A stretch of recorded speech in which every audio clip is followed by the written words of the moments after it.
Catherine Dollison. 1. Gia. You don't need Da Vinci, you need Jesus. Jack Harlow. The sun and a sweet smell of success welcomed me the moment I landed in California. Like promised, Leslie had a car waiting to take me to my hotel. I could get used to being treated like this on a regular basis. Everything was Miss Love this and Miss Love that. I loved feeling like an important part of society. I hadn't even done anything major and was already being treated like the celebrity that I always felt like. As I stretched in this massive bed with the best views of the city, I felt super blessed. Leslie told me that she wanted me to meet with the producers of the reality show, so I was excited for that. If I was brought onto the show, that would elevate my career and force me to make the major decision to move to California. Roddy wasn't going to go for it, which is why I was going to blackmail him into it. I knew about him and Eves, so I was going to make sure that I removed them from one another. The minute I touched back down in Atlanta, Eves was going to be fired, and Roddy was bringing his ass to California with me to look at houses and schools for the kids. Now that Julina had the abortion, she didn't need to stay in Atlanta any longer. She didn't have a baby daddy to worry about. RJ usually went with the flow, so I knew I wouldn't have any problems out of him.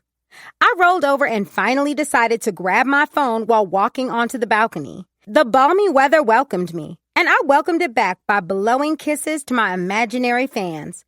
I could get used to living here, waking up to this kind of weather every morning.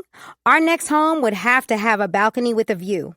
How could Roddy not want the same things? Both of our goals were to continue to grow so that our kids could have everything. I sat down on the couch on the balcony and scrolled my phone. There were more than a few messages from V. She had been calling me since yesterday, and I ignored every call from her. I saw a few from Roddy and decided to FaceTime him back. His face appeared instantly, and he looked like he was in the back of a car. "What the fuck is wrong with you, bitch?"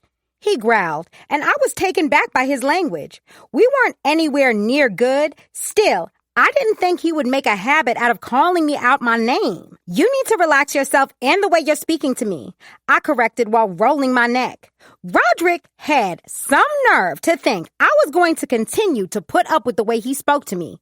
Nigga must have been smoking crack if he thought I was going to put up with that shit. "Shut the fuck up." "Relax, please." I heard Eve's voice in the background. She tried her best to speak lower so that her voice wouldn't pick up during our phone call. "Who is that?" I played it like I didn't know that it was her voice that I had heard. Roddy looked at me like he hated me. The look in his eyes was one I had never seen before. "Why the fuck would you take my daughter to get an abortion?" Julina's snitch ass just had to tell her father. Here I thought we were bonding and building a relationship, and she goes to snitch on me to her father. She came to me and asked. As her stepmother, I thought it was the best thing for her. She's 15 and doesn't need a baby right now. Out of everyone, I would have thought you'd be happy about it. "Bitch, you barely act like an actual mother to your blood daughter, and you thought it was best to try and be one to mine? Julina is fucking fighting for her life, and you thought it was best to take a 15-year-old to get an abortion without the consent of her parent?" Wait, what? Julina was fine when we left the clinic. I even showed her how to take her medicine and told her to get plenty of rest. "You stupid-ass bird bitch. When V told me that you weren't the one, I should have listened. Get your stupid ass on a plane and get back here or I know something." I guess you know something.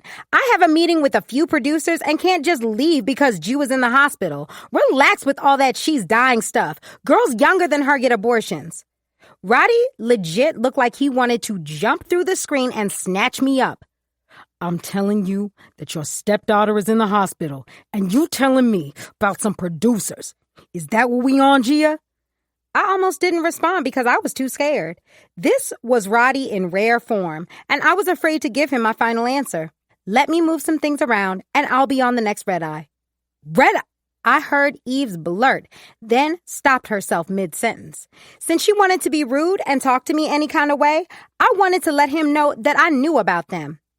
"When were you going to tell me about you fucking the help?" Roddy laughed. It wasn't one of those, "We're so happy, let's laugh," laughs. It was demonic, diabolical, and downright scary. "I ain't have to tell you because it was happening right under your nose, stupid." That was all he said before he ended the video call. My heart and feelings were hurt more than anything. How could he do me like that? Here I thought we would get back to normal, and now we were so far past normal, I didn't think we could ever come back from it. Roddy was on edge because of Julina being in the hospital, so I knew he would eventually come to his senses and try to make things right. I called V to find out exactly what was happening to Julina. I had just had an abortion there, and I was perfectly fine. Ju was dramatic, and she was always making shit up. Knowing her, she was sitting in the hospital, sipping water and enjoying everyone pampering her. "You don't see your damn phone?" V answered the moment I clicked her name. I didn't bother to FaceTime her because I didn't want to see her judgmental ass while trying to enjoy the beautiful, serene California view that I had. Roddy had already ruined it. I was on a plane and then I went to sleep. Roddy already told me, so spare me the whole lecture. Where's Ju? Let me talk to her and see what she did wrong. What she did wrong? Ju can't speak because she's currently fighting for her damn life. She's on a fucking ventilator, Gia. She hollered into the phone. I had to leave Kingsley with RJ and rush with her in the back of the ambulance. I don't know what to say, think, or feel. My heart was beating and my hands became sweaty. What do you mean she's on a ventilator? Gia, I've been quiet and sat back when it came to Roddy making the decision to propose to your stupid ass. This is my damn grandbaby fighting for her life, and you let this happen. How could you be so damn careless and take her to get one? She asked me, V. I honestly thought I was doing the right thing for her. I went to the same doctor, and it turned out fine. You are not fine, Gia. You walk around like everything is fine with you, and the truth is you've never been fine, nor have you ever wanted this life that Roddy has provided you. You act like your little clubbing gigs you get would have afforded you this life, and the truth is that it wouldn't have. You would still be in that condo trying to make rent while your best friend booked you in clubs where the party promoter really only wants to fuck, so he booked you. V was known for giving someone a good read, and I had been on the receiving end one too many times. This time, I was shocked by how much she knew about my life. Who the hell was she talking to, and why would they tell her this? I'm going to try to catch the next flight back home, I stammered and ended the call quickly. I couldn't give up this meeting that Leslie had set for me. She was sticking her neck out and using her connects to get this meeting. Why would I just leave before at least attending? I quickly switched my flight to fly out tomorrow morning. While I was in the middle of picking which seat I wanted, Leslie called. "Hey, Buttercup," she greeted. "I hope you're ready for the meeting today." She smiled into the camera. "I know I got you in late, and it's pretty early, but I wanted to see how you were doing. My assistant had a welcome basket sent to the hotel. Did you receive it?" "Yes. Thank you again for all of this." "Why do I feel like I'm going to hear a but?" "My fiancé just called and informed me that my stepdaughter is in the hospital. I have to fly back out after our meeting." "Oh, I'm sorry. I hope she feels better. If you need, we can put—" "No, I'm still able to attend." I quickly cut her off before she could try and reschedule this meeting. It meant a whole lot to me, and it was something that I needed. I was pretty sure that after I came back that Roddy was done with me. As much as I complained about everything, he treated me right. I never had to ask for anything because it was always provided for me. Roddy was the reason I was able to host parties outside of Atlanta and set the standard on what I was or wasn't going to allow when it came to these promoters. I didn't have to worry about making rent, so Keisha didn't have to book me for whatever was available. Although I had come up being Prince's girlfriend, that didn't pay the bills. I wasn't able to have personal shoppers pull exclusive items for me or shop in the high-end stores that I frequented. I made a lot of money now that I presented myself as this high-maintenance influencer who closed big deals. "Let me get Paul on the phone and see if we can meet a little bit earlier. I don't want to keep you from your family for too long," Leslie told me, and then we ended the video call. How could this be happening to me? Everything I've worked for and always wanted was right at my fingertips. And for some reason, I felt the worst that I ever felt in my entire life. My best friend was sleeping with my sneaky link behind my back. Roddy was sleeping with Eves. And Julina was in the hospital fighting for her life.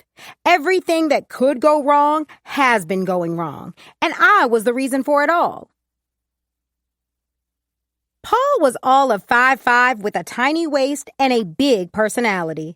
I could tell from the way that he maneuvered his hands when he spoke that he was even more extra than me. He went on about his husband being a really famous producer in Hollywood and how this new reality show was his passion project. At first, I wanted to walk out of the restaurant we were seated in. Paul sounded like he needed something to do while his husband worked. While Paul went to powder his nose, his words, Leslie convinced me to hear him out. I tried to hear him out because I needed a chance. I needed him to believe in me a little bit so I could make a name for myself here in Los Angeles. Gia, I have to be honest here. I didn't even know who you were when Leslie called me about you. He chuckled and sipped his champagne. That's why she's working with my firm. The world will know who Gia Love is when we're done with her. Leslie countered. I felt like a child having lunch with her divorced parents. It was clearly some tension between both Leslie and Paul. However, for the sake of business, they were both being cordial. I can see that, honey bun. Paul smiled with his big white teeth. He probably got them cleaned twice a month. I almost needed sunglasses to even look him in the eyes. That's how white they were. Gia has a very big following, and I'm sure they'll be tuned in if you allow her on your show. We have something to offer. I've seen your cast. It must not be that big if I haven't heard of her. You know me, Les. I'm a reality junkie. She hasn't been on any reality show, so of course you wouldn't have heard of her. Leslie snapped back. I could see why she was the best of the best. As much shit Paul tossed her way, she continued to match his energy. All I'm saying is, I don't want to take anyone unknown on the show. Paul, you already have established baby mamas, wives, and women pretending to be about business on the show. It would shake things up if you added a newbie to the mix. You say that reality TV is your passion project, yet you're missing out. If we leave this table without a deal in place, then don't bother to call me when you see her on something better, perhaps established. If Paul wanted to call her bluff, then today was the wrong time to do it. Leslie looked like she already had something else lined up for me. I trusted her, so I was going to stick beside her. What can she offer the storyline that we currently have? A lot. She's an influencer with a bunch of followers, and she's in a very successful engagement with a man that everyone wants to see. Leslie nudged me. How do they know it's successful if they never saw it? Paul came right back with more questions. I didn't even know why Paul even took this meeting if he wasn't going to come with an open mind. Gia has a beautiful home with a man that's not in the industry. And she has a beautiful daughter with stepchildren. She's an influencer with millions of followers, and she's beautiful. On social media, they see her as Gia Love, the girl who can host a party or sell a product. Let them see her being a mother, fiancé, and planning a wedding. I also think her getting settled while meeting the ladies will make for good drama. Paul twirled the diamond ring around his ring finger and stared at Leslie. Ugh, you know I hate you, right? It's mutual, Paul. Since this is the pilot, let me bring her on and then we'll work from there. Compensation? My client's time isn't free. $6,000 an episode. There's 12. I choked on the ice water I had taken a sip of. Leslie had to pat my back. That's how hard I was choking. Paul seemed to be amused by the entire charade, even with how extra he was. Why did I want to prove him wrong and make him proud at the same time? I wanted to prove that I could come to California and blow the ratings for his show out of the water. Sounds reasonable. I'll talk it over with my client and see if that will work. She sounds more than pleased. She's astonished by the offer. Like I said, we'll chat and get back to you. I know Bravo is offering more. This is a pilot, Leslie. A pilot that you know will be picked up. Your husband makes things happen for your passion projects, so you know that this will be picked up and will be premiering by fall. Paul knew she was right because he did a sly little smirk that Leslie didn't catch, but I did. He quickly glanced at his phone and then back at Leslie. I have another meeting across town, so can we wrap this up? We're done here. Just be expecting my call. Darling, anytime I see your name, I cringe. Leslie stood up and double-cheek kissed Paul. Paul, the feeling is always mutual. She smiled. It was nice meeting you too, Gia. Hopefully we're able to work together. That is, if your manager allows it. He winked and then headed off toward the door. Leslie sat where Paul was once sitting and rolled her eyes. He is the biggest drama queen. It was clear that you both can't stand one another. Who, Paul? She laughed to herself. Paul has been wanting to get into my inner circle for years. He's messy and disloyal, so I keep him at a business associate level, and I use associate lightly. He was pretty harsh. Are you sure he'll put me on the show? Leslie was in her phone while I spoke, something that she often did. He hasn't even had valet bring his car around, and he's already double-texted me. She held her phone up. $10K an episode, and she needs to move here pronto. Filming starts next month. I want her fiancé and family on the show, too. No private stuff. $10,000 an episode was more than I had ever been paid. What caused me to gulp was the fact that he wanted Roddy and the kids to be filmed on the show. We were on terrible terms, and he would never agree to being filmed. Roddy was private and would never go for him and the kids being on the show. Is that going to be a problem? Leslie waved her hand in front of my face. Gia, are you all right? Yes, I'm fine. I sighed. I'll talk to my fiancé. He's private, so I don't think he'll be fine with being filmed. Let me work on Paul. We can introduce you on the show first, then bring your family into it. This would buy me some time to make things right with Roddy and try to convince him to move to California. I would even forgive him for the Eve situation if I had to.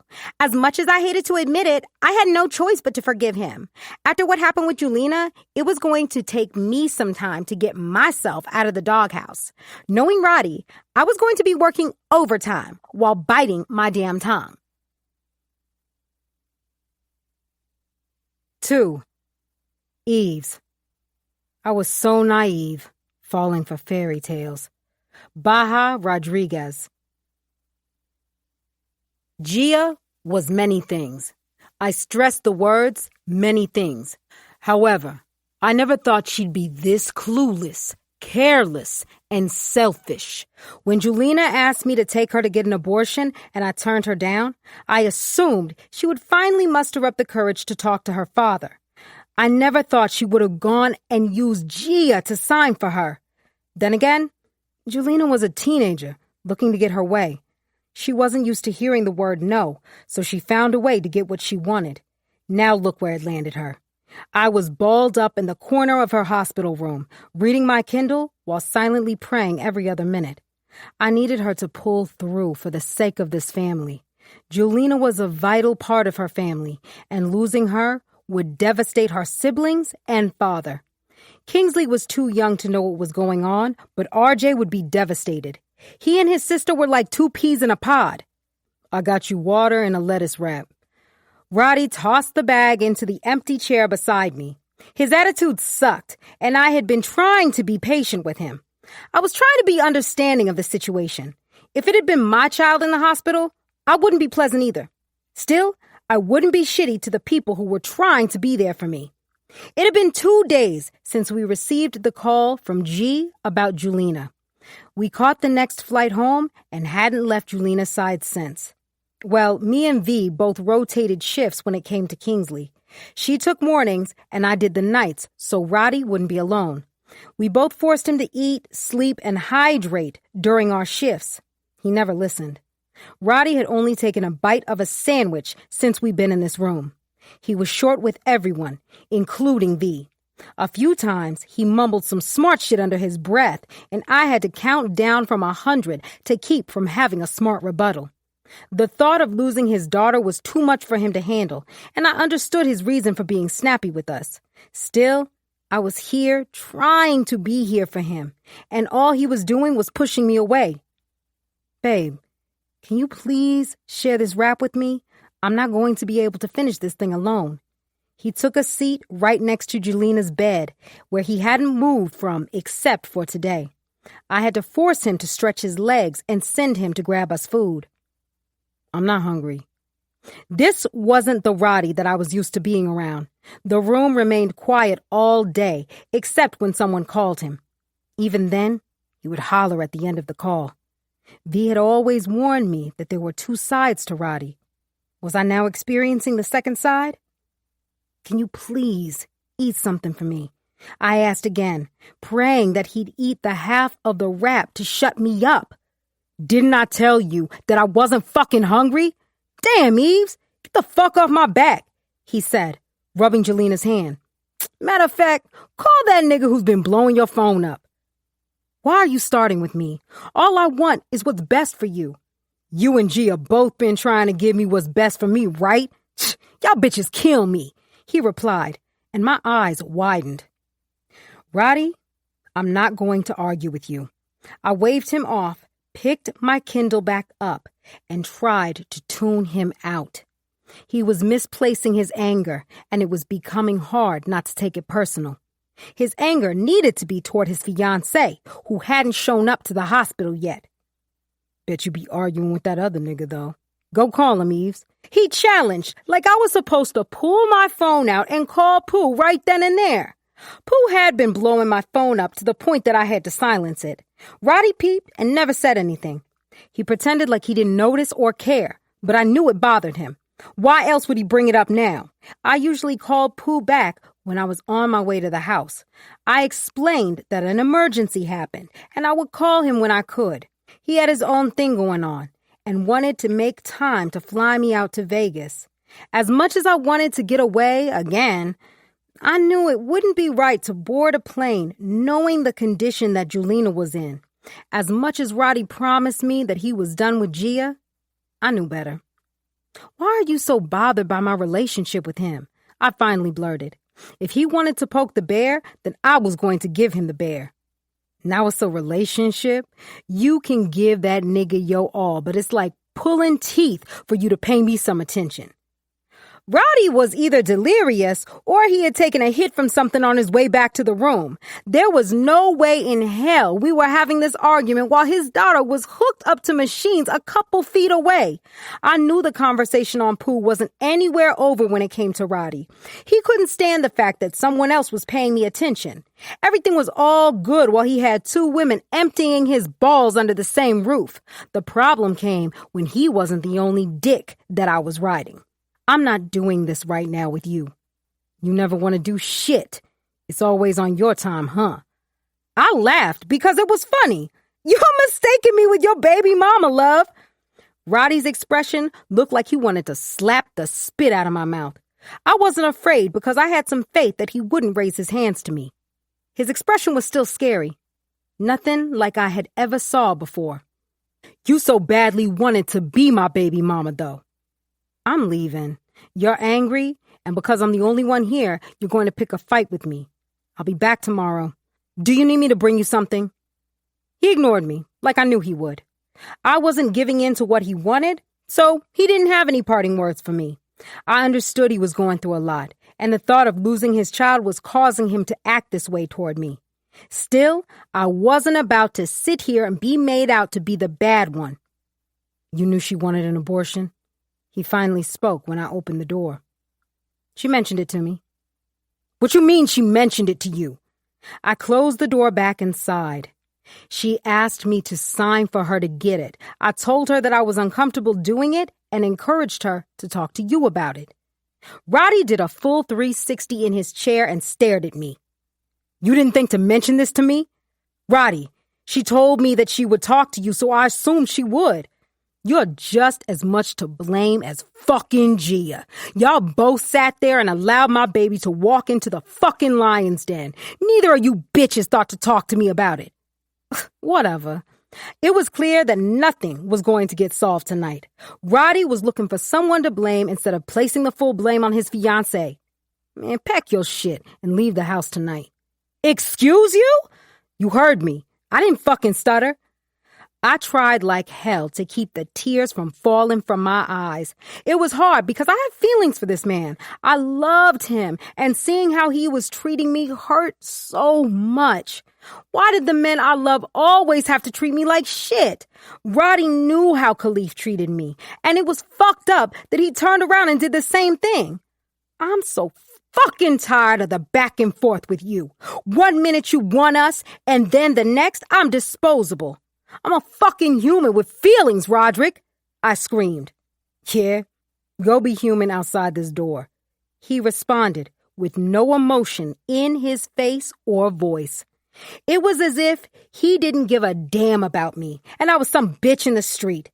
Silly of me for thinking that he actually meant the shit he said to me. I left the room so fast that I nearly took the doorknob with me. Why was I allowing this man to continue doing this to me?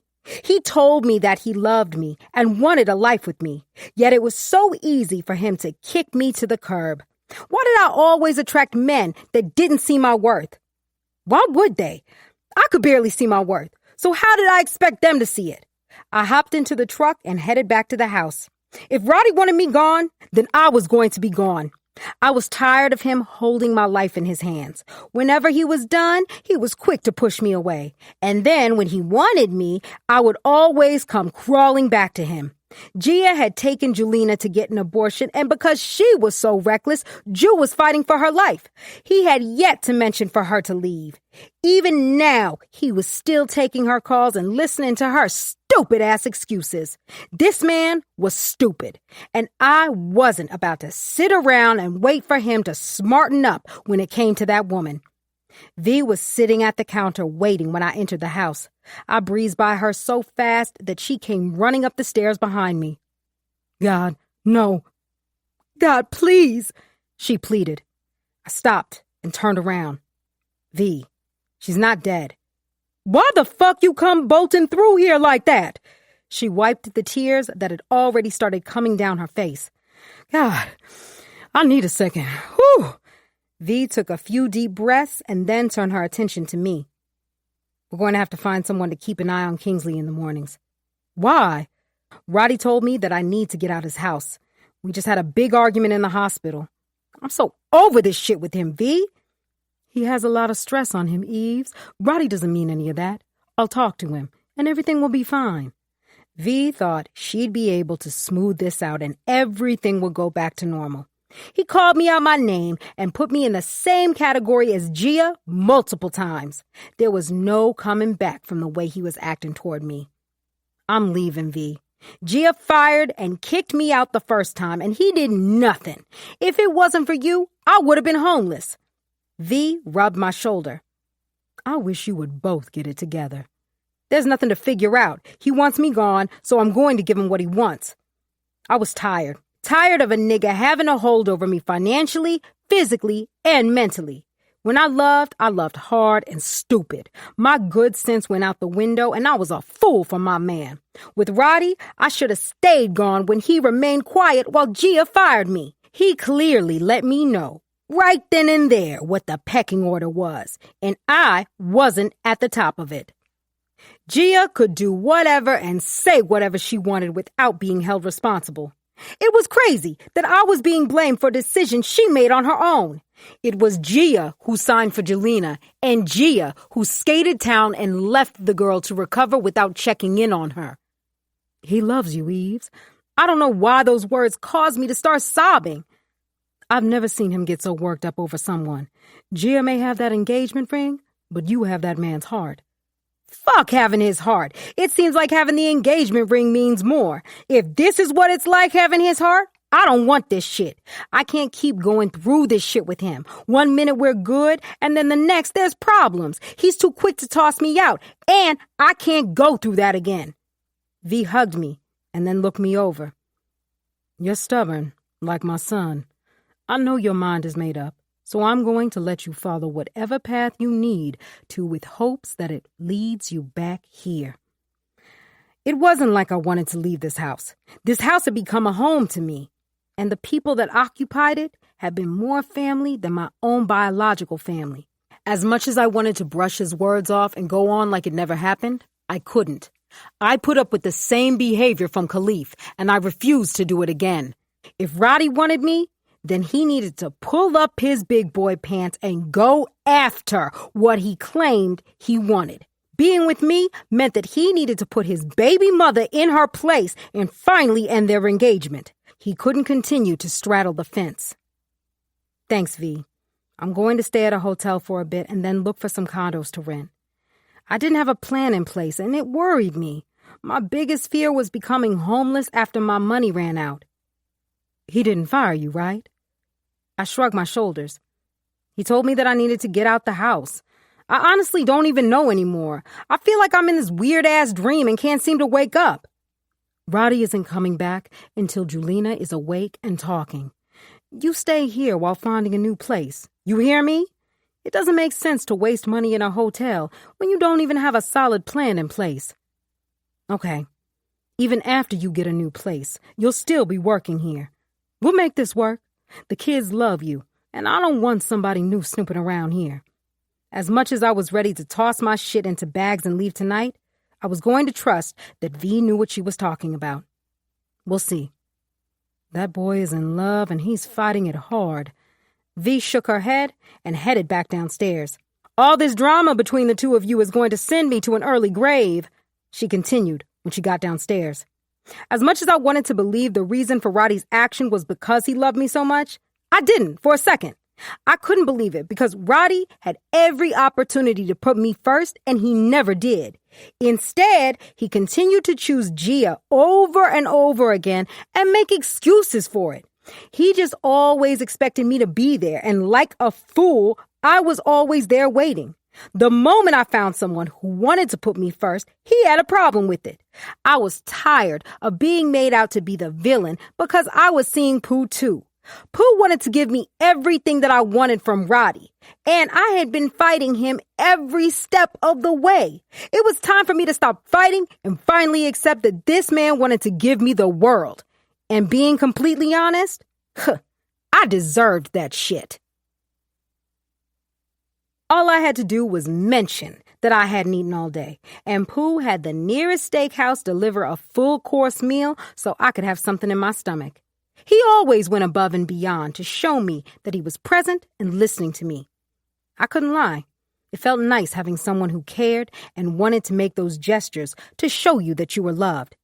It wasn't like this was new when it came to Pooh. He'd always been this attentive when it came to me. You really didn't have to get food for me. I told you that I was going to eat when I finished doing these floors. Roddy and Gia hired that housekeeping company for nothing. They were worth as much as spit. They came in, took hours, and things were still messy and unkempt. A few times they stuck around, hoping that Roddy left them a tip. It was me who was always going behind them and cleaning the shit that they missed. I'm gonna be real with you. I ain't feeling this maid shit. Yee, why you doing this? I got you and will make sure you're good, he said while I ignored him. He always mentioned what I didn't have to do. In case you haven't noticed, I made a mess of my life. This is my job and I have to do this so I can save my money up. You wouldn't have to do that if you were my wife. Pooh, that's the thing. I'm not your wife. So if I have to get on my hands and knees to get this floor right, that's what I'm going to do. I polished off the rest of my sweet tea and started to clean up my mess. Why are you always avoiding the subject? I've been married and don't plan on being married again. You were married to the wrong nigga, and I told you that. I smiled into the screen. Will you ever let me live this down? Nah, you married that cornball, and now look at you. I told you, I know what's good for you. He licked his lips into the camera, and I blushed. Leave me alone, I whined. Pooh was right. He did warn me about Khalif, and I ignored him. I didn't want to listen to him because that meant that I had to take a real look at my reality. I always knew that me and Khalif wouldn't last. It was clear the deeper he got into medical school, the more he pulled away from me. It was the reason I was able to have a full-on affair, and he wasn't wise to it. I'm just saying, after you do the floors, what you getting into? I need to make dinner and then probably bring some food up to the hospital. His seed still didn't wake up yet? Not yet. We're praying she wakes up soon, though. I sighed and sat back down on the counter. Julina had me so stressed out. If worrying about her condition wasn't enough, me and Roddy were going through the bullshit that he caused. He was finally over his little hissy fit he called himself having. Instead of leaving when I came to the hospital, he sat there in the corner and didn't say a word. I usually came up to grease Julina's hair and make sure it wasn't matted to her head. V would put lotion on her hands and feet while humming softly to her. Since V stayed at the hospital most of the time, she had got her best friend to come keep an eye on Kingsley when I came up to the hospital. Trying to get through everyday chores was tough because my mind was always on Julina and praying that she would be all right. I knew she wanted an abortion, but I thought she'd at least wait to speak to her father about it. Never did I think she would go this route. Part of me regretted not helping her do it. At least I would have been there to see that she recovered the right way, unlike Gia, who was concerned about getting to California. I hope Shorty wake up soon. You really care about those kids, and I know that shit will break you if she doesn't make it. What you doing to keep yourself together? I knew what he was hinting at, and it was the same thing that Allie had been telling me. I don't need to go to a meeting. It sounds like since you moved down, there your life is surrounded by drama. Yeah, I don't want to sound like your counselor or nothing, but it wouldn't hurt for you to go to a meeting. Doing that shit again, and it ain't gonna end well. Doing what again? Putting everybody before yourself. I know you care about those people and shit, but you need to make sure that you're taking care of you. Pooh would always force me to put myself first. He'd give me money to go shopping or go to the spa, and I would spend it on a bill or go out for drinks alone. Pooh had called me out more than a few times about my drinking. I always ignored him or was in denial about the situation. If I had listened to him then, Talia would be here with me, and I wouldn't be mourning her death 4 years later. Can we not do that right now? We going to do it now or when I touch down. Which do you prefer? What you mean? You're coming to Atlanta? In a couple days. I wanted to spend time with you and make sure you're good. Pooh, right now isn't the best time for that. If I'm not working, I'm at the hospital making sure Roddy is having food and taking care of himself. The line grew quiet, and I knew he was feeling away when I mentioned Roddy. I get you fucking that nigga and you all confused on what you want right now, but who is taking care of you? I'm not confused on what I want. You won't move forward with us because you're waiting on that nigga to get himself together. Let's not front like you're not waiting for him to pick you. Actually, I decided we're better off being friends. With the way things were going with Roddy, I was tired. Tired of feeling like I wasn't good enough or only good enough when he wanted someone to make him feel good. I had been going out my way to be there for him through everything, and he had the nerve to call me out my name and add me into the same category as his selfish-ass fiancé. It was time for me to realize my worth. That meant that I couldn't continue to allow Roddy to walk all over me because I had fallen for him. That friend shit doesn't work after you rode a nigga's dick. I laughed. It worked with us. He chuckled back. Is that what you think we are? In the past, yeah. You were never just a friend to me. I've always saw you as more and hopefully my wife. You just never saw this shit, and that's why we always had problems. You keep mentioning marriage, Pooh. You don't want to marry a woman like me. I warned him. Eves, call me when you're about to lay down. He ignored me, which he had a habit of doing when he wanted to say more, but didn't want to hurt my feelings. It's like that? Yee, why you playing stupid like I wouldn't marry you tomorrow? Stop fronting like you would. We gonna see. I guess we're gonna have to see. Bet. Talk to your stubborn ass later. He told me and ended the call. I didn't doubt for a second that Pooh would marry me.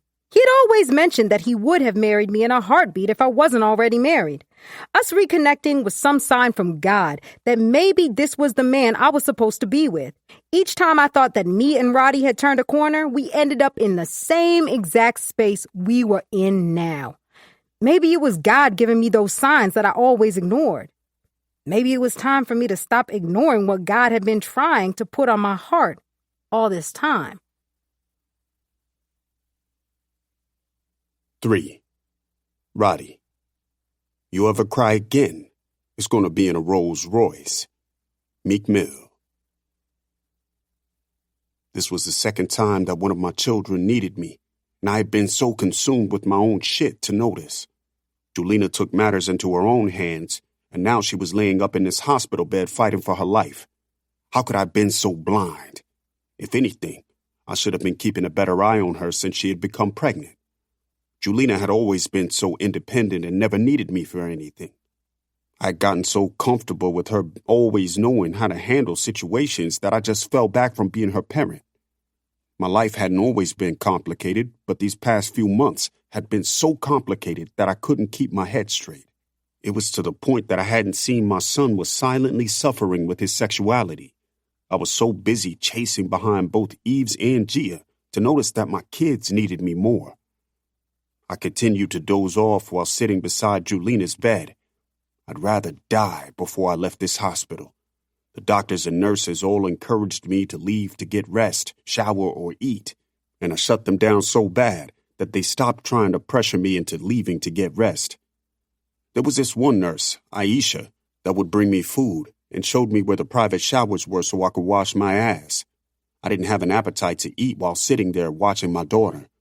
All the food V and Eves brought was useless because I wasn't hungry or concerned with nourishing my body. What I needed was for my daughter to wake up and be all right. Eve sent some chicken noodle soup for you. She added dumplings too because she knows that's your favorite. V sat the plastic bag with the soup on the table and then put the rest of her bags down. V always came prepared with her books, iPad, and crossword puzzles to pass the time by. When she grew tired of that, she would watch Family Feud while rubbing Julina's feet and legs. When she was here, I would try and grab a nap in so I didn't miss anything. That was nice. You're truly something else. She shook her head and continued to unpack her bag. Eves didn't cause none of this, and you're acting like she took Julina herself. She and Gia are both to blame. Don't sit in my face and tell me who is to blame. If you want to blame Eves, then look in the mirror and point your finger at yourself, too. She didn't tell you that Ju asked her to take her. So what? Do you consider that maybe she was waiting for Julina to tell you herself? I love Julina. However, she is as much to blame for this as Gia. It didn't surprise me that V was defending Eves. She had been defending her since the moment she moved into the house. Those two shared a sacred bond that I didn't understand. Eves was like the daughter that she never had, and she truly acted like that. You always going to defend her. When she's right, I do the same with you, too, she pointed out while glaring at me. You keep fighting your feelings for this woman, and that's going to push her right into that other man's arms. I shrugged. That's where she want to be anyway. Let her go be with that nigga then. V pursed her lips, sucked her teeth, and then shook her head. All signs of a black woman being fed up. Boy, you stupid. That woman loves you and would do anything for you, even sabotaging her sobriety for your stupid ass. Don't come hollering to me when she runs right into that man's arms. If Eves wanted to be with that nigga, she was going to be with him. There wasn't anything in the world that could stop her. She kept entertaining that nigga because they had history, and that's where her heart truly resided. When it came to us, the shit was fun for her. It was her chance to have fun without any real strings attached to our situationships. As much as she pleaded with me to decide, or made it seem like she wasn't all right playing second, she was more than fine with the arrangement. What woman didn't want to be spoiled by two men? She had that nigga buying her cars, and I was flying her out the country on private jets. Eves loved to point the finger at me, but she loved having a cake and eating it too. I can promise you that I'm not. And what about Gia? She hit me up and told me that her flight was tonight. She's going to come up here in the morning. Good thing God gave you looks, because he sure didn't give you brains. The hell is that supposed to mean? That woman took your daughter to get an abortion, and you're still openly communicating with her like everything is all right. Nobody understood the hold that Gia had over me. Shit, I couldn't even explain the hold that she had on me. She had this way with words, and when I heard or saw her crying, it did something to me. When Gia FaceTimed me sobbing because she felt so guilty about what happened with Julina, the shit still bothered me. As mad as I was with her, I still didn't like to see her cry. The fuck do you want, bitch? Please don't end the call with me, Roddy, she pleaded while tears and snot were all over her face. I'm so sorry for taking her to get an abortion. God, why would I do something like that to our daughter? She continued to sob on the phone. It was the first time that I had heard Gia refer to Julina as her daughter too. I watched her blow her nose and wipe her face, but the tears continued to keep coming. Gia knew I hated seeing her cry, and here she was, miles away on FaceTime, sobbing like her life depended on it. Why didn't you tell me? You could have told me, and we would have discussed it.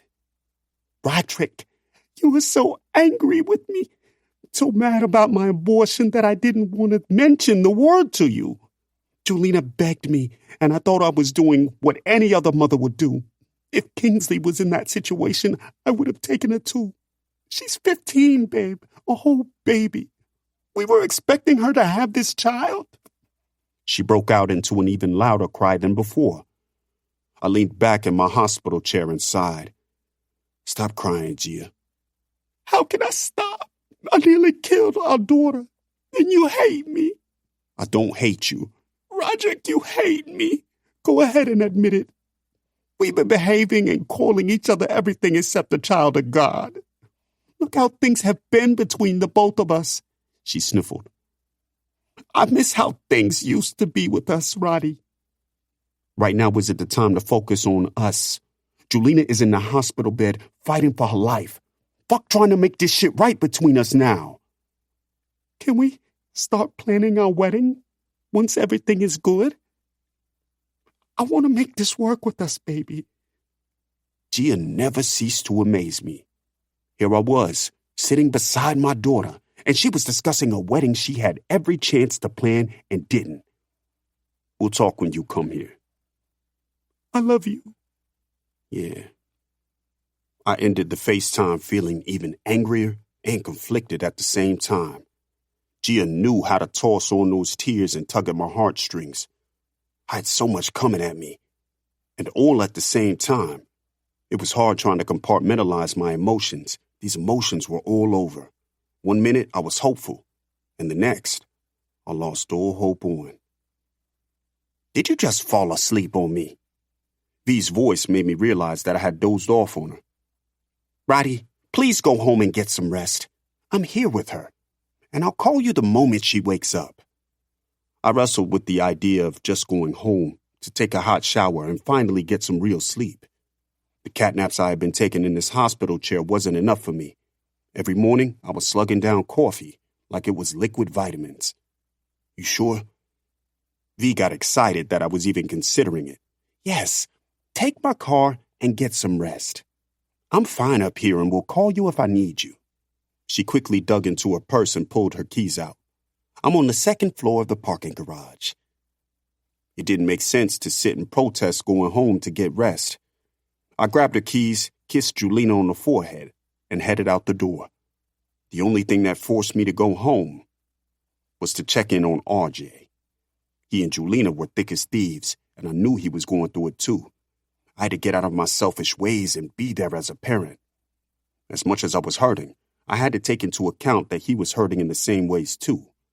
Since I got the call about Julina, all I had been worrying about was myself. I never stopped to think that my son needed me too. His sister was in the hospital, and his father hadn't come home once to check on him once. When I got into the car, I finally hit Levi back. Hey man, anything new? Nah, the doctors say her brain scans look good. It's just a waiting game at this point. I kept my eyes glued to the highway. Sorry, Rod. I know this shit can't be easy for you. Levi heaved a sigh on the other end. He had offered to bring me and V food a few times, and I ignored his messages. Ignoring Levi wasn't possible. Even with me ignoring him, he had found out the hospital room and sent us breakfast boxes filled with different breakfast pastries and boxes of coffee. He considered RJ, Julina, and Kingsley his nieces and nephews, and as much as it was hurting me, it was hurting him too. Appreciate you, man. Don't even mention it. How you holding up? I'm here. How's everyone else doing? I know Eves is holding you down right now, so I'm not too worried about if you're eating or sleeping. Me and Eve's not talking right now. What did you do? The fuck? Why you assuming that it was me who did something? Levi laughed. 'Cause you always self-sabotaging, nigga. Eve's is a good look for you, and that scares the shit out of you. She knew that Julina wanted to have an abortion. She also knew that Julina was pregnant, too. The fuck does that matter? Still, it wasn't her who walked her in that clinic, signed for her, and allowed her to have the abortion. It was Gia who did all that. So why you mad with her? Your anger is misplaced, which doesn't surprise me at all. I don't got time for this shit. First, I have to hear from V, and now you? If everybody in your circle keeps telling you that you're wrong, maybe you need to sit down and see that you may actually be wrong. I can see the way you look at that woman that you're in love with her. Why the fuck you keep holding on to whatever with Gia? Nigga, I don't got time to be making major life decisions right now. Don't do some shit that you're going to regret later. Levi replied. Hit me up when you're well rested and making smarter decisions. Bet. I ended the call and continued toward the house. All I wanted to do was shower and climb into my bed. My baby girl needed to wake up. She had a family that loved the hell out of her, and we couldn't live without her. I couldn't live with myself if I lost her, too. Bree trusted me to hold our kids down, and I felt like I had failed. I failed at keeping my kids safe. What made everything worse was that all the shit that had been happening was happening right under my roof, and I had been blind to it all. When I pulled into the driveway, I finally saw the car that Eves had told me about. That shit was nice and fully loaded, too. I could tell he had spent a grip on that shit, too. No nigga was spending that type of money on a woman unless she was fucking him good or he was in love with her.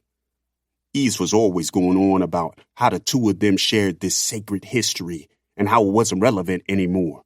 Buying a chick a fully loaded brand new Audi seemed pretty fucking serious to me. Who the fuck spends bread on a chick that you knew from the past? I killed the engine and leaned back in the driver's seat for a second. The good Lord knew I didn't want to go into that house. I wasn't looking forward to having to explain myself to Eves or pick up where we left off a few days ago. I felt like I was carrying a fucking boulder on my shoulder while trying to be strong at the same time.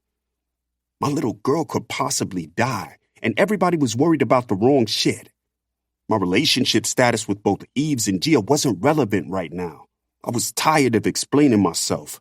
Between Levi and V, I had to keep hearing how I was going soft on Gia. It wasn't that I was going soft on her.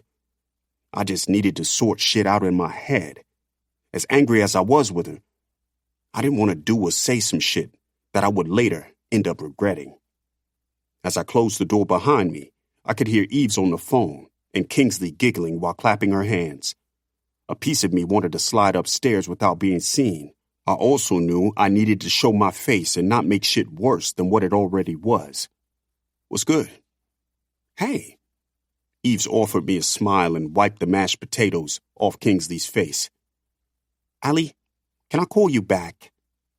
Of course. Can you please consider what we've talked about too? I will. Love you. And make sure you remember to call me back, Allie reminded her, and then she ended their call. She's fully fed and ready to kiss her daddy's face. Eves picked Kingsley up and handed her to me. Hey, fat mamas. I kissed my daughter on the face and tickled her stomach. Kingsley was hysterical, laughing while I continued to tickle her stomach. When did she get this big? I felt like I was truly missing out on my children's life, and we lived in the same house. Where's RJ? He's at Ryan's friend's house. I allowed him to stay over there because sitting in his room was driving him crazy. I've been updating him on his sister via text. Cool. He said anything about me?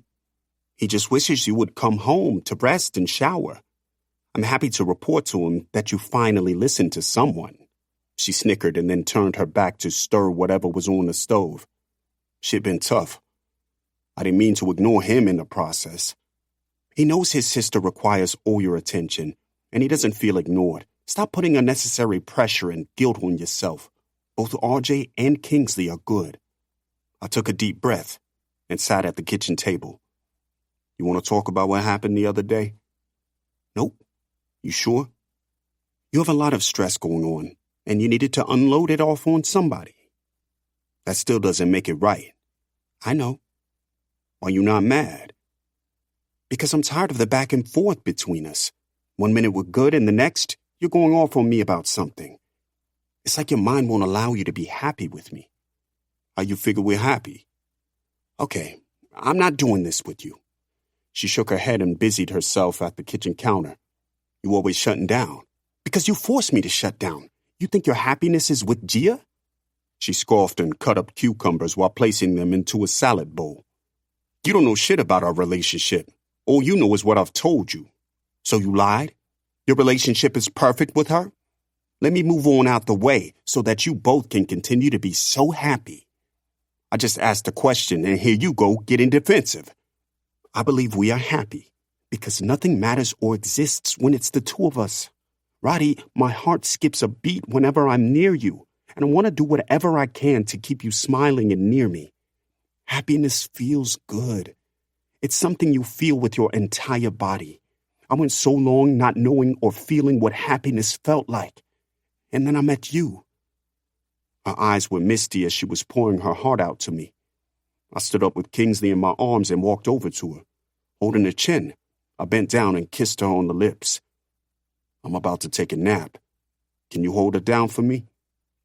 She was so taken back by my response that she slowly accepted Kingsley back into her arms. I wanted to slap my own self in this moment. Loving Eve's St. Michael's scared the shit out of me. It had been a while since I had felt this way about a woman, and it honestly scared the hell out of me. I was scared of loving someone like I had loved Bree and losing them in the end. Anytime I felt the way that Eve's described, I became panicked, uncertain of what the future held for us. Don't leave the one you love for the one you like, because the one you like will leave you for the one you love. Since that nigga entered Eve's life, I couldn't front like that quote wasn't constantly running through my mind anytime I saw her smiling on the phone with him. I'd been happy before, and it was ripped from my arms. I could tell she was hurt by my actions because she turned the stove down, immediately went to the sunroom, and closed the door with Kingsley. I hated seeing a frown on her face, especially when I was the one putting it there. I quickly showered, checked in with V, and climbed into the bed. My sheets and covers welcomed me into the bed, and I accepted them. I missed my bed. I missed sleep. I missed Julina. We're dealing with a family emergency right now, so he's sleeping before he must go to the hospital. Come through here, and I'll show you my closet. I have some exclusive pieces my fiancé gifted me from our 1-year anniversary in Paris. I heard Gia's voice. Then again, maybe I was probably tripping. How long had I been asleep? And why did it sound like she was talking to somebody? My eyes flickered open and closed, and I grabbed my phone that was sitting beside me on my table. My eyes widened when I realized that it was 3 p.m, the next day. Why the fuck didn't anybody wake me up? How the fuck did I sleep nearly 20 hours? Eves! I hollered loud as shit, forgetting that I heard Gia not even a few seconds ago. Hell, I didn't know if I heard her or not. Maybe I had been dreaming about her being home. If she had been home, she wouldn't have hesitated to wake me up the minute she walked through our doors. Baby, you're awake. Gia came floating out the bathroom with 2 white men behind her. One was holding a camera, and the other was holding some furry light bulb shit over her. Gia, when the fuck did you get home? Gia did the phony giggle she did every time my Nana came to visit. Babe, you know you don't talk like that around me. What the fuck is going on? I leaned up in the bed, even more confused than before. Who the fuck you got in my house, Gia? She's filming a reality show. Eves came into the room holding a bunch of fresh towels. I could only assume that Gia had her doing this shit for whatever this nigga was filming. Here you go, Miss Love, Eves choked out as she sat the towels on the dresser. My mind and heart were both in a race because I couldn't tell which one was racing the fastest. Reality show. Everything happened so quick, and they wanted to get some clips of our home life here before we moved to California. Move to California? I blurted. Why do you keep repeating everything? Eves chuckled and walked back out the room. I knew she found humor in this shit and wanted to tell me that she told me so. Who the fuck said I was moving to California? The men never stopped recording or doing their job. In fact, neither seemed moved by the conversation. To them, they were here to do a job, and that was it. After the way you've been fucking the housekeeper all over our home, you're moving to California. Gia's voice changed, and she put her hand on her hip like she was in control. As if all the stress I had been going through wasn't because of her. She had the nerve to come in here demanding shit like she had a leg to stand on. Who the fuck takes someone's kid to get an abortion without talking to them? Before I even knew it, I was out to bed and was holding Gia by the throat near the dresser. The fresh towels she requested were on the floor, and the cameramen were now interested. You selfish little bitch. You caused all this shit with my daughter and got the nerve to come in here with a fucking camera crew demanding I participate? How fucking so? Roderick, no! Eves rushed into the room and used her little hands to shove me away from Gia. Gia slid down the wall, holding her neck while the cameramen were stuck in place. They were too scared to speak or move. Clear all this shit out now. You both need to get the hell out of here now. Does she need medical attention? The blonde-haired one asked with a shaky voice. I could tell he was used to the scripted fights that he was paid to record. This wasn't like anything he had ever witnessed before, and he was too afraid to move or leave because it may cost him his job. You gonna need fucking medical attention if you don't get the fuck out my crib, I roared, and he and the other guy scrambled out the room. What the hell is wrong with you? Putting your hands on a woman, Roddy? The fuck? Eves still stood in front of me while staring up at me. Go in there and put clothes on so I can take you to the hospital. Nah, fuck that. I'm not leaving until this bitch packs up her shit. Gia was still on the floor, being hysterical while holding her neck. Was I proud that I had put my hands on her? Nah, I didn't abuse women, and I was mad that I allowed her to bring that out of me. I promise I will personally make sure she gets her stuff and leaves. Right now, I need you to go get dressed, Eves promised me. Julina is awake, and V told me to get you over there now. The moment I heard that my daughter was awake, I grabbed my shirt from yesterday and slid my feet into a pair of slides. I didn't need to hear or say shit else to Gia, and she better have been out my crib when I came back. Eves hung back when I left the room. By the time I was heading out the door, she was running behind me with the sleeping Kingsley in her arms. Even if I hadn't choked up Gia, she still wouldn't have watched her own daughter. The thought that I was ever going to marry that bitch made me sick to my stomach. How the fuck could I love someone who could disregard their own seed like she did? Fuck that. How could I love someone who was so blatantly selfish? Why did I trust that she could make good decisions when it came to my kids, when she couldn't even do the same with ours? I'm sorry, Mookie Poo.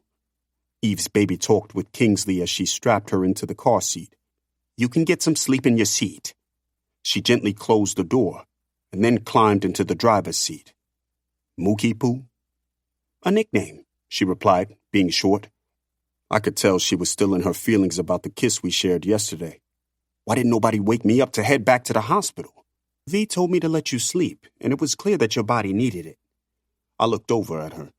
And Gia? You weren't going to come and tell me she had random-ass people in my house? Not my place. It's her home, so she's free to have whoever she wants in there. All she asked for was freshly squeezed lemonade and towels for the bathroom. The fuck she needed that for? She didn't need none of it. They were recording and she wanted to show that she could toss her weight around. Eves shrugged. I'm stopping to pick RJ up from his friend's house, too.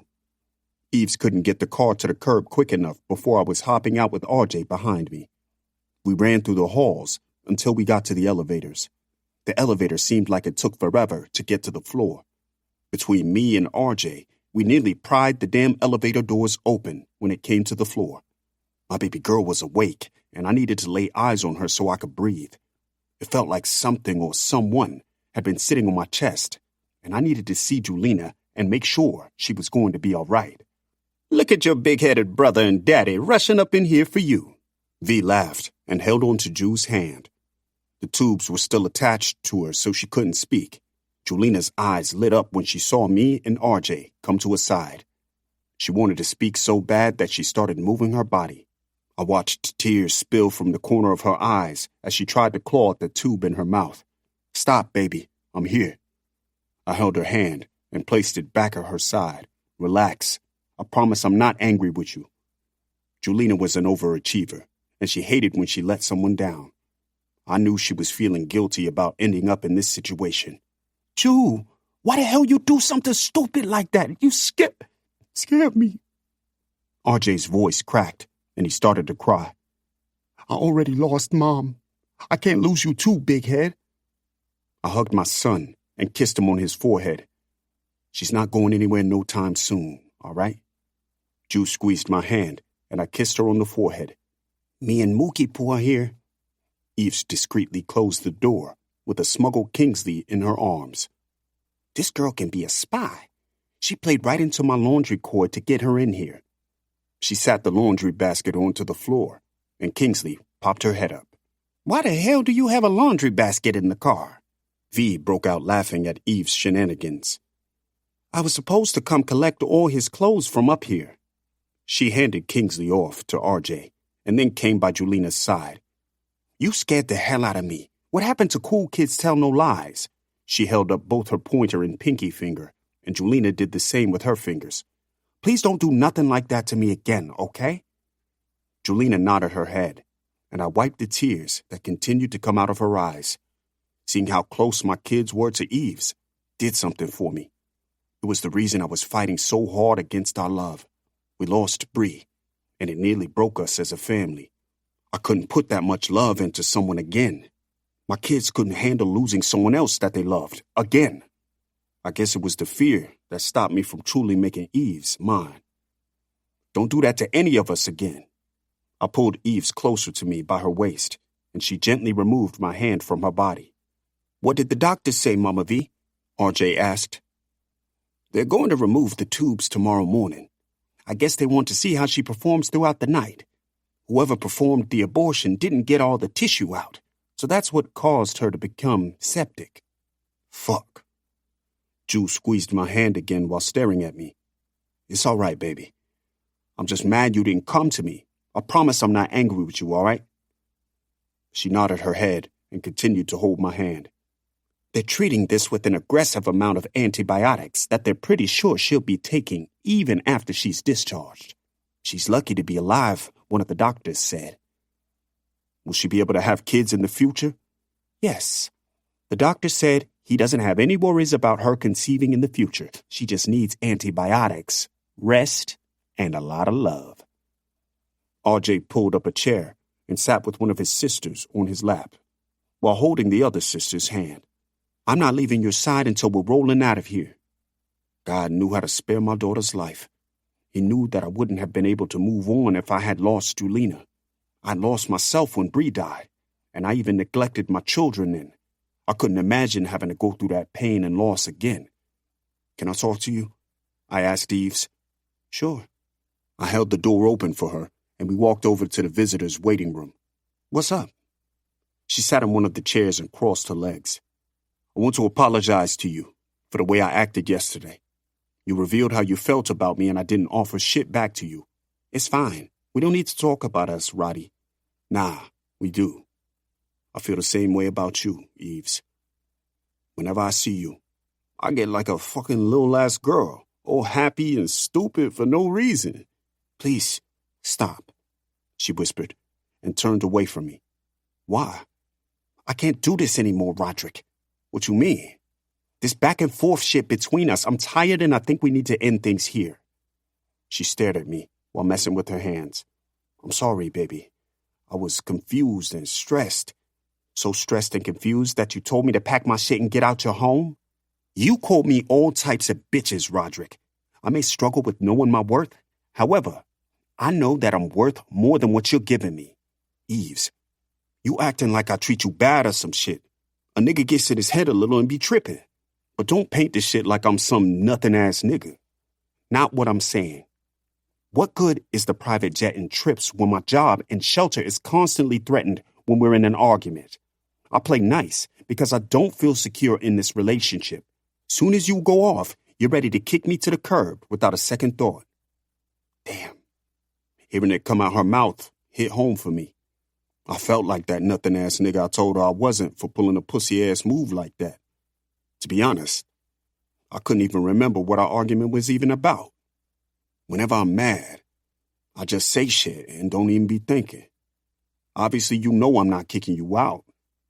I'm never giving you the chance to do it again. She leaned up. I have appointments to look at a few condos that are close by.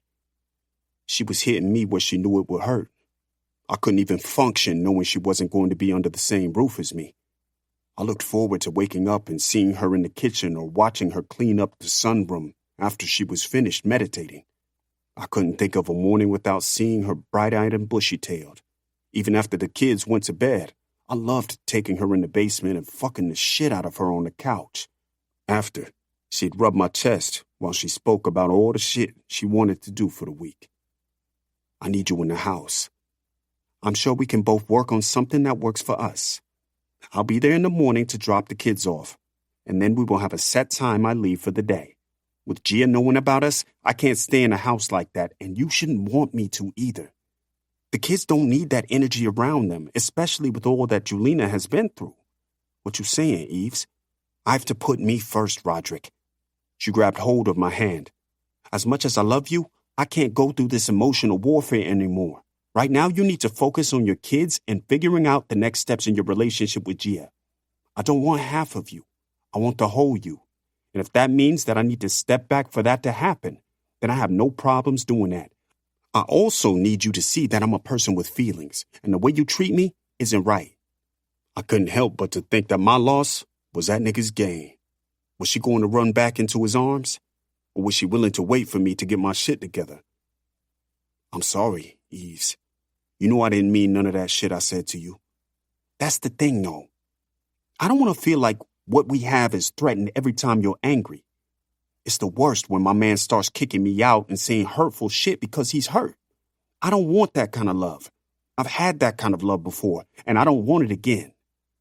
She told me how her ex-husband used to be, and I was being like that nigga. I'd always been quick to hurt somebody with words when I felt hurt. It was something inside of me that always wanted to hurt someone before they could hurt me. Being in the streets, I couldn't be the type of nigga that wore my heart on my sleeve.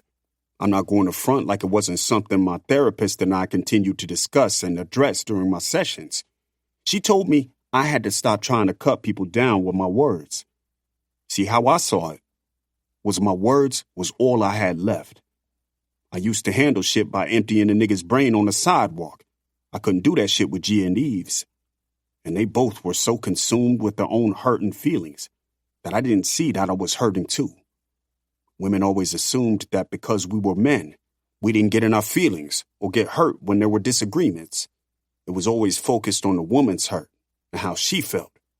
What about us? When Gia bragged about getting rid of the baby, the only thing I knew to do was hurt her with my words. Making her feel worthless with every word that left my mouth was my only solution. I fucked up. I held her hand and leaned back in the chair. Eves had been the one who came in and showed me just how unhappy I had been with Gia. I thought that by trying to marry Gia, have more kids, and do whatever to make her happy, that it was making me happy too. I was so focused on trying to give my kids a family and happy father that I didn't stop and realize that I needed to actually be happy to make all that shit fall in place. Maybe we're not meant to be together right now. I would still like to be your friend, Roderick. I love our friendship and don't want to lose that. Friends don't do the shit I've done to you. I smirked. Eve squeezed her legs together and giggled. See, you can't say stuff like that. We gotta pretend that none of that happened. You could pretend all you want. I can't and don't want to forget nothing I did to you. I smirked and rubbed her thigh. This shit didn't sit right with me, and I was low-key hurt at the same time. Then again, I couldn't be selfish and keep her to myself. The reason she wanted to end shit was my fault. So who else did I have to blame? At the end of the day, if all she wanted was a friendship, then I had no choice but to be her friend, while daydreaming about all the positions I put her in on her birthday trip. 4. Julina. When I opened my eyes, Ethan was sitting beside my bed, and there was a bouquet of flowers sitting on the table that wasn't there before. Between the tubes, needles, and sound of the machines, I hadn't been able to get any real rest. Every doctor kept stressing the importance of resting, yet the minute I finally got comfortable enough to get some sleep, they came and interrupted me. Once they removed the tubes and allowed me to take a few sips of water, I was ready for some sleep. When I first opened my eyes, it was lunch, and now it was starting to get dark outside. Clearly, my father didn't think to wake me up. "Ethan," I voiced and touched my throat. It hurt to talk, think of talking, and swallow. It felt like I was swallowing glass each time I took a gulp of water. "Don't talk. I don't want you to be in pain or anything. Your dad went to grab something for you to eat for dinner," he explained. "I'm fine." I pressed the remote on the bed that helped me sit up. He was the last person I thought I would see. How did he even find out about the entire situation? "How did you find out?" "Your father called my mother and told her. She told me to come up here but wait until you were conscious. She didn't want me being in the way of your family and stuff." "Thank you for the flowers." "You're welcome. I got a job at Publix, so I'm making a little something now." He did a little chuckle. I offered him a weak smile. Was it wrong that I didn't regret aborting the baby? I hated that I nearly died because of it, but I didn't feel empty, sad, or none of those feelings. "I'm sorry I didn't tell you." "You told me that you were thinking about it. Why didn't you tell me you were going through with it?" I shrugged. "I guess I wanted to surprise you." "Not a good surprise, Jelena. You could have died. You understand that? I'd rather raise our baby than know that you died trying to get rid of it." "Sorry." "Don't apologize. I just need you to know that what you did was stupid." He stared into my eyes and then laughed. "Damn, you got me sounding like my mom in here." "You know, I didn't want to say nothing." "Shut up." He nudged me gently. "I was scared as hell, Jelena. Things between us wasn't always the best, but I don't want you dead, kiddo." "Kiddo?" I snorted. "Thank you for coming. You really didn't have to come, and you did, and brought me flowers. This means a lot to me." "Come on now. You're my baby mama. We got a little bond forever now." He held my hand, and I felt butterflies flutter in my stomach. Ethan had my heart, and I don't think he realized just how much he meant to me. He meant so much that I aborted our baby because I didn't want to ruin his life. My life would have changed too. Still, I had help, and my father had the funds to make sure my baby was well taken care of. It didn't matter if I worked in his restaurant or not. I would always be well taken care of, which wasn't reality for Ethan. He would always have to work 10 times harder to prove himself to both his mother and father. We both had our entire lives ahead of us, and it wasn't fair for me to make a decision that could have ruined our lives. A little bond. I like that. I smiled and leaned my head back onto the pillow. Ethan stayed at the hospital for another hour before his mother came to pick him up. I still didn't have an appetite, so I didn't want any of the soup that my father brought. Soup was the only thing that went down and didn't feel like shards of glass being swallowed. Daddy sat on the couch and ate his dinner while watching the basketball game. I could tell he was avoiding having the conversation that he knew we both needed to have. Even after all that has transpired, he was still scared of having those talks with me. "Baby girl, you want to watch something different?" he asked while finishing his chicken meal from his favorite soul food spot. "No, I'm fine." "You all right? Do you need me to get something from the doctors or something?" "I'm okay. Just tired." "It was nice of What's-His-Face to come up here and visit you." "His name is Ethan, Daddy." I yawned. "It was." "Where's Tam?" I shrugged. "In her skin." Tam hadn't been up here to see me once, and I was in my feelings about it. She was my best friend and should have come to see me. If the roles were reversed, I would have been up here every single day waiting on her to wake up. It wasn't like I could shoot her a text message while I was unconscious. Even now, my phone was back home, and I didn't bother to ask for it. "Y'all beefing?" I called her mom and let her know what happened. "Did you?" I desperately wanted to believe that she didn't know, and that was the reason she didn't come to the hospital to see me. "Yeah, I called the same time I had called Ethan's mom's." He washed down the rest of his food with his drink. "She's probably busy." I made a lame excuse as to why my best friend didn't come to see if I was still alive. "You want me to bring your phone up here so you can call her?" No, I kind of want to stay off my phone for a little while. I stared up at the ceiling and broke out in tears. Baby girl, what's the matter? My father rushed over toward me and sat on the edge of the bed. Every movement I made scared him. The situation had him terrified, and I felt so guilty. To see my father, who wasn't scared of anything or anyone, be scared, it broke my heart. He was so worried about me that I could see the dark rings around his eyes. I let you down, and I'm so sorry. From getting pregnant to trying to handle this issue on my own. I'm so sorry, Daddy. I'm so sorry, Daddy. I continued to wail into my hands while he consoled me. Hey, what did I tell you? You can say one thing, Daddy. I know deep down you're disappointed in my actions. I continued on, and he removed my hands from my face. Julina, I don't give a damn about your actions. I'm happy that we're sitting here and you're alive. Fuck the past, baby. We all make mistakes, and some of them you don't come back from. This is one that you're alive to learn from. Feel me? I nodded my head while trying to stop the tears from coming out of my eyes. I should have spoken to you. Eves encouraged me to, and I thought I could handle things myself. Gia shouldn't have taken you.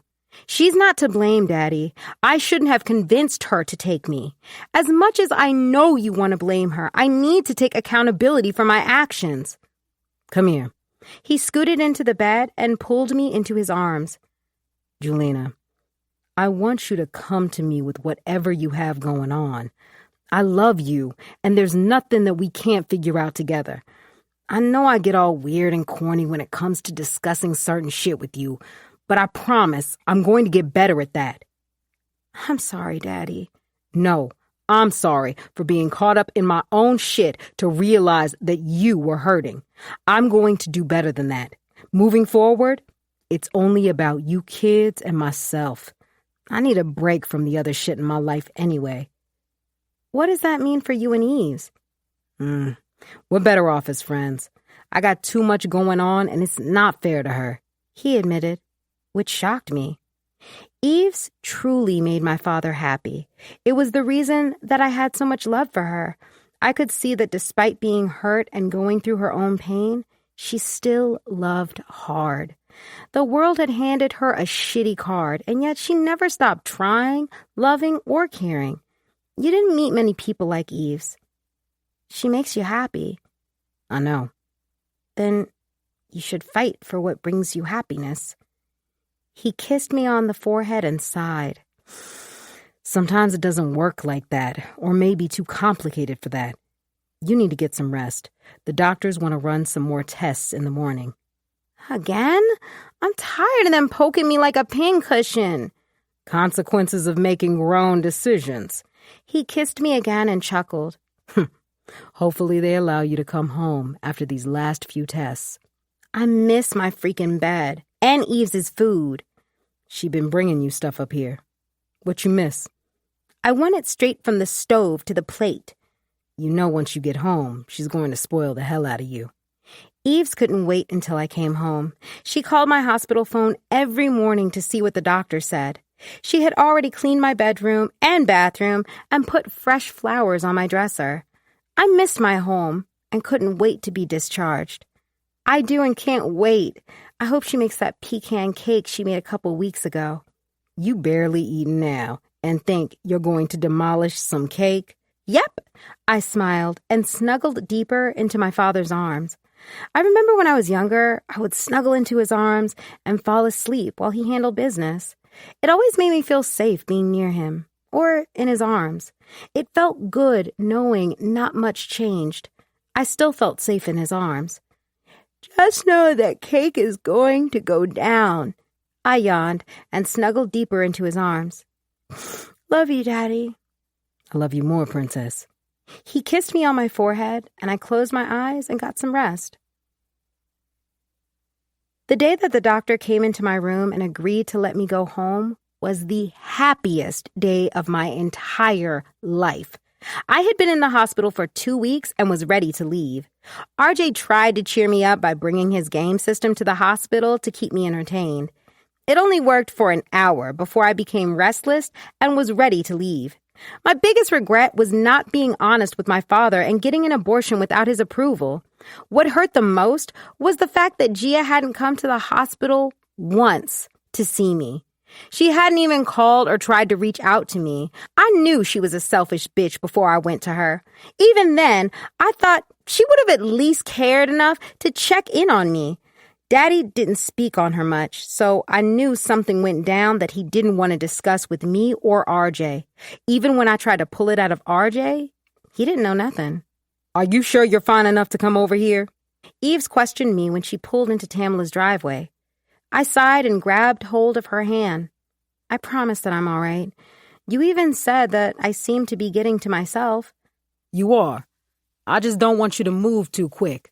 Plus, you have a bunch of schoolwork to get done.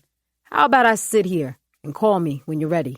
Eves had been hovering over me like a new mother over their newborn. I had to admit that it felt nice to have something close to motherly love. She was the first one in my room in the morning and the last person I saw before I closed my eyes. A few times I had caught her checking on me before she went to bed. Kingsley's giggles told on her. I had to get back to me. That meant I needed to find out what was going on with my best friend. Why hadn't she reached out to me? And why has she been ignoring my text messages and calls? What did I ever do to her? All right, you can wait out here. I'm not going to be too long anyway. I finally gave in and got out of the car. I didn't plan to be over here that long anyway.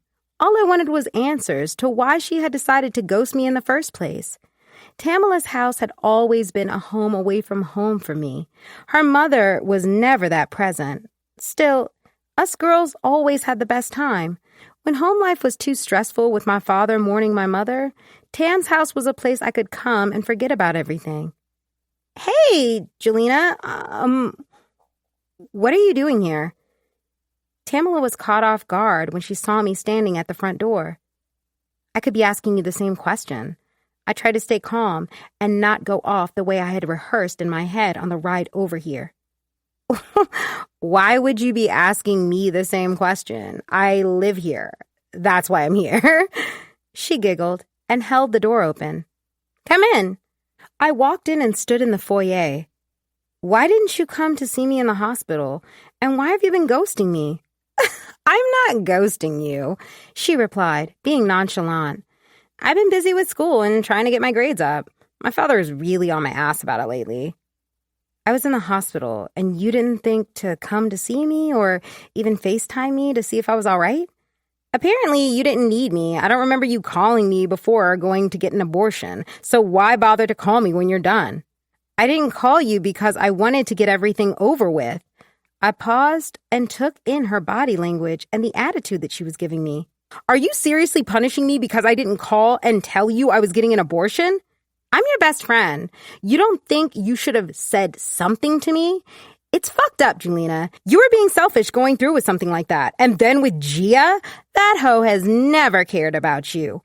She wiped away the tears that slid down her cheeks. "It was the only choice I had." "No, it was the only choice you wanted to have. There was a ton more options than going behind your father's back. I'm down for lying to go to a party or even going shopping with the emergency credit card when you're not supposed to. But this?"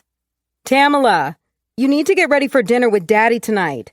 Her mother peered over the circular staircase. "Oh, hi, Jelena." I know this coke-snorting, pussy-popping on a handstand bitch wasn't silently judging me from this staircase her ex-husband paid for while she fucked his friends behind his back. "Hey, look, I know we're besties or whatever, but I can't be around that type of stuff." "Tam, are you serious?" "Hell yeah, I don't want nothing to do with that." She looked over my shoulder and then walked over toward the door. "Can you leave, please?" I couldn't believe that my best friend was tossing me to the side like yesterday's trash. She held the door open, and I hung my head while walking back out the door I had just entered through. "I can't believe you're doing this." "Relax." She stuck her head out and stared up the stairs. Once the coast was clear, she walked back toward the door. My father found out about your abortion and put pressure on my mother to keep me away from you. I don't have my phone, so I couldn't reply to you. My mom thinks she and my dad are getting back together, so she's trying to do everything in her power to make it work. I took a deep sigh of relief and hugged Tam around her neck. Why couldn't you warn me of that when you opened the door?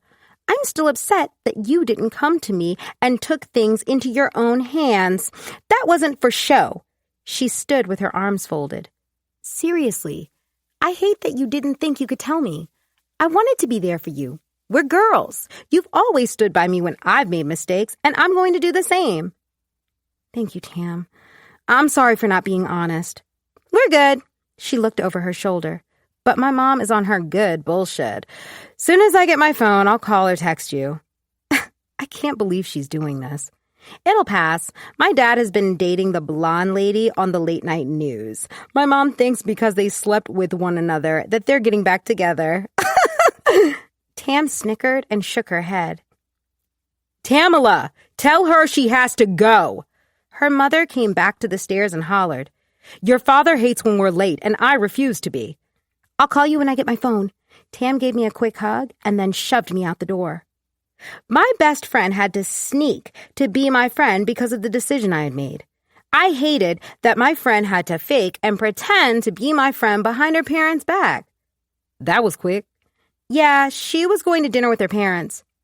Parents? Eves choked out as she backed out of their driveway. When did they become so chummy all of a sudden? She says her mother thinks they're working things out. Her father would be a fool to even get back with her. Eve sucked her teeth and continued to drive home. Are both of you good, though? Uh-huh. She wasn't happy about me not telling her. I think we are all unhappy about that. Although Tam and me were good, we weren't. I didn't want my best friend to lie to her parents about hanging with me. It wasn't like I was a bad influence anyway. Tam did a lot more shit than I did. She just didn't end up pregnant. I was the one who got the good grades and pushed her to excel in school like me. So for them to think I was a bad influence pissed me off. It further irritated me to think that Tam wasn't sticking up for me. Mama Vicky had mentioned Tam being fast more than a few times, and I always stuck up for her. Was Mama Vicky wrong? No. Still, she was my best friend, so I was going to stand up for her and defend her name. I guess that was the difference between someone who's a true friend and someone who is just looking out for themselves. I guess I learned a very powerful lesson in friendship today. Have you spoken to Gia? I asked Eves. Nope. Your father doesn't want her at the house. I was the one who asked her. And she was the adult in the situation, Jew. She should have spoken to your father instead of taking matters into her own hands. She didn't know your medical history or anything. You're right. I feel bad because it was my idea. She must be held responsible for her actions. What she co-signed could have killed you. We could be having a very different conversation or reality. I hear you. I leaned back and enjoyed the rest of the ride home. I felt bad for putting Gia in that position. It wasn't like she went looking to take me to get an abortion. Even though I could have died, I felt like it was my responsibility to own up to my part of everything. She played her part, and I most definitely played my part in things too. Hey, just wanted to reach out and apologize. I took it upon myself to be the first to reach out to her. It was clear that she wasn't going to reach back out to me. Girl, get the fuck off my phone with your phony apologies. You a spoiled brat that ruined our family. My heart started beating so fast that I held onto the door handle. I always dished out attitude toward Gia, and the time she gave it back to me, I was floored by her response. You all right? Eves looked over at me, and I shook my head while putting my phone into my purse. Just tired. See, I knew you needed to relax for the day. I'll make some tea, and you can get some rest for the day. Thanks, Eves. Anytime. I was being genuine with Gia and was sorry for what I dragged her into. If I had known this would happen, I wouldn't have involved her in this. Her response shocked and pissed me off. Who did she think she was? How dare she speak to me like that when she was the one to blame for bringing me to her shady-ass doctor? Maybe if your doctor would have done the job correct, then we wouldn't be in this position. And Mama, you fucked your family all on your own. Now get the fuck off my phone. I did an inward smile, leaned back, and continued to enjoy the rest of the ride home. She had me fucked up if she thought she was going to place all the blame on me. Here I was taking accountability for my part in things when I could have pretended to be the helpless victim the entire time. One thing about my father was that he didn't play about me, and Gia needed to understand that. 5. Mama V.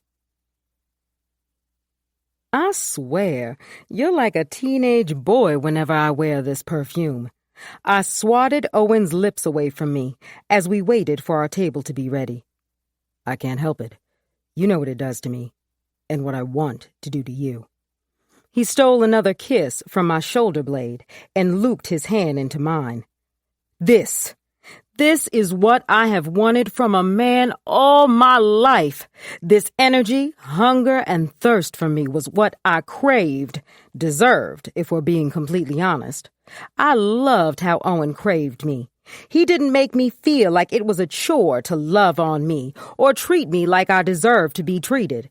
It made me wonder why his wife let such a good man leave her life.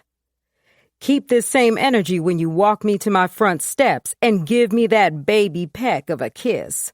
I smirked and followed the hostess, who waved for us to follow behind her. We were having dinner at one of the most exclusive spots in Atlanta. It was a new restaurant that had just opened, and the best part was that it was a Black-owned establishment. Ryder had expressed interest in doing a girls' night here, and we were quickly humbled when we heard about the wait time without reservations and how hard it was to obtain reservations. When Owen suggested taking me out to dinner here tonight, I knew he had to have some connections to even get a reservation on a Friday night. It was so busy that we had to wait 15 minutes for valet to come retrieve the keys. If you didn't have your roommate staying with you, I would have taken you inside and beat that pussy up. He whispered in my ear as the hostess showed us to our table. I nearly tripped when I felt his cool breath caress my ear, and then heard what he wanted to do to me. God, this man made me want to keep him locked up in the house and fuck his brains out. He turned me on that much without even considering our sexual chemistry. Owen! I swatted him and sat down in the chair the hostess pulled out for me. I watched as Owen sat across from me and smirked. What? Stop saying stuff like that when we're in public.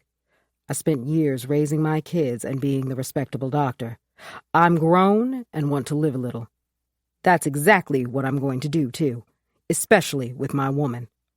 My heart skipped a beat when he called me his woman. I would be lying if I wasn't a little hesitant when it came to Owen. He seemed too good to be true, and it worried me. The fact that his daughter was the wife of my ex-boyfriend was also another reason. What if he wanted to end things with us? I had been waiting for a man like Owen to enter my life, and I could lose him because of my past choices.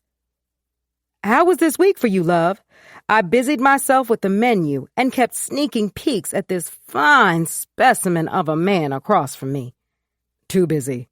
If I hadn't just purchased this new practice, I would have been on someone's beach. He took a sip of his water and stared at me. I'm more interested in your week. How was the grandkids and son? It was long like yours. I helped Roddy out with the kids, and I've been trying to be consistent with working out with Ryder. Vicky, you need to do it and not try. This is important to me. Baby, I know I haven't been eating cookies lately, so give me some credit. I rewarded myself with one cookie before bed. Before, I was shoving back an entire pack. This was progress for me. I could tell from Owen's face that he didn't believe a word that I was saying. No dessert tonight. He snatched the dessert menu I had been salivating over since the hostess sat it down in front of me. Owen, this isn't going to work if you're going to keep being my doctor. Last I checked, Dr. Ramen is my doctor, not you. I folded my arms like a child about to throw a tantrum. Last I checked, we're dating, and I have some say in wanting my woman to live a long time. He countered, and I couldn't even argue with him, though I wanted to. Fine, no dessert tonight. I huffed and focused on what I was going to order. Owen cared about my well-being, and it felt nice having someone make a fuss over me. As much as it was aggravating, it was a turn-on for me. I loved having Owen care about me. It showed that this wasn't just casually dating. He really saw a future with me. He took hold of my hand and caressed them with his thumb. I'm excited to be getting out of town with you. I can have you all to myself for the next couple of days. He licked his lips. While Owen couldn't wait until we arrived in Orlando, I was secretly regretting that I told him I would go with him. His grandson's birthday party was happening the same week we were going to be there, and he wanted us to attend. At first, I didn't mind attending the party because I was so excited to be with a man like Owen. After meeting Monet and finding out that she was Curtis's wife, I didn't want to meet another one of his family members. The thought of having you to myself for a week is something I'm looking forward to. I licked my lips, thinking about the fun we were going to have with one another. This would be our first vacation together, and I was curious to see how things would go between us. With Curtis, we had a great time together when we went to Miami for the first time. Even though we had fun, I was able to see some qualities that I may have missed if we hadn't taken the trip. It was easy to always see the good in the person when you only saw them for a couple hours a week. It was different spending an entire week or weekend with them and sharing a space. Curtis wanted a woman to take care of him. He wanted a mother. He complained about his laundry not getting done, or the fact that I didn't go grocery shopping for the rented condo we were staying in during our Miami trip. It all made sense why he dated and married Monet, because she was younger. A younger woman's mind was impressionable. He was able to mold her into what he wanted her to be. Curtis knew a woman his age, like me, would never go for the bullshit he was spewing. It was clear he noticed right away that I wasn't going to be that type of woman. It was right then and there that he knew that I would be his fun and that his wife would be just that, his wife. When I was in it with Curtis, I never cared about his wife. It was all about me and when I wanted him to myself. I didn't give a damn that he had a wife, because in my opinion, I was the only person that mattered. It was probably the reason God decided to teach me a lesson. As I took the sausage out of the oil, I felt a pair of arms wrap around my waist. Quickly adding the other turkey links to the paper towel, I spun around in Owen's arms and kissed his lips. "Good morning, baby," I greeted. "It's a good morning indeed. I'm kind of sad that you weren't beside me this morning. Wanted more of what you gave me last night." Owen gave me another peck on the lips. "I sure could get used to this. It's beautiful here. I'm surprised you don't come down here more often." "Now that I have you, we both have a reason to come down here and reset with one another." I wrapped my arms around Owen's neck as he pulled me closer and kissed on my neck. He lifted me onto the counter and continued to smother me in kisses. This was all I had ever wanted when it came to wanting a man. Was it so wrong to have a man that worshipped the ground you walked on and made you the happiest you've ever been? Owen popped into my life at a time where I thought I was done with all men. Too many had lied and hurt me, and I was over them. Then this fine specimen came into my life as my doctor and showed me that if a man wanted you, he was going to show you. There was one thing that ruined our nearly perfect love story. Monet, his daughter. It wasn't like I was proud to have been sleeping with a married man. By the time Curtis told me that he was married, I had already fallen for him. According to him, things weren't the best at home, and headed toward divorce. At a certain point, I should have been smarter and knew that Curtis was having his cake and eating it too. Part of me wanted to believe that he wanted to be with me and everything he told me was true. It would be nice to get away and spend more time with you. Some days I feel like I'm competing with your practice. I joked. When it came to Owen and his career, he was committed. At a time when he could be settling down and worried about what country he wanted to visit, he had long days and even longer nights. I witnessed firsthand how committed he was to his career and patience, and that was one of the reasons I respected him so much. To be in a career for as long as he had, and to still love it like the first day, was amazing to witness. I'm sorry for that. When I bought the practice, I promised myself that I'd do 2 or 3 solid years before I went ahead and allowed the other practicing doctors to take over. Owen, I'm not asking you to stop your career. We're way too new in our relationship for me to even make a demand like that. Even if we were, I'd never ask you to put me over your career. I would, without you having to ask. He snuck another kiss onto my neck. After my divorce, I promised myself that I wouldn't put this career before love again. Don't get me wrong. I love my career and my patients. It also has a downside to it, too. I've missed a lot with my ex-wife and children. In this second part of my life, I don't want to do that again. I want to be present in my relationship. You don't have to make any adjustments for me. We'll figure out what works for the both of us. I want you to know that I'm not your ex-wife, so I don't require the same thing she did, okay? I caressed the right side of his face while staring into his eyes. God, I lucked up when you stepped inside my exam room. We both shared a kiss. We both did. Now let me finish making you breakfast. He allowed me down from the counter, and I continued to make breakfast for the both of us. I was still nervous about going to his other daughter's place today. What if she didn't like me? It was funny because I never cared about things like that. If someone didn't like me, it wasn't my problem. Except it mattered when it came to Owen. His children meant the world to him, and them accepting me was important. I was still trying to figure out how to come clean about sleeping with Curtis. Curtis wasn't going to be the type to tell anybody. If he did, that would mess up what he had with his wife. And I knew Curtis. He didn't want those problems. Monique is expecting us early to help set up with the party. He decided to lay that on me last minute. I was expecting us to show up, kiss some babies, and drop gifts off. Spending more time than I wanted wasn't in the plan. Owen sat on the table smirking because he wanted me to be close with his kids. Set up? Monique is like her mother. She's unorganized and does things on the whim.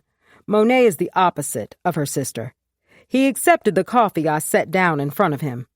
Monet and Curtis are driving in to attend the party, too. I figured we could all do dinner tonight since you didn't get the chance to meet him. He took a sip of his coffee while I busied myself with the eggs. Dinner, huh? I nervously smiled. That'd be great.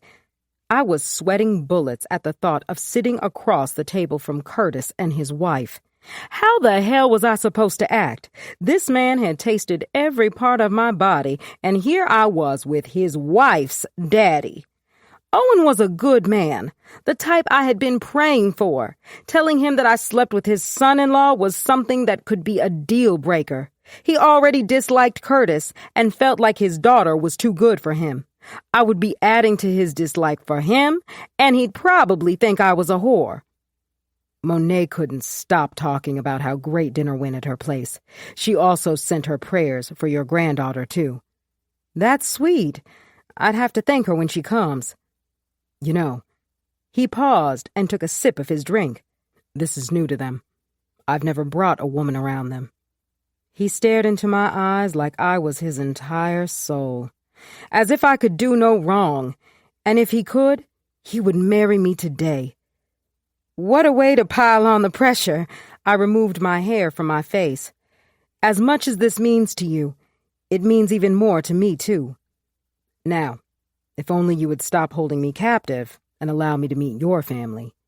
This wasn't the first time that he had mentioned my family and wanting to meet them. I was scared for Owen to meet my family. This wasn't like Curtis, where I had a reason to hide him. He had a wife, so bringing him around my family just never seemed right. With Owen, it was different. I could tell that he was serious about me, and it scared the shit out of me. I had prayed for a man who wanted me and didn't belong to anyone else. And now that I had that, a bitch was more scared than a stripper in church. Stop. I'm not holding you captive. Owen, I'm just really nervous to introduce you to my family. It has nothing to do with you. It's me. It's not me, it's you excuse. Really, Vicky? I could tell that Owen wasn't going for my excuses much longer. How much longer could I keep him away? Roddy had been too wrapped into his own things to pay attention to what I had been doing, so it wasn't like he was concerned with meeting Owen. I wanted this small slice of heaven to myself for once, and I wanted to make sure that I was certain about us before introducing him to my family. My mother was the most judgmental, and I just wanted things to be perfect. Can I have a good, peaceful night without talking about our families? I promise when the time is right, I will introduce you to my crazy family. Owen reached his hand across the table and rubbed mine. I'm sorry if you feel like I'm pushing or forcing you. You're not pushing me or forcing me, babe. Is it wrong to keep you to myself for a little bit longer? I winked and rubbed his hands back. I just need to know that we're solid before making that move. It's not like I've had the best track record when it comes to the men I date. It's different with me. I respect your timing and when you're ready for me to meet your family. Thank you, love. I offered him a smile and then turned back to the stove to finish making our breakfast. If it was up to me, I would have let Owen wait at least 6 months to a year to meet my family. A part of me was nervous to bring another man around my family. I had always been the one who couldn't keep a man, in my mother's eyes. This time, I wanted it to be right when I did introduce Owen to everyone.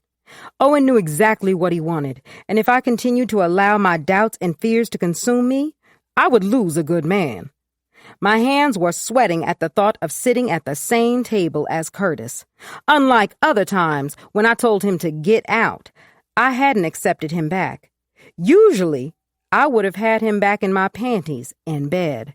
This time, I stood firm and sent him back to his wife, praying that I'd never see him again. Maybe I shouldn't have prayed that hard, because now he had popped back into my life at the worst time possible. Shit. He's so busy bumping his damn gums instead of coming to get these keys. Owen hissed while hitting the steering wheel once again. I don't like being damn late when I arrived on time for our reservation. We were eating at another exclusive restaurant in Orlando. With Owen, I had gotten used to everything being top-notch. He had busted his ass to live this life of luxury. Calm down, baby.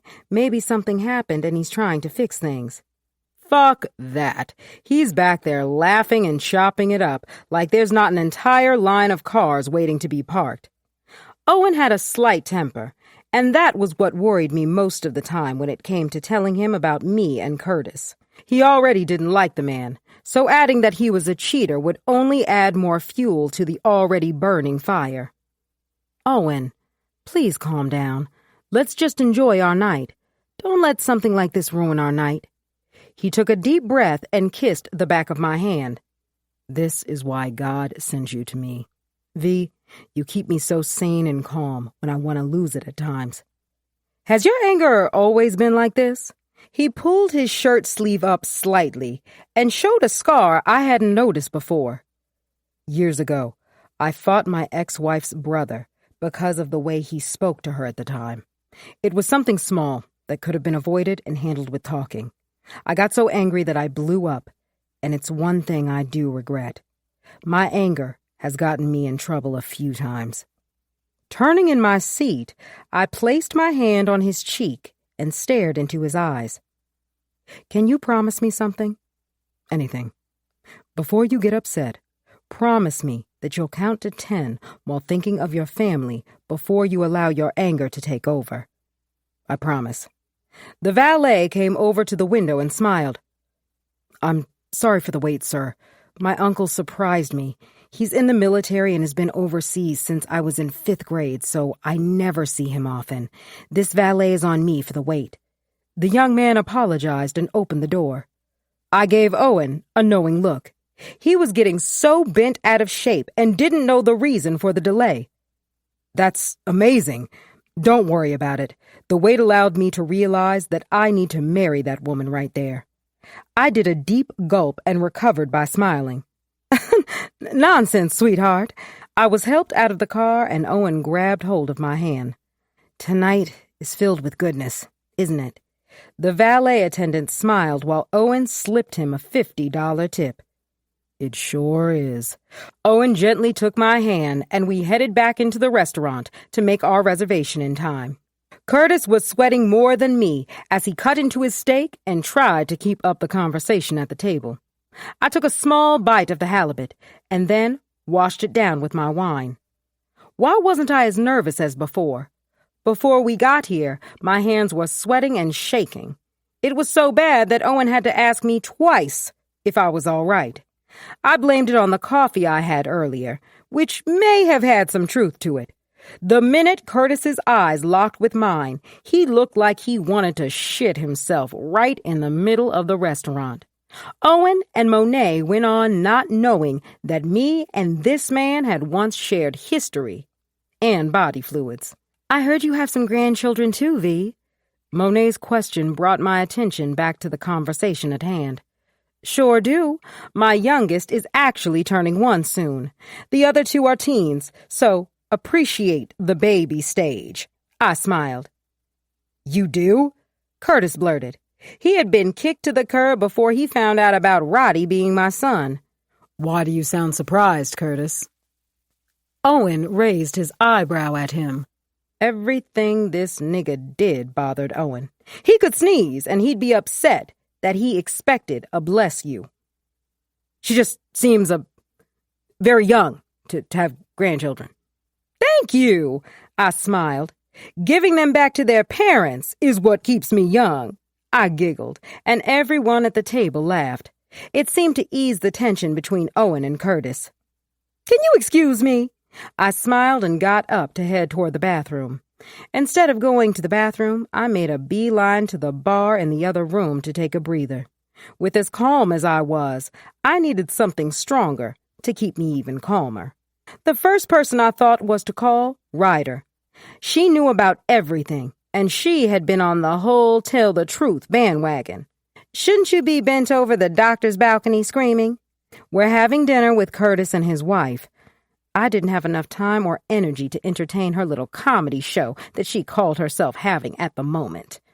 Well, damn, how's it going? Wait, how are you even calling me? I told them I had to use the bathroom. Are you freaking out? Not really. The wine is helping me some. I'm at the bar getting something stronger. I took a deep breath and took the shot that the bartender sat in front of me. 2 more. I slid a $20 tip onto the bar. The last thing you need to be doing is getting drunk. Do you think that's going to make everything better? It will sure make everything go by faster. Be honest, Vicky. Just tell him that you and Curtis dated in the past. You don't need to add anything else to it.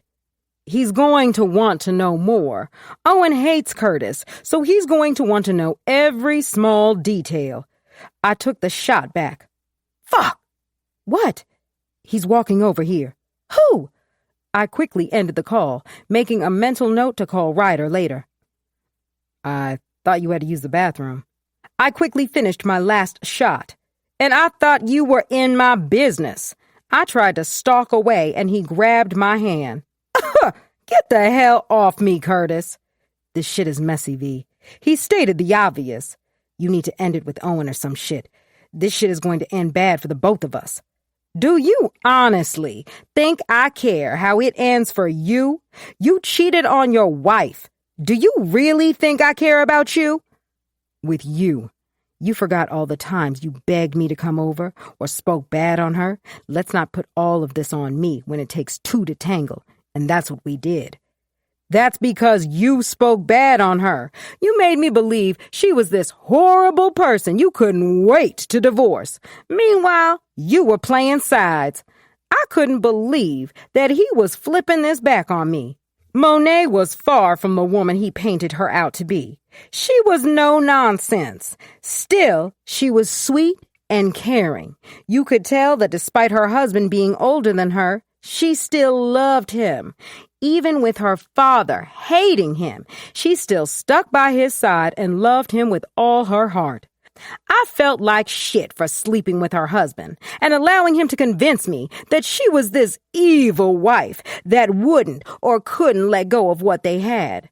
Curtis had me so wrapped up in his lies that I would have believed he was a damn alien if he told me. You believed what you wanted to believe. He had the nerve to reply, and I wanted to slap the taste out of his mouth. Who the fuck did he think he was? The nerve of him to put all this on me.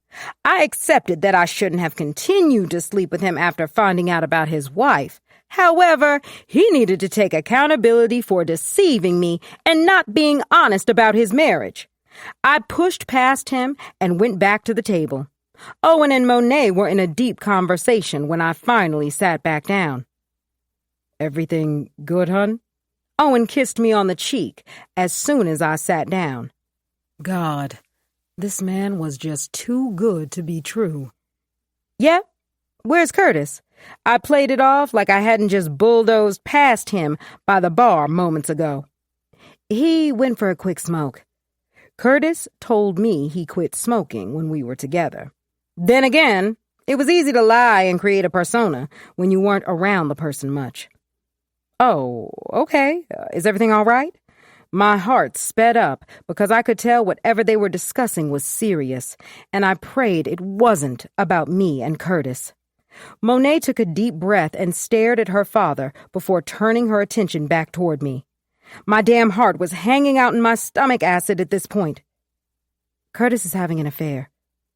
If God wanted me to die, then he should have just said that. Oh, no.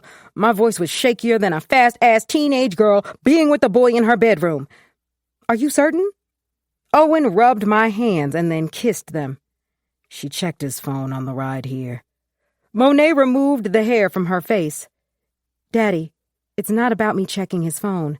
I've known for a while that Curtis has been cheating on me. I took a deep breath and tried to discreetly rub my stomach because I knew my heart was in there somewhere. I'm sorry, Monet. It can't be easy dealing with this, knowing that you're pregnant. God, I felt like shit for continuing to sleep with this woman's husband. Here she was nearly in tears at this kitchen table while pregnant, and I was trying to console her knowing that I was one of the women that Curtis had been cheating on her with. It's not your fault. Curtis is a cheater, and I knew that before getting married. She wiped her tear. I thought by marrying him that it would slow him down. I told you that you needed to leave him alone before getting married. Owen reminded his daughter, which didn't help at the moment. Owen, not right now, I whispered. I knew it was hard for him to tap out of parent mode, and he wanted to remind her of all the advice and red flags I'm sure he had pointed out to her. Still, he needed to allow her to vent. She didn't want to hear how he told her so. All she wanted was for someone to care and hear her out. Is it all right if I just head back to the condo? If having to have dinner with Curtis and Monet wasn't enough, Curtis had forgot to book their hotel, so they had to wait until tomorrow to check into their room. So, that meant they were staying in the guest room on the other side of the condo. So much for loud and rough sex tonight with Owen. We can get the check and I'll head back to the condo. I'll order some food to be delivered, and you can relax. I don't want you stressing out my grandchild. Owen jumped back into dad mode. I mean, he couldn't help it when his pregnant daughter was talking about her husband having an affair. If I didn't feel like shit before, I damn sure felt like it now. Witnessing this woman be hurt by her husband's actions and actively knowing that he was cheating on her was horrible. It also hurt that Curtis moved on from me to another woman so quickly.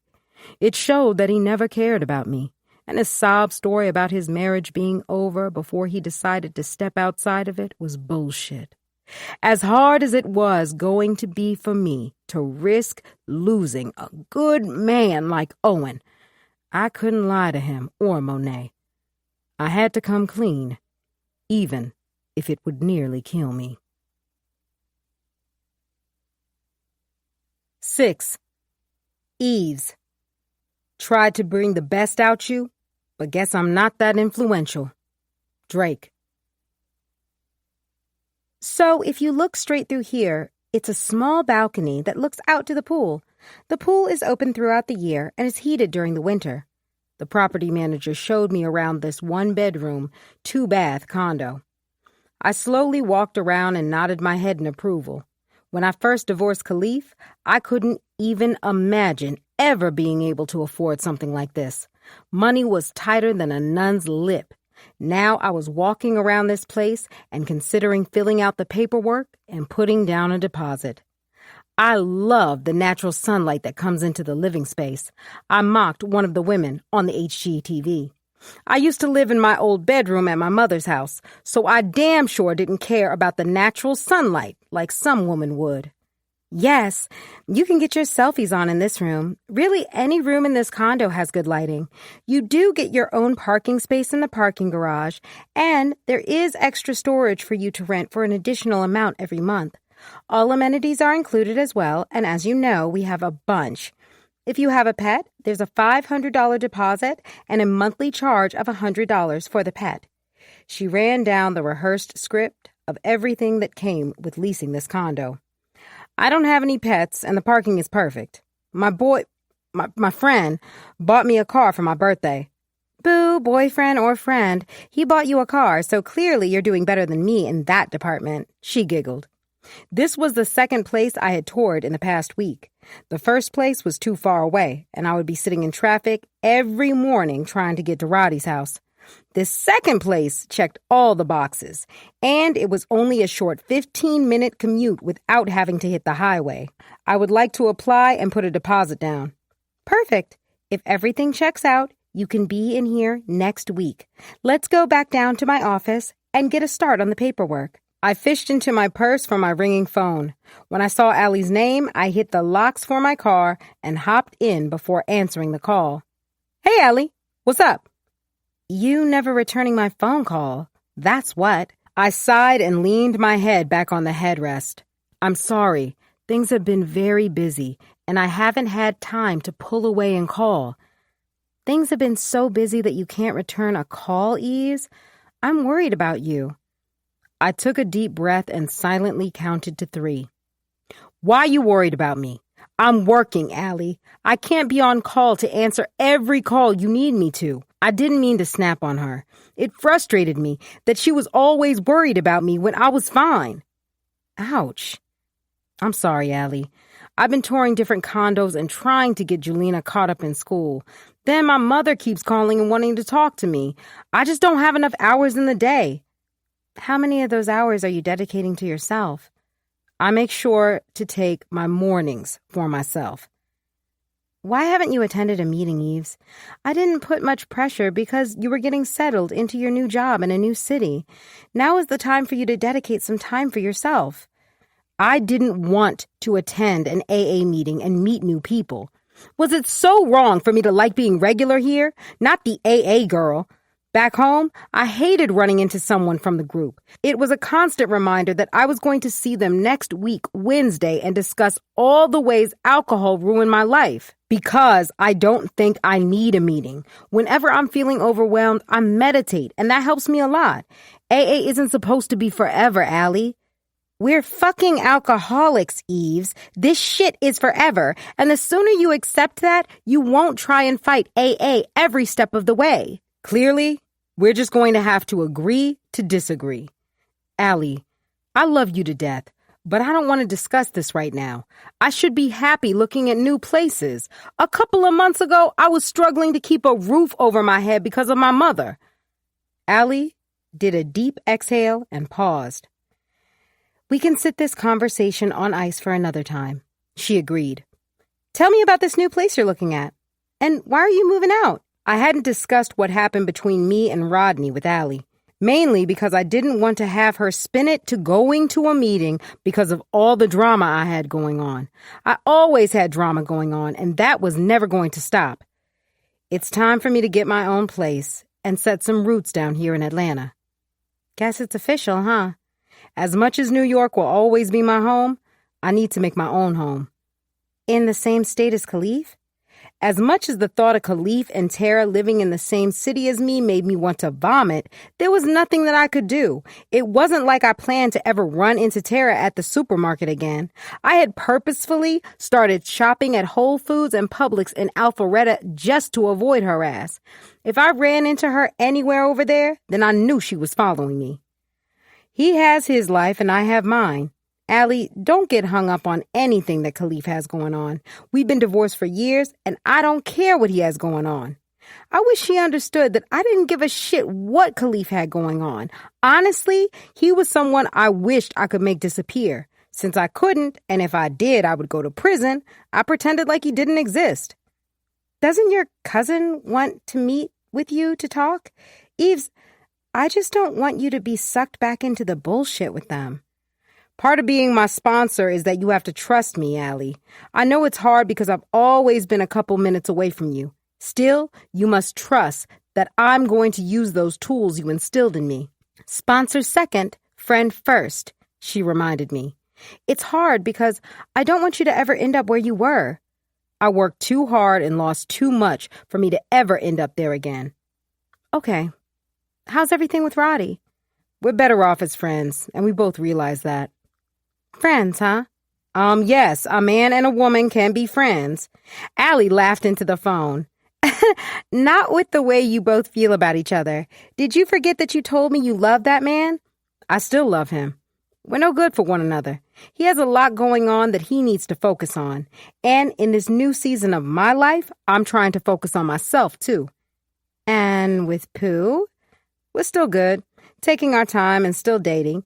It's been fun building a friendship with him again. Is it really a friendship? Well, not a friendship, a relationship, I guess.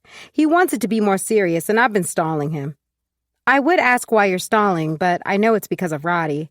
What do you mean? I finally started the car and fixed myself in the mirror.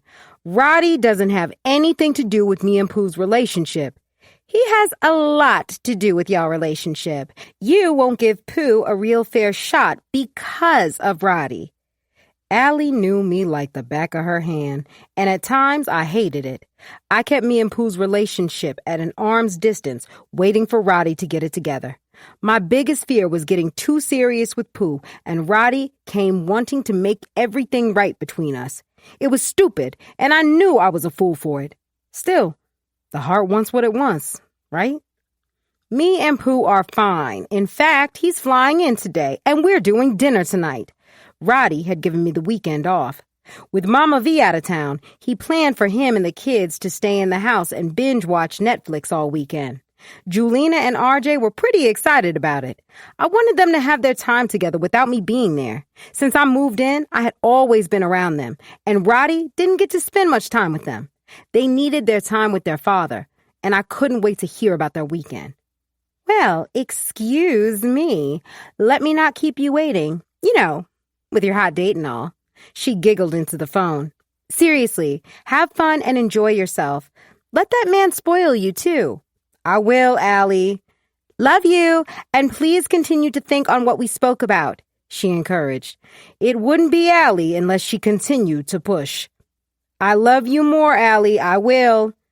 I was so nervous about getting approved for this condo that I had been checking my email since I had left the office earlier. When I stopped by the house to grab my bags for this weekend, Roddy had gone to the supermarket to grab snacks for the kids. Julina was so happy to be spending time with her father and siblings this weekend. It didn't matter how much the kids loved me. Nothing beat spending time with their father. I started to stick around and wait to say bye to him, but reconsidered that quick. This friendship thing we were doing was weird because we knew that we were meant to be more than friends. In the end, it didn't matter what we knew we were supposed to be. Roddy had too much going on, and I wasn't his priority. He had proven time after time that if he had to, he would get rid of me. Pooh had sent me an address to meet him at. I thought we were going to meet in the city at the hotel, but I guess he had other plans for us. To say I was excited to see Pooh was an understatement. Having him fly into town showed me that he was more than all the talk he did. He was putting some action behind those words and wanted this as bad as he said. Since Pooh had come back into my life, he had been upfront with what he wanted. It was me who had been picking every little detail about him because I was so hung up on Roddy. I compared him to Roddy when the truth was they were complete opposites. Roddy spoke about what he wanted when it came to me. And then, when he got the chance to prove it, he never could. Pooh, on the other hand, had been applying pressure since we had reconnected, and I hadn't given him a fair chance. I had planned on driving myself to the address until he sent a car to bring me. As I continued to check my emails waiting to hear back from this office, I shot V a quick text message. She was nervous about going to Orlando with Owen and meeting his other daughter. Hey, thinking about you. Hey, sugar, thank you. Love you and have fun this weekend. It's well deserved. I put my phone away the moment we pulled into a gated community. After being granted clearance, the driver continued to drive until we pulled into a contemporary modern mansion. It was beautiful, and we hadn't even pulled fully into the wrap-around driveway. Off to the side, there was a 4-car garage with fully transparent doors and iron outline. With the security at the front, it made sense why someone wouldn't be worried about having their cars exposed with the security at the front. Miss St. Michael's, we're here. The driver smiled and got out the car. He helped me out and went to the back of the car to retrieve my overnight bag. Do I just go inside the house? Do you know whose house this is? I fired off each question at the driver. He was staring at me like, ma'am, I'm just trying to do my job. That's it. Yes, you can go to the door. Someone will let you in, he instructed. And I pulled my purse onto my arm and made my way to the 2 massive metal doors. Low-key, I prayed that someone was going to open the door because I didn't feel like having to struggle with it. I could tell from the walk up to this house that those shits were heavy. My prayers were answered when the door opened and a black man in a suit stood to the side of the door. Welcome, Miss St. Michael's. He greeted and welcomed me into the immaculate home. The foyer had one circular staircase that was made of that expensive, shiny wood. The huge floral arrangement on the foyer table must have cost hundreds, even thousands of dollars. Beautiful, huh? Yes, this place is gorgeous. Whoever owns this is surely lucky and has amazing taste. I'm meeting Preston. Do you know where? There goes my girl. Pooh cut me off when he walked into the foyer. I would be lying if I said I hadn't missed him during our brief time away from each other. Pooh had always made me feel safe, sheltered, and like the most precious piece of cargo in the world. He'd die before he would let anything happen to me, and I loved him for it. It was rare to feel that protected from a man. Hey, baby. I rushed over to him and wrapped my arms around his neck while he kissed me on the neck. God, I missed your scent. Pooh always smelled good. That's not to say that Roddy smelled or anything like that. Pooh just had a different scent about him that activated my pheromones. I missed your taste. He whispered in my ear, and I giggled like the schoolgirl he always made me feel like. Stop being nasty. I thought we were going to meet at the hotel. What changed? Pooh turned his attention to the driver. You can leave those here. He nodded his head toward the spot he wanted the driver to leave my stuff. Mr. Guy, I'll check on the progress with dinner. We're having dinner here? Uh-huh, he murmured while continuing to rub on my ass.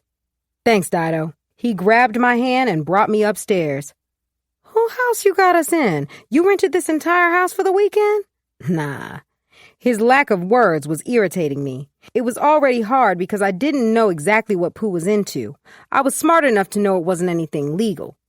As long as I knew Pooh, he was into the streets and never into anything legal.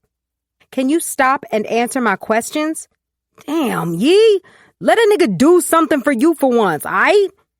I quieted down and continued to let him lead us upstairs.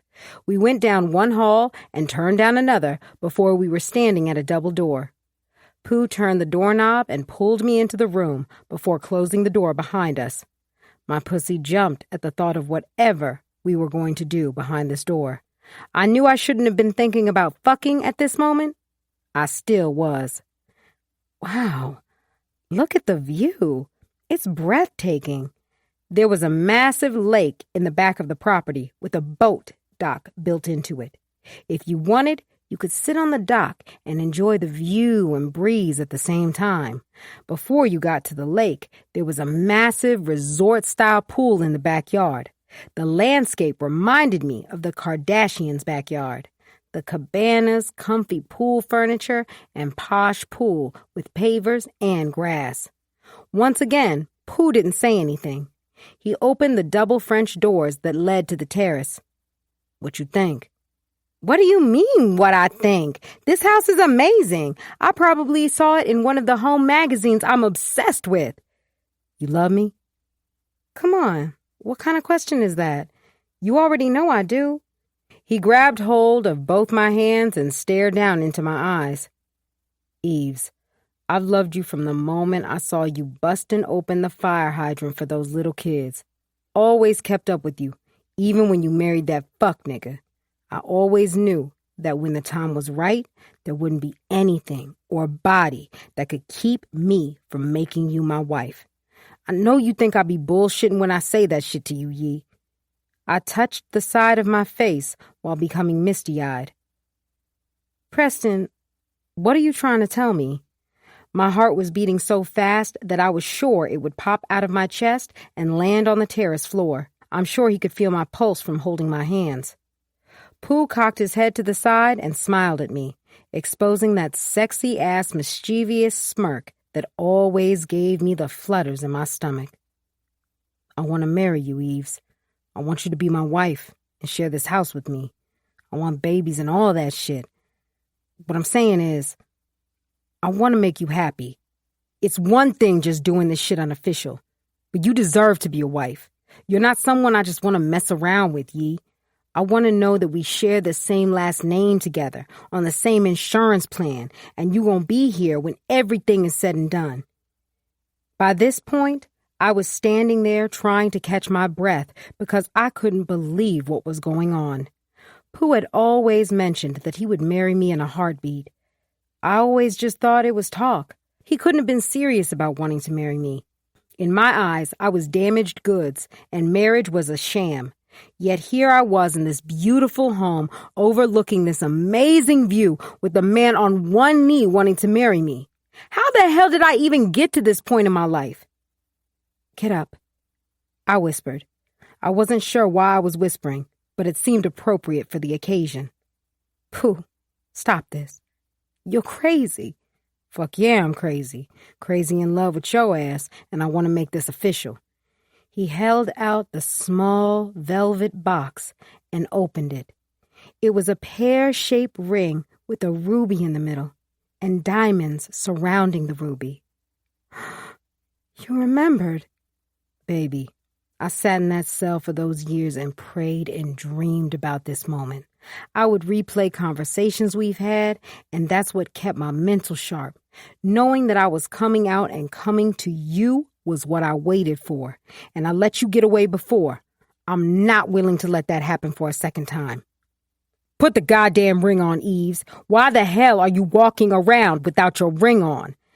Khalif hollered from the bathroom. When I turned around, he was standing in the doorway of our bathroom holding the ring. I purposely left in my jewelry dish. It makes my finger itch, and it turned green last week. Then stop washing the dishes with the ring on, stupid. Maybe you shouldn't have sold my real ring for some stupid-ass books. You just had to own them. You couldn't rent them, huh? Khalif had taken my real diamond ring and pawned it for books he needed for school, books that he could have rented. It made me believe he pawned my ring for something other than what he was trying to get me to believe. I was trying to be the supportive wife and hold her husband down. But damn, when was my sacrifices going to end? It seemed like I was the only one sacrificing for his career. I don't want to hear all this complaining when I'm a rich-ass doctor on the West Coast. If we're even together, I mumbled and grabbed my stuff to pack into my purse. Talia loved messing around with my lip glosses and wallet. What you said? Why did I have to pawn my ring? We could have pawned yours. Khalif didn't give a damn about my complaining. All he cared about was himself, and he showed it more and more each day. To my family, he was Mr. Couldn't do no wrong. Your ring costs more, Eves. Why you making such a big deal out of this shit? You barely even wear the shit. I wanted to pass it down to Talia, and she could pass it down to her family. Fucking traditions, Khalif. Or do you not care about that kind of thing? He went into the bathroom and walked out with a fake ring in his hand. Put the damn ring on. You're going out for girls' night, and you need to have a damn ring on. So that's what this was about? He didn't give a damn any other time. It was because I told him that I was going out for girls' night with Court and Tara. Little did he know I was going out to dinner with Pooh. After spending the entire week being a mom, I needed a drink and some time away from my daughter. Khalif had school as an escape. I didn't have that option and was always in the house with our daughter. When it came to Talia, I was involved in every part of her daily life. She came to whenever she was hungry, sad, or tired. Khalif was just an extra body in the house that she loved to play with. Don't get me wrong, she loved her father. He was one of her favorite people. Talia was smart enough to know who kept her alive and who kept her laughing. I'll wear the stupid ring. I snatched it and put it back onto my finger, praying that it didn't start itching again. Have fun. Don't drink too much, Eves. I rolled my eyes, put my purse onto my shoulder, and kissed Talia on the forehead while she ate dinner. Don't wait up for me. I have to study for a test, so I'll be awake. I didn't bother to reply as I locked the door behind me. All I wanted was to be in Pooh's arms. The fuck you keep twisting that ring like that? Wait, it's different. What happened to the other one? I didn't know you cared enough to pay attention to small details like my ring. Pooh screwed his face up. Hell yeah, you my girl, and I need to know how I'm gonna top that bullshit-ass ring. It always made me feel good when Pooh called me his. I felt wanted, loved, and secured, all at the same time. Someone wanted me and wanted to do whatever they had to prove their love. I love rubies. Noted. Now come here and give me a fucking kiss. I ain't see you all week, and you acting all shy and timid. Damn, Ma, you got me down here on my knee like I'm a young nigga or something. Pooh snapped me back to reality. The reality of him wanting me to become his wife and his forever. I'm sorry. What's it gonna be, Eves? I don't have time to run behind you and play these little games you've been playing. I want forever with you, and I'm showing you everything we spoke about. I looked at the ring and then back to Pooh kneeling on one knee. Yes, I'll marry you, I heard myself say. It was like I was out of my body, watching this whole scene unfold from the doorway. Pooh was always the type who prayed for the best and still assumed the worst. When he looked up at me, I could tell he was legit surprised that I had given him the answer he wanted. Yo, you dead ass ye? I smiled widely and nodded my head, trying to avoid crying like a damn baby. Yes, baby. The memories of us sitting in his car, talking about our future, flooded my mind. I remember praying every night that I had the strength to leave Khalif. I would climb into bed beside my husband and dream about the life I wanted to have with Pooh. Back then, Pooh would promise me the world, and I didn't believe all of it. The thought of him wanting to give me the world was more than enough for me. The shock subsided, and he got off his knee and picked me up while spinning around. Ma, I want to make you so fucking happy. Talia would want that shit for the both of us. The mention of Talia's name made those tears I had been keeping back fall from my eyes. She would have, Pooh. Pooh, she really loved you. Talia loved Pooh. He was our little secret, and she had so much fun keeping it from her father. Anytime I brought her along to our secret rendezvous, Pooh would plan a whole day for Talia. He'd spare no expense on her, and she'd end up with the brightest smile on her face for the entire day. When I would tuck her into bed, she'd whisper about Pooh and how much fun she had. God, I miss my baby girl so much, and it never did get easier. I love the hell out that little girl, too. Let me take you back home to visit her. We can make it a little engagement getaway. I'm not ready to go to her grave. He was taken back by my response. Baby, you ain't never went to her grave? No. Why? He was gentle and non-judgmental. Although he was taken aback, he wasn't judging me because I hadn't visited Talia's grave. It makes it real that she's dead. I sniffled. It's like, I know she's gone, but going to see where she's laying will make it more real. Pooh put his arms around me and kissed me on the head.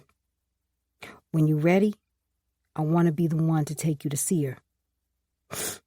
Okay. You ready to make this home yours? Whatever you want to toss, go ahead. All the shit came with the house. It's brand new. The furniture or the house? Both. The developers wanted to sell an experience, whatever the fuck that means. He chuckled and squeezed my ass. I bought this for us. You want us both to live in here now? I hear hesitation in your voice. What's the problem? He took a seat in the chair on the balcony. What exactly does all this mean? Are you moving to Atlanta now? Pooh was adamant about moving to Las Vegas and getting his business deals off the ground. That was the reason I was so comfortable with having the arrangement that we did have. He didn't have plans on moving here, and I had no plans on moving to Las Vegas. So what did that mean for this engagement? I can be here part-time. Yee, don't do this. We can make this work with us. I ran my hand down my face and sat down beside him. I know. My mind is just all over the place. Look at my hands. He took one of my shaking hands into his and kissed it. Calm down. Everything doesn't have to be solved in a day. I want to celebrate this. Us. He kissed me on the lips, and I held his face. Baby, I love you so much, and I want to make you happy. You deserve that shit. Seeing you happy makes me happy. You hear me? Pooh wanted to make me the happiest woman in the world, and I was busy worried about him not living here in Atlanta full time. I had a marriage where the man I married was barely home, and we were in the same state. I want us to make each other equally happy. It's never going to work with you trying to make only me happy. I have to make you happy too, Preston. I told him. Whenever Pooh was serious about something, he put his entire heart into it. Our relationship was something that he was serious about. I could tell from the way he carefully planned this out without my knowledge. He wanted to show me that he was the better choice, and all the conversations we've had in the past wasn't just talk. He meant every word of it and wanted this engagement to work. I need honesty, Yee. His voice turned stern. I'm ignorant to believe that our relationship won't have its fair share of problems. I need you to be honest with me about everything. No more lies.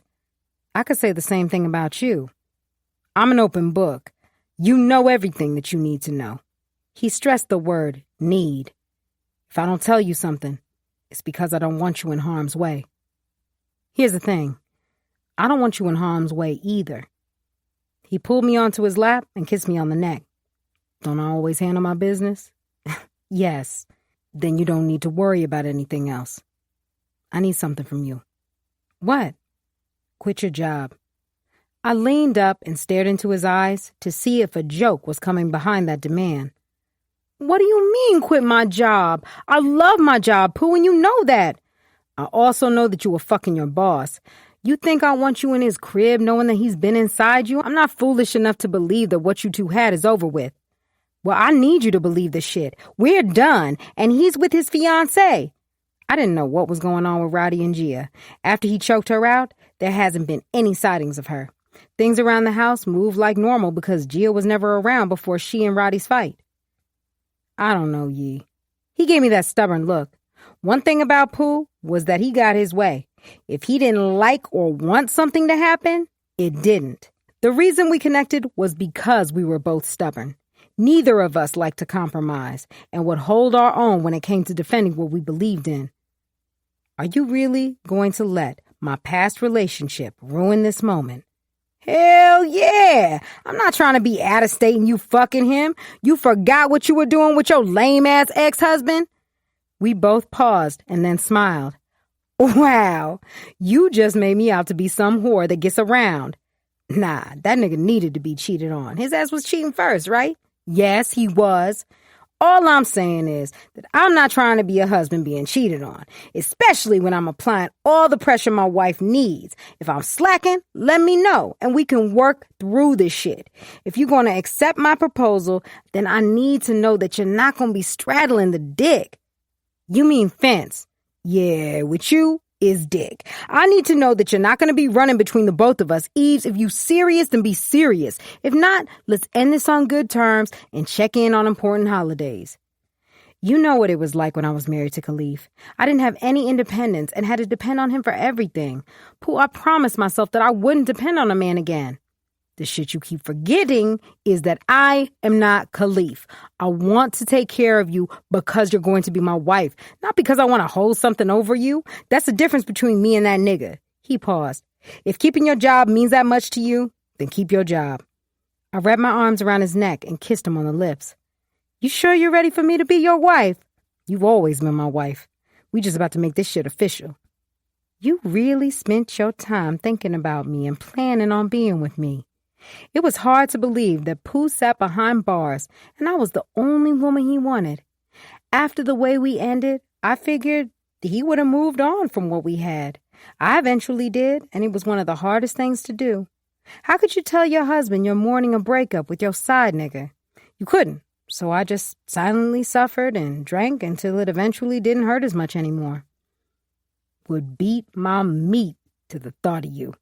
He sucked on my neck, and I giggled. I love the shit out of you, Ma, and I believe shit was supposed to happen like this for us. We're meant to be together, and I need you to stop fighting it. In my heart, I knew that I was meant to be with Pooh. The only reason I picked apart everything about him was because I was scared. Scared of what could be between us. Things could go really well, or things could go wrong, and I'd lose him. Then, I had fallen in love with Roddy, and it was hard to remove myself from him. I wanted to be everything he needed, and he continued to push me away. How many times was I supposed to excuse his behavior when I was the only one being hurt in the process? Roderick made it clear that when it came to me, I wasn't a priority. He was always going to put Gia before me, and I couldn't live my life like that. I deserve happiness too. This house is beautiful. You don't think it's too much for just the two of us? Nah. After being in a cell all those years, I want a big-ass crib with my fine-ass wife. We both shared a kiss while enjoying the view from our balcony. If you would have asked me a year ago where I would see myself, it damn sure wouldn't have been here. I never would have guessed that I would move to Atlanta and fall in love with the city. Then to be engaged and be married to Pooh was something I never expected. It was easier to pretend that Pooh didn't exist. I spent many nights crying because all I wanted was to be with him, and I couldn't. I felt like I had allowed the love of my life to walk out my life and didn't put up a fight. I love you, Yee. I love you, Pooh. I kissed him on the lips and cuddled deeper into his arms. This was what security felt like.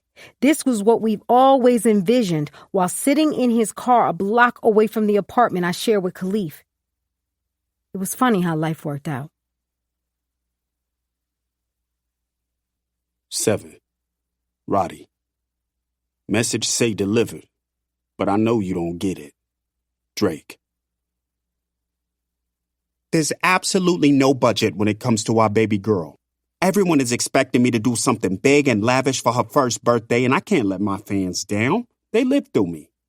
Gia took a sip of her coffee and stared at the event planner, who was clearly over her shit.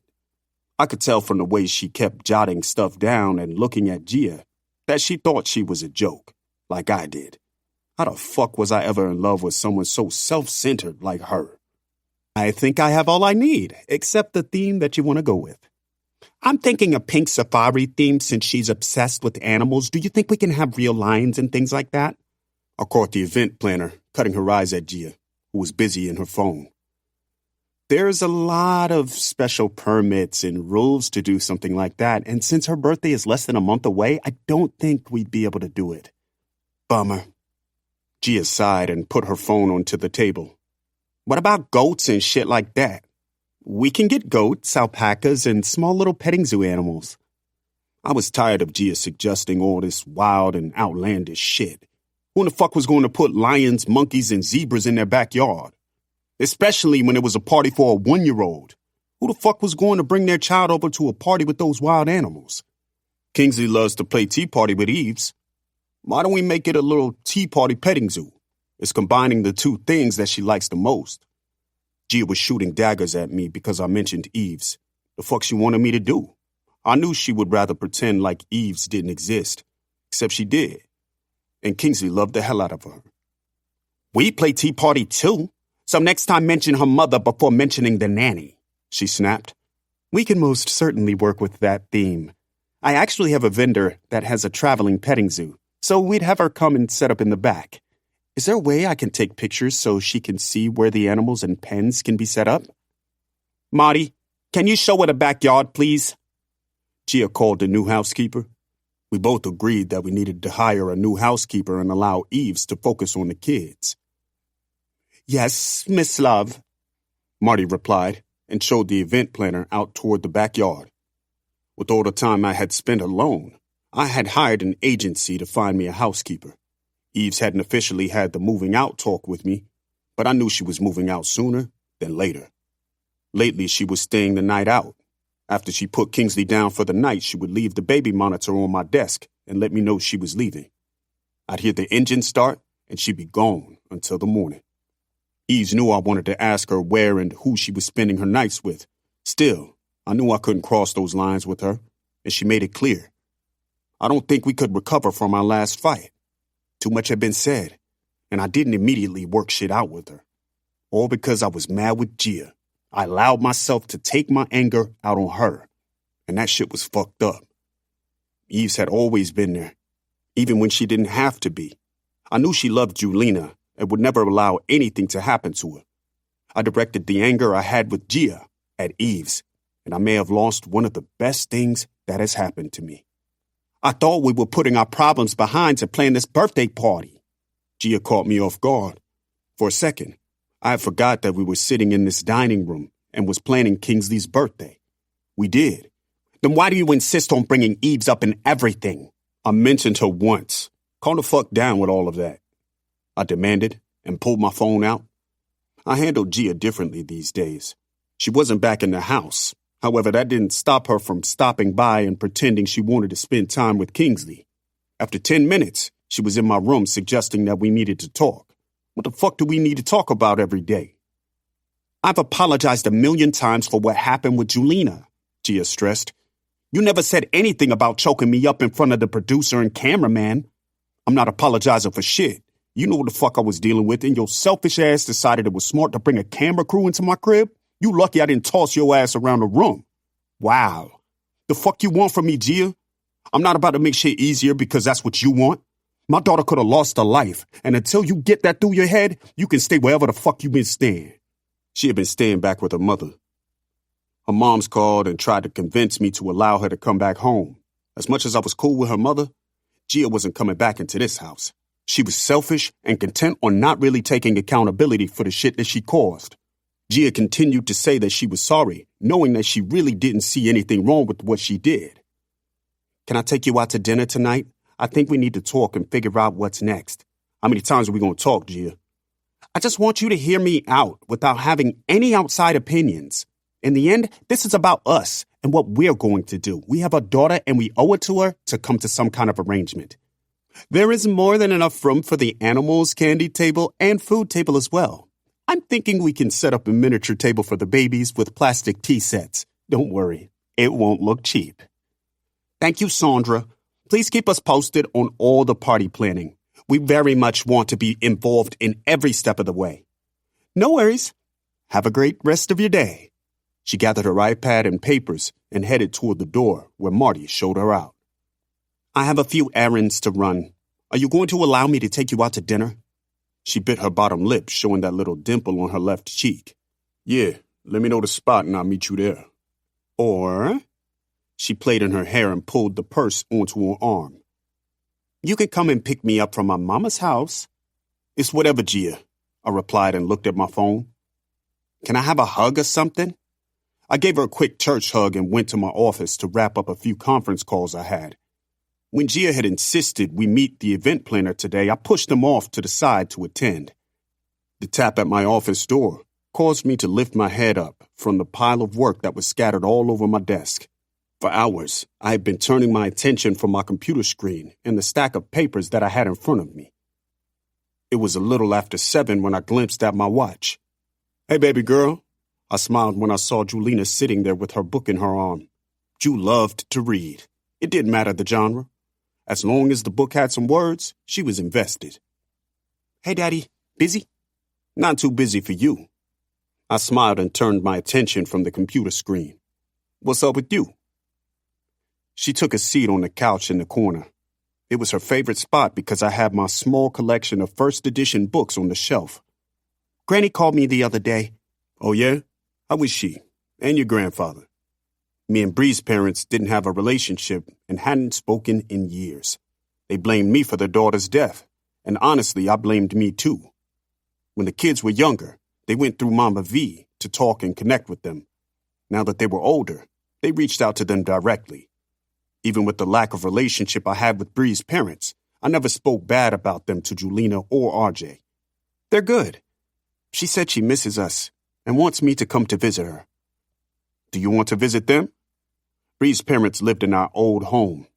It was the only thing they had that Bree owned, and I couldn't take that from them. The house was paid off, so I transferred the deed into their name and left town with the kids.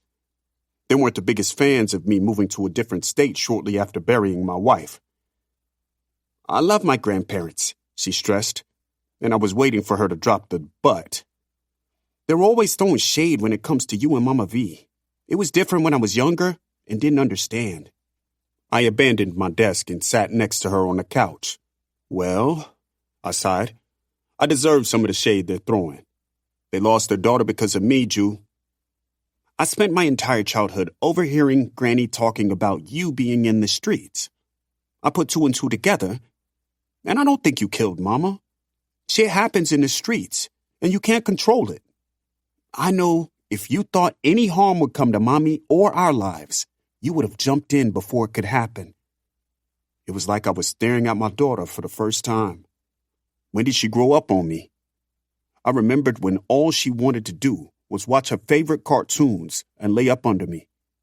Here she was sitting in front of me and sympathizing with me about the death of her mother. You know, you and your siblings are the one thing that I got right. 3 things that you got right. Julina smiled and pinched me. I do want to spend time with them, and Granny has been telling me she misses both me and RJ. And you should. Go and spend time with your grandparents and family.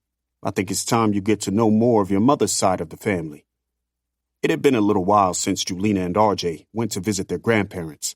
I wasn't sure how much Ju had told her grandmother about what was going on with her, or if she even wanted to tell her. Knowing her grandmother, she would find a way to blame me for her getting pregnant in the first place. You sure you're going to be fine without us here? Ju, you and your brother are kids. I don't need you both worried about me. Remember, I'm the father, I joked with her. RJ wants to go because he wants to come out to them. They're the only ones who he hasn't told. Shit, I wish I could be there when he tells them. Julina touched my shoulder. You can't protect him from everything. He's coming into his own, and you have to let him do that. You full of wisdom today, huh? I am. When you nearly die, you start looking at things differently. She shrugged and pulled her legs under her. I wanted to talk to you about Gia. Okay, what about her? Are you and Gia getting back together?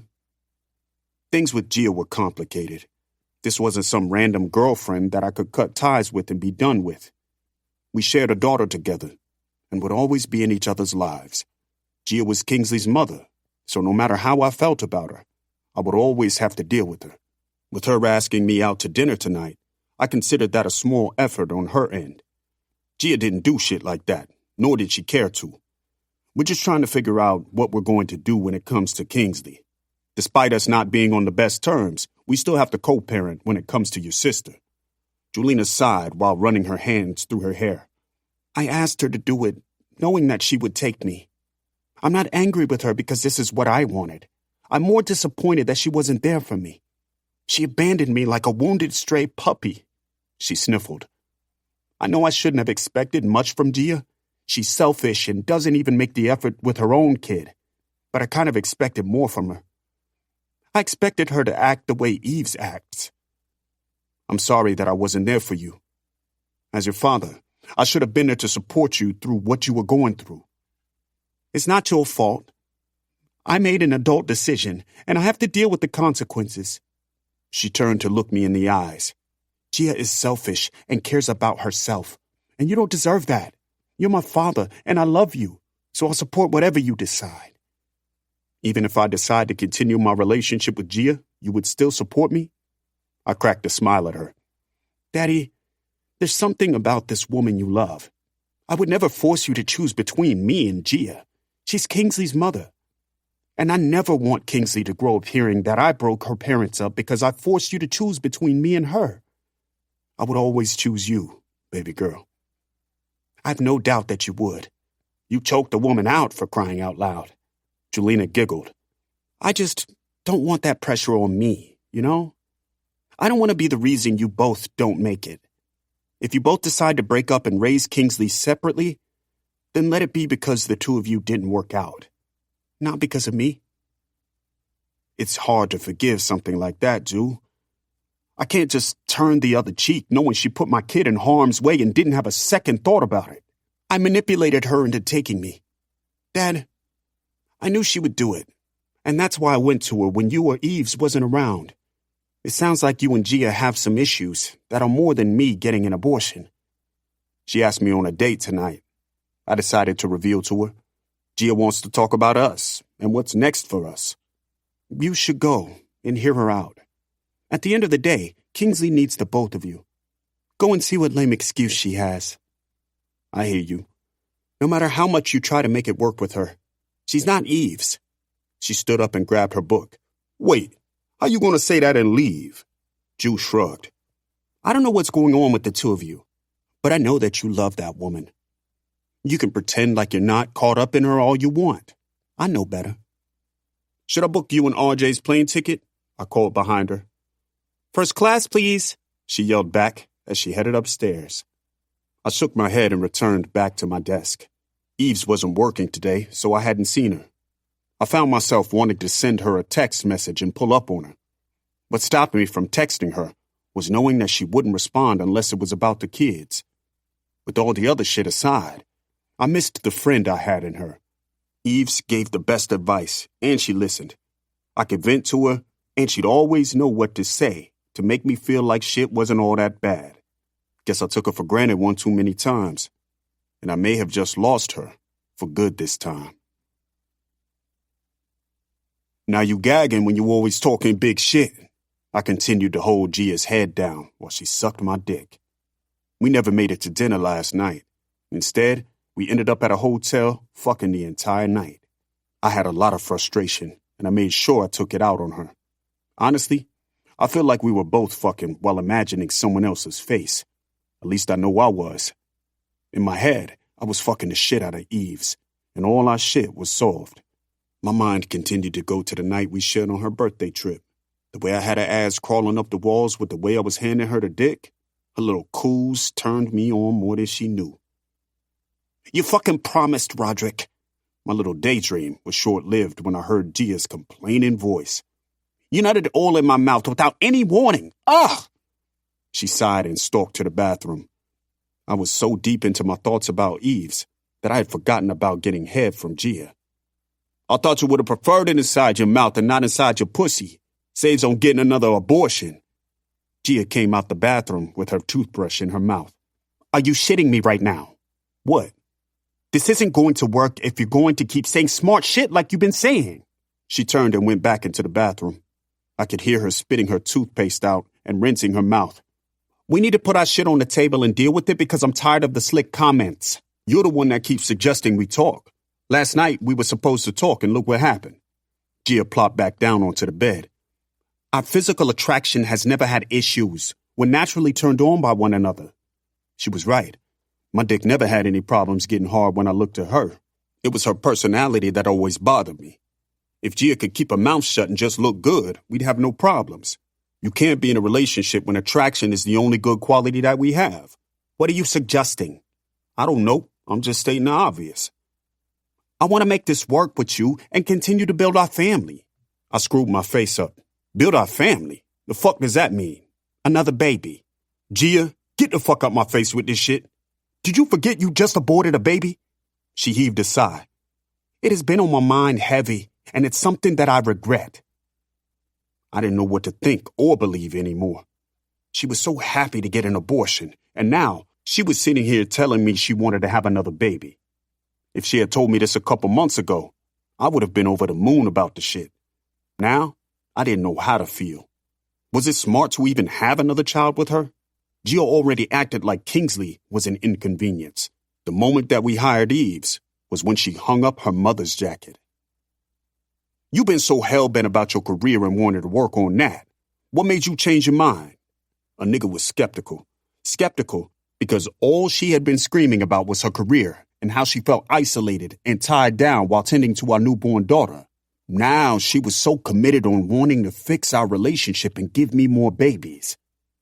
I've had time to sit and process my actions lately, and I know that's the reason our relationship is the way that it is. We were happy, and I became so obsessed with my career and allowed Keisha to put shit in my head about you. You were never jealous and always supported me. I allowed my friend to get in my head, and that wasn't cool. I can see why you started fucking the housekeeper. It was because she was always available, and I wasn't. Even when she was trying to right her wrongs, she still found time to toss shade Eve's way. What are you really trying to tell me, Gia? You doing all of this because you think Eves is going to steal me away from you? Being completely honest, I feel like she has already stolen a piece of you from me. You're different around me, and I have noticed for a while. Every time we sat down and had a decent discussion, I was always bracing myself for the other shoe to drop. She felt like Eves stole a piece of me, and I started to act different around her. Yet she didn't acknowledge why I started acting different toward her in the first place. If me and Gia's relationship was solid, then there wouldn't have been nothing for Eves to come in and steal. So we're just going to skip over the shit that you've been doing? You being absent from our daughter's life because a party Keisha booked was far too important? Man, get the fuck out my face with that shit. I climbed out of bed and grabbed my clothes. Please don't leave, Gia pleaded. Her voice was different this time. Whenever we would argue and I'd leave, she wouldn't beg me to stay. Instead, she would continue to say shit so that she could continue to try and hurt my feelings. I'm tired of this back and forth shit with you. You don't think I'm tired of it too? Then why the fuck are you the one causing all this confusion? First, you wanted to focus on your career, and now you want to have more kids after aborting our baby. I ran my hands over my face. I'm so fucking confused on what you want. This shit is driving me crazy, and I'm confused. My heart is involved in this shit too, Gia. I raised my voice. I couldn't sit here and pretend like Gia didn't have my mind all fucked up. Despite all the fuck shit she had been doing, I was still in love with her, angry with her, still in love. A nigga couldn't help that I wore my heart on my sleeve and was stupid when it came to love. Why did women get to be stupid when it came to falling in love with us niggas? Nobody ever discussed what it was like for a woman to have a man's head so wrapped up that he fucked around and made the wrong decisions when it came to her. Gia had my head going since day one. It was something about her that made me lose my common sense when I was around her. It was like she had this hold over my heart or some shit like that. I'm still trying to figure out how to be a mother, have a career, and be there for you. It's not easy, and it damn sure doesn't make it easier when you compare me to Bree. I'm not her, and I don't want to be her, Roddy. When we first got together, I constantly compared her to Bree. I wanted her to come in and take over like Bree never left, and that shit wasn't fair to her. It was part of the reason I fell so hard for Eves. When she started working for us, she came in and took over like I needed. I needed a woman who was going to come and care for my home and kids. Eves didn't only care for the house, but she took a special interest in the kids, and me too. She made sure that we were always good, and that's what I needed from Gia. I needed her to get over being the spoiled party girl and be the woman that I needed her to be. I don't know, Gia. Shit been tough between us. I want to come back home. I miss you guys. Nah. She was confused by my response. Why? Did you end our engagement? Last I checked, I'm still walking around with this ring on my finger, and you haven't told me otherwise. I definitely told her that our engagement was over and done with. The reason she was holding on was because she didn't think I was serious. We're not engaged anymore, and you know that shit. So you want to be done with me? You don't even want to try to fix this? She sniffled and plopped down onto the bed with her arms folded. Whenever she started that crying shit, she knew I hated it. This time, it was different. I didn't care. I gotta head back to the house and help Ju and RJ get ready to go with their grandmother. You're allowing them to go with that witch? She knew all about my beef with Bree's parents and how they disliked me. That's their grandparents, Gia. I can't keep them away from them. If I did, I would be like them, and I'm not trying to be like that. Gia sighed. I guess. If my mother acted the way they did, I wouldn't even be mad if you kept KK away from her. Your moms don't even get down like that anyway. Bree's parents always been stuck up and shit. I shoved my feet into my sneakers and grabbed my wallet off the nightstand. What are we going to do when it comes to Kingsley and co-parenting? I can't keep doing this shit alone. Ouch. I'm being honest. You haven't been there the way you need to be as a mother for her. I don't like how you have Eves doing everything for her. Kingsley literally cries for her, Roderick. She folded her arms again while staring up at me. Why is she still working in the house? The kids love her, and I'm not trying to bring someone new around them. Me and Eves agreed to just be friends, I informed her. She shouldn't get in the way of you being a parent to your kid. Where am I supposed to live while figuring this out? My mother's house isn't ideal for me. She rolled her eyes. Gia, that's not my problem. Figure this shit out. We're not about to move forward like shit hasn't transpired between us. If you want to make this work, then you need to actually put in the work. When my parents split, I had to live between two different households. I split birthdays, holidays, and everything, Roderick. I don't want that for my daughter. Not when her parents can fix it. Shit, I don't know. I need time before making any real decisions about us. It has nothing to do with Eves. It's about you and me trying to see if this shit gonna work. I'm tired of the back and forth with us. 1 minute we're straight, and then the next, we're at each other's throats. You think that's what I want for us? I'm tired of it just like you are, she stressed. Can we go to therapy or something? We need to fix this or find a way to get better with communication. You going to therapy? Roderick, I'm not blind to the fact that you love going to therapy. It's the one constant in your life, and something that you don't play about. I'm not just bullshitting when I say that I want to make it work with you. She stood up and took my hand into hers. I love you, baby. And I want to fix all the wrongs I've done in the past. You've been so patient and understanding, and I took advantage of that. This was the first time she had heard no and had to put the work in to fix this. She thought that all would be fixed between us by coming to the hotel and having sex. I was confused and needed time before trying to be a family again. I loved Kingsley, and the last thing I wanted was for her parents to separate. However, I loved my daughter enough to know that she didn't deserve to be raised in a toxic household. The ball is in your court, Gia. If you think therapy will fix us, then I'm down to come and hear you out. She hugged me tightly and tried to kiss me. Instead, I turned my face and it landed on my cheek. I deserved that, Roderick. I really miss us. I stared at my watch and knew it was time for me to head back to the crib. Yeah, we can rotate weeks when it comes to Kingsley. You good with Eves dropping her off? Or do you want me to?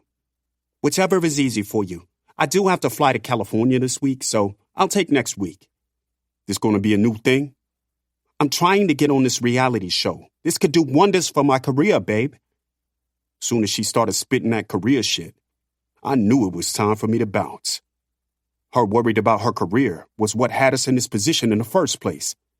I gotta run. I'll call you later, I replied and headed toward the door. If I stood here one more second, I was going to say some shit that I knew she wouldn't want to hear. Okay, I miss and love you. She hugged me once more and then closed the door behind me. If me and Gia had any chance on working out, we couldn't live together. This couldn't be something that was rushed, and I was determined not to make shit easy on her.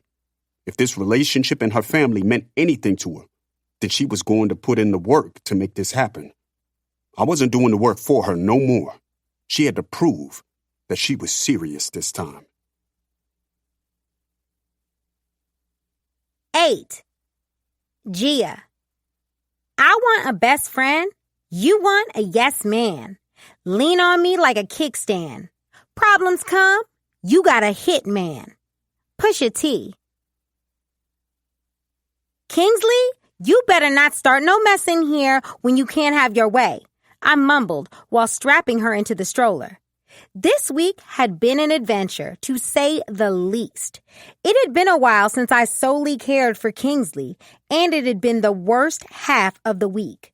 She cried for everything, and she wanted every damn thing. If it wasn't her way, then she would scream while tossing whatever she had in her hand. My mother came over after work and helped me out some, and then she would leave. Apparently, she was dating now, and she had this whole boundary thing she was trying to enforce on me. The Airbnb I was renting was in Midtown, and it was enough space for me and Kingsley when I had her. Roderick wanted to work on our relationship before I moved back into the house, so this was the best that I could do until he stopped playing and let me come home. Hey, Gia. Sandra walked over as I put the diaper bag that my mother packed on the stroller. I didn't see why the hell Kingsley needed all this stuff. She was approaching a year. Wasn't that when kids stopped needing as much in their diaper bags? Hey, Sandra. Sorry I'm late. Did Roddy arrive yet? She shifted the iPad and papers in her arms. He told me he's going to be a bit late. Something about a meeting across town? Sounds like him. I smiled and pushed the stroller into the venue that she had me meet her at. Today, we were taste testing the food for the party. When Sandra sent me an email about the food, I told her to make sure it was good. I didn't expect to receive a calendar event for a food tasting. She came highly recommended, so I trusted that she knew how to pick the best of the best, since there was no budget. I'm excited for you guys to try the foods I picked. For the kids, I stuck to finger foods and easy choices. Toddlers are picky and are less likely to eat something that's not a chicken nugget or fruit. She held the door open for me, and I pushed Kingsley inside. Kingsley was occupied with her tablet, so she was certain to remain quiet. That tablet had been my saving grace some nights.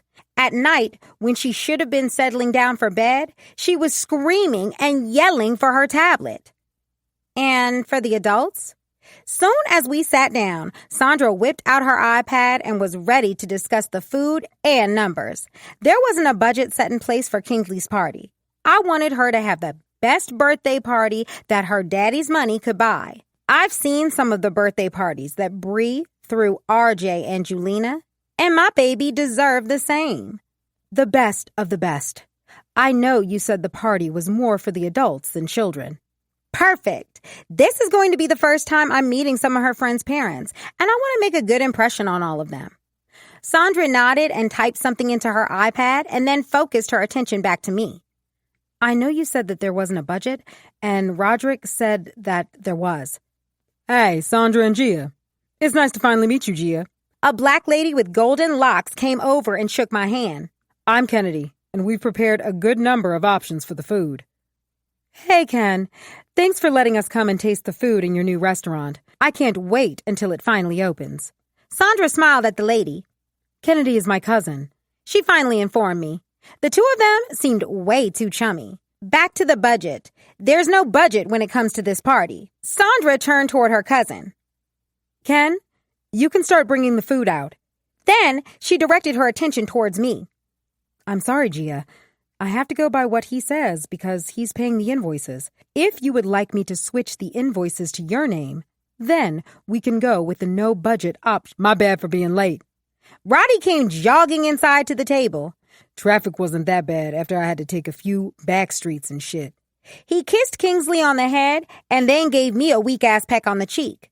It was like he had to force himself to even do it, and that irritated me. Why did you tell her that there is a budget when it comes to this party? I wasted no time digging into his ass. Because there is a budget. I took a deep breath and looked at both Sandra and Roderick. This is my daughter's first birthday, and I want the best for her. Gia, the fuck are you chatting about? Sandra is the best. Ain't that why you wanted to hire her? I am. With or without a budget, this party will be the talk of your community.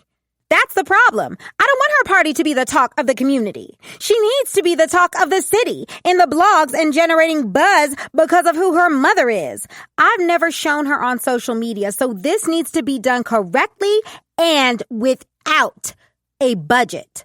Then pay for it. How are you, Mr. Mathers? Kennedy smiled and sat down the different array of foods. She came back twice more with specialty drinks and desserts, too. With me dieting because of this reality show, I knew I wasn't eating anything more than a piece of chicken. I'm good. This looks good. Thank you for taking time out to let us taste your food. He thanked her and started fixing a small plate. So, I came up with doing a tapa-style menu for the adults. The parents are able to fill their stomach without you having to break the bank or have a bunch of leftover food for weeks. The budget isn't an option. I made sure to clarify, because if I heard one more thing about the menu, I was going to snap someone's neck. Instead of looking toward me, Sandra turned to get the silent approval from Roddy, which he didn't deliver. The budget is final. I don't need to spend thousands of dollars for people to fuck with me. You don't understand. The camera crew is going to be there, and I need this party to be the best. I need the blogs to talk about it, and having tapas isn't going to have the blogs talking. From the look on his face, I could tell that he was over me and the whole reality show. He didn't even have to show me through his facial expressions. He had been verbal about not wanting to have anything to do with the show. Continue, please. Kennedy smiled and continued to tell us about what she had planned as far as food, drinks, and dessert. The cake was going to be made by another vendor that Sandra worked with. I wondered if it was another cousin or sister, since it seemed the theme had been family so far. After she broke down what each dish was, she went to the back and Sandra flipped through her papers while stuffing her mouth. If it's one thing that Kennedy is going to do, she's going to blow you away with her food. She did a slight brag on her cousin, as if she wanted to lay it on thick so that we would hire her. The food is good as shit and looks fancy. Let's talk these numbers, Sandra. Roddy wiped his hands and washed down his food with a specialty drink. Perfect. For the food, drinks, and dessert, it's going to be $5,000. Kennedy will come to the house, cook, provide the tapa plates, and clean up. Plus, she will have her team set everything up. There won't be anything you need to do except come downstairs and welcome your guests. That seems type low for the food that she just let us taste. Sandra shrugged. She's new to all of this, and with the expenses of the restaurant, she just wants to gain you as potential long-term clients. It seems like you're trying to use your clients to get her some clients. I blurted out without a care in the world. Guilty. She's my cousin, and she graduated from culinary school. If I have the connections to help her, I don't see a problem with that. Okay, you getting spicy like we won't fire you. Then where would you land your cousin?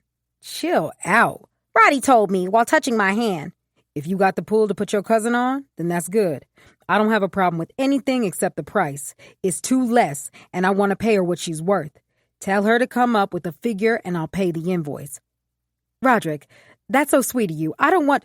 Tell her to come up with a figure and invoice me for it. The food was good, and even with it being small appetizers, I was still satisfied. He put some of the mushed empanada into Kingsley's mouth. Do I at least have a say on what we're going to do with the party? I didn't want tapas or whatever the fuck she suggested. If you're not paying, then you get to shut up and enjoy the food. KK not even going to remember this shit. So I'm not spending a bunch of money to impress these people on social media. I folded my arms and sat back while he and Sandra continued to talk numbers. The party was going to cost a little over $13,000, and that was because Roddy insisted on paying Kennedy what she was worth. He and Sandra found ways to cut corners, like having baby ducks and chicks instead of goats and llamas like I wanted. The cost for having the animals would have pushed us way over budget. Sandra had become so comfortable with Roddy that she called in favor with the chairs and tables to keep the party even more within the budget. What the fuck was all of that about? I snapped as soon as we left the restaurant. Sandra all smiling in your face like she want to smash you or something. Roddy was pushing Kingsley and waited for me to open my car. Why you acting like that? For someone who's so worried about their reputation, you damn sure never gave a shit about the way you portrayed yourself in there. I was ignored every step of the way in there. She went as far to suggest I pay the invoices so I can have some say. And? I'm your fiance, Roderick. I stomped my feet and crossed my arms because that's all I knew to do in the moment. I shouldn't have to add money to anything in order to have a choice. Your voice, too expensive. Just because I got money don't mean I want to spend it on a party for a baby that's not going to remember shit. Kingsley would be happy with the pool and bubbles. It's you that wants all of this shit for the party, and I'm not with it. All I had to do was snap my fingers and Roddy would ask, how high? These days, it was like pulling teeth for him to do what I wanted. He always had a rebuttal for things that I wanted, and it pissed me off. Like, why couldn't you just give me what I wanted like you always used to? Why do I feel like I'm being punished? Man, you a grown-ass woman. Nobody trying to punish you with no shit like that. He laughed and strapped Kingsley into her seat. What you need to start doing is acting like a grown-ass woman, because that shit is punishing us all. You didn't seem to have a problem with my attitude when we met. In fact, that shit turned you on. I played with a piece of my hair and batted my eyelashes at him. Roddy loved to act like he couldn't stand my attitude when that was the furthest from the truth. When we first met, he loved that I was feisty and spoke my mind. I'd even go as far to say that he loved that I was a kept woman before he entered my life. Money had never been a problem, and I was used to the expensive things in life. So when he came tossing money, trips, and material possessions, they were nice. However, I wasn't all that impressed like a regular chick would have been. Yeah, well, one of us had to grow up, right? I've grown up. I rolled my eyes and leaned on the car. Why do you always put me down? Am I not good enough for you anymore? I never said that. Then what is wrong? You act like you can't stand the ground that I walk. He placed Kingsley's tablet on her lap and closed the door softly. You want me to pretend that everything is good between us, and it's not. I'm not with the fake shit. How are we ever going to get in a good place when you never make time for me? I called to ask you to spend the night with me in Kingsley and you blow me off. Roderick, am I wasting my time? Give me time, Gia. You want shit on your terms, and this time the ball isn't in your court. He looked down at his phone. I gotta bounce, though. I need to help the kids with packing. They leave in a couple of days, and I want to spend as much time as I can with them. When are you going to pick Kingsley up? I have to be in L.A. this weekend. Leslie requested that I fly back to L.A. to discuss something with me. With the reality show happening, I was going to be spending more time there than ever. V gonna pick her up on Friday before you head to the airport. He told me and then walked back towards his car. This back and forth shit isn't going to work for much longer. Then come with me and let's look at places. I want you and the kids there with me. I tried to convince him. I was good on Julina's messy ass, and RJ was always to himself, so I was cool on him too. In a perfect world, I would have loved to have Roddy and Kingsley in LA with me. Nah. Julina and RJ are going to be with their grandparents. Why don't you come with me, and we can spend time out there? He was thinking about it, so he wasn't directly saying no. Let me think about it. Roderick, you don't have much time to think about it. I'll call you tonight and let you know. I smiled because he was going to agree to come along with me. Spending a few weeks in LA together would be perfect for our relationship. We could get back on the same page while spending time with Kingsley only. There wasn't the outside noise from V, Eves, or the kids. With it just being us, it would be easier to convince him to look for a place there. I wouldn't mind having Kingsley's birthday out there. This party that Roddy and Sandra were planning wasn't going to get my stamp of approval, and I could already tell from the budget. Kingsley was so hyper all the time. She tried to walk, fall, and then start tossing everything around. The only time she was peaceful was when she had that tablet in her lap watching her favorite shows. Instead of going back to the apartment, I took her to the park to run all her energy out. This was the first time I did anything with my daughter, and a part of me felt bad. Whenever I thought about children, I had always envisioned being that type of mother who couldn't be away from her child. I had spent so much time away from Kingsley that she was constantly trying to figure out where to place me in her life. To her, I was that woman that popped up and forced her to say mama. Whenever she saw Eves, it was a different story. She was so excited to be in her arms that she'd cry if you took too long to pass her to Eves. After the park, I gave her bath, fed her, and then she was fast asleep in the playpen that V brought when she dropped Kingsley off. Mothering wasn't for the weak.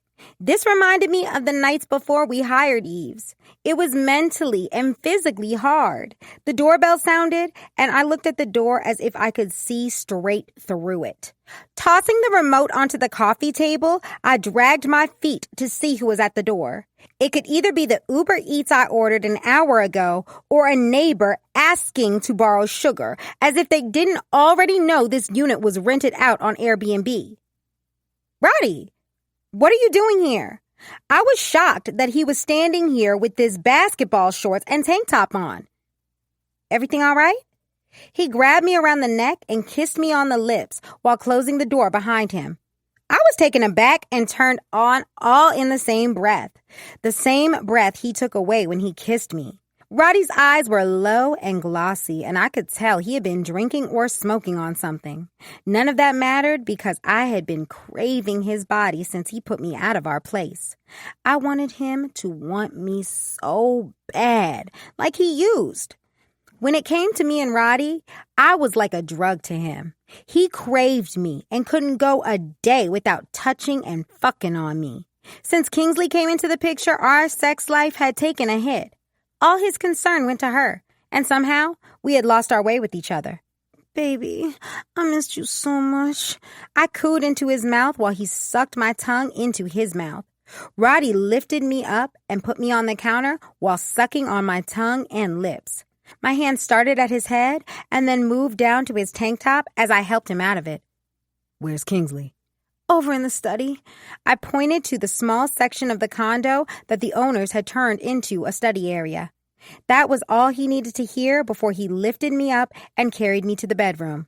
He leaned over me while I was fighting hard to pull these shorts off. I opened my mouth and he spit into my mouth, causing a chill to flow throughout my entire body. Hurry up and take these shorts off, he demanded, and I was shaking, trying to loosen these complicated Fendi shorts I just had to purchase. Fuck. He grew irritated and snatched them off, causing the Fendi engraved button to fly across the room. Those shorts were $1,000. He tore my panties off and flipped me onto my stomach. I felt his dick fighting through his boxers, and then he shoved himself inside of me. I held onto the pillow while arching my back the way he wanted.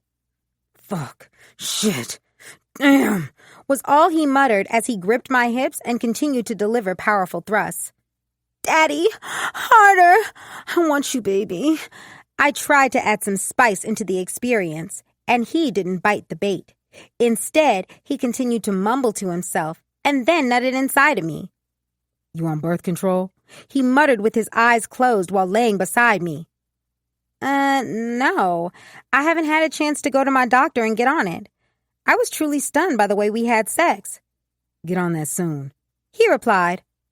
Roddy, what the fuck was that? Me giving you the chance you said I don't give you. I took a deep breath and kissed him on the lips while rubbing his dick. Soon as it stood at attention again, I hopped on and forced him to look me in the eyes. I'm your fiancé. I moved my hips and squeezed my muscles together, something that he loved. You don't come in here and fuck me like that, bitch. I'm wifey. She's not. You hear me? I continued to bounce up and down on his dick while he held me down. Fuck. Shit. I hear you.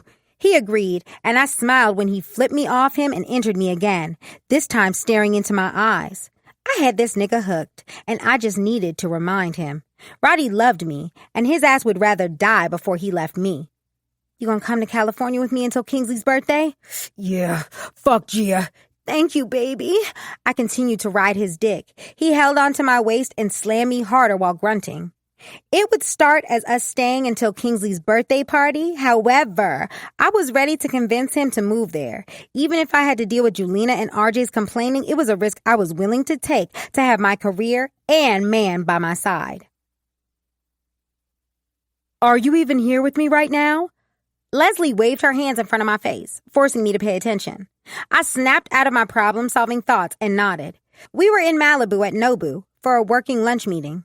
I'm here. Sorry, I have my daughter with me this trip, and she's not adjusting to the time change. Kingsley's routine was thrown out of whack the moment we stepped out of LAX. She was so fussy and cranky that nothing helped. It didn't help that in the midst of trying to prove I could be the doting fiance, loving mother, and career woman, we didn't bring anybody to help with her. It was both me and Roddy dealing with her spoiled ass, and I couldn't take it anymore. It will be an adjustment for her. Just think about when you actually take the steps to move here. What's the process on that? Leslie took a bite of her food. My fiancé is here with me now, and he's feeling things out. It helps that he also has business here, so I'm hoping he likes it and wants to find a place for us. You need to be here, Gia. They can only spin you as the new girl making the transition to LA from Atlanta for only so long. You have to actually move here. She warned me. I know, and it's something that I'm working on. We've had a bunch of things going on that we're working through. I can't have all this pressure on me. I'm not trying to pressure you at all. I just want you to know what is expected, and I can't stall the producers for you. They're going to want to film at random times and places. The last time they tried to film in Atlanta... She raised her eyebrows while she allowed her words to trail off. It was a misunderstanding between me and my man. We handled it and we're better than ever. Water under the bridge. She wiped her mouth and smiled. Everly is having a birthday dinner, and her team has reached out to me to invite you and a +1. Everly was an R&B singer that had got her start on TikTok. She started singing covers for different artists, and next thing I knew, she was signing a record deal and her face or music plastered everywhere. She was the true story of from projects to mansions. She wanted me there? Not really. Leslie chuckled. Her team is in charge of the guest list. If different people are there, then it'll get more talk and exposure. So, she's having a birthday dinner with a bunch of people she doesn't even know? I was well informed on how fake one had to be in order to grow their following and brand. However, this one took the cake. Imagine walking into your birthday dinner filled with a bunch of people you didn't even know or randomly followed you on social media. The good thing is that they noticed you, which is a great thing. You also have promo shots tomorrow morning, so you need to be there on time. Leslie raised her eyebrows. She stared at me. Got it. You may want to get you a personal assistant to help you with things. This week will be busy, so I hope your fiancé is fine with you being gone. He knows this means a lot to me, so he's fine with handling our daughter while I'm working, I assured her, unsure of how Roddy was going to feel with me being gone all day. Perfect. About tonight, make sure to mingle and get to know everyone. Bring your fiancé along for arm candy, too. She winked. Leslie went over a few more things that she had booked me for and why each thing was important. She had to cut on our lunch meeting early to meet her nanny. Leslie was one of those mothers who craved being around her child. Despite being that kind of mother, she still did her job. I was excited to have a night out with just Roddy. We both needed a break, and it could help us get back to how we used to be. Hey, baby! I greeted him when I entered the hotel suite. He held his finger over his mouth and got off the couch.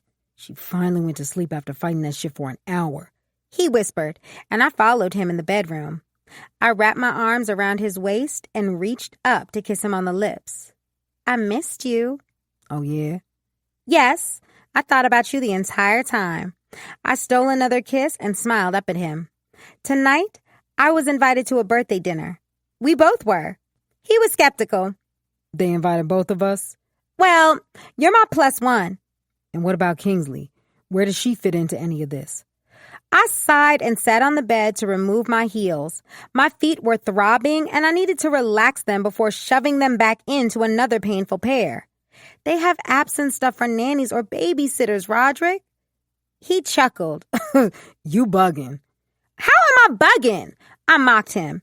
Eves was way less than qualified to care for our child, and you still have her doing it. He acted like Eves came with references out the ass. Not to mention, she had her own shit going on with how her daughter died, and he still allowed her to take care of the kids. She drove them around and did everything for them, and he didn't have any complaints about it. The moment I mentioned to get a babysitter for the night, I was the problem.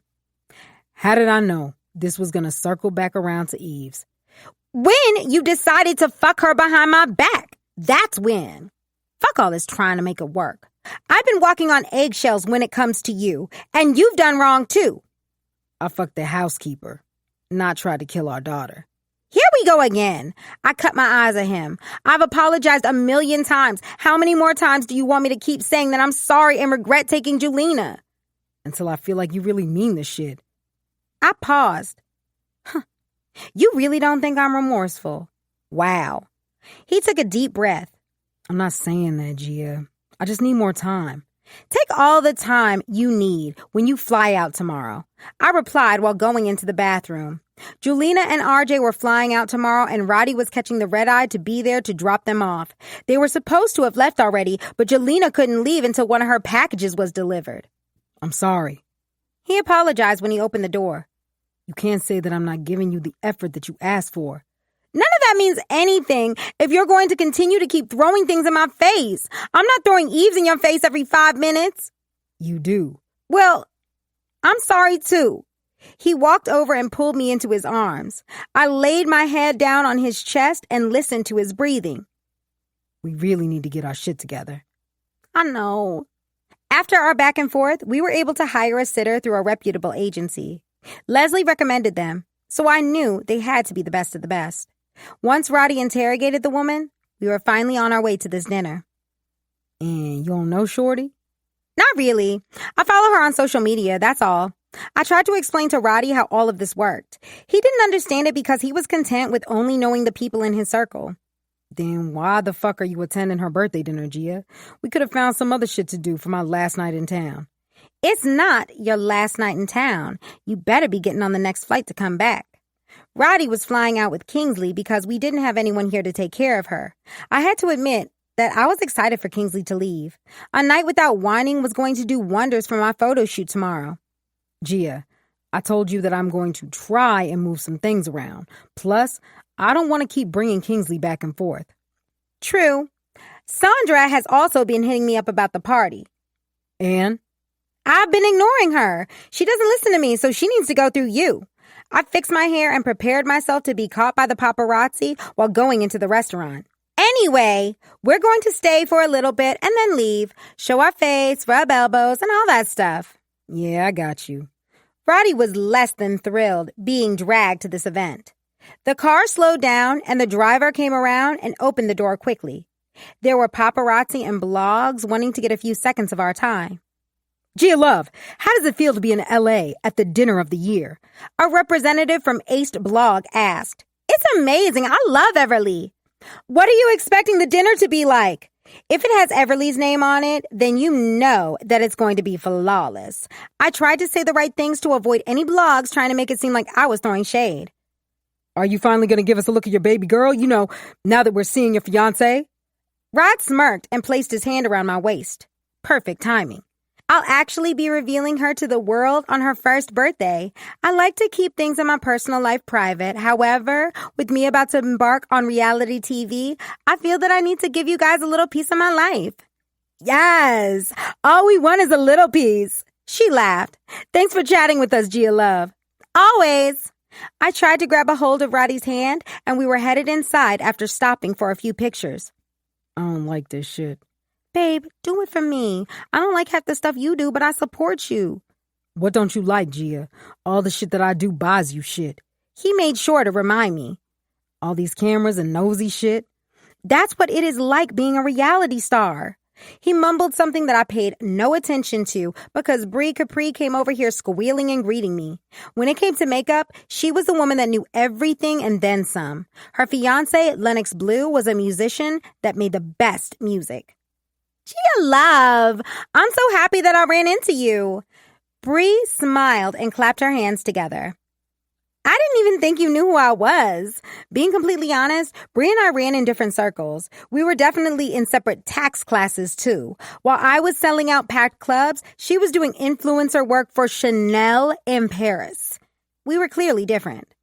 Girl, yes. I wanted to get some lunch together. I'm working on a project and would love to work with you. She smiled as she slipped her card into my fingers. It was nice meeting you. She smiled and then left with her fiancé trailing behind her. Everly still hadn't shown up, and we had been here for an hour. Her team was working double time with keeping the drinks flowing and trying to pretend like the guest of the hour wasn't late. Gia, what up? The hair on the back of my neck was standing up when I heard Oblique's voice. Roddy looked at Oblique and then me. Fuck is you? Baby, this isn't the place for that, I reminded him and squeezed his hand. Hey, Oblique, how are you? I offered no hug, kiss on the cheek, or any of that. I wanted him to know and feel that I didn't fuck with him after what he and Keisha did. No worries, hubby. We friends. We hosted a few parties together. It's nice to finally meet you. He held his hand out, and Roddy left his hand hanging. Bet.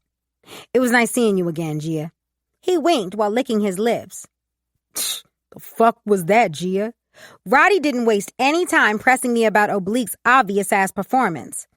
Nothing. We hosted a few parties, and he thought we could be more. I told him I was engaged and not interested. That's all. I quickly came up with a lie.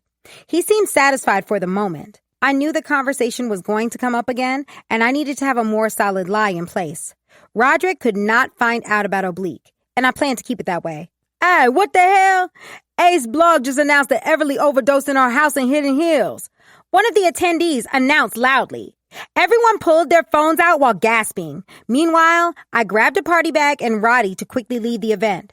I was already trying to figure out how to navigate this party while being in the same room as Oblique, and now I didn't have to. So I was leaving quick. 9. Eves. Dress hanging off your shoulder, barely sober, telling me how you moving away and starting over. Drake. Please, make sure you shoot me a text or something. I know you're going to be busy with your grandparents, but don't forget about me. I told Jelena before giving her a big hug. You and your brother need to make sure that you stay together. I also reminded her. Eves, I'm about to be 17 soon. I think I can handle us getting to Jersey from Atlanta.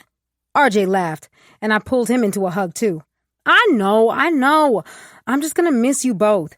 A month is a long time for you to not be home. Julina laughed. God, you sound like a mother. Relax. The month will go by quick. Roddy came over after pulling their luggage out the back of the car. The moment you're ready to leave, you better call and let me know.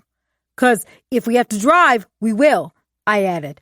Chill out, worrywart. Roddy joked. It had been a while since we had joked with one another. He had spent a few days with Gia in California while I got the kids ready for their trip. He didn't ask or make a fuss about it. I just remember him packing up, and he asked me to pack Kingsley some things. The professional route we were taking made things easier. Still, I yearned for him to come behind me to sneak a kiss or slap my ass while I was making dinner. Then I had to remember that I was engaged to Pooh and push those thoughts out of my head. These are my babies. I pulled both RJ and Julina into my arms. Seriously, call me if you need anything. I reminded them once more before they grabbed their luggage. I watched Roddy hug his children, and it sent chills through my body. Watching a black man love on his children would forever be my favorite thing to witness. Ready? He asked while we both watched them go into the automatic doors. Not really, I sulked. I felt like I was letting Talia walk through those doors to visit her grandparents. I knew I was just the housekeeper and the nanny to the kids. Still, my heart was so tied up in these two. They were such special and unique children that I envied that Gia got to share a life with them. While she took having a family that loved and wanted her for granted, there were people who would care for her position. Roddy had his own issues and shit with him. Still, it didn't take away that he was a good man. Come on. He held the passenger side door open for me, and I hopped in. I leaned over and opened the door for him. Appreciate it. We were silent for most of the ride, and I hated that for us. Before, this car would have been filled with inappropriate jokes, laughs, and singing along to our favorite song. The only thing that filled the space between us was silence. You don't have to pull off your ring before coming into the house. He decided to use that to break the silence between the both of us. What are you talking about? I pretended like I hadn't pulled my ring off and shoved it into my pocket before coming into the house today. Damn, you lying to me now? He did a soft chuckle while looking out the window. An accident happened, so traffic was becoming thicker while we waited to merge out of the accident lane. No, sorry. I apologized. The reason I hadn't mentioned my engagement to Roddy was because I was scared. Scared that this meant there could no longer be an us. I was the one that decided to end us, and at times I regretted my decision. You engaged, or that a promise ring? Shit looked too nice to be a promise ring, though. He proposed to me. I finally revealed and studied his face while waiting for his reaction. When he didn't say anything or react, my stomach ached. You're not going to say anything? What more you want me to say? It's fucked up that you didn't come and tell me. I had to see you on the camera smuggling the ring in your ass. I broke out laughing because he was so dramatic. Roderick, I did not put that ring in my ass. He couldn't help but bust out laughing too. Damn near snatched your finger off trying to pull it off. You're stupid, and I did hurt my finger, I said between breaths while hysterically laughing. I miss this. I miss us. Don't do that. What? Say all the shit about what you miss. Unlike you, I'm gonna respect your relationship and engagement. Oh, word! Is that how we acting now? I nudged him and giggled. All jokes aside, I'm not going to pretend like I'm happy. Shit breaks my heart, and I know it's because of me. I fucked up and fumbled with your heart, and now I have to live with that shit. You couldn't just allow yourself to be happy with me, I muttered, and then turned to look at him. You sabotaged our relationship every step of the way. He drew a breath and gripped the steering wheel. I'll ask my therapist at next week's session. Seriously, Roddy, what we had was complicated and messy, but I was willing to see this through with you. Why the hell was I having this conversation with him? I was engaged and shouldn't have cared one bit about what we had. Even though I was supposed to have been moving on, I was still stuck. Stuck because I felt like we had both been cheated out of something that could have been amazing. We could have both been happy and in love. He could have been the Kourtney Kardashian to my Travis Barker, except Roddy couldn't or wouldn't allow himself to be happy. He felt the need to always choose everyone except me, and that was the problem. I deserved to be chosen every single day. It just wasn't meant to be, Eves. It could have been beautiful, or it would have ended badly. We don't know what the future would have held for us. Being with Gia on the blogs is what's going to make it better? I scoffed. Being on that red carpet at Everly's birthday dinner made Roddy uncomfortable. That wasn't his thing, and you could tell from his body language. This nigga just came back into your life, and you're engaged to him. I don't think you're qualified to analyze anybody's relationship. I've known Pooh for years. Oh yeah? What you know about him now?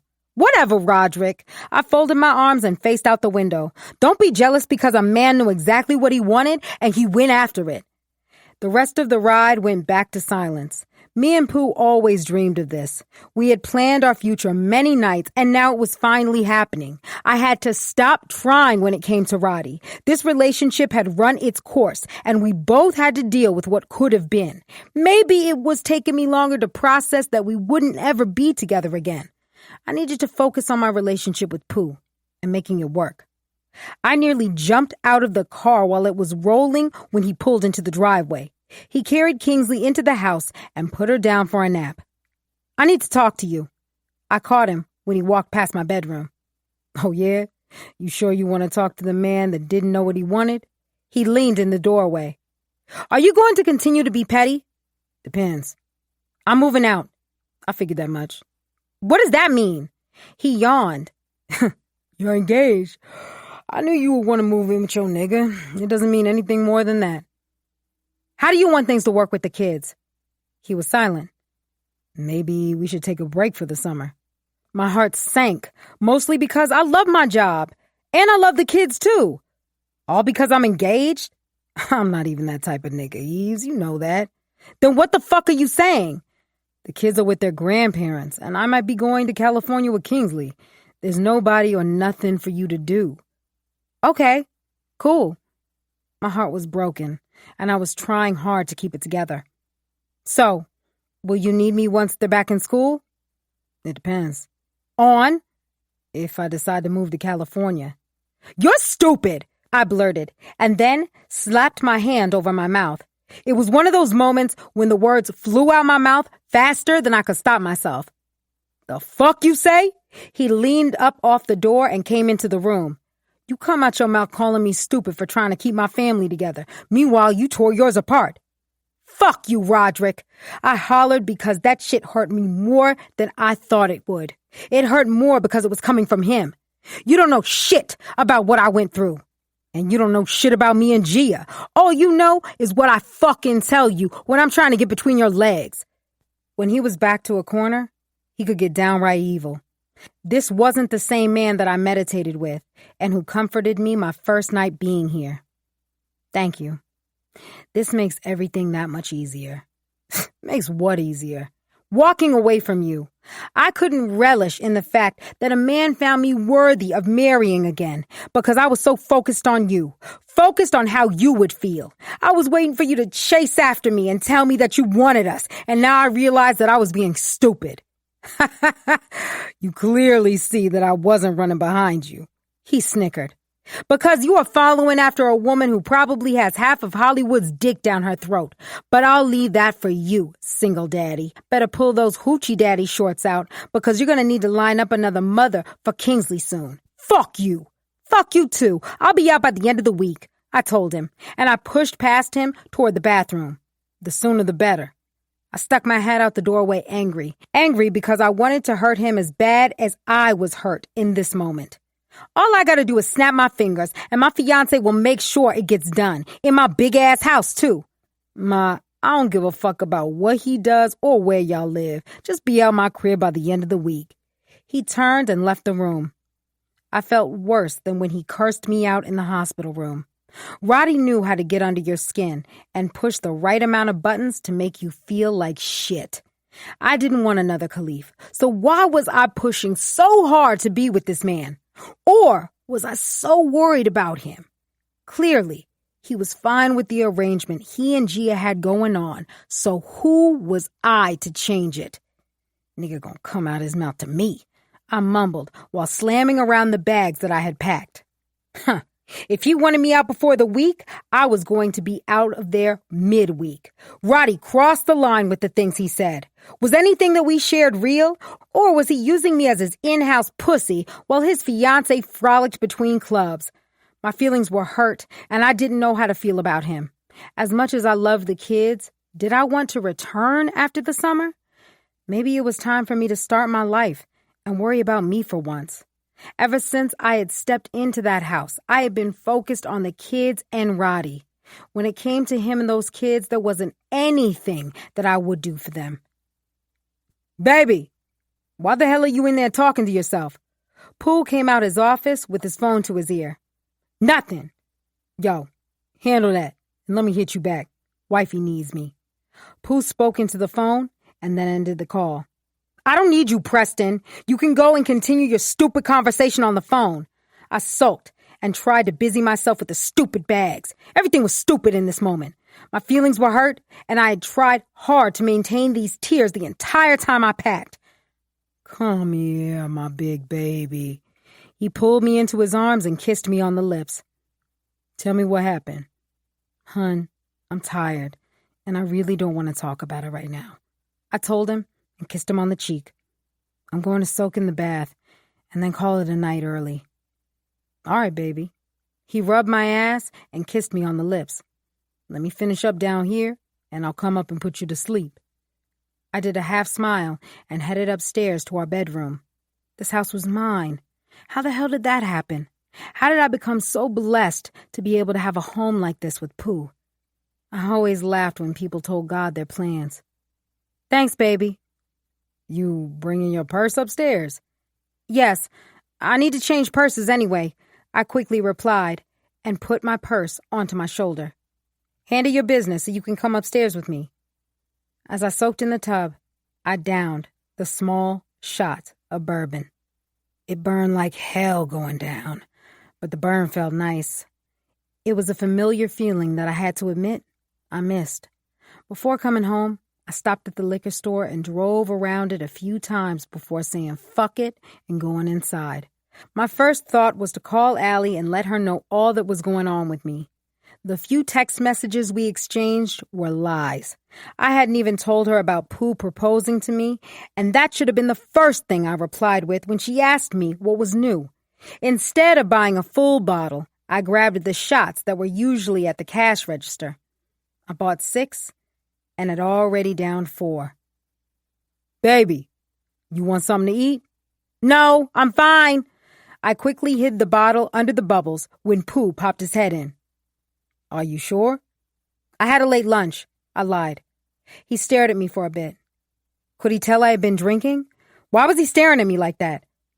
Rafi is sending the jet to come scoop me. I need to handle something in Vegas, and you coming with me. Why? You need to get out of town for a little bit. Zaya is out there with Rafi, so you can chill with her while we handle business.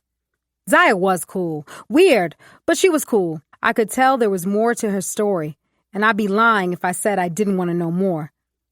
It's not like I have a job this summer anyway. What you mean? The kids are with their grandparents, and Roddy is going to spend time with his fiancé in California. Bet. I can't come to Vegas, though. I have to have all my stuff out the house by the end of the week. He kicked you out the crib? Yeah, but you don't need to know that. I said silently.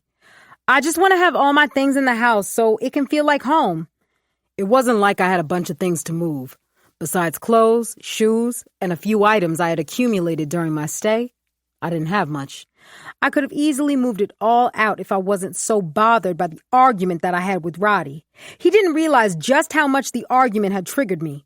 Once again, I had given a man my heart, and he showed me exactly why I remained closed off after my divorce. It hurt when you showed or told a person what someone else did, and they turned around and did that exact same thing to you. Don't worry about that shit. I'm gonna have someone pick up the rest of your stuff and bring it to the house. The only thing I had accomplished was packing my stuff and carrying it down to the garage. Even then, I didn't want Pooh sending someone to Roddy's house. I can handle it, Pooh. All I wanted was for him to leave and let me get back to my pity bourbon party. Why don't you ever want to accept my help? You don't have to fend for yourself anymore, he explained. Can we not have this conversation, please? I stressed while holding the empty bottle that wanted to float to the surface. He took a minute and was staring at me. Did he know I was drinking? Could he smell the liquor in the bathroom? I just used a shit ton of bubble bath to mask the smell of it, so I was certain he wasn't smelling it. Or maybe he was. Damn, he knew I was drinking and was about to give me a lecture. Bet. You sure you don't want anything to eat? I'm all right. All I want to do is relax and forget about this day, I stressed, so he could get the hint and leave me the hell alone. All right. I'm going to order some food just in case. Let me finish up my work, and I'll come back upstairs and lay with you until you fall asleep. Until I fall asleep? Yeah. I have a late dinner meeting tonight that I had to handle before we leave out tomorrow. Pooh's life was sketchy as hell. Still, we've always had the agreement to never discuss his business. He always told me the less I knew, the better. So, to avoid conflict, I minded my business and accepted whatever small pieces of business he wanted to share with me. This is why I told you this house is too big. Now I'm going to be in this big-ass house alone. You're the one that keeps stalling on hiring the staff for the crib. I didn't want to come off as ungrateful because some women would have killed to live in a home like this while being with a man like Pooh. This house was too damn big, and I was uncomfortable being here alone when he had business, which was all the time. As much as I wanted to tell him that I didn't want to live here, I knew it would hurt his feelings. All he was giving me was what I had said I wanted all those years ago. That was me before my life was turned upside down and around. All I wanted was a simple roof over my head and peace. It seemed like getting the roof over my head was the easy part. I will look into it when we come back. Enjoy your bath, baby. And trying to relax your mind. You got a lot of shit going on. and I don't want any of that shit to trigger you. Too late. When I heard our bedroom close, I finished my last small bottle and leaned back in the tub with my eyes closed. Sometimes I closed my eyes and imagined what life would be like if Talia never passed away. What would I be doing right now? Instead of soaking in an overpriced clawfoot bathtub, would I be preparing dinner for her or helping her with homework? I miss my daughter so much, and I knew she was disappointed in me in this moment. It was hard seeing friends or family member celebrating their children when I couldn't. She was lying in a grave while I was soaking in a tub, drinking smuggled shots of bourbon. I wasn't even that much of a fan of bourbon. Instead of dwelling on my feelings longer, I put my head under water and tuned everything out. What you want for breakfast this morning, babe? I can call and have someone bring up what you want. Pooh asked as soon as I opened my eyes. I looked at the alarm clock on the night table and shrugged. It was past 1 in the afternoon, and he was asking me about breakfast. This had been my routine since we arrived almost a week ago. Rafi and Zaya had been called out the country, so I hadn't even had the chance to hang with her. Pooh was busy with his business, so I was left alone for most of the day until he came back to our suite. We had a huge suite at the Cosmopolitan Hotel. It's 1:30 in the afternoon. They're probably not even serving breakfast right now. I yawned and leaned up in the bed. It was hard trying to hide the hangovers I had been battling. I did every wife's tale in the book to mask it. However, I struggled daily. Luckily, he had been so consumed with whatever big deal he had in the works that he hadn't paid much attention to me. Instead of the breakfast he was going to make sure arrived, I would have taken the Bloody Mary from downstairs with the bacon strip. The bartender was cool and always put extra vodka into the drink. By now, you already know that if I want something done, it's going to get done. He came and sat down on my side of the bed. I know I haven't been around lately. It's business. I'm able to handle myself, and shopping has been fun. What shopping? The same 2 Dior bags are sitting on the kitchen counter. He pulled me into his arms and kissed me on the lips sloppily. Thankfully, I brushed my teeth and used mouthwash before bed. I don't need to do crazy amounts of shopping. Everything I have is here. I held a side of his face and instantly felt horrible. Here I was living a lie when this man wanted to give me the world. I love you, Yi. Always have and always will. I love you more. I'm surprised you're even here. Shit, I'm surprised you slept that long. The fuck you been getting into while I'm handling business? He asked, and I gave him a smile because he didn't want to know the half of what I had been doing. Doing all these recommendations that Allie has been sending me. She's been to Vegas more than a few times. I lied. My days consisted of waking up after noon, having a drink at the bar downstairs, and playing a few slot machines. One night I wandered into one of the clubs in the MGM and partied until the club closed down.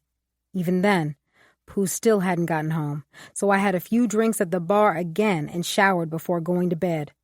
What started out as a few bourbon shots from the liquor store had turned into secretly drinking and trying to cover it up before he noticed. Oh yeah, your phone has been ringing off the hook. How the fuck you don't hear that shit? I wanted to tell him that whenever I went to bed drunk, I could sleep through a concert. I was tired from all the walking I had been doing yesterday. Today is all about you. A nigga feels guilty for working so much, so I want to take you out. He stood up and clapped his hands together. Rafi and Zaya are back in town too. Are we going to link back up with them? Not today. Probably tomorrow. I want you all to myself today. Stingy, I teased. Pooh was looking at his phone, so I knew he had to take the call. That was the only downside of things with Pooh. Work always took priority over everything else. I didn't doubt he loved me or anything like that. I felt like he was so busy trying to make a name for himself that it was always about work. He invited me to Vegas, and the only time we spent together was on the flight coming here. Let me take this, and then the whole rest of the day is about me and you. He promised, and I was actually looking forward to it. Life had been dark for me lately. When I should have been my happiest, I wasn't. I was engaged, living in the house of my dreams, and had a man that wanted to give me the world. That was a far cry from living with my mother and struggling to feed myself. Still, I wasn't happy, and I started to self-medicate with alcohol. As disappointed as I was with myself for falling down that hole again, I couldn't stop. I couldn't stop myself from requesting a drink whenever I was at a bar or pouring myself one when Pooh wasn't here. When I scrolled through my notifications, there were a few calls and messages from Allie. I hit her name and decided to give her a call back, while pretending that everything was good in my life. "Woman, do you ever answer your calls? I've been calling you all damn day." She started in on me as soon as she answered. "I'm in Vegas with Pooh and was asleep. I had a long day last night and couldn't bring myself to crawl out of bed." "Are you all right?" There she went, assuming something was wrong with me. "I know I may be annoying you with that question, Eves. I just need to know that you're fine." I took a deep breath and stared out of the floor-to-ceiling windows, exhausted with my life. "Other than being tired, I'm fine, Allie. Before you ask again, I promise you, I'm fine." I lied, something I had become better with over time. "You know I have to always ask." I yawned, trying to mentally pick out an outfit for the day. "I'm going to be in Atlanta speaking at an event that deals with teenage alcoholism." Allie beamed. I was so happy that things were taking off for her, and she was able to do some of the things she had always spoke about when we would be in meetings. This was Allie's life, and she loved helping women heal and step away from the bottle. That's why I felt guilty for relapsing and then lying to her. Allie could sense something was up with me, which was why she started the conversation with concern. "I'm so happy for you, Allie. This is what you've always wanted." "I cried when I got the email asking me to speak on the panel. You know how hard things were with me and my sobriety." "Yeah, I know. Don't focus on how hard it was. Look at how everything worked out for you." "For us, Eves. You struggled too, and look at you." "Yeah," I said weakly. I was angry at myself for being so weak and taking a sip. How did I allow myself to slip back into a place I promised myself I would never return? Talia was staring down at me, disappointed in me as a mother. I had already failed her once, and here I was, failing her for the second time. "I was thinking I can stay with you, so I'm not paying for a hotel. That'll give us some time to bond. It's been so long, and I miss sitting up and talking to you." Sure. I hadn't told Allie I was engaged or moving in with Pooh. It was a conversation that we needed to have in person. "Why do you sound so unsure? If you want your space, I can get a hotel, Eves. I was just kidding about paying for the hotel." "Allie, you know there isn't a problem with you coming to stay with me." I fake yawned. "This heat has me too tired and weak." "Well, let me get off the phone and give you time to wake up. Make sure to hydrate and get some rest," she told me, and we ended the call. I hated being short with Allie because she was the one person I could depend on in the world. Allie had seen me at my worst and had never judged me. If I told her I relapsed, she would never judge me.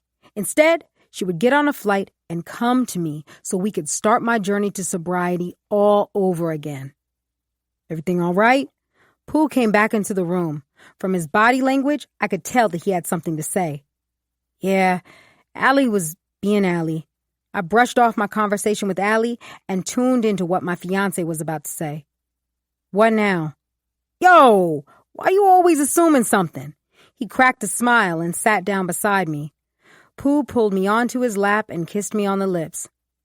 "You know I love you, right?" I was praying that he hadn't tasted anything. Although I brushed my teeth before bed, I could always taste the alcohol my damn self, so what stopped him from doing the same? "Because there's always something with you," I smiled. "Rafi's nephew's birthday is this weekend, and he invited us to come out to attend. He and Zaya are flying back to oversee everything with his nephew's festivities." I raised my eyebrow because this sounded skeptical. "Rafi doesn't seem like the type to plan a party." Pooh kissed me on the lips again. "Zaya doesn't seem like the type either," I added. Pooh chuckled. "Nah, he's having a private family event for his nephew's birthday. The party is something his oldest nephew is throwing. Either way, he invited us, and I thought it would be fun to attend. Go back home and chill out and enjoy one another." "Will we, though? You're always so busy and working, so I want to make sure that's what we'll be doing." "Damn. Ouch. I know I work a lot, and I'm trying to manage my time between you and business. Baby, give me a chance, though. Don't be beefing straight out the gate." "I don't think I'm beefing. I'm alone all the time and you're never here. It's not like I have a baby to keep me company this time." "Wow, Eves, really?" I sighed. All I'm saying is that I'm tired of being alone. You brought me here to be alone when I could have stayed in Atlanta and did the same thing. Except you wouldn't have been alone. You would have been with that nigga given the chance. I removed myself from his lap and screwed my face up. Is that why you brought me here? Did you propose to me because you wanted to take me away from him? Here we go with this shit. He stood up and paced the room. Go with what shit? Now you're going to question everything I've done because you think I brought you here because of him. It came out your mouth, Preston. No, the fuck it didn't. I said you wouldn't have been alone. I was so irritated that I craved a small sip of anything that had over 70 proofs of liquor. You assuming that I wouldn't have been alone is the problem. If I accepted your ring, why would I be fucking with Roddy? The same reason you wore your husband's ring and was fucking with me. He had a point. A good one. I was at such a loss of words that I didn't know what to say or do. Can you just give me some space? I walked into the bathroom and closed the door. How do you respond to that? I couldn't be in this relationship if he was going to be scared that I would run back to Roddy. What kind of relationship would this be if he did that? I hadn't thought of cheating on Pooh the moment I accepted his ring and promised to make me the happiest woman alive. When it came to Roddy, I was done with him and done trying to get him to see that I was the woman for him. If he wanted to believe that Gia was for him, then he could go and explore that life path. Yee, I'm sorry. Pooh came and tapped on the bathroom door, and I ignored him. One of the things I hated when I started drinking was how sneaky I had become. I had made being deceptive an Olympic sport, and I hated it. While Pooh was on the other side of the door asking me to come out, I was downing a mini bottle I hid inside my toiletries bag. Can you please respect that I need space? I replied while pulling my moisturizer pads on top of the now empty bottle. Ma, we need to talk. Remember that we promised we'd fix shit as soon as it happened? What shocked me was how much Pooh remembered. He remembered more of our conversations than me. I also worked 10 times harder to forget about everything we shared together. What use would it do when he basically sent me packing that day in the visitation room? I don't want to talk right now. Just because you're ready to talk doesn't mean that I'm ready. I hollered from the other side of the door. The last thing I wanted to do was sit there and pretend like I was all right with us having this argument. The conversation would only be a band-aid until the next argument revolving around Roddy. It evident that Pooh had a problem with my past relationship with Roddy. Then again, was it really the past when we were just together on my birthday trip? Bet. I'ma give you some space and grab some breakfast from downstairs. I really do want us to go to New York and chill. I didn't reply. Instead, I sat on the end of the tub while listening out to the door to the suite close. Once I heard it close, I took a deep breath and stood up to look in the mirror. My life was in shambles at this point. How did I allow myself to get back to this place, especially over a damn man? I worked so hard to be better and work on my sobriety, and I allowed it to go down the drain because of the drama in my life. As much as the money was nice at times, I wished I never took the job. Falling in love with my boss wasn't a part of the plan, and I regretted ever doing it. Seeing how Gia treated Roddy made me want to make him whole again. I wanted to prove that I could be the woman that he needed, that I neglected myself. It killed me because I knew I could be the woman that he needed. Roddy never saw it, and I think that's what devastated me the most. How could he not see that I would give him my entire soul? Hey, me and Pooh are headed to New York for a couple of days. Can't wait to see you. I decided to start my apology tour with Allie. A brunch or two would make things right between us.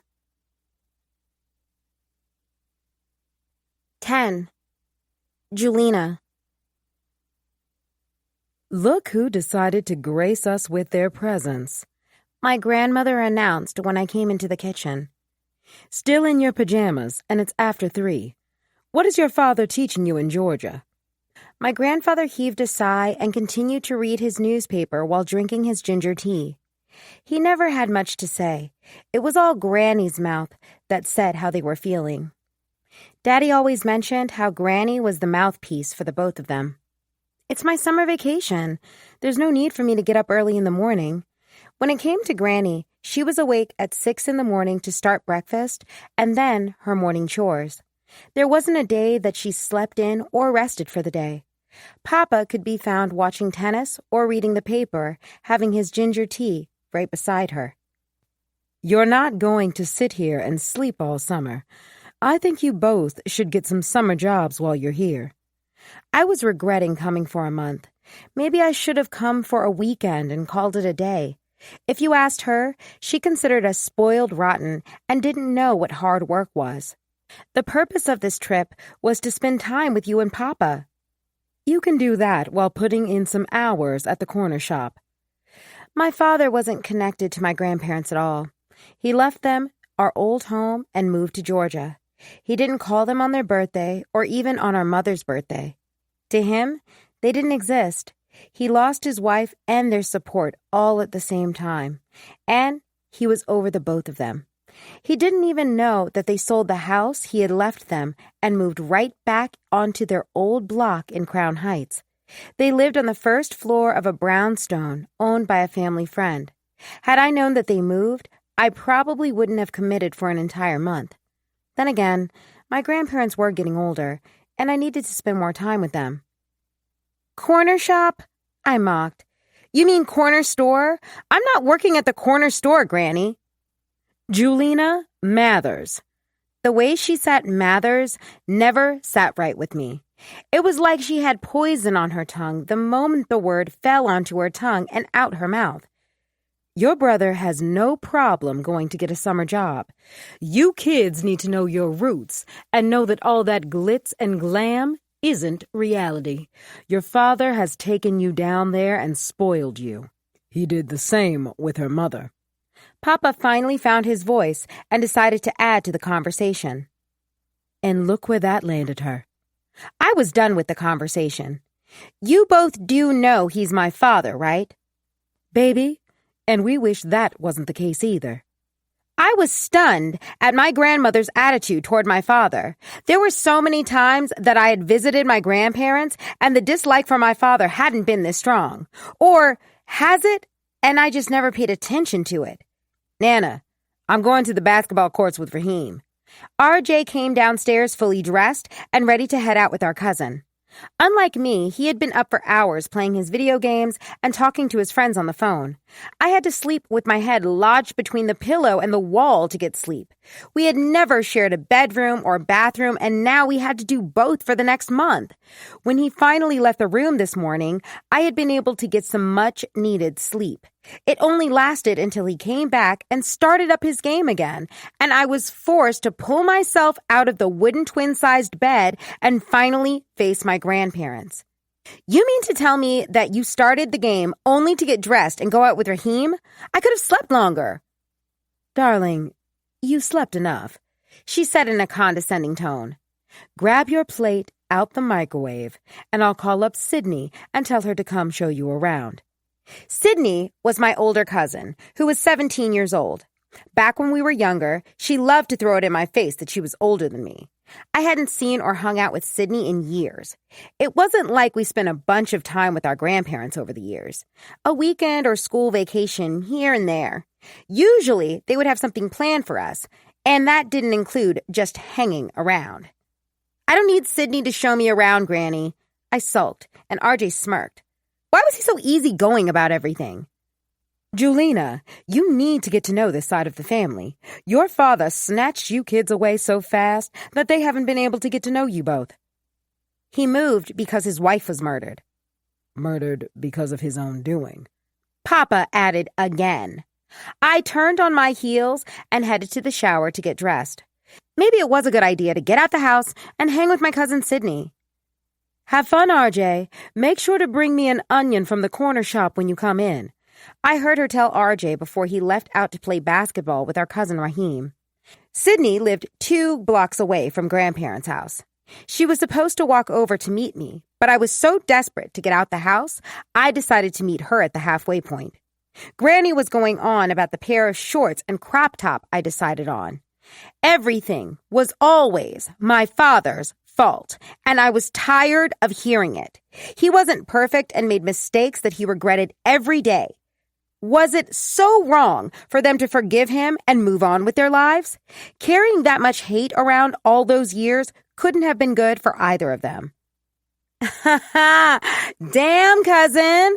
If you get booty and titties like that in Georgia, then I need to come visit. Sydney greeted me when I stopped at the corner to rest. I was so used to hopping in a car and being driven to wherever I needed to be that this walk had me slightly winded. Sydney! I smiled and gave her a hug. Sydney had always put me in the mind of Ashley Banks from Fresh Prince of Bel-Air. She was the definition of, oh, she got that good hair because her daddy's mixed. My Aunt Norma was obsessed with not having her kids have nappy hair. We didn't spend that much time with my mother's side of the family. However, I remember a time when she called my puffy ponytail nappy. All of Sydney's siblings were mixed. It didn't matter with what, just that they weren't straight black with nappy hair.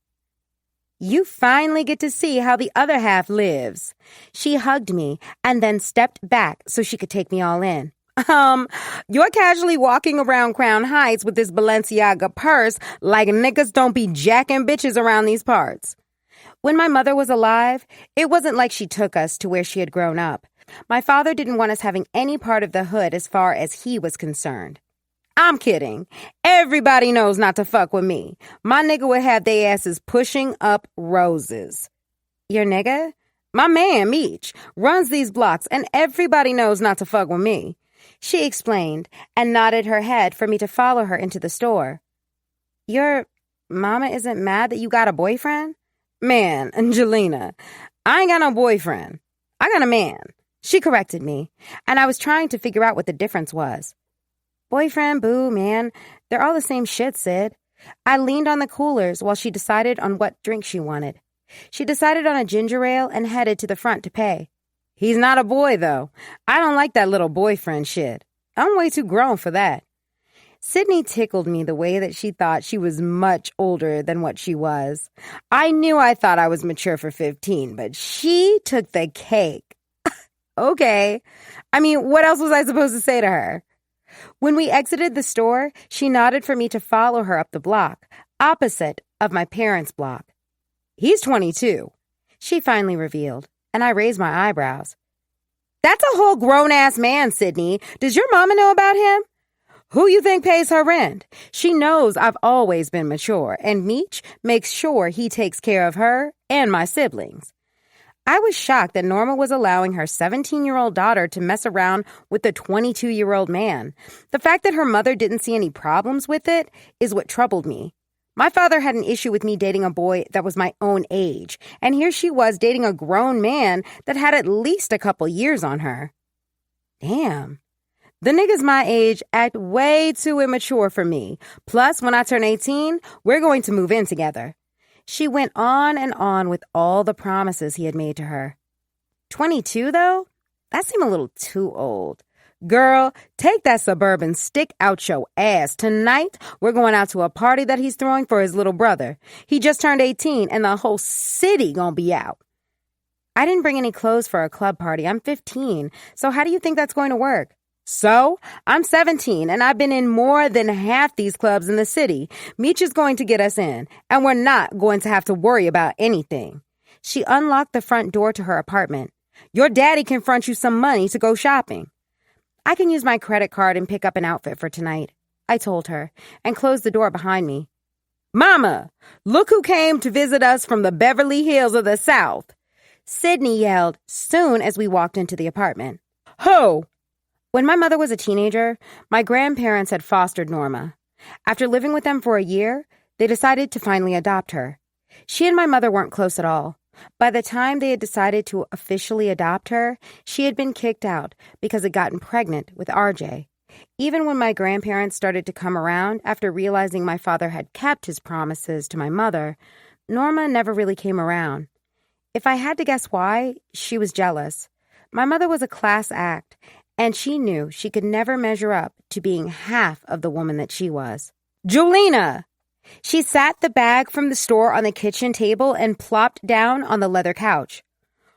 Oh my goodness. We didn't think you'd be caught dead in the hood with us. Mama ain't dead, so why you in Brooklyn? There was so much I wanted to say about Norma, and it wasn't because she was fat. Norma was sloppy and wore long, nappy bundles that needed a good brushing. Besides all of that, her nails were as long as Cardi B, and they were in desperate need of a fill-in. Just out here looking old, washed, and ghetto as hell. "Hey, Auntie Norma." I smiled and offered a hug. Mama mentioned something about you and your brother coming to stay for the month. She gave me a fake-ass church hug. "Uh-huh. How you been, Auntie?" "Girl, the best I can. Taking care of these kids and making sure the bills remain paid."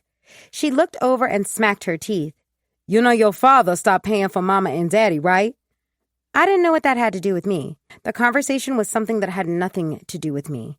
It wasn't like my father had me in his financial business. My grandparents hated him, so why would he continue to take care of them? For as long as I knew, they treated him like he was the devil. I don't get involved in my dad's business. Your grandparents struggled to make rent every month. They had to sell that big-ass house because they couldn't afford the upkeep on it. Bree wouldn't have wanted that for them. She continued like she had been rehearsing this speech before I came over. "Ma, I'm going out tonight and might stay the night over Meech's condo," Sydney told her mother. I don't know why I expected Norma to tell her that she wasn't going anywhere. "With the way you stay over there, he gonna move you in real quick. Might even get the ring or a baby with the way he can't keep his hands off you." I stood there asking myself if she really had said what she said. Growing up, I didn't remember much about Norma other than she was always pregnant. My mother was always attending a baby shower. Aside from Sydney, she had 4 other kids, and they were all by different men. It seemed like she could never keep a man back then, and the same thing still applied. Sydney smiled like the shit was cute. Her mother was using her teen daughter to get her bills paid by the predator that wanted her. We went into Sydney's room, and it was filled with different designer boxes and a clothes rack with more designer clothes. Her room looked like it should have been Norma's and not a 17-year-old's.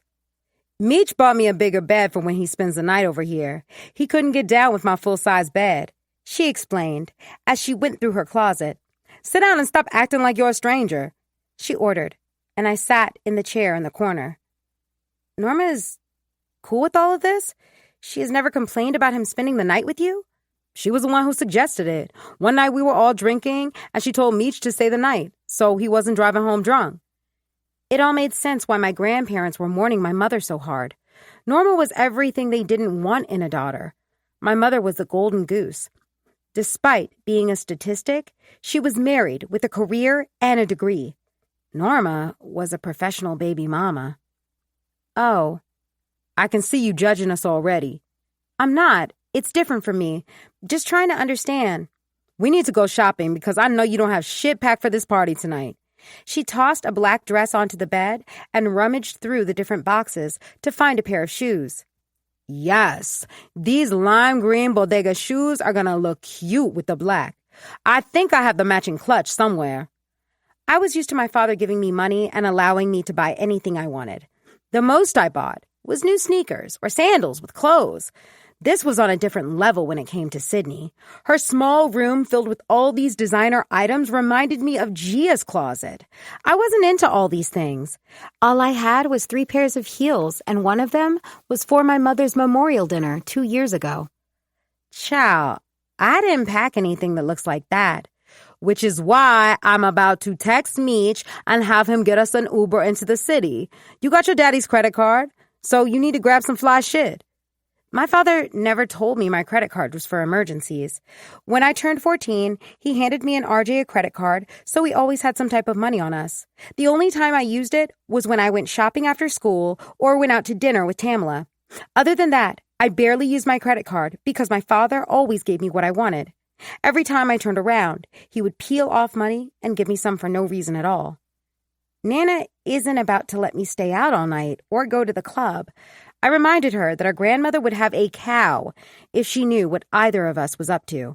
Girl, bye. Nana is going to be happy that me and you are hanging out together. She's not going to give a damn about a curfew. It's your summer vacation, right? Yes, mine, not yours. I've been dropped out of high school. School isn't really my thing. I'm going to get my GED, she nonchalantly explained while going through her jewelry box. Sydney was living the life of a young adult, not a 17-year-old teenager. She had a boyfriend that was way too old for her, no parental guidance, and she hadn't even finished school. Meanwhile, my grandparents had smart remarks about the way my father raised me and RJ. We were both enrolled in school, and I damn sure wasn't sleeping with a 22-year-old man. I had my share of mistakes I've made, but I wasn't trying to live like I was a grown woman. Oh, he's getting the Uber. Let me change, and then we can go outside and wait on the stoop. She quickly left the room, leaving me with my thoughts. I was curious to know just how much Granny knew about Norma and Sydney. It wasn't like they lived far from one another, so she had to have some kind of inkling that her daughter was practically pimping her granddaughter out. The way Sydney and Meech were sucking face made me uncomfortable. We were in the back of the truck, heading to the party for his birthday. The party had already started, but Meech just had to make his grand entrance, even though it was his brother's party. I faked like I was busy with my phone. Still, the slurping and shit was distracting me and disturbing me. What did he want with a 17-year-old girl? Then the way Norma acted when he came over to pick us up was straight ridiculous. She was acting like this man was a damn local celebrity or something. I guess you probably have to act like that when the man was paying all your bills. She sent us off like we were going to prom instead of a club that either of us was supposed to be in. My brother gonna love you. Meech finally took a break from sucking face and mentioned, he's quiet and reserved, just like you. He didn't even want this party thrown for him. Sid added in, Mooski never wants anyone to make a fuss over him. My boy turned 18, so we about to let the whole hood know how we give it up. Meech looked at his bust-down Cartier watch. I had been raised by a street dude who got more money than a little bit, and I knew how you were supposed to move. Now, Daddy never sat me down and explained how he moved or what he was involved with. Still, I was smart enough to know that we didn't have all that we had because of smart investments. My father had wealth, and he moved accordingly. He didn't do the thousands of chains on the neck or the gaudy watch filled with diamonds. Meech, on the other hand, kept saying how he got money. While it probably turned Sydney on and made her want him more, it irritated me. If he was getting so much money, he wouldn't have to say or keep reminding people of it. I'm just attending the party for my cousin. There's no need to make a love connection. The last love connection I made resulted in me ending up pregnant. I was good on not meeting or dating anyone at the moment.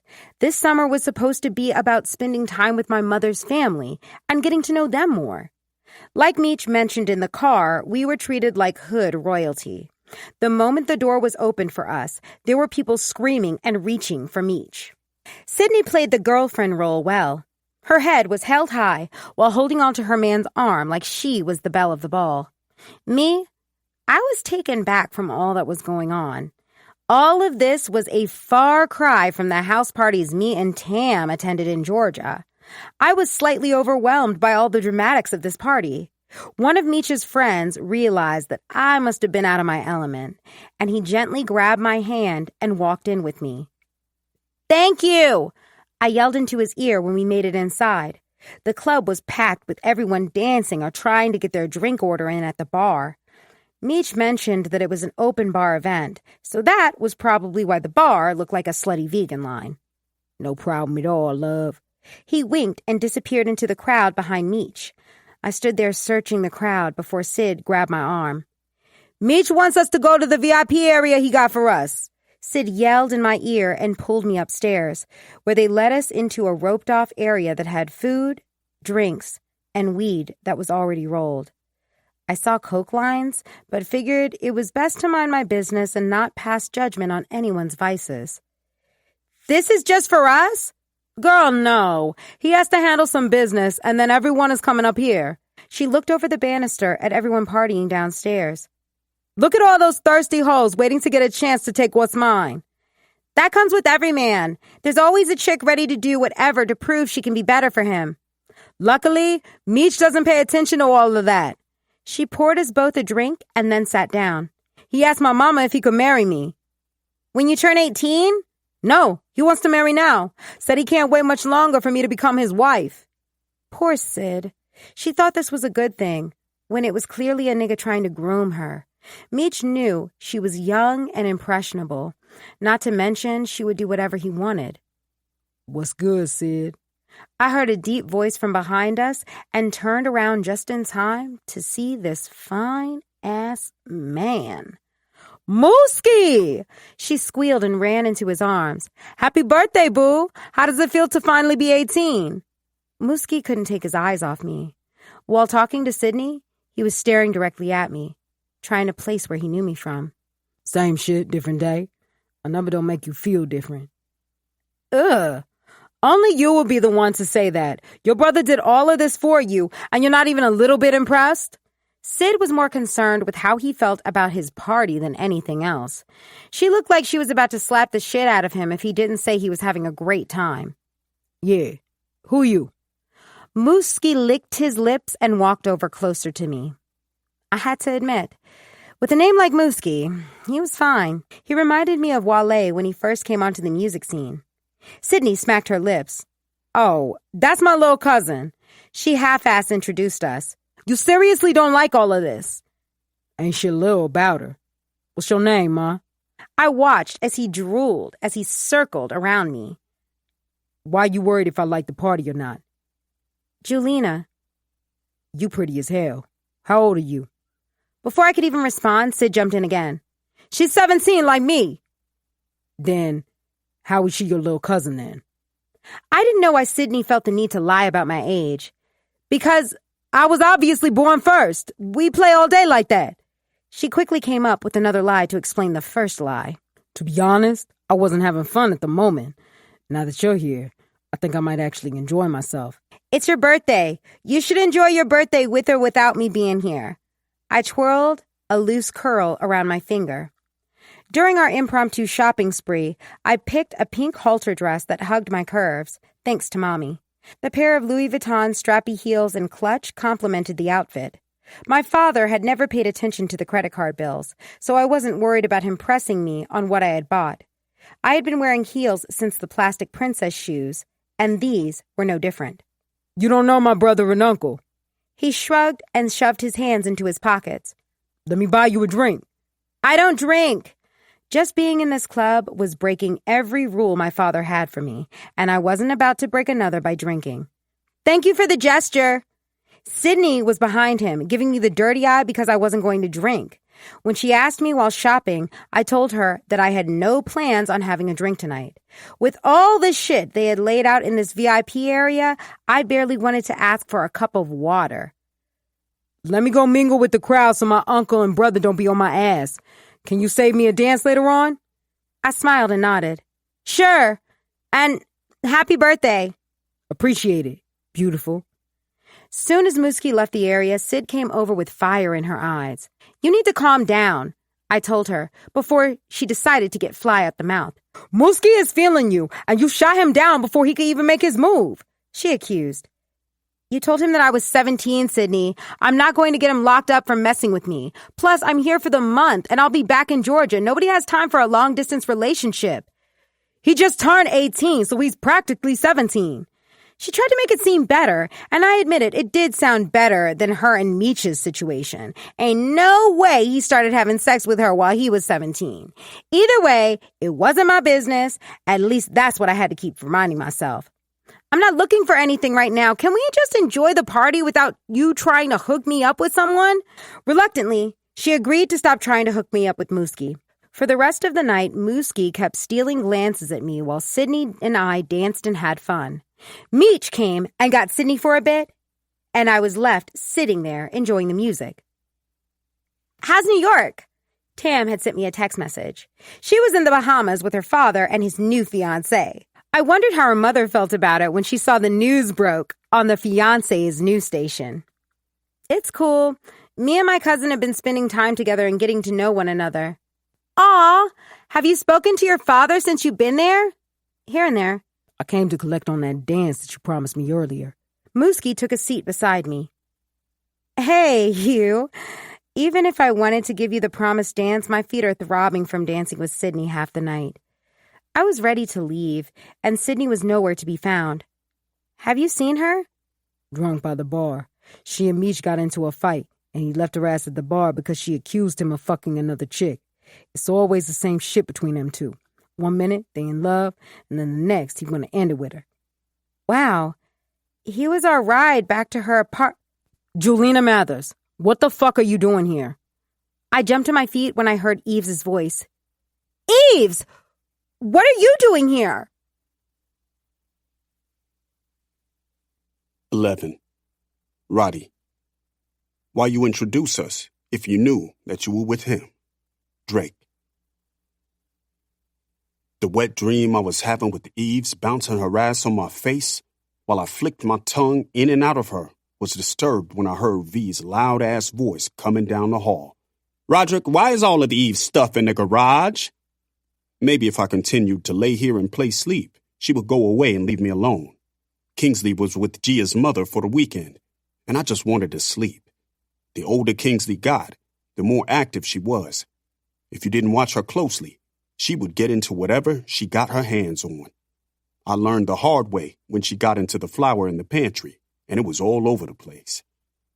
Is it a crime to sleep or something? Why the hell won't none of y'all let me sleep? I groaned and tossed the cover off my feet.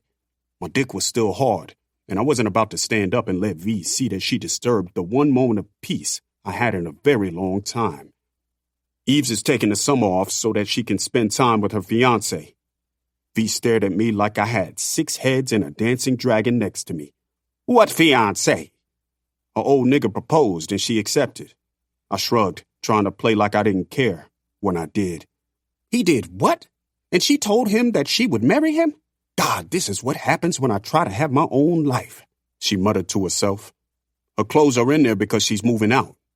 Have you both come this far that you can't fix things between the both of you? Too much had been said, and too much had been done between the both of us. I had done and said some foul shit that she tried to forgive, and I continued to come out my face to her. She said and did some shit too, but hers was in response to all the foul shit I had said to her. It was too hard to try and fix things between the both of us. We both decided it was best to move on, V. I yawned while praying my stiffy finally decided to go away. Then why the hell are you in here dreaming about her? What? Roddy, you're doing the same thing you did as a teenager. You're trying to use the cover to hide your heart on. You forget we went through this when you were younger, and your son does the same thing. V rolled her eyes. I'm making breakfast, so meet me downstairs so you can eat. Breakfast was the code word for her wanting to continue to pry into my business. When she finally left the room, I was able to handle my morning hygiene before joining her downstairs. Julina has been keeping me up to date on her adventures with her grandparents. She called me the other day and told me that she was tired of her grandmother. I chuckled. It was only a matter of time before the kids saw their grandparents for what they were. They kicked Bree out when she was pregnant, and the moment we started getting money, that's when they wanted to start coming around. Well, Bree's mama has always been a piece of work. V continued to scramble the eggs. It's good that they are getting time with them, though. You've always been good with allowing them to form their own opinions of people. Yeah, Bree has always been a trophy to her parents. She was the smart one who continued with school and got a degree. Meanwhile, her sloppy-ass sister did nothing but make babies back to back. She probably got about 12 now. The last time I spoke to Norma was when I gave her $6,000 a month after Bree died. I thought she was calling and checking in because she cared and knew how hard it was for me and the kids. Norma's ass was acting like she cared so she could grease my pockets for some money. Ju needed a fresh surrounding. I know she was tired of us checking on her every few seconds. Give her some time to warm up to her grandmother. Or not. Not everybody can be the grandmother you've been. I winked. V smiled and slid a plate in front of me. I could tell she was still getting used to being referred to as a grandmother. To the kids, she had always been their great aunt, Mama V. What is going on with Kingsley's birthday party? Gia hired an event planner to plan this big-ass party for her, and I cut in and started helping the event planner. She's going to be a year old. KK would be happy with cake and some ride-on toy. You both don't need to do the most for their birthday. She's competing with the parties Bree threw the kids when they were younger. Did you tell her that Bree did everything on her own? She stayed up late making those decorations and arrangements for both Julina and RJ's birthdays. I bet their parties combined isn't worth what she's trying to spend on Kingsley's party. I told her we're not spending a bunch of money. We're doing it in the backyard, too. The event planner found some budget-friendly things to keep it under budget. I'll let you rich people do what y'all do, she chuckled. With her starting this show, is she going to make the party? With the way she'd been going on about not being included, she would rather die before not showing up. And what does that mean for the both of you? I could tell this was a question she had been wanting to ask for the longest. We're figuring things out. That event you attended together didn't seem like you were figuring it out. I was playing the part she wanted me to play for the event. It wasn't even that serious. Whenever V pursed her lips up, I knew she was about to give her unsolicited advice. You're so busy trying to play the part for someone who doesn't want to be part of the movie. I don't want to talk about this. Gia isn't perfect, and I gotta stop holding her to that standard. That was what was fucking our relationship up, too. She nearly killed my granddaughter, then brought a reality crew in here like everything was fine. She only thinks about herself, and you need to wake up and smell the coffee. It's not so easy to walk away from her. We have a daughter together, and history. You just don't want to feel like you lost another woman.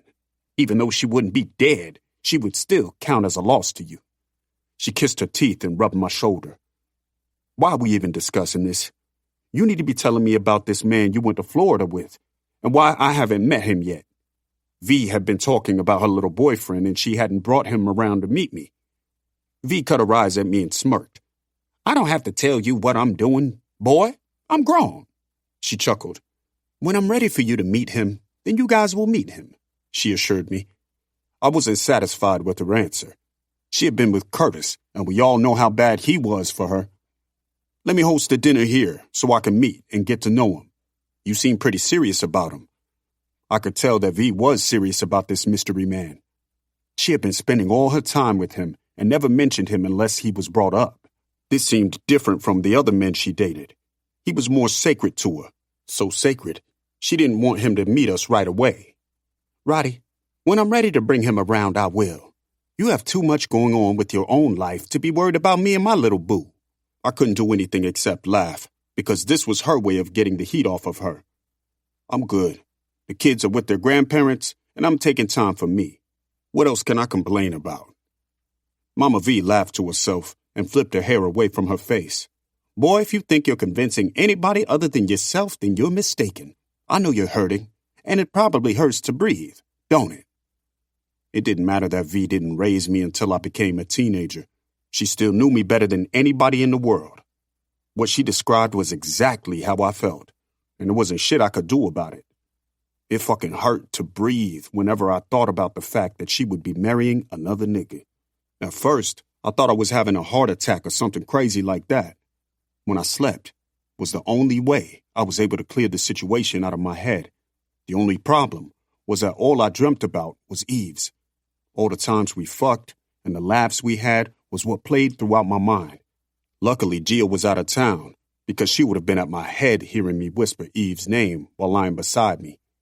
V, you acting like I have a choice.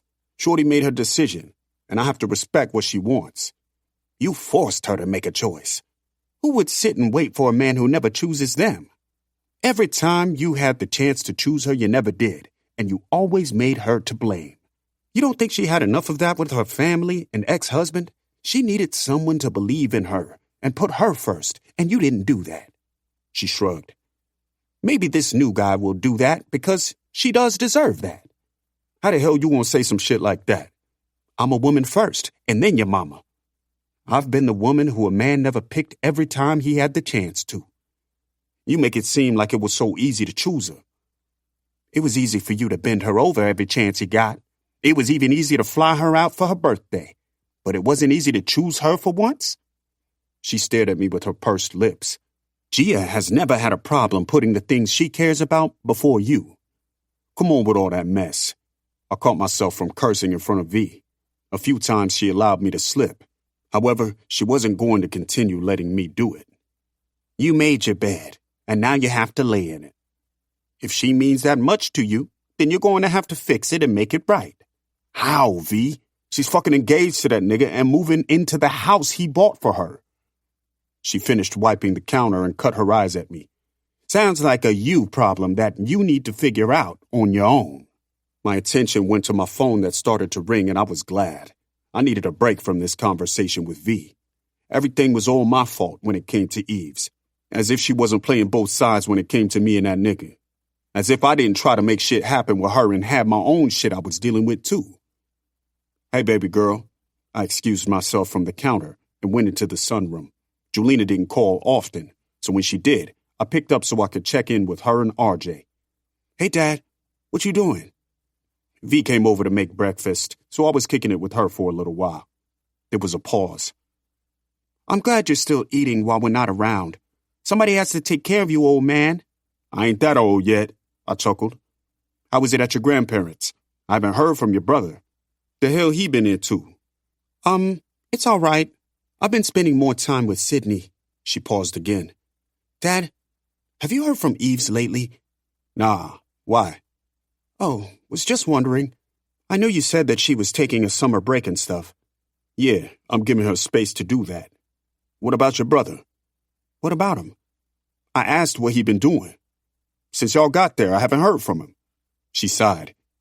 He's been busy with his little gamer friends he has out here, and our cousins.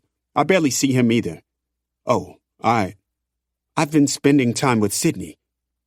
Any seed of Norma had me skeptical. I saw the way Norma moved, so I knew she was only passing down her bad hoe-ass traits to her oldest daughter, too. I don't want you with her all the time. Spend time with your grandparents and do some shit with your brother, too. Explore the shit, all right? Yes, I hear you. How's Mama V? You know Mama V. She the same old, same old. I could hear the smile in her voice. Miss you guys. I miss you, too. Start calling me more, too. I will. Oh, Daddy, where's Kingsley? I miss her, too. She's with her grandmother. When I get her, I'll FaceTime you so she can see you.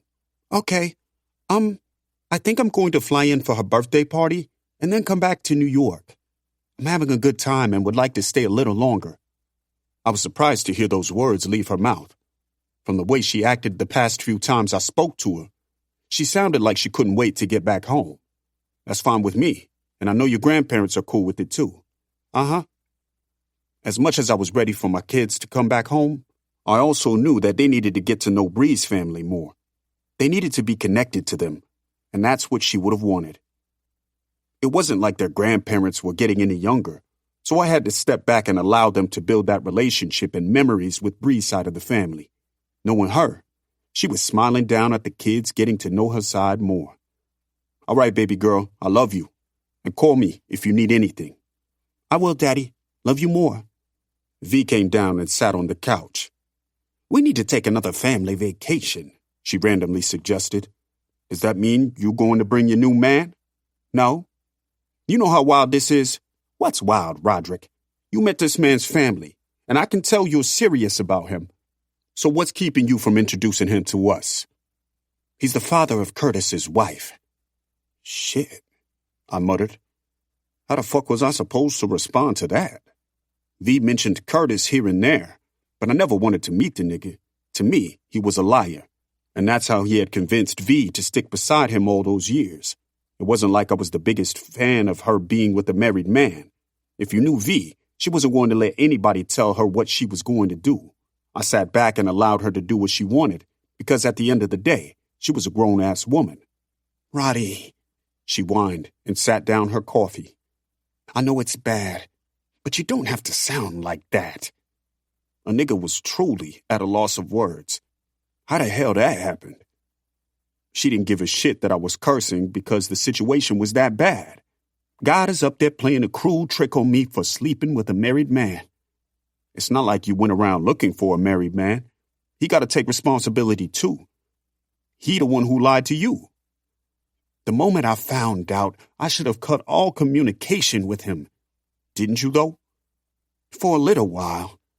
Then I allowed his ass to sweet-talk the panties off me every time. Hey, yo! I tried to cover my ears. I'm not trying to hear that shit, V. You need to just be honest with him. Y'all grown. So he had to have known you would have had a life before y'all met. There's a difference on having a life and having an affair with his son-in-law. That's the type of shit that can tear families apart, Roddy. You think he's going to pick me over his daughter? She kissed her teeth and leaned back. It was clear this shit was stressing her out and had been on her mind. That's why you don't want to introduce him to us. Bingo. She took a quick sip of her coffee. Why introduce him to you guys if I don't know if he'll stick around after? You met his family, though. That's only because he wanted me to meet them. It wasn't like I brought the subject up. God, I always find myself in a situation that I can't get myself out of. Just be honest. Lying ain't going to help the situation. Be real with him. It's on Curtis. He owes his wife loyalty, not you. I sat across from this woman in her home without mentioning a thing. You think he's going to be pleased about that? He doesn't have to like it, V. I will say he will respect you for coming clean. Curtis ain't going to say nothing. He has more to lose than me, so I should just keep quiet and pretend like we never had a past. Look how well keeping quiet and pretending got you. It was a low blow, but she needed to know that her secrets ended up hurting people. V loved to pretend something never happened and deal with the fallout in the future. I guess I deserve that.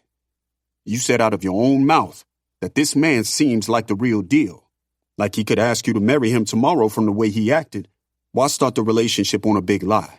Be truthful with him and allow him to make the decision on if he wants to be with you or not.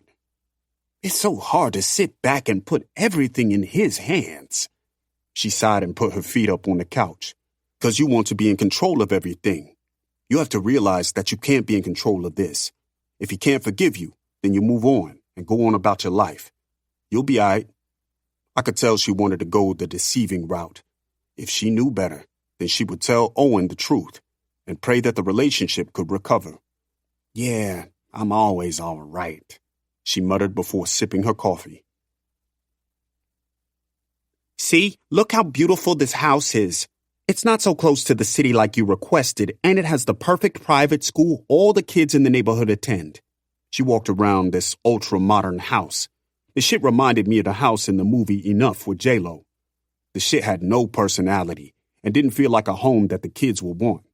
By walking through, I already spotted at least 7 safety hazards for Kingsley.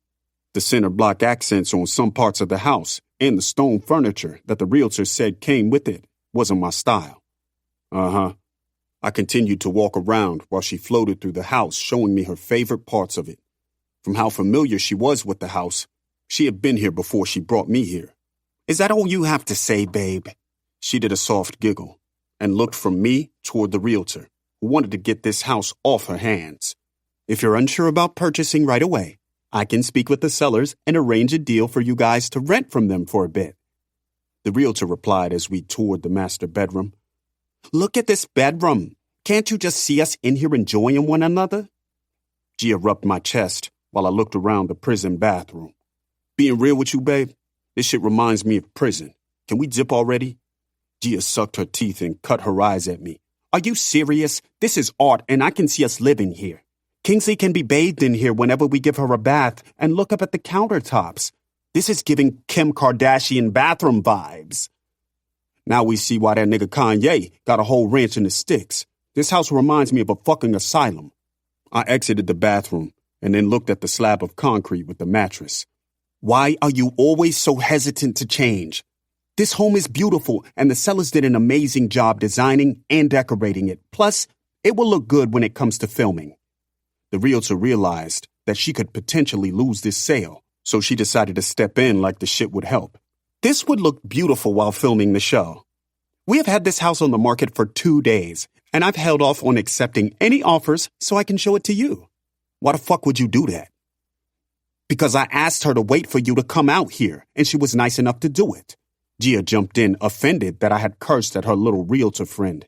I owned enough properties to know that this realtor was some young junior realtor at her firm. The bigger fish probably gave her this listing because they knew it would take a lot of convincing to get a buyer to commit to putting an offer. Kim Kardashian could sell her house quick because of her name, and the value a buyer knows that will bring when it's their time to sell. This shit here was nice. However, how much was any of this shit worth? It looked like a cheap knockoff from the minimalistic shit that Kim and Kanye already did. Not to mention, my kids wasn't going to like it. I could hear Julina's mouth complaining about making the move and then mad at the house we picked to move into. Shorty, you can tell your other clients that they can have this shit. She looked at Gia like she was pissed. Knowing Gia, she probably told her that I would buy the house. She was forever making promises that her ass couldn't keep and would end up breaking. Gia, wrap this shit up and meet me in the car. I told her and left the bedroom and headed toward the garage that had half doors. Like, what the fuck did these people really expect? I wasn't into all this weird-ass shit. It took Gia a minute to finish trying to convince this girl whatever she wanted to convince her. When she got into the car, she slammed the rental car so hard that I thought the damn windows would shatter. Roderick, are you fucking kidding me? Leslie put me in touch with her, and you fucking made a fool of me. She hit the dashboard with her hand and tossed herself back into the seat with her arms folded like a fucking child. I didn't do shit. You told me that you wanted to see this house. How the fuck was I supposed to know that you promised that bitch something? I didn't promise her anything. You were supposed to like the house, and we could have bought it together. In case you haven't noticed, I love it here and want to move here full time. This new career path and vision she had for her life had her on some other shit. All she spoke about was filming and this new life she had built in California. As much as I used to want to make Gia happy, I didn't give a shit to please her anymore. If she wanted to continue to be with me, then she was going to have to bend to the things that I needed. Moving to California was the last thing that I wanted to do. However, I was willing to do it, to try and fix this relationship that we made a mess of. Even with me moving here, I wasn't about to live in some big-ass prison cell because she thought it looked perfect for filming that fake-ass show. And why the fuck are you angry? I don't like the house, and know the kids won't like that shit either. So we're basing everything we do as adults on the kids. Aren't they supposed to be happy with what we provide as their parents? I chuckled because she sounded stupid. If you think Julina and RJ are going to move to California without a fight and then move into that fucking house, you crazy as hell. Last I checked, Julina got herself pregnant, so she doesn't get much say. And when I checked, you were the one who helped her get rid of it and nearly killed her in the process. So, what are we saying? She tuned me out because she didn't have anything left to say. You're childish. And you throwing a tantrum because you can't have what you want. What the fuck we look like buying the first house we looked at? If I decide to purchase something here, it's not going to be that. Can we agree to get something so we can get out of that hotel? Gia, we don't need to be moving into nothing right now. I haven't even spoke to the kids or decided if this move is best for us. You're filming, and that's fine. But you can still fly back and forth. Atlanta is home for the kids, and I'm not trying to take that away from them. Eves is also in Atlanta, so I see why you're not trying to make that move. I waved her off when she mentioned Eves. She got her own life. So leave her out of our conversations or I'm going to start getting disrespectful, I warned. Anytime she didn't get her way or wanted me to do what she wanted, that was when she brought up Eves. I was sick of hearing about Eves when she nearly killed my damn daughter. If I could be forgiving then, she should have damn near forgot about me fucking with Eves. Sorry, she muttered. I didn't want to stay in Atlanta. My career isn't going to grow there, Roddy. We're happy here, and we need to give it a chance. My focus is the kids and how they are going to take everything. Gia, I can't just pick up and move without considering my kids and our daughter. Kingsley don't like it out here, and you know it. Kingsley is turning 1, so her opinion doesn't mean much to me. She doesn't even like green beans, so why are we focused on her dislikes? You still flying back with me for her party, right? She grew silent and looked out the window, so I knew some bullshit was about to come out her mouth. If she missed her daughter's first birthday, that would be some cold shit. What mother can miss this milestone and still call herself a mother?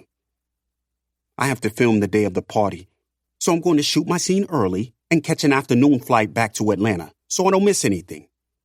You really think you'll be able to film and still make her party? If I shoot early enough, I'll be able to make it to the end of her birthday with her. Oh, now you'll be there to end her birthday with her. I couldn't stop myself from laughing because the shit was unbelievable when it came to her. Kingsley has never been a priority for you. How can you say that? I carried her in my womb for months, and you think she hasn't been a priority for me? All the decisions I make is with her in mind, Roddy. Then make her a priority now and tell them you can't film. Do you really think I have that kind of pull? I'm new to the cast, And I can't start demanding shit, or they'll be quick to move the next girl who is willing in. She ran her hand through her freshly blown out hair. How about we cancel the party and have something for her here? I can get the crew to film and we can spend it together. Stop fucking thinking about the damn filming and start giving a fuck about your daughter. She the only thing you need to be concerned about, not the fucking show. Stop trying to paint me out to be a bad person. I'm sure Kim Kardashian has missed a birthday or two with her children. You know why? Because he's out there securing their future. I was tired of hearing her screaming and crying about Kim Kardashian, so I calmed down. Baby, I calmly said. Yes. She sniffled and patted her face gently, careful not to mess up her makeup. You're not fucking Kim Kardashian. Kingsley's future is secured. And I've never had a problem with you having and earning your own money. The moment that becomes more important than our child, then that's a problem for me. I held my hand up before she could try and add an excuse in. You wanted to give us another try, and I'm doing that shit. The least you can do is act like you give a fuck and attend your own child's birthday party. From the look on her face, I could tell she was pissed and didn't want to talk about this anymore. Kingsley's party wasn't important to her, so it was automatically shuffled to the back burner. Like she had to work, I had to do the same. But I always made sure my kids came first. The money meant nothing if your kids weren't happy. Kingsley was too young now to understand how foul it was for her mother to miss her party. But that wasn't something that I could forgive. You're always trying to force me to be someone I'm not. You're not a good mother, and I'm forcing you to become one? Explain this shit to me, Gia. I'm tired of trying to live up to Bree and the type of mother that she was. Bree wasn't a perfect mother, but she damn sure wouldn't have missed her kid's birthday. And she's been put in that situation more than a few times. Every time she was faced with that situation, the kids always came first. Gia couldn't wait until I pulled up to valet. She damn near broke a nail trying to get out of the car. When the attendant tried to assist her, she snapped on him and headed into the hotel.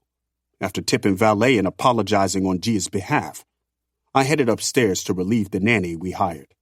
Gia was at the bar running her mouth on the phone, and after her many breakdowns on the ride back to the hotel, I was good on hearing some more of her mouth. Whatever she had to do to make it to the party was her problem. She had just better be there, or I had some serious shit to consider with her and our relationship. 12. Gia. Roderick Big-Headed Mathers had some damn nerve to say that I was a terrible mother if I missed my daughter's birthday party. How fucking dare he insinuate that? I was a busy working mother, and it wasn't like I didn't have plans on making it up to her. The party in Atlanta wasn't important to me because I had already secretly started planning a bigger party in California, and it was supposed to be in that house that we saw yesterday. Me and Rima, the realtor, had plans on laying it on thick and convincing him to buy the house. I just knew the moment he saw the garage, he was going to be like putty in my fingers. It went the complete opposite, and I hated him for embarrassing me like that. Rima was for sure that she was going to have her first commission, and I just knew that I would be directing moving people into the house by next month. From the minute he walked into the house, I could tell he wasn't feeling the house, and he didn't even try to pretend. Every time Rima showed him something the sellers added, he would nod and seem uninterested in what she was saying. In every room, he would mention Julina or RJ and how they wouldn't like it or it wouldn't work for them. Ugh! I was becoming pissed all over again thinking about the shit. After filming and being in California, I could see myself living here with our family. I could see myself getting up early, going to the farmer's market, and having brunch in Beverly Hills with new friends. In Atlanta, I was the party girl who hosted the clubs. In California, I was their it girl and the one they wanted to watch to see what I was going to shake up here. Roddy didn't understand because he was already established. It wasn't like he didn't want to understand where I was coming from. To him, I was supposed to be this perfect mother, and that was all. There was no room to grow when it came to him. That's what scared me about our relationship. Roddy was allowed to travel, make investments, and continue his business deals while I remained Gia, his fiancée. It was giving, I want you to do good, but not better than me. How could I be someone that thought like that? The truth was that I couldn't, and I couldn't be stuck with him if he couldn't see me as his equal. When I got with Roddy, I understood that he was older than me, so his expectations would be different from the men my age. Shit, I didn't think it was going to be like this. This man wanted me to be the perfect mother, stepmother, and housekeeper and suck his balls dry every night. Maybe that was the reason he was so drawn to Eve's desperate ass. Where I lacked, she was happily ready to oblige. She wanted to please and make him happy, and you could see it. It was a shame that it took me this long to see the shit. Eve looked at Roddy like he was her entire world, as if this nigga was a god, and we all should have been worshiping the ground that he walked on. For Eve's, it was less about the closet filled with designer things or the big house. For her, it was all about Roddy and having him to herself. I'd be lying if I said I hadn't thought about letting her have it all. She could have the closet, the house, the cars, and evil stepchildren. Only if that meant that I could have my life here. I'd be willing to share custody with Roddy when it came to Kingsley. They're ready for you in makeup and hair. Otis, the set assistant, popped his head in the green room. Today we were shooting more promo for the show. The original ladies had already did theirs. It was time for me to shoot even more promo than before, so it could all be added into the commercials and everything else they were running for this season. After Roddy made it clear that he wasn't going to tolerate me missing Kingsley's party, I managed to get them to film today so I could fly home tonight and be there for Kingsley's party in the morning. Roddy and Kingsley had left this morning, and from his attitude, I knew he was waiting on me to fail. This time, he was going to have to wait a little more because I was going to come through for Kingsley's birthday and prove that she was a priority to me. Girl, have you heard about Everly's overdose?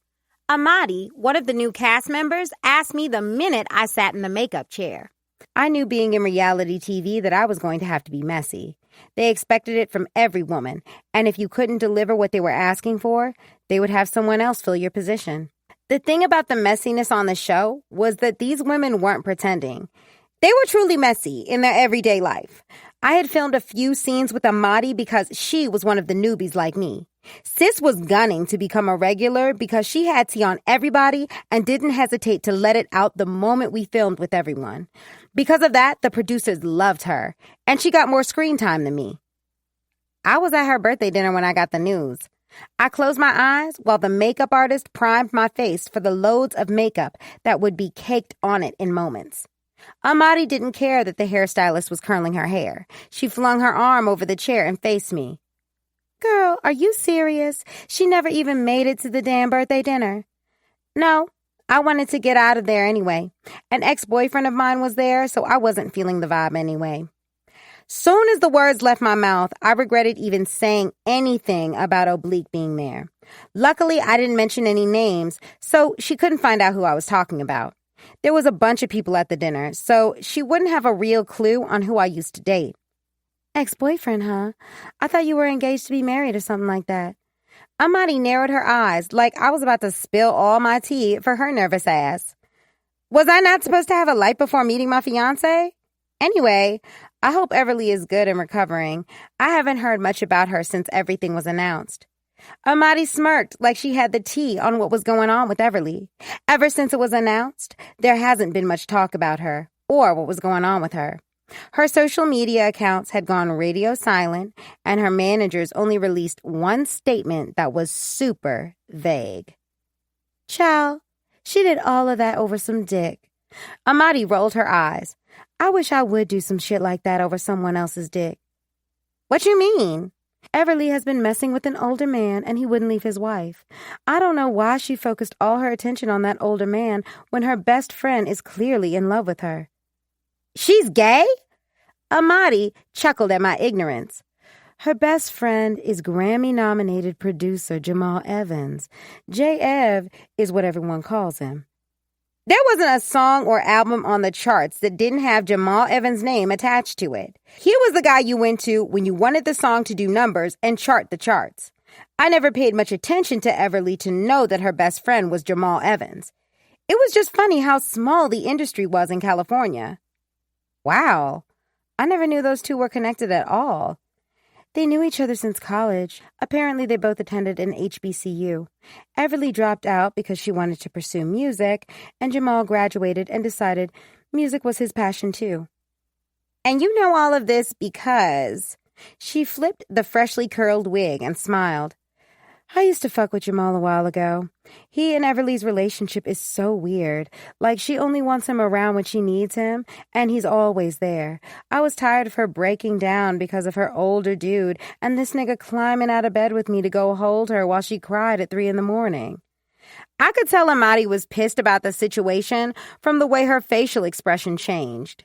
Jamal had money, and most importantly, he had status. She would have never been on a show like this if she was involved with Jamal Evans. He was invited to the most important events in the industry. He would have never gone for dating a chick that was on a reality show, and it showed from the women he always had on his arm. If it wasn't a female tech guru, it was an upcoming businesswoman that he helped put on. I take it you were the one who ended things? Hell no. Jamal is paid, and he treats his women well. That nigga doesn't buy Birkins. He puts you in the position to buy your own Birkin with the business he helped you start. He picked Everly over me. Said he couldn't commit to a relationship right now because his friend needed him. He even used some lame excuse for trying to focus on his work. A shame, though. I would have made the perfect wife for him. With that, she walked out of the room, and her hairstylist rolled her eyes. Amadi makes up her own versions of stories. He broke up with her because he found out that she does coke at those same parties he was getting her invited to. He whispered to me. I smiled and pretended like I was zipping my mouth closed. I didn't hear a word that you said. After filming, I returned to the hotel to finish packing for my flight. Since he left, Roddy had reminded me a dozen times that I better not miss my flight. He was making this birthday party to be more than it was. Our daughter could have turned one anywhere. Why did he have to have this stupid party in Atlanta? My mother could have flown into California, and she would have taken off the time to do it, too. As I tossed my clothes into my suitcase and prepared myself for the flight back home, I wasn't ready. Truth was that I didn't want to leave, and I damn sure didn't want to go back to Atlanta. Atlanta would always be home for me, and I appreciated the lessons it taught me. Still, I was a different person now. I was ready to live differently. I wanted to experience being on the West Coast and following my dreams. When my phone started ringing from across the room, I ignored it. It was Roddy calling to make sure I did whatever he wanted. Why was this so important to him? He didn't seem to care if I was around any other time. Let me breathe, I muttered to myself when it finally stopped ringing. When the phone rang for a second time, I knew I better answer it. To my surprise, it was Amadi calling, which I found to be weird. It wasn't like we were friends, and other than the small chat we had in the makeup room earlier, we didn't hang out. Hey, Amadi. What are you doing right now? She didn't bother to add any greeting or, how you doing? Gia, are you there? Yes, I'm here. I'm packing to fly back to Atlanta. Why? My boyfriend is on the West Coast, and he wants to fly me to Vegas to see him. I was sitting here wondering what any of that had to do with me. Sorry, what does that have to do with me? His friend is in town, too. He wants me to bring a friend. Amadi, we're not even friends. We barely even filmed together, so why are you calling me? Amadi took a deep breath. Unlike everyone else, I know that your relationship isn't what you like to pretend it is. How in the hell did she know that? Who did she speak to? And who was spreading my business? What do you want? I have a flight to catch for my daughter's birthday party. You want a nigga that's gonna have you living like me? Come with me to Vegas. I don't know your situation, and I don't care. I know that if you want a man who will put you up in a nice condo in Los Angeles, then you'll come with me. Plus, we're flying private. The offer sounded tempting, and if I didn't have Kingsley's birthday party, I probably would have gone with her. My daughter's birthday is tomorrow. I can't come. Sorry. You're really gonna give up the chance to film with me? Wait, they're filming you? Girl, do you ever pay attention? The only reason I'm on the show is because of my past relationships and my new relationships with my boyfriend, who is very rich. Okay. Anyway, Just come for the night, and my boyfriend can put you on a private jet in the morning to make it for your daughter's birthday party. My fiancé is going to be pissed if I miss this damn party he planned. You're not going to miss it. Didn't you move out to mingle and rub elbows? Stop being such a mom and get ready. I'll come to your hotel. She ended the call, and I sat there staring at my phone. Amadi knew where I was staying because she had filmed with me and another cast member a few weeks ago. They filmed them picking me up in a drop top. So cliche. I took a deep breath and decided to throw caution to the wind. You only get one chance to be young and build a career, and this was my chance. I was going to be late for KK's party, but I would still be there, so it wasn't anything Roddy could get his boxers in a bunch about. The private jet, the chauffeur drive over to the hotel suite, and the shoes and purses lined up on the foyer table in the suite was a girl's dream. I could tell Amadi was used to this behavior from whoever her boyfriend was. She did a little giggle at the card that was left with the gifts and then set her purse down to survey the suite. It was a 2-bedroom suite with the best views of the Strip. I had come to Vegas more than a few times, and each time was always better than the last. Except I never came to Vegas on no shit like this. Private jet, chauffeured ride in a Bentley, and not having to check into our suite. The front desk came to the room to do all the checking in for us, and I hadn't had to touch anything since we had gotten here. The suite came with 2 butlers that were there to get you whatever you wanted. I guess this is how the other half lives, huh? I chuckled and took a seat on the couch. Amadi looked up from the card and smirked. You could be the other half. As bad as I wanted all of what her boyfriend did for her, a small part of me felt bad that I was even here. Roddy had always been good to me, and so far I had cheated on him once. This was like cheating, and I was feeling guilty about it. I'm only here to help you out as a friend, I reminded her. Your fiancé ain't flying you out on jets and spoiling you like this. It's time you stop beating that dead horse and get on this rich one. Everything her boyfriend did for her, Roddy could do and then some. When me and Roddy first started dating, he would spoil me the same. We'd hop on a jet and be in Jamaica because he wanted authentic Jamaican food. Money wasn't an object, and he tossed that shit around like it was going out of business. My fiancé is flying me on jets and spoiling me like this. I'm just here to do you a favor, Amadi. Or are you doing yourself a favor? She cut her eyes and walked into the biggest room with her Birkin fixed on her arm. Shower and do whatever you need. Dinner is in an hour. In Atlanta, I was Gia Love, that bitch. The bitch that made all of those other bitches feel less than. They all wanted to be me, and some even tried to be like me. In California, I felt small. All these women had what I had and then some. They had successful boyfriends, sugar daddies, or husbands. With Amadi, I felt small being around her, like she was the big sister stunting on the younger sister. And I hated feeling like that. I hated feeling like I had to always compete and be 10 times better than her. In a way, I guess it was what all the girls back home felt. They wanted to compete or be better than me.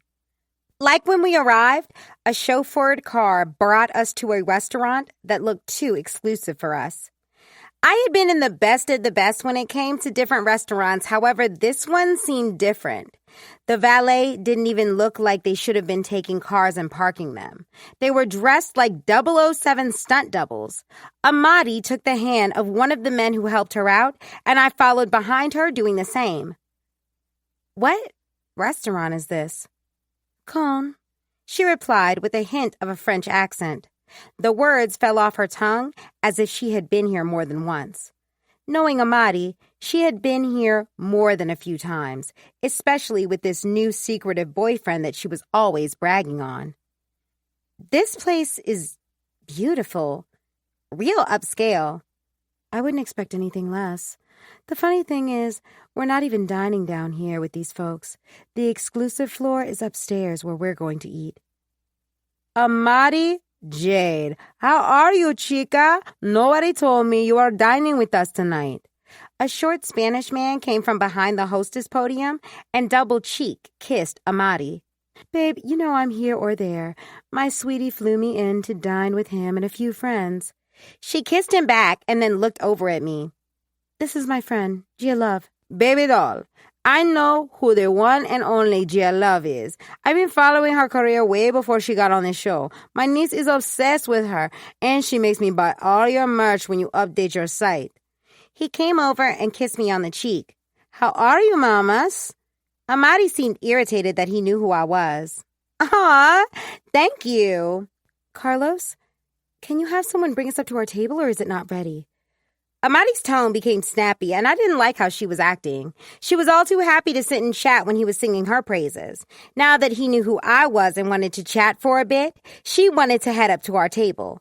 It was clear that Amadi didn't really want a friend. She wanted to be the Paris Hilton, while I was the Kim Kardashian in this fake relationship. Except she wasn't smart enough to know that the Kim always emerged and did their own thing. I'm sorry, baby. Yes, I'll have someone take you up to your table. He scrolled aggressively on his iPad and then looked at us. Your lover boy hasn't come yet, but we will make sure that you're comfortable until he comes. Perfect. Soon as we stepped off the elevator, it was like we entered a different restaurant. There was a small booth, and they stamped the top of her hands with a glow-in-the-dark stamp. We breezed by to a private table toward the back of the restaurant. The man who escorted us upstairs pulled out our chairs, and we sat down. Welcome, ladies. Can I get a bottle of champagne for the table? Damn, not even water? We just start with champagne? I joked, and Amadi looked like she wanted to slap the shit out of me. With the amount of money it costs to get on the list to eat here, most people start with the champagne. We'll take the most expensive bottle of champagne. And can you please bring us 2 lemon drops? Amadi told the waitress. She wasn't even dressed like one either. I recognized those bodega heels from anywhere. They were actually sitting in my cart right now, waiting on me to push the buy button. Is your boyfriend always late? Mostly. I don't mind because he understands that my time is money, and he compensates me well. With all the stuff that was at the hotel suite? Girl, no. That was a thank you for getting on a jet and coming last minute. He knows I'm busy, and he respects my time and makes sure to make it worth it. Seems like you're living the life. Did you make your flight? I powered my phone off before Roddy could follow up with a phone call. Whenever he couldn't get me via text, he would call or FaceTime me, and this wasn't the time for that. Where do you see yourself in the next few years? You know, being on the show is going to open more doors than hosting little club appearances. Everything that came out of this girl's mouth was shade. It wasn't like she was out there doing big things before she was cast on the show. Amadi was only linked to many different men in the industry, and that was it. No business or reason for her to be on the show other than who she laid on her back for. I want to dabble in singing or acting. Can you even sing? A little. I'd hire a vocal... Look at her looking as beautiful as she always looks. A man who resembled Kimora Lee Simmons' African ex-husband came over to the table with a Keith Sweat look-alike. It wasn't like both men weren't fine. They were. Clearly, I had a thing for men older than me. Roddy wasn't as old as them. Still, he was older than me, and that's what attracted me to him. Baby! Amadi squealed and abandoned the phone she had clutched into her hands moments before. Thank you so much for the gifts. You sure know how to treat a girl when she's been traveling. My love, you look beautiful, and anything for my favorite girl. Favorite girl? I better be your only girl. She kissed him on the lips, and he held her chair out so that she could sit back down. Oh! She suddenly remembered that I was sitting at this table waiting to be introduced. This is my friend, Gia Love. Gia, this is my boyfriend, Rafi. Amadi finally introduced us. I stood and reached my hand across the table to shake his hand. From the way he was staring at me, I could tell he was taking all of me in. Gia. My name fell from his lips seductively. You sure do have beautiful friends, baby. I only hang around baddies. She boasted as if we really hung around each other in real life. My friend Malik is in town with me for business, and Amadi didn't disappoint when I asked her to bring a friend along with her. Are we going to continue to stand and not order? I'm famished and would like to finally order something to eat. especially since you had us waiting. Amadi, relax yourself. He ordered, and it wasn't in a sexy way either. It was in a way that meant physical harm was sure to follow if she didn't shut her mouth. Amadi must have known he meant business because she folded her arms with an attitude, but she shut her mouth. Thank you, Rafi, and nice to meet you, Malik. I shook his hand, and he held out my seat. I sat down slowly, making sure to give Malik a show. I could see out the corner of my eyes that he enjoyed it from the way he slowly licked his lips. After an hour, we were enjoying our food and drinks and having our own individual conversations. So, Atlanta. I own a few properties there and visit quite often. Malik caught my attention again. It was some tension between Rafi and Amadi that I was trying to eavesdrop on. I'm considered the princess of Atlanta, so why haven't I heard about you, Malik? I coiled my hair around my finger and batted my eyelashes. I'm a low-key person. Make my money and stay out the way. You young kids love the glory, and I love the silent checks. Young kids, huh? I chuckled and sipped this $10,000 champagne. Rich people love to spend their money on shit that didn't taste like it was worth anything. Who was I to complain when I was getting this entire thing for free?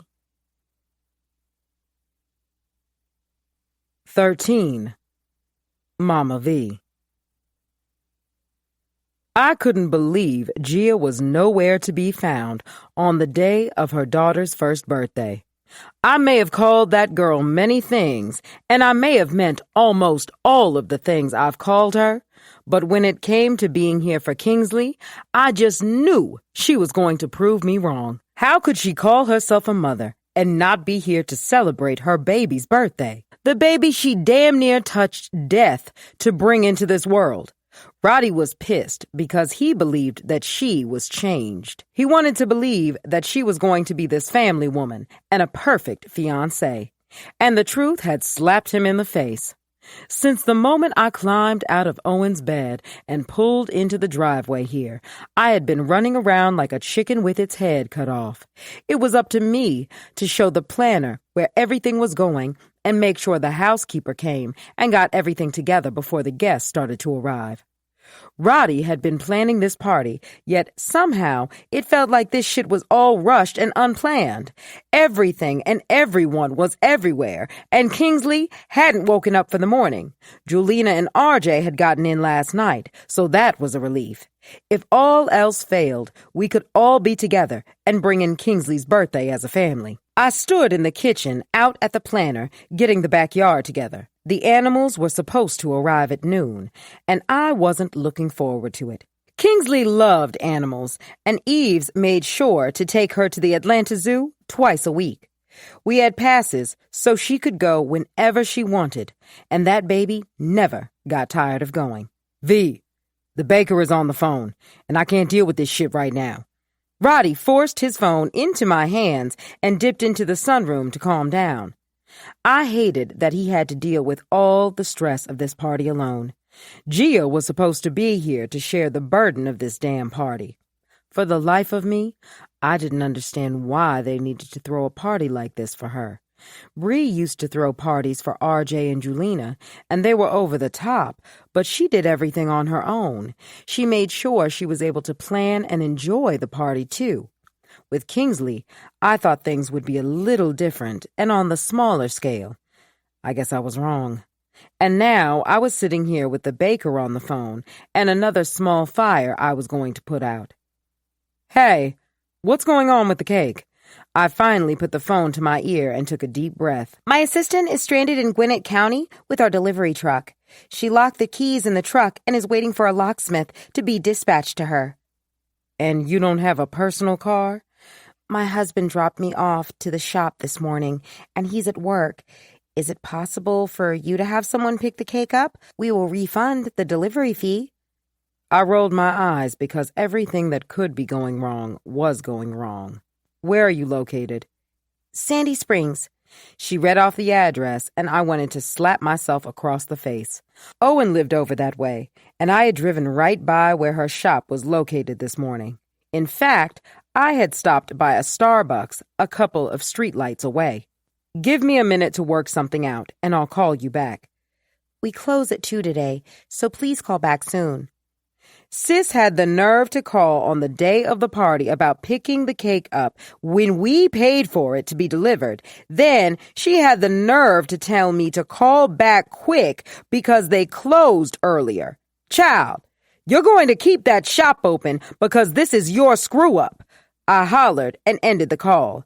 I didn't have time to go all the way there to pick up this cake because I was the one directing everything.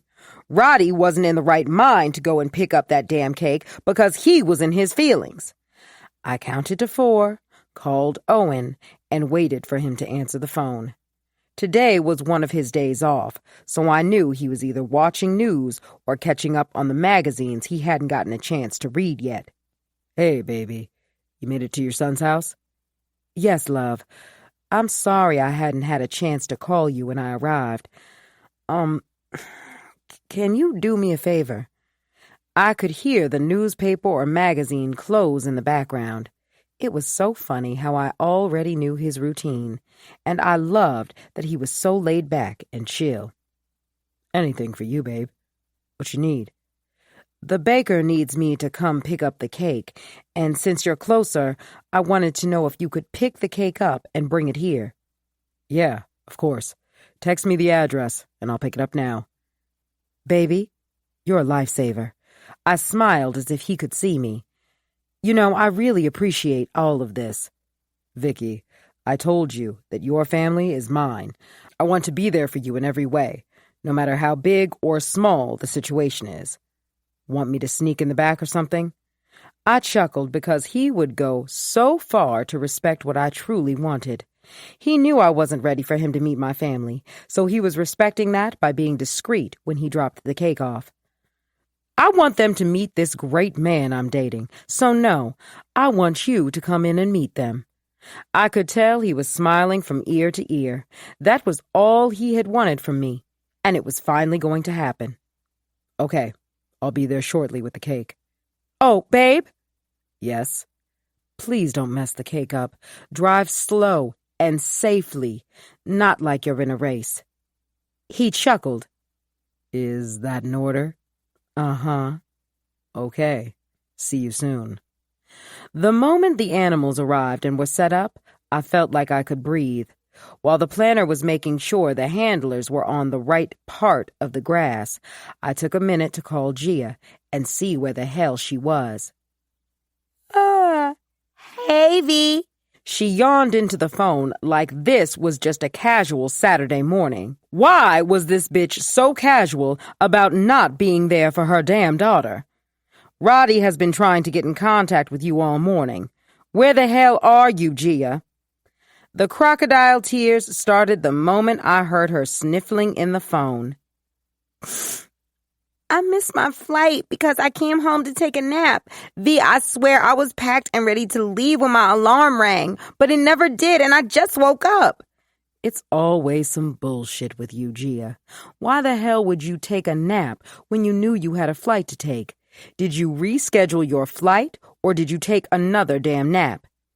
I tried to rebook, and nothing is flying out until tonight. V, I really don't want to miss my daughter's birthday party. She stressed, and a part of me wanted to believe her. I wanted to believe that Gia wasn't so selfish to put something above her daughter's first birthday. Let me see if I can get Roddy to charter a jet so we can get you here. I'll call you back and let you know what he says. Make sure to call me back, she replied, and I quickly ended the call to head into the sunroom. Roderick, you need to charter a jet so that Gia can make it here today. She's going to be late, but at least she'll still be here to celebrate with us. If looks could kill, I would have probably been a dead woman.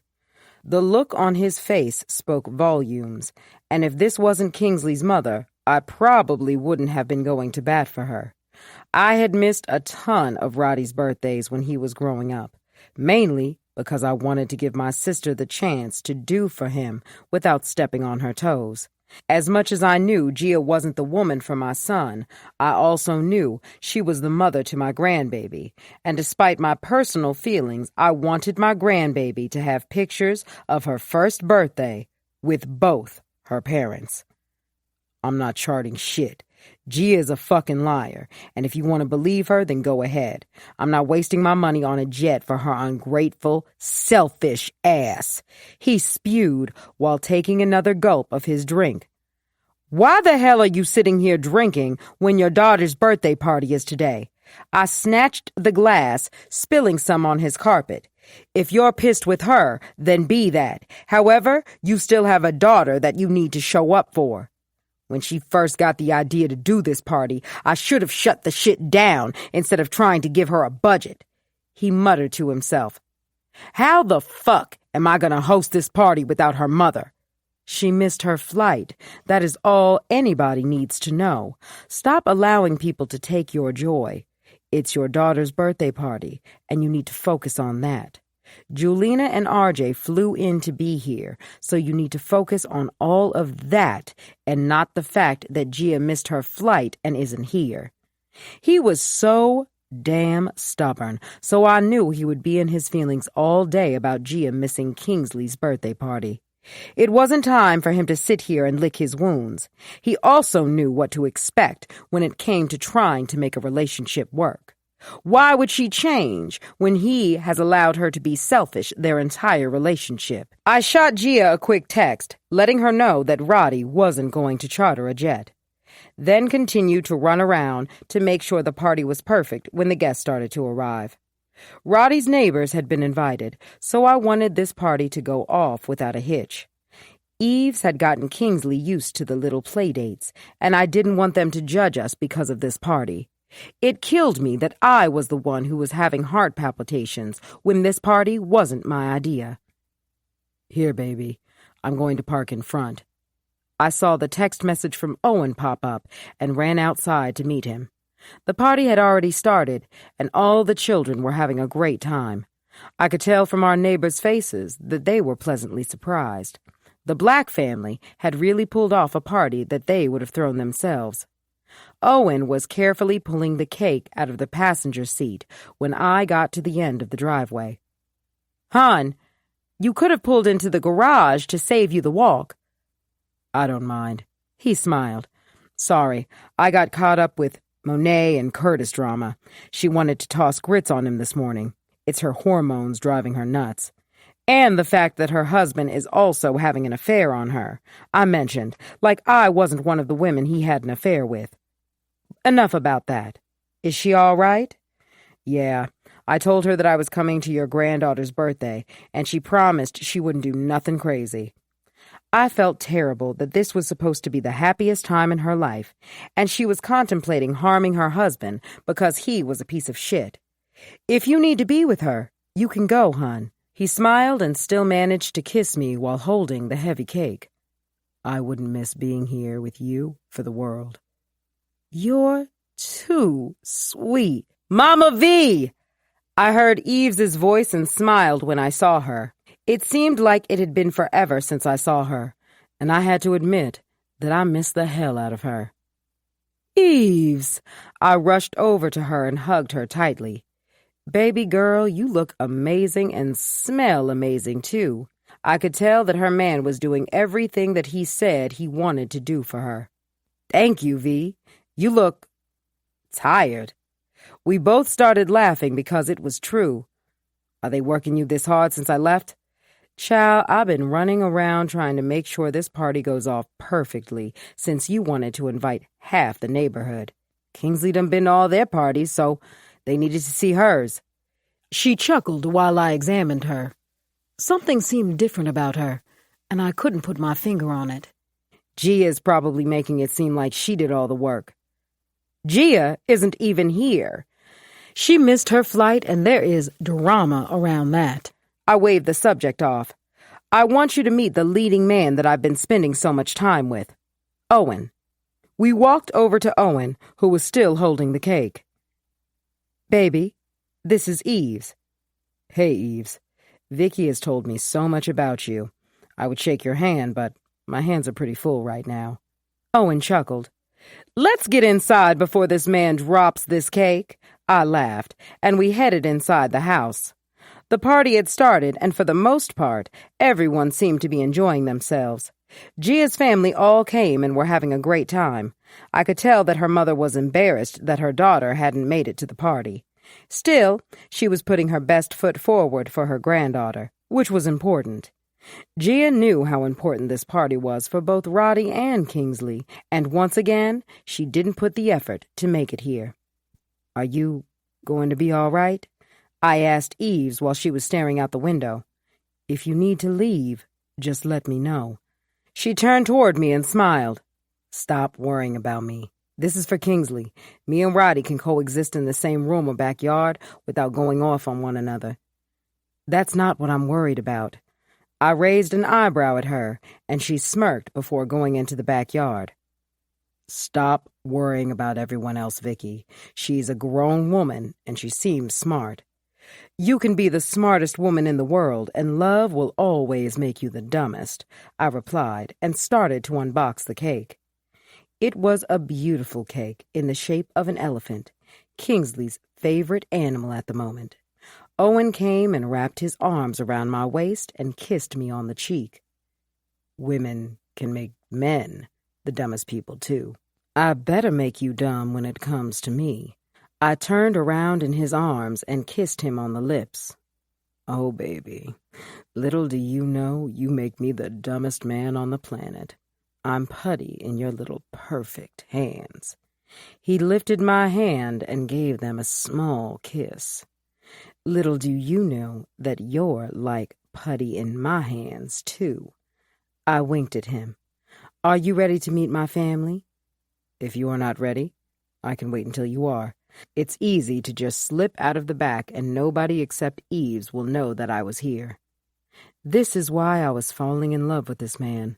He knew how scared I was to introduce him to my family, and he was willing to put his feelings to the back burner to put mine first. Owen was everything I had cried and prayed for after every heartbreak I had experienced. He was the man of my dreams, and I was determined to make this work with us, despite hiding this secret from him. After I unboxed the cake and sat it on the kitchen island, I grabbed Owen's hand, and we headed to join the party. When Roddy saw us exit the house holding hands, he couldn't help the smile that came across his face. I could tell that he was happy and excited that I had found the right man. He handed Kingsley off to Julina and met us halfway. Mama V, I know this can't be the infamous Owen you brought to the party. He extended his hand. Roddy. I guess I got tired of keeping him to myself. I touched Owen's chest and giggled. I could have kept you hidden for a couple more months. What's the fun in that? I want to see who's been keeping our Mama V to themselves. Roddy, my man. I think it was about time Vicky stopped trying to hide me from the world. They both dapped hands and did a short hug. Their interaction sent warm, fuzzy happiness through my soul. I had imagined how this was going to go since Owen started asking about meeting Roddy. It could have gone really well or wrong. With Roddy, I didn't know how it was going to go. He was never a fan of Curtis and refused to even meet him. I know she's serious about you because she's been really secretive about you. Whenever she keeps things to herself, I know she's serious and don't want to mess it up. Roderick! What? I'm being honest. You both look good together. Appreciate that, Roddy. Your mother makes me very happy. I can see you make her happy, too. Just don't hurt her, and we won't have any problems. She has an opinion about everything and will debate you until the sun comes up. V also thinks she knows what's best for everyone. If you can deal with that, then we good. Owen kissed me on the forehead. She already started keeping me on my toes. Let me introduce you to the kids, and we can have a drink by the bar. Roddy took Owen with him, and I stood in the kitchen, all smiles. This was all I wanted when it came to dating. A man who wanted to love me and my family, and expected the same back. Owen had an early morning and was out before the sun had a chance to come up. I loved how he was so committed to his career. The minute he spoke about his patients, his entire face lit up with life. He wasn't one of those doctors who love to milk your insurance after spending 5 seconds in the room with you. Owen's patients had his number, and they didn't hesitate to call him with every problem they had. There was no such thing as on-call when it came to him. He was committed to being there for his patients every step of the way, and I loved being able to witness it. Whenever he left before I woke up, he would kiss me on the forehead and leave a small note in the kitchen for me. I had never been treated like this by a man. Owen was the real deal, the blueprint, the one I never wanted to lose. My heart ached when I watched him speak about our future, and he had no clue about my secret. I feared that once he knew, that all of this would be over.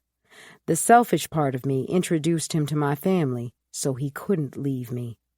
I wanted him to feel compelled to stay because he promised Roddy that he wasn't going anywhere. Then again, I didn't want our relationship built off lies, and I knew sooner than later I was going to have to bite the bullet and tell him about me and Curtis. "Daddy?" I pulled the covers over my breasts and peeked over. Here I was, completely honest, in this man's place, and Monet had let herself in. "He's not here, honey. He had an early morning," I hollered from the bed, hoping she got the hint and left. She walked into the room. Her eyes were red, and she was holding her phone in the other hand. "He's with her." Monet didn't give a damn that I was naked in her father's bed. She was upset because her husband was out cheating while his pregnant wife had cried her eyes red. Curtis?" I stammered and patted the seat next to me. "I followed him when he left this morning. He told me he had to take a trip to Vermont, and he had no plane ticket. V, I checked his Delta app, and he didn't have any flight to take." She continued to cry into her hands. It was sad that I was thinking about her going through his phone. Did Curtis delete all traces of me out of his phone? Maybe she came here to kill me, and I was consoling her crazy ass. "Oh, honey, I'm so sorry that you're going through this. I took an Uber over here praying that Daddy didn't have work today. Can you come with me to an appointment?" I stood while wrapping the rest of the blanket around me. "Let me shower, and I can take you wherever you need me to." She sniffled and then offered me a smile. "Thank you, V. I'm really happy that my father has found you. Him and my mom's random hookups were getting annoying." I turned around with my face screwed up. "Random hookups?" It's nothing like that." She tried to backtrack because she knows she fucked up. "My mom came into town for our cousin's going-away party, and they hooked up then. It's so obvious that they do it, which always cracks me up. I'm glad he found you, though. Them hooking up isn't healthy for either of them." With the way that Owen explained things, he and his ex were cordial. Aside from shooting a text on a birthday or holiday, they didn't have a relationship. He failed to mention that he and ex-wife had fucked while we were dating. Owen's niece's going-away party was when we were a couple of dates in. Owen had basically told me that he loved being around me and wanted us to become closer. I'm glad, too. I smiled and hurried to the bathroom to get ready. I knew I couldn't be mad because we were dating. However, I was angry because he wasn't honest with me about it. Yes, there was a plethora of things I was lying about, and I didn't have the right to upset about him sleeping with his ex-wife. Still, I was upset he hadn't at least mentioned that his ex-wife was going to be at the party. Hell, as far as I was concerned, her ass was living off the grid in Belize and didn't visit the States often. I pushed our conversation out my head and quickly showered so I could take Monet to whatever appointment she had to attend. "Where did you say you had to go again?" I asked when I pulled in front of a townhome. "There's his car, right there in her driveway," Monet pointed out, and I nearly shitted myself. "You made me drive to your husband's mistress's house? Monet, you are in no condition to be fighting no other woman, and at my grown age, I'm not either." "Curtis can't keep doing this to me. I can't sit here and look like a fool while he's sleeping around on me again." Again? Curtis has cheated most of our marriage. I always kept quiet because I didn't want to hear my father's mouth. He was against our relationship and marriage. Do you know he cried at our wedding like it was a funeral? If it was one thing that Owen was consistent with, it was his dislike for Curtis. Curtis is older than you. Why didn't you marry someone around your age? Men around my age play games. They want to play games and never want to settle down. Men play games at any age. You see, your husband at his big age is playing games with you. You and your baby deserve better. What happens after the baby is born? You're going to chase him down with the baby on your hip? You would know, wouldn't you? My damn heart couldn't take all this suspense and jumping to conclusions. Every time she said something like that, I assumed she was about to bust my bubble or something. I do. I've dated a lot of frogs before finding your father. Some lied, and others were too damn honest that it sent me to the hills running. You know, she cleared her throat before she spoke again. When I found out about you, I was devastated. It was one thing for Curtis to cheat with a woman younger than me, but when I saw a woman around his age, I was hurt. You were stunning, and I could tell that you carried yourself with class. My heart had sunk to the bottom of the sole of my shoes. While I had been doing everything to avoid her knowing about the past I shared with Curtis, she had known the entire time. I was sitting in the car in front of the home of whatever woman Curtis was screwing while being one of those women he had fucked in the past. Monet, I had no clue who you were. Your father never mentioned who you were, and I didn't find out until we came to your home. Why did you sleep with him? You could have had any man your heart desires. Why mine? I had no clue Curtis was married when I met him. I didn't find out until we were already so serious that he was married, and I did end things with him. So, because he was finally honest about being married, you decided to go on and continue the affair? I never thought I would have been in a situation like this, sitting in a car with my ex-boyfriend's wife trying to explain my decisions. She deserved to know the truth because her husband damn sure wasn't going to give it to her. Curtis told me that you both were separating. I believed him because whenever I needed him, he was there.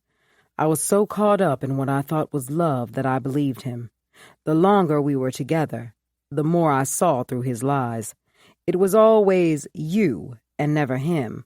When he told me about your pregnancy, I broke up with him and didn't go back. As much as he's to blame, I own to my part, too. I should have never got back with him after I broke it off the first time. Monet sat quietly, like she was trying to sort her thoughts. I wanted to know what she was thinking. This couldn't have been easy. A woman deserved to have a stress-free pregnancy filled with love from the man in her life. She was experiencing the opposite. He didn't want children. I was 21 when we first met. At the time, I didn't want children and just wanted to travel and enjoy life. I wanted someone to do that with, and the guys I dated in the past were satisfied with going to Miami. Those niggas didn't have passports or weren't concerned with getting one either. I met Curtis, and he was perfect for me. He wanted to settle down and travel and didn't want any children. Monet, all older men always try to lock younger women down with a ring or a baby, and Curtis wasn't like that. We had so much fun in our relationship that it was hard to believe he was years older than me. I knew I loved Curtis when my father didn't approve, and I still wanted to be with him. I went against both my parents' advice and gave him my everything. She sniffled. As the years went on, I yearned for kids. I watched all my friends get married and have kids, and I wanted the same. Curtis was stuck on not having any with me, and I was so heartbroken. He was right about one thing, though. What's that? I was going to leave him, and I found out that I was pregnant. It was a sign from God to sit and work on our marriage. He seemed like he was changing for a bit, and then this. She pointed out the window. A tear slid down my cheek because I had a hand in breaking this woman's spirit. I could tell she was tired and confused. She loved Curtis with her entire heart, and this man couldn't remain loyal to the vows he promised her. I'm sorry. I never wanted to hurt you. He's so good with his words, and I was under his spell. It's not an excuse, because I should have been braver and walked away for good. So, when are you going to come clean to my father? She still hadn't made eye contact. Her eyes were trained on that townhome the entire time while she held her stomach. That's something I've been trying to decide on. I know he's going to end our relationship, so I guess I'm stalling and being selfish to get the last little bit of loving from him. Owen's children meant the world to him, and I knew he would end it between us. I slept with his daughter's husband and had an entire affair with the man. Owen was going to cut me off and block my contact in his phone. He's not that bad. Your father loves you so much, and he's going to stick by you. I'm sad because I love him, but I know that this is that girl Karma making her rounds. Monet took a deep breath. Do you remember when he took you to Miami and out to eat? I think it was your birthday or something. I eyed her suspiciously. Yes, I remember. Girl, please don't tell me you were there. She shook her head. I caught the next flight and followed you guys around the entire weekend. The way he looked at you and treated you like a queen that weekend made me so jealous. Monet, why didn't you just bust up our dinner? At the time, I would have been pissed and hated you, but it wasn't like I wouldn't have deserved it. I was enjoying a vacation with your husband. I was scared. If I told him that I knew about his affairs, then it would make it easier for him to leave. Part of me really wanted to keep my marriage and prove my father wrong. What do you want to do now? Keep your marriage or give your child a happy life? You can't do both. We can do therapy again and work through it. She was so young and naive. Monet wanted so badly to believe her husband was a good man that needed to be groomed. Curtis knew exactly what he was doing when he married Monet, and Owen knew it too. I grabbed her hand and put mine on top of hers. Baby, you deserve to be with a man that is going to put you first. If he's doing this while you're pregnant, then what does that tell you? Coming from someone who knows Curtis, he's not going to change. How did you walk away? You say you were so in love with him. What helped you walk away and not go back again? My self-worth. I was worth more than playing second to a scheming womanizer like Curtis. I realized that he could sell water to a fish, and I needed to leave him alone. Honestly, I prayed that he would get his act right and work on his marriage for the baby. Guess that was asking too much. Monet took a deep breath. I sacrificed so much for him and gave up all my friends because of him. He didn't like them, so I distanced myself from them. Now look at me, sitting and confiding in his ex-mistress. You don't talk to your sister about it? For what? All she's going to do is agree with our parents. They never wanted me to marry him, and I did. I wanted to prove to them that he wasn't like that. She broke down and cried into her hands. I'm pregnant with this baby. What am I supposed to do? Wipe those tears and get ready to raise your baby. What is showing up to this woman going to prove? He'll find a way to be sneakier. It's not the easiest thing to think about or do, and I know that. You have to show him that you're worth more than what he's been giving you. He won't believe until you do. I started the car and pulled away from the woman's house. The only thing that would come out of us going to knock on that woman's door was problems. Curtis would apologize, and she'd forgive him because she felt like she needed him.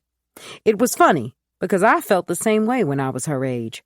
I thought I needed Roddy's father because he was all I knew. An older man who used his charm and wisdom to put me under a spell that only he could break me from. I could feel horrible for the part I played in her marriage. All I wanted. It was up to Monet to take control and realize that she deserved better. From the way Owen felt about Curtis, he predicted this all along. 14. Eves. Get mad at myself? 'Cause I can't leave you alone. Drake. I couldn't forget seeing Julina in that club where she shouldn't have been. Even pulling her out the club and making sure she got back to her grandmother's house wasn't enough. Her drunken cousin falling all over the place and struggling to hold her liquor reminded me of myself when I first started to drink. Julina swore that she was only there because her cousin invited her, and she hadn't drank anything. It was hard to believe this child at times, especially when she had snuck off to get an abortion weeks prior. If Roddy knew what his daughter was doing while she was supposed to be spending time with her grandparents, he would have dragged her from New York back to Atlanta by foot. This party was for Rafi's nephew, who was turning 18, and Rafi had invited us to fly out and enjoy the party. The last thing I wanted to do was attend an 18-year-old's birthday party, except this party was clearly for the grown and sexy, and a 15-year-old and a 17-year-old shouldn't have been in that club. Hell, I thought it was too grown for an 18-year-old. While Rafi and Pooh laughed while bumping shoulders with their friends, I spotted Rafi's nephew, bored as hell. He walked around like he would have rather been anywhere else than this party. His brother was the one acting like it was his party and flirting with different women the entire night. When Julina told me that her cousin was dating Meech, I was disgusted. He was too old for her, and he knew it. The party ended, and everyone had taken treat bags along with any leftovers. Gia's family came, and they made sure to leave with more food than they brought gifts. Her uncle came with his wife and 2 daughters, and they both bought a card that I was sure didn't have any money in it. I learned with Talia that throwing parties was a waste of money. You spend a bunch of money to throw a party for people to come freeload and not even bring a decent gift for your child. This was different because this party cost some people's yearly salary, and it was just for a couple of hours and a few babies who didn't know the difference between peas and broccoli. Roddy had avoided the hell out of me the entire party. There was a petting zoo in the backyard, and he spent most of his time there since Kingsley loves animals. Julina was taking pictures along with the photographer while I watched from afar. This party wasn't about me or Roddy's relationship or where we stood with one another. It was about Kingsley and having her enjoy her day, even without her mother present.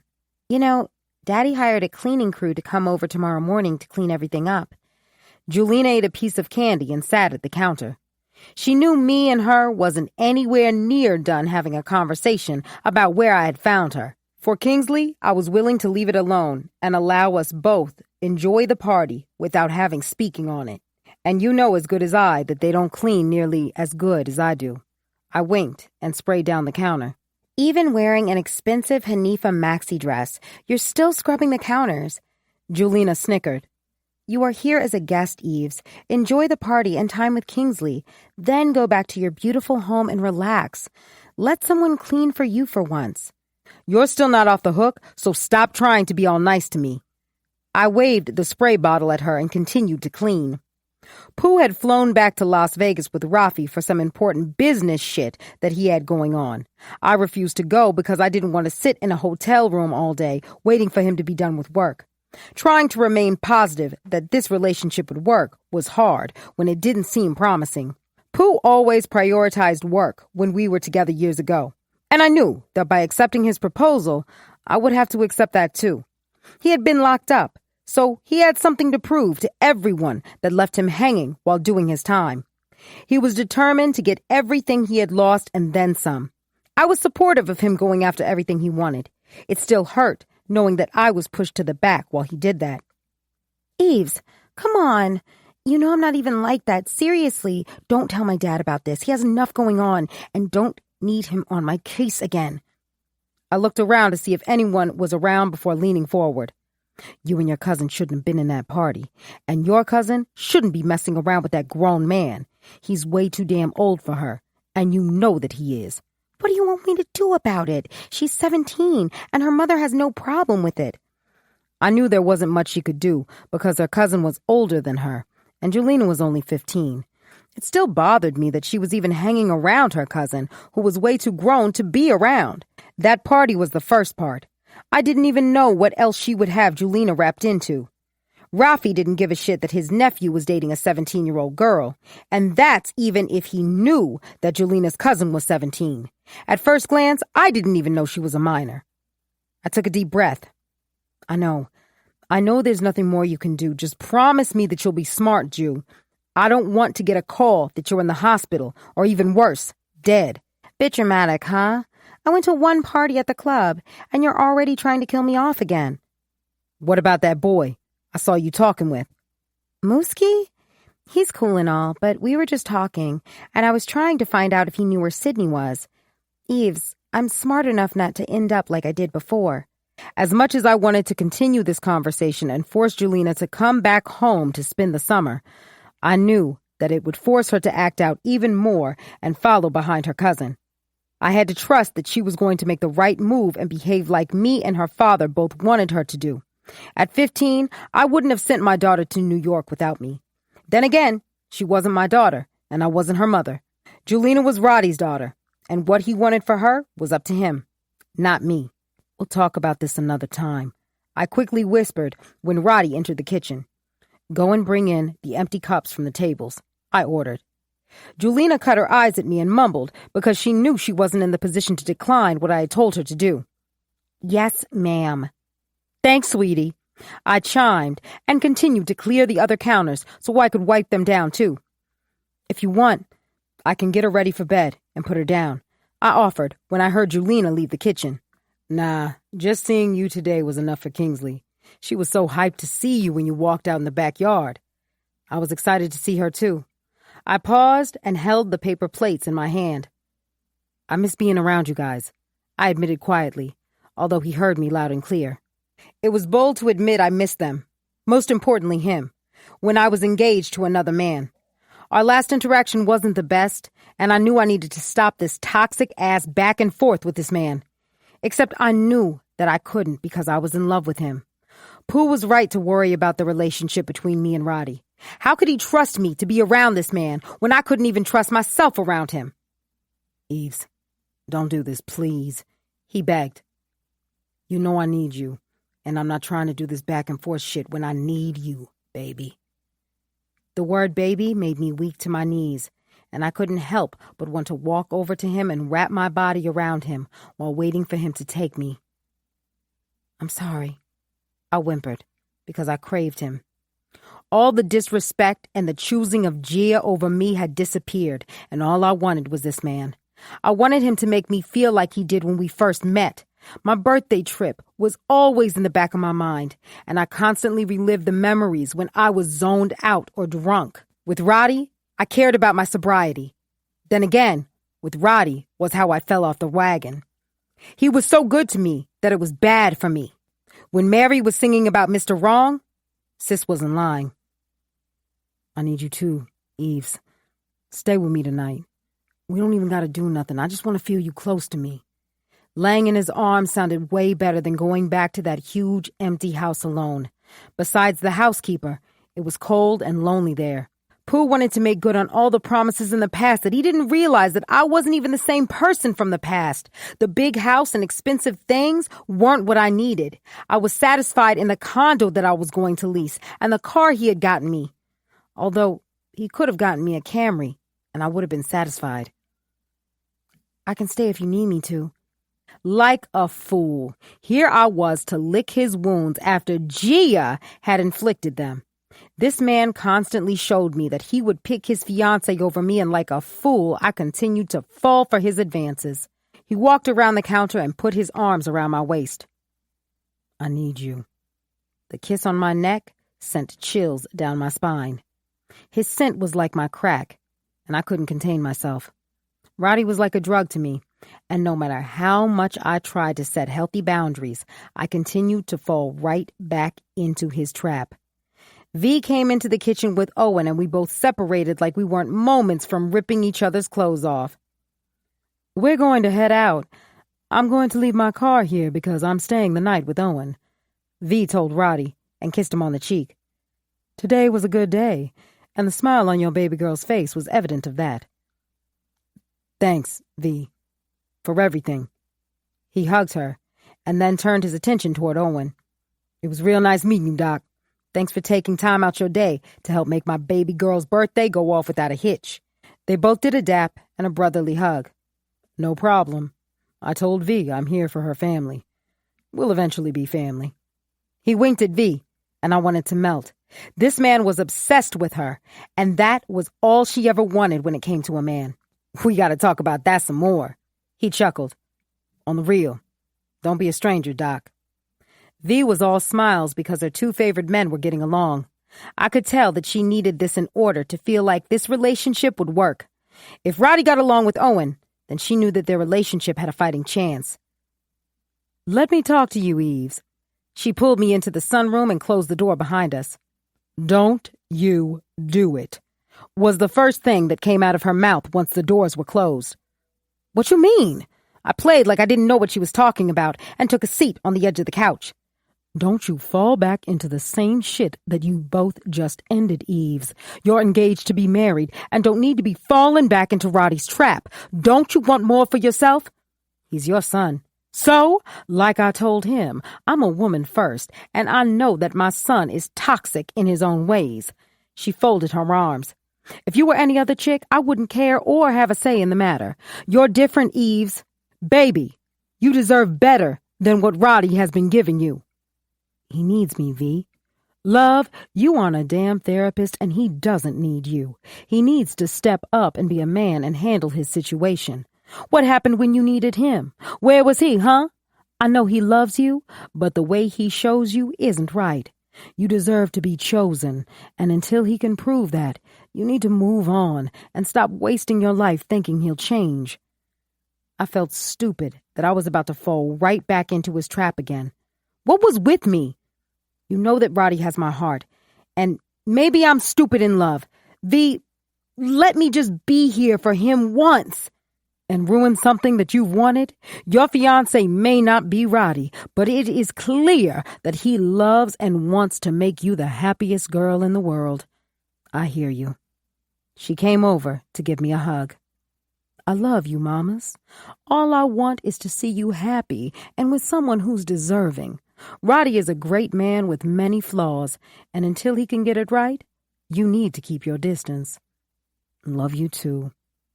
Owen and Roddy were laughing and chopping it up like old buddies when we came back into the kitchen.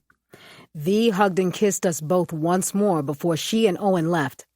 I took a deep breath and grabbed my purse to head out behind her. I thought you were staying the night with me.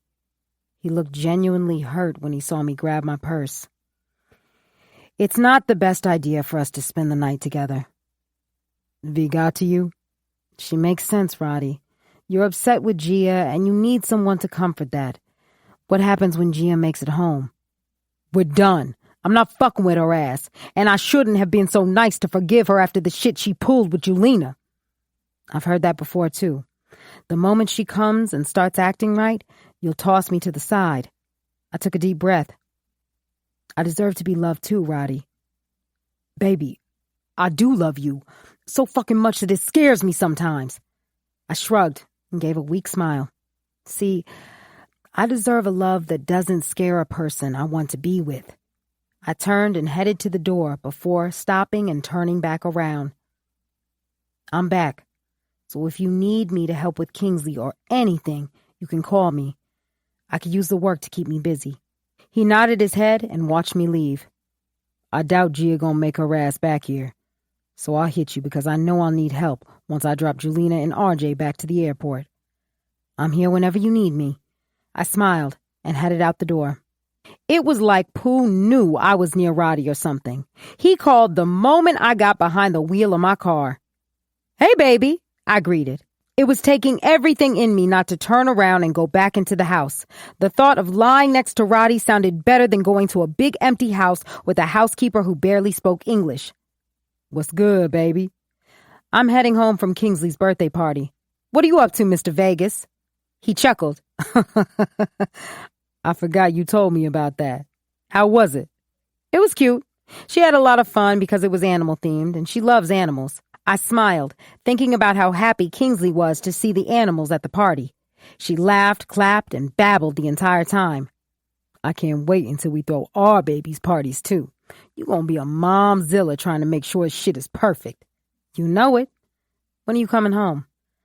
I got some more shit to finish up here, so I'll be here another week before coming home for a bit. Pooh, you talk about us getting married and having kids, but you're never around. Is this a preview to what our marriage is going to be like? I was frustrated. Frustrated because I was trying to be a good fiance and not cheat on my man, and here he was on a different coast prioritizing work. Again. Where all this coming from, Yee? You get around that nigga and now you questioning our shit? The fuck kind of shit is that?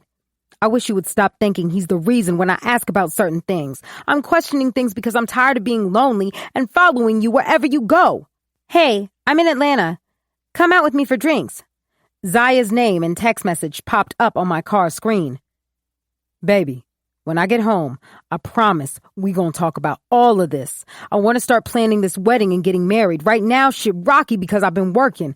But I'm about to make some time so we can plan our dream wedding and start our lives together. Enough time has gone by. As much as I wanted to believe everything that he was saying, I knew that it wouldn't be as easy as he was making it. His insecurity when it came to Roddy bothered me. It was something that was going to be a problem the longer I worked for him and the kids. I'll give you a call in the morning, babe. We can finish our conversation then. I promised. Roddy had come out the garage and was standing there, which is why I quickly ended the call with Pooh. If he would have heard Roddy's voice, it would have been a whole other argument that I was trying to avoid. What happened? I rolled down the window and asked before I pulled off. A piece of me didn't pull off because I wanted him to come after me. Nothing. Just wanted to see if you were really going to leave me tonight. Don't ask me why I killed the engine and stepped out the car. If anything, I should have been driving to the home I was now sharing with my future husband. It was hard trying to remain strong whenever Roderick was around, especially with the way he was staring down at me as he leaned on the garage door.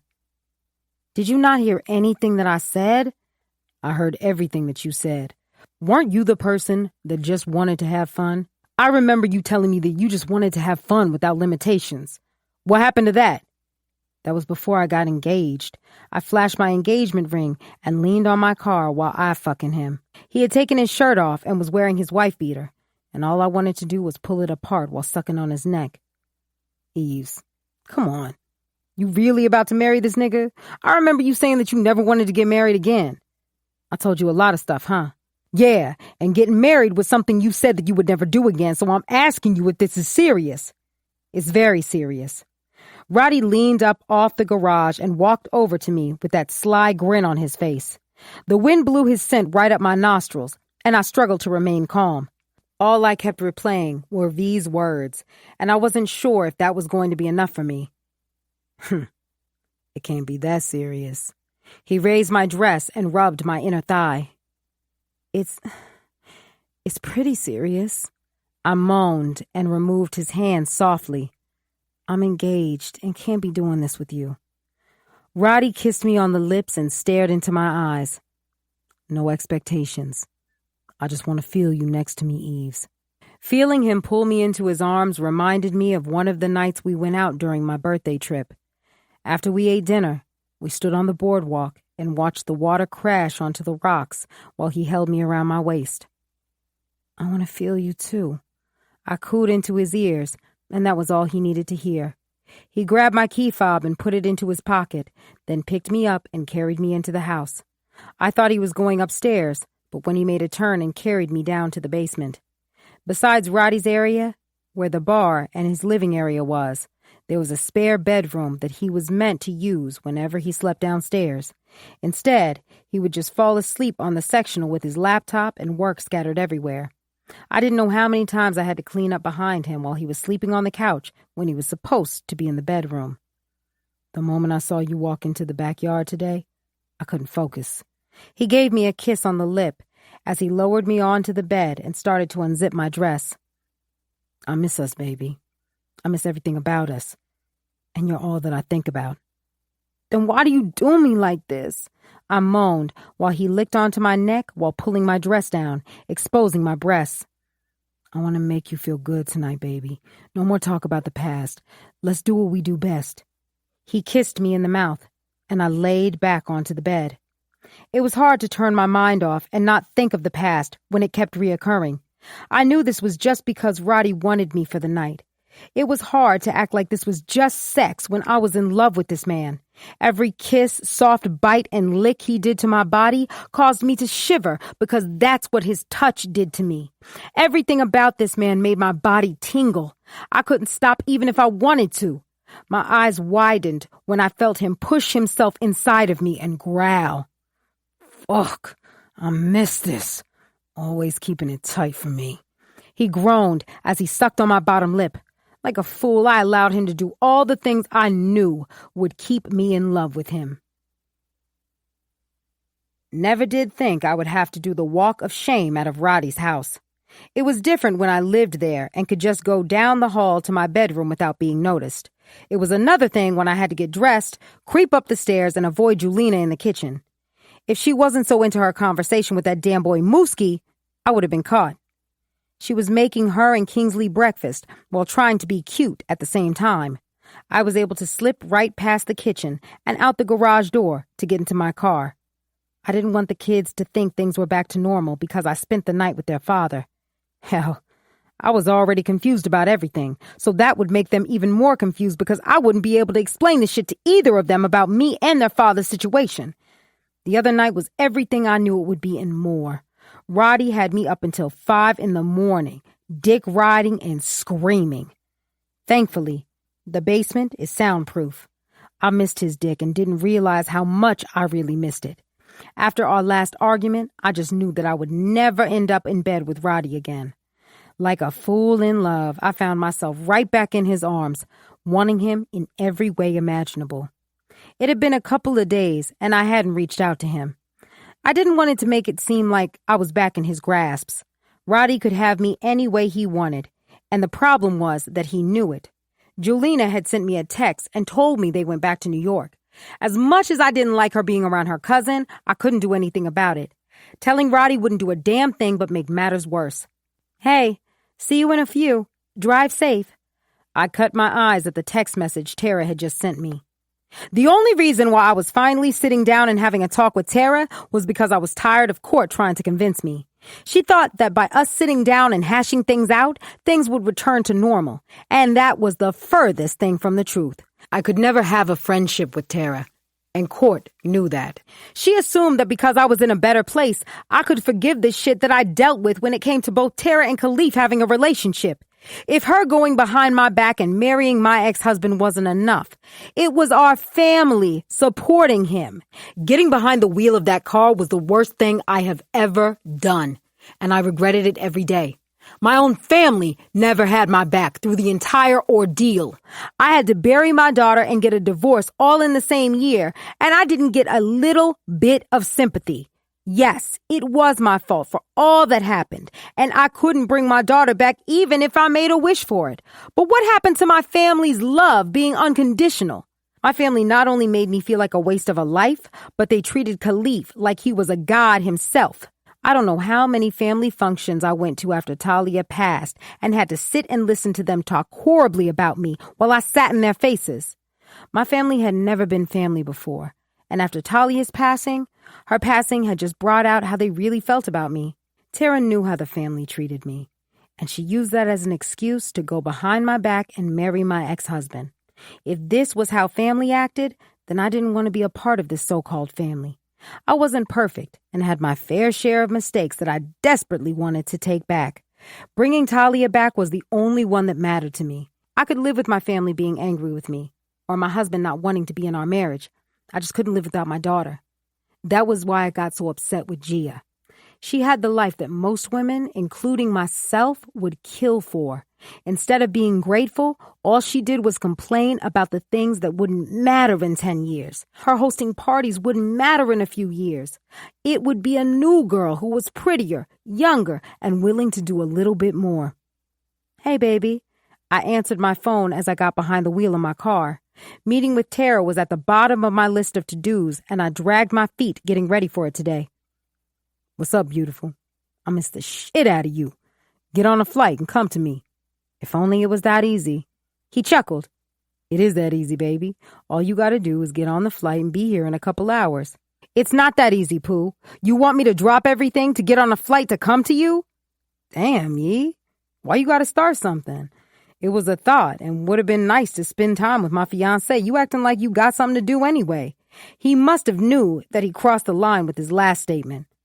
Look, babe, I'm not trying to argue every time that we talk. We're gonna be married, and this is some shit we've always wanted. Can we talk about this later? Bet. We can also talk about where you stayed after Kingsley's party. What? Last I spoke to you, you told me you were heading home. You didn't come home until the next morning. I screwed my face up while holding my hand in the other hand. Are you checking up on me? Pooh, do you have someone watching my every move? Nah, the camera's on the house. You alerted the alarm when you were struggling with getting in. I took a deep breath and leaned back in the seat. I came home late because I stayed at V's house. She asked me to drive her home, and we ended up talking, and she didn't want me making the drive back home alone. Honestly, I didn't mind staying there because then I wouldn't have to come back to this empty home. Now you about to flip this on me? I'm not flipping it on anyone. The truth is right there in your face. I've been staying in this house alone since you proposed. Rafi needs you that bad? I told you that I'm focused on getting everything I lost. Do you know how hard it was to sit up while niggas were out there buying mansions and shit? The same niggas that I put on and dimed me out to save their own asses.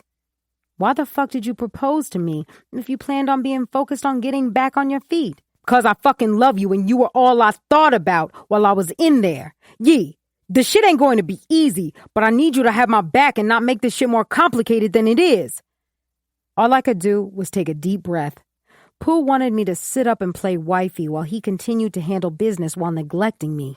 This house and car meant nothing to me if we weren't on the same page before we got married. Have you considered just leaving that life alone? That shit ain't an option for me, and we can talk more when I come home. Whenever the fuck that is. I mumbled and rolled my eyes like he could see me. Per usual, he heard me and wanted to press the issue further. Yo, who you be talking to? You acting like I'm out here fucking with other bitches when I'm trying to get to the bag. At this point, I was over the conversation and pulled out the driveway. Can we talk about this later? I'm running late for lunch with my cousin. Who? Tara? Yes, I told you that. I was going to sit and talk with her. Shit, you did. Let me know how that goes and call me tonight before bed. Uh-huh. I quickly ended the call before he could find another thing to argue about. When me and Pooh used to talk about being together, it was never like this. Or at least, I never thought it would be like this. It was lonely as hell being his fiancé. I worried what it would be like when I became his wife. Would it be the same way? I couldn't be in another marriage where I was lonelier in it than out of it. It was unsettling to know that Khalif and Tara lived 15 minutes away from me. We more than likely shared the same Target and other grocery stores. Their subdivision was very uniform and cookie-cutter, with single-family homes and wooden shutters. The only difference between each house was the different colored flowers. Other than that, all the houses looked the same, besides a different color or two. When I pulled into their driveway, I took a deep breath to sit and have a talk with Tara. If you had asked me years ago if you would ever see me in the same room as her, I would have laughed and spit in your face. That was how much I hated that woman's guts. Kind of want to make up for your birthday trip all over again. I smiled when I read Roddy's text message. As much as I would have loved for us to make up my birthday trip, I knew no good would come out of us spending a vacation together after calling off whatever it was we had been doing. Fiancé would feel a kind of way about that. Fuck that nigga. I could recommend a few people you need to have that energy toward. Miss you. Come see me. Busy. Damn, it's like that? LOL. I'll see what I can do. KK, missing you. Me too. I killed my engine and slowly got out of the car to ring the doorbell. Why was I getting emotional with every step? This house could have been ours. I could picture Talia's scooter and outside toys scattered all over the driveway while I hollered to her to pick them up because her father was on his way home to take us out to dinner. This could have been my life, and now Tara was living the life. It was funny because I wouldn't take Khalif back if my life depended on it. Still, I grew angry that he was getting that second chance to become a parent. A part of me felt guilty for even having thinking about more children in the future. Whenever Pooh mentioned us having kids, I became scared and pulled back from him.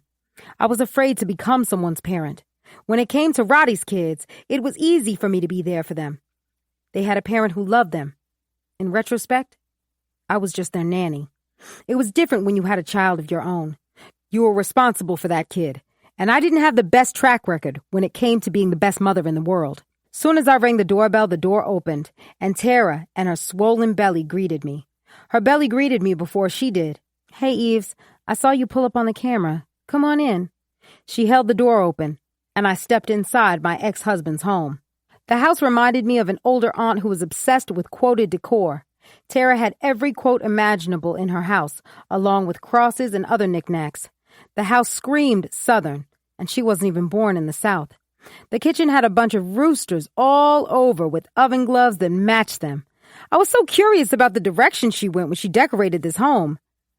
"Your home is very nice," I choked out. "This home isn't ours. Our friend is letting us rent it while she's traveling for the year." I was confused because last we had run into each other, she mentioned them having a condo in Midtown. How did they go from that to this frumpy-ass house? I guess she sensed my feelings about this ugly-ass house. "Oh, cool. I made us some sweet tea in the living room. Khalif would be pissed if he knew I even made this, but I couldn't invite you over and not have anything to drink." Why did people in the South automatically assume you wanted sweet tea? I hated it and wished they kept the shit to themselves.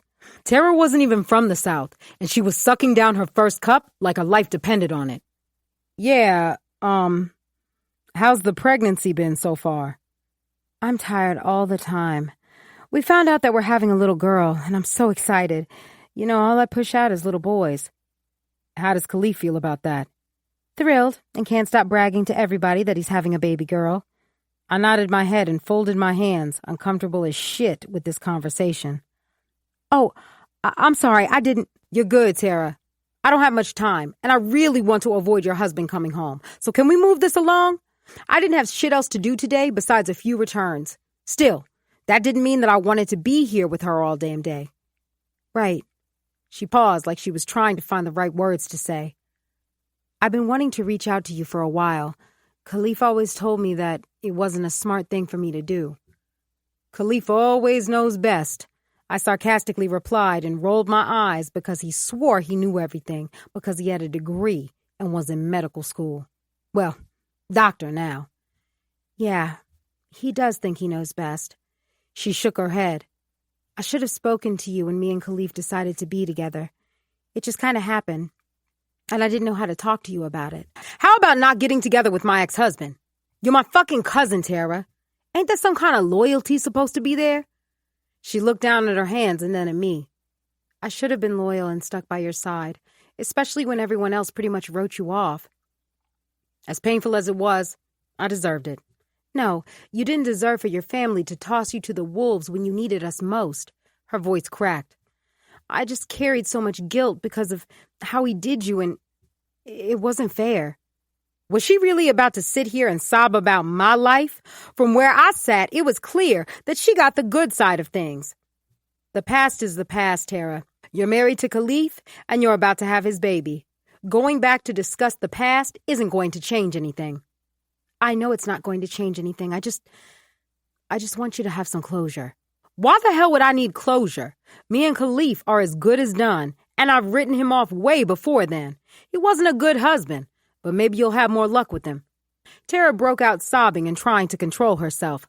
The more she kept crying, the more the tears and snot slid down her face. I'd be damned if I would console my ex-husband's pregnant wife who happened to be my cousin. Tara had done a lot of underhanded shit when me and Khalif were married, and I wasn't about to excuse all of those things because she was pregnant and hormonal. I always thought you and Khalif had the perfect marriage, and I wanted that too. I wanted a husband who wanted to take care of me, and I saw you had that. As your cousin, I should have never done that to you. Being married to Khalif has shown me that he's not the perfect man he pretends to be in front of our family. Tell me something that I don't already know. Khalif has never been perfect or a great husband. You took the few hours you spent around us and made up what you wanted. I've sat alone plenty of nights when he was supposed to be home with us. She was currently living the life that I had lived all those years ago. I was the person sitting up waiting for my husband to come home. Some nights I would stay up so I could heat his plate and spend a couple of minutes hearing about his days. Khalif would come in already fed and would head straight to the shower without any conversation. I was so lonely in my marriage that I would sit up and cry at night while holding a bottle of whatever would get me tipsy in my hand. From the way she snatched tissue off the small table beside her, I assumed this wasn't the first time she had broken down crying like this. With Khalif, she probably cried every night while he slept peacefully beside her. He never saw the error of his ways, and it wasn't like anyone ever forced him to either. It's hard feeling like I'm the only person that's fighting for my marriage, she sniffled. He says he wants to make it work, and I want to believe that he does. Tara, do you honestly think I want to sit and talk to you about your marriage? Why did she think I was about to sit here and listen to her complain about Khalif? The only advice I have for you is to have your own and get out of this marriage before it sucks the life out of you. Do you realize how much I've given up to make this relationship work? I can't just get up and leave while carrying this baby. I gave up having my son full time to make this work with Khalif. I chuckled. Girl, then stay and make your marriage work. What the hell do you want me to tell you? My patience was wearing thin with her making excuses I didn't care to hear. If she wanted to make it work with Khalif, then that was her right. Why the hell did you want to talk so bad? I mean, it's not like I've mattered much to you or Khalif. You've come up more than a few times in our argument. As much as Khalif claims to hate you, he still loves you, or loves the idea of you. He doesn't love me or care for me. If she would have heard the way he spoke to me the last time we saw each other, she would know that Khalif St. Michael's hated my guts. He compares everything that I do to how you did or how you would have done it. It's hard to have a marriage when your husband can't get over how his ex-wife did things. Khalif has always been like that. Even when we were teens, he was always so particular about everything. I chuckled to myself. Khalif is the only person I know who knew what they wanted to be when we were younger and actually did it. She started dabbing her eyes, and I rolled my eyes because I hadn't been here 10 minutes and she had already cried 3 times. It's been hard trying to blend our families. You don't have much to blend. It's always been Khalif and his mother. Yeah, well, she's not the biggest fan of me. Khalif has tried to get us in the same room, and all she has for me is insults. Tara acted like I had all the answers to deal with Khalif. If I had the answers, we probably would have worked on our marriage, and we would have still been married to this day. Eva is like that, though. We didn't have the best relationship when I was married to Khalif either. Yeah, I hope things get better when our daughter is born. I feel like Never mind. I didn't call you here to lay everything on you. I silently thanked God that I didn't have to cut her off and force her to get to the point of this meeting here. I hope it does too. What more did she want me to say? I was ready to leave because this had already been a waste of my time. She wanted to have this little meeting, and then she wasn't really saying anything worth hearing. I knew Khalif was a douchebag, and his mother was cold and not inviting. These were all things that I was aware of, and I didn't miss any of it. This was now her problem, and I wasn't going to sit here and give her advice on a problem that wasn't mine. I don't know how much you know about Khalif and his wandering eyes. Wandering eyes? How about wandering hands and any other part on his body? I was too tickled, while Tara looked like she was about to bust out in tears again. In therapy a couple months ago, he revealed something to me, and I felt like you deserved to know. She tried to bypass the fact that his man's actions brought her to tears. I was sure that Tara had sat up plenty of nights crying over Khalif and the things they discussed in therapy. Khalif was smart enough to mention his past. However, I knew he didn't mention the fact that he had been having a relationship with V. Okay. We both revealed things, and we were both honest about things that we've done and that we regretted. Are you about to tell me that you slept with Khalif when we were married? I blurted. My heart could only take so much of this shit today. If she wanted to tell me something that I had already suspected, it was best for her to save that breath for the baby. We developed an emotional affair before we became physical. Khalif wasn't happy, and neither was I. He told me about your drinking, and I helped him through it. How the fuck did you help him through a problem that I was having? I gave him advice on a bunch of programs you could both attend. Khalif said you weren't open to anything he suggested. Tara, maybe you shouldn't have relied on Khalif to tell you everything. I am your cousin, and you could have come to me with these things. Seriously? You hated the fact that I even spoke to Khalif when we were at family events. If I came to you and discussed things he told me in private, you would have slapped me across the face. Your loyalty should have been with me, not him, I pointed out. Khalif never had any solution. His solution was to avoid me until he felt things were fixed between us. Whenever we came around family or when Talia was around, we knew how to pretend. Our marriage was over way before I got into the accident with Talia. That just gave him all the strength he needed to make that call and end our marriage. I wasn't mad that Khalif wanted to end our marriage. He was braver to do it than I was, and I had been waiting to do it for a long time. If the roles were reversed, I probably would have done the same thing. I'm sorry. There's no need to apologize. She sat up in the chair and stared at me with sorrow in her eyes.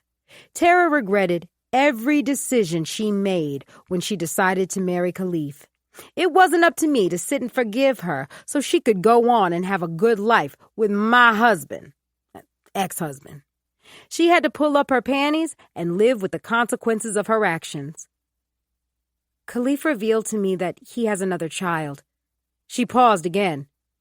She was a fling he had in medical school, and he has a baby with her. My heart sped up 1,000,000 times per second when she revealed Khalif's fling in medical school. I had the scar to remember that fling he had. With Beth, I tried to act casual about it. Meanwhile, the thought of the subject still bothered me. I could still smell the spilled breast milk on my shirt and hear the sound machine to keep Talia asleep. It was funny how a mere mention of a memory caused you to remember exactly where you were. So much that you could remember how you smelled and the smallest detail from that memory. You know her? Yeah, my voice cracked and I cleared it.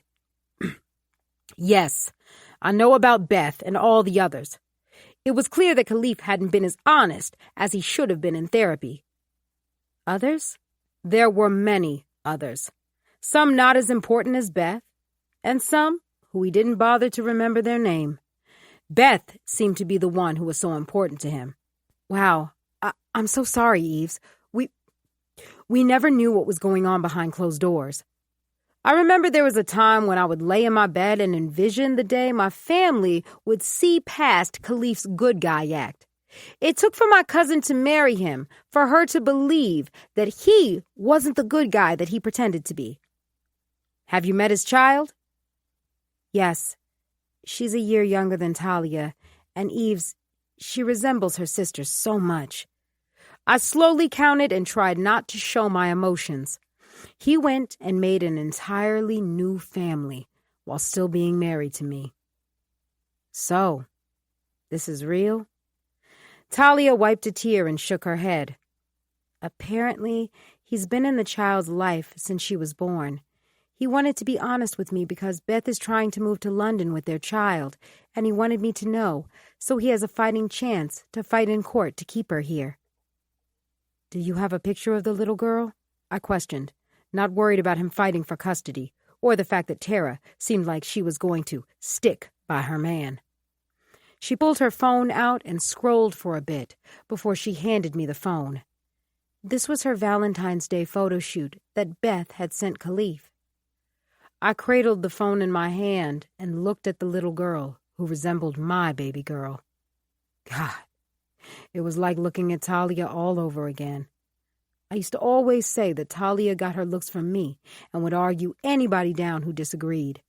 It was clear that Khalif's genes were strong, and I was just the supporting actor when we made Talia. She looks just like her. Yes, she does. She's slightly lighter than Talia was. There's no denying that they're sisters. Why did you tell me this? I felt like it was wrong to keep that from you. Eves, I have something else to tell you, too. Before she opened her mouth, she was already dabbing the tears with her eyes and sniffling. What is it? We both agreed we would take this to our grave, but I can't keep it quiet anymore, and it's eating at me. I've done you wrong in so many ways that a big cousin shouldn't have, and I want to try to right some of the wrongs that I've done. Tara took a deep breath. Talia passed away a couple of days after you woke up. What do you mean? I croaked and stared at her like she had to be lying. I just knew she wasn't telling me that I had the chance to say goodbye to my baby and was robbed of the chance to do just that. Khalif pulled the plug on her life support. The insurance company wasn't going to pay for her because the doctors declared her brain dead. He was so angry with you, Eves. We all were. What the fuck does that mean?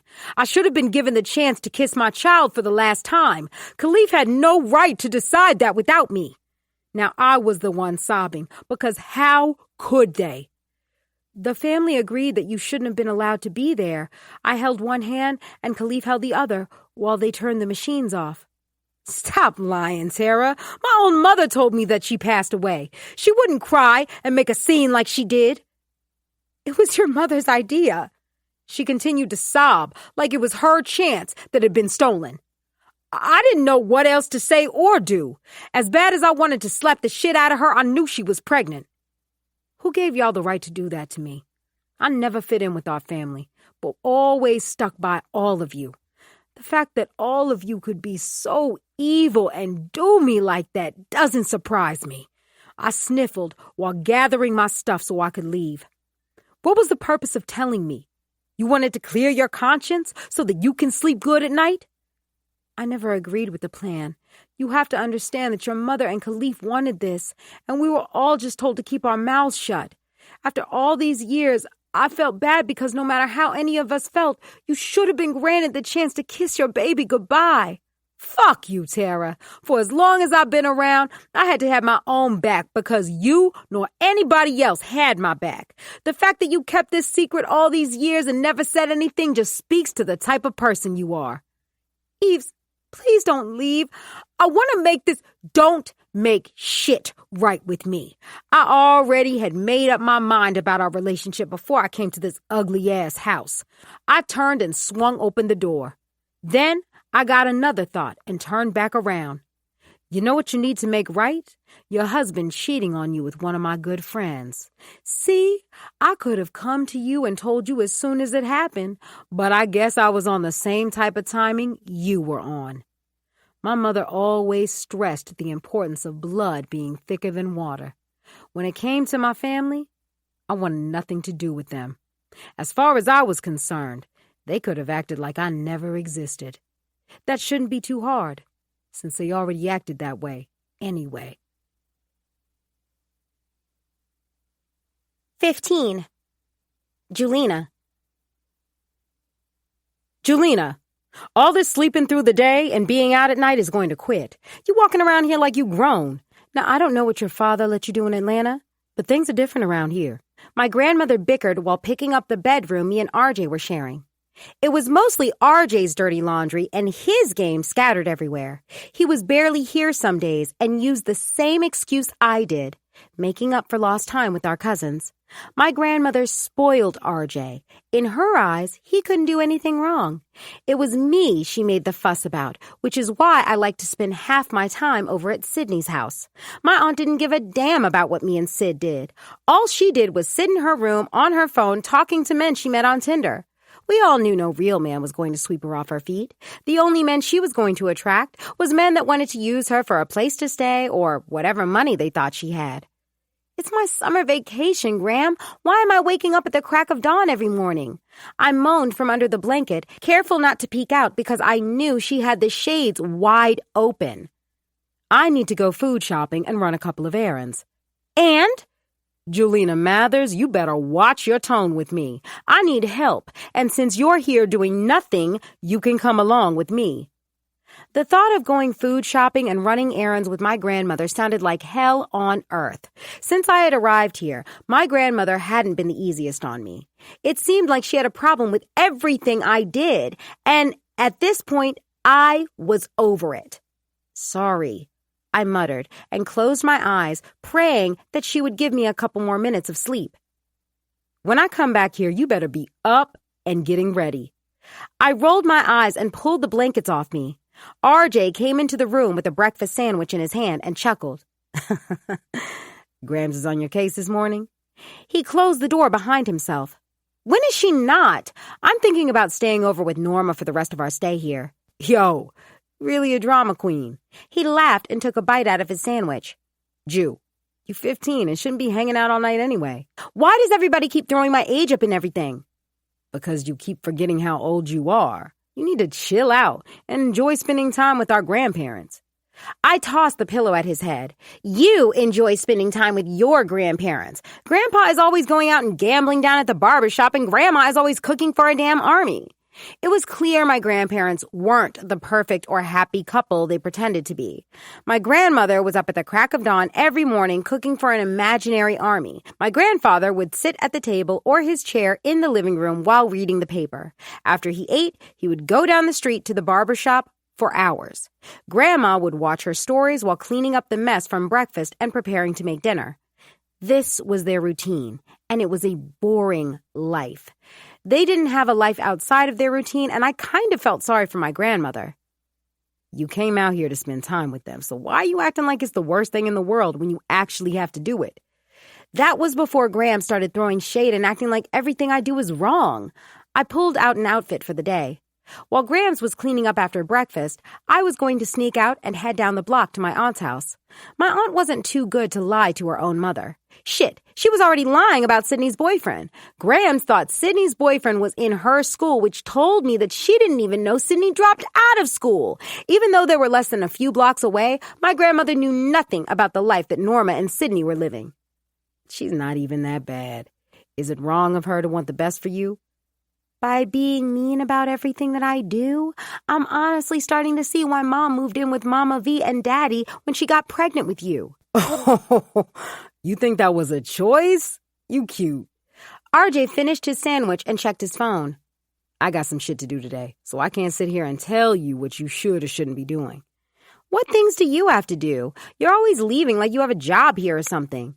He chuckled and changed his shirt. I do me, Jew. You'll understand when you become grown like me. Grown? You don't even have a car yet. I laughed and rolled my eyes at RJ, thinking he was so much older than me. Grams never complained about him always being gone and never helping around the house. What did she need help with? It was just us here, and I cleaned up after myself. Tell me why I couldn't sleep last night because we didn't talk. Whatever nigga Sydney got you talking to better quit hitting you up. She's fucking grown men, Jew. You're too young for them. Huh? What? Boy, you're always in my business and don't even know who texts me. I know it ain't none of your stupid-ass friends. You got all your damn teeth on display reading that text message. How many times have you read it so far? Didn't you have somewhere that you needed to be? And you do, too. Grams wants to go to the Caribbean market to grab groceries. Why are you telling me? I put my phone down while waiting for RJ to finally leave. He was always in my business, and I was tired of it. You going to let our grandmother go out by herself? She does it when we're not here. Why does she need me to help her out? RJ knew arguing with me would be pointless. While I could go on and on until I had the last word, he didn't have the patience and usually let me get my way. I got a dip. You can sit here and decide on what you gonna do. Whatever. I mumbled and picked my phone back up to respond to Mooski. Always think you somebody's father. You be sleeping like I won't put that nigga through it behind you. He warned me with one eyebrow raised like our father. It was so creepy how much RJ resembled our father at times. He even sounded like him in this moment. Stop thinking that because I came out that I won't handle business behind you. You're my baby sister, Julina, and I don't want you fucking with no grown nigga. Maybe you need to let me be the adult that I am. Oh, adult? He scoffed. You're fucking 15 years old. You're not even old enough to get an abortion on your own. Wow. It's facts. Whatever you doing better be ended before we board that plane and head back home in a month.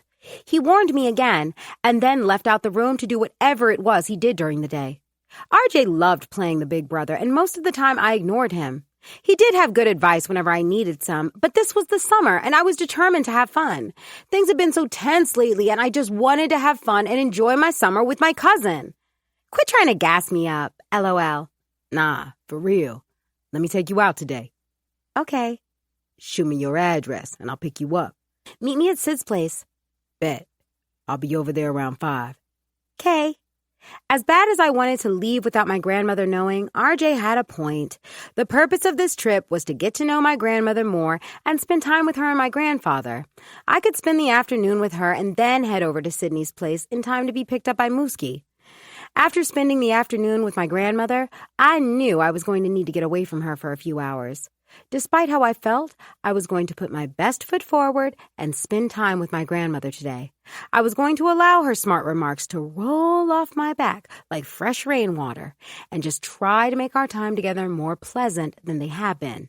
Once I settled on my outfit, I went to take a shower before she came in here complaining about me taking my time. I pushed the old shopping buggy that had seen better days while listening to my grandmother complain about how much I set her back. Since we've been married, I've never been late with dinner.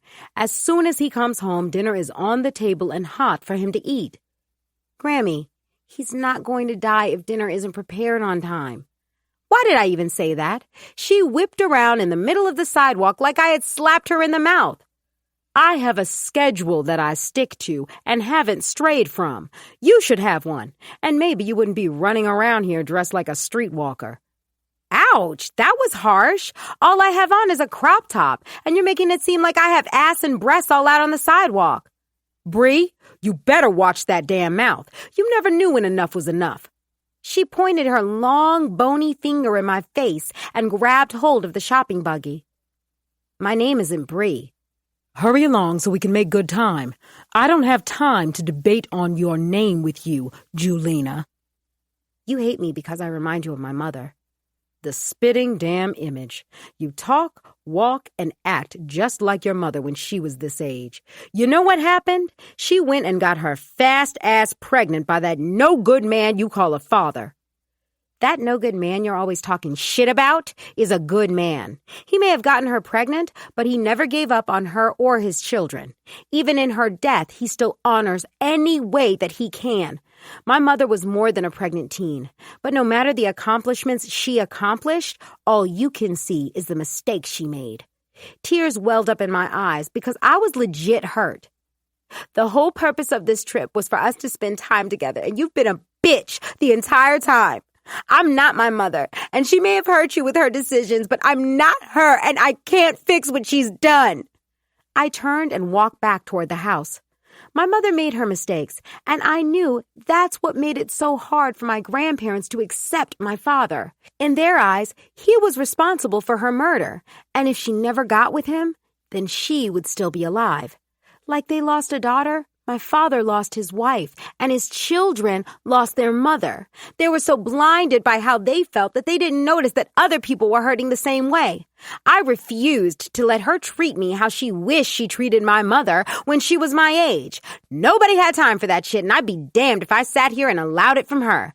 I didn't give a damn if she was my grandmother or not. Mooski is in the front of the building waiting on you. Sydney shook me gently. She was wearing a little-ass romper that left little to the imagination, and Meech was sitting at the kitchen table eating. Where's Norma? Out to dinner with one of the niggas from her dating app. They went to some seafood place in Queens. She shrugged and went to pour her man a cup of juice to go with his meal. Meech grabbed a handful of ass and kissed her on the lips when she put the cup down. The thought of this man being older than both of us turned my stomach. Mooski had just turned 18, so it wasn't as bad as Meech being his grown age and Sydney being 17. You gonna be up? I don't want to go back to Graham's house tonight. Once these kids get to sleep, I'm giving me some dick and going to bed. Take the keys. She sat there making plates for her younger siblings. It was strange that she had this romper on while they were awake. I learned a while ago that Sydney and her mama did weird shit, and it wasn't my place to question how they ran their home. I knew one thing. Being here made me appreciate all that my father did to give me and RJ a better life. After I washed my face and fixed my hair, I grabbed the keys and left the apartment. Mooski was sitting outside on the hood of his BMW. It had to be a birthday gift because he didn't have this the last time I saw him. He was either riding with his brother or he was using his car. Hey, you! I smiled as I jogged down the steps. The nap that I took earlier was exactly what I needed to get over my argument with my grandmother. What's good? He got off the hood of the car and hugged me, wrapping his arms around me. My father gave the best hugs. However, Mooski was a close second to his. Nothing. I thought you forgot all about our little date you promised to take me on. I got held up with some other shit. My bad for being late. You're cool. I fell asleep anyway. Oh, word? I thought it was some other nigga would have taken you out. Seemed like you'd be booked and busy. I am, so you better be lucky that I reserved some time for you. I blushed while he held the door open for me. You sure that didn't have anything to do with the nap you took? Whatever. I put my seatbelt on and fixed my hair in the rearview mirror. Since you all casual and shit, I want to take you to my favorite spot in Queens. Was I supposed to dress up? You good, Ma. He licked his lips and whipped off Sydney's block like he was driving Batman's car or some shit. We crushed the blocks and listened to music before he turned it down and looked over at me. How old are you really? 15. I knew Sid's ass was lying. How? I could tell from your facial expression that she even caught you off guard. She knows I hate lying, and she gonna go ahead and lie like that. You let her, though. I shrugged. She's my cousin, so I'm gonna ride with her. I'm sure it's the same with you and your brother. Facts. I'm gonna ride with him to the moon. Has it always been you and your brother? He paid attention to the street while he drove. I couldn't help but notice how his jaw clenched every so often. Nah, my uncle raised us. Well, what he thinks is raising us. He wasn't there often? He liked to drop money and material shit and thinks that shit teaches a kid how to be an adult. So, you grew up with a silver spoon in your mouth too? He chuckled. Nothing is free when it comes to my uncle. Everything has a price when it comes to that nigga. Rafi seemed like a nice guy. Nah, I'm not saying he's not nice. Everything comes with a price when you mess with a nigga like him. I briefly met Rafi when Eves was shoving me and Sydney out the club. When he saw us struggling with Sydney, he offered to call a car for us, and Eves turned it down. He seemed like a decent guy. Huh. Tell me about you, Julina. You come up as this long-lost cousin, and I don't know shit about you. I was born here in New York and moved when I was younger to Atlanta with my father, grandmother, and brother. Why? What Atlanta got that we don't got in the best city in the world? My mother was killed, so my father wanted us to have a change of scenery. Her death was really hard on all of us, so we didn't put up much of a fight to move. I'm sorry. He reached over and squeezed my thigh. My parents passed when I was younger, too. Rafi is my mother's brother. I'm sorry. You good. My father put a bullet in her head because he thought she was cheating on him. His jaw clenched again while he gripped the wheel of the car tighter. Jesus, Mooski! I'm so sorry. I volunteered at a domestic violence shelter in the 5th grade, and it's something that has always been close to my heart. Me and Meech donate in her name on her birthday every year. My father used to be so cool in my eyes, and then he did some sucker shit like that. Did you know he was abusing your mother? Nah, my moms wouldn't have allowed that. She was always so protective of us boys. If he was doing it, she wasn't going to let us witness that. Sucks that neither of our moms are here to witness everything that we're going to do in the world. Word. Where the fuck are you? Grams is all hysterical and shit. I rolled my eyes when I saw RJ's text message. I didn't feel like dealing with my grandmother. She probably made it seem like I cursed her out for no reason at all. I guess he didn't like the fact that I ignored his call. He called me soon after he sent the text message. If I didn't answer his call, he was going to look for me. Hey. Jew, don't make me slap you. The fuck you mean, hey, like it's not dark outside? I'm staying at Sydney's house. Me and Grandma got into it today, and I really don't want to see her right now. She's your grandmother. What you mean you don't want to see her? RJ, I really don't feel like having a debate with you.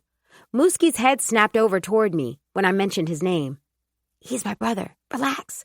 Oh, aight. He chuckled and continued to drive to his favorite spot in Queens. Where the fuck you at? In my skin. I let you do you, so let me do the same. I will call you tomorrow morning. I hung up the phone and put it inside my purse. Who was older? My brother. He always swears he's my father or something. I'm old enough to make my own decisions.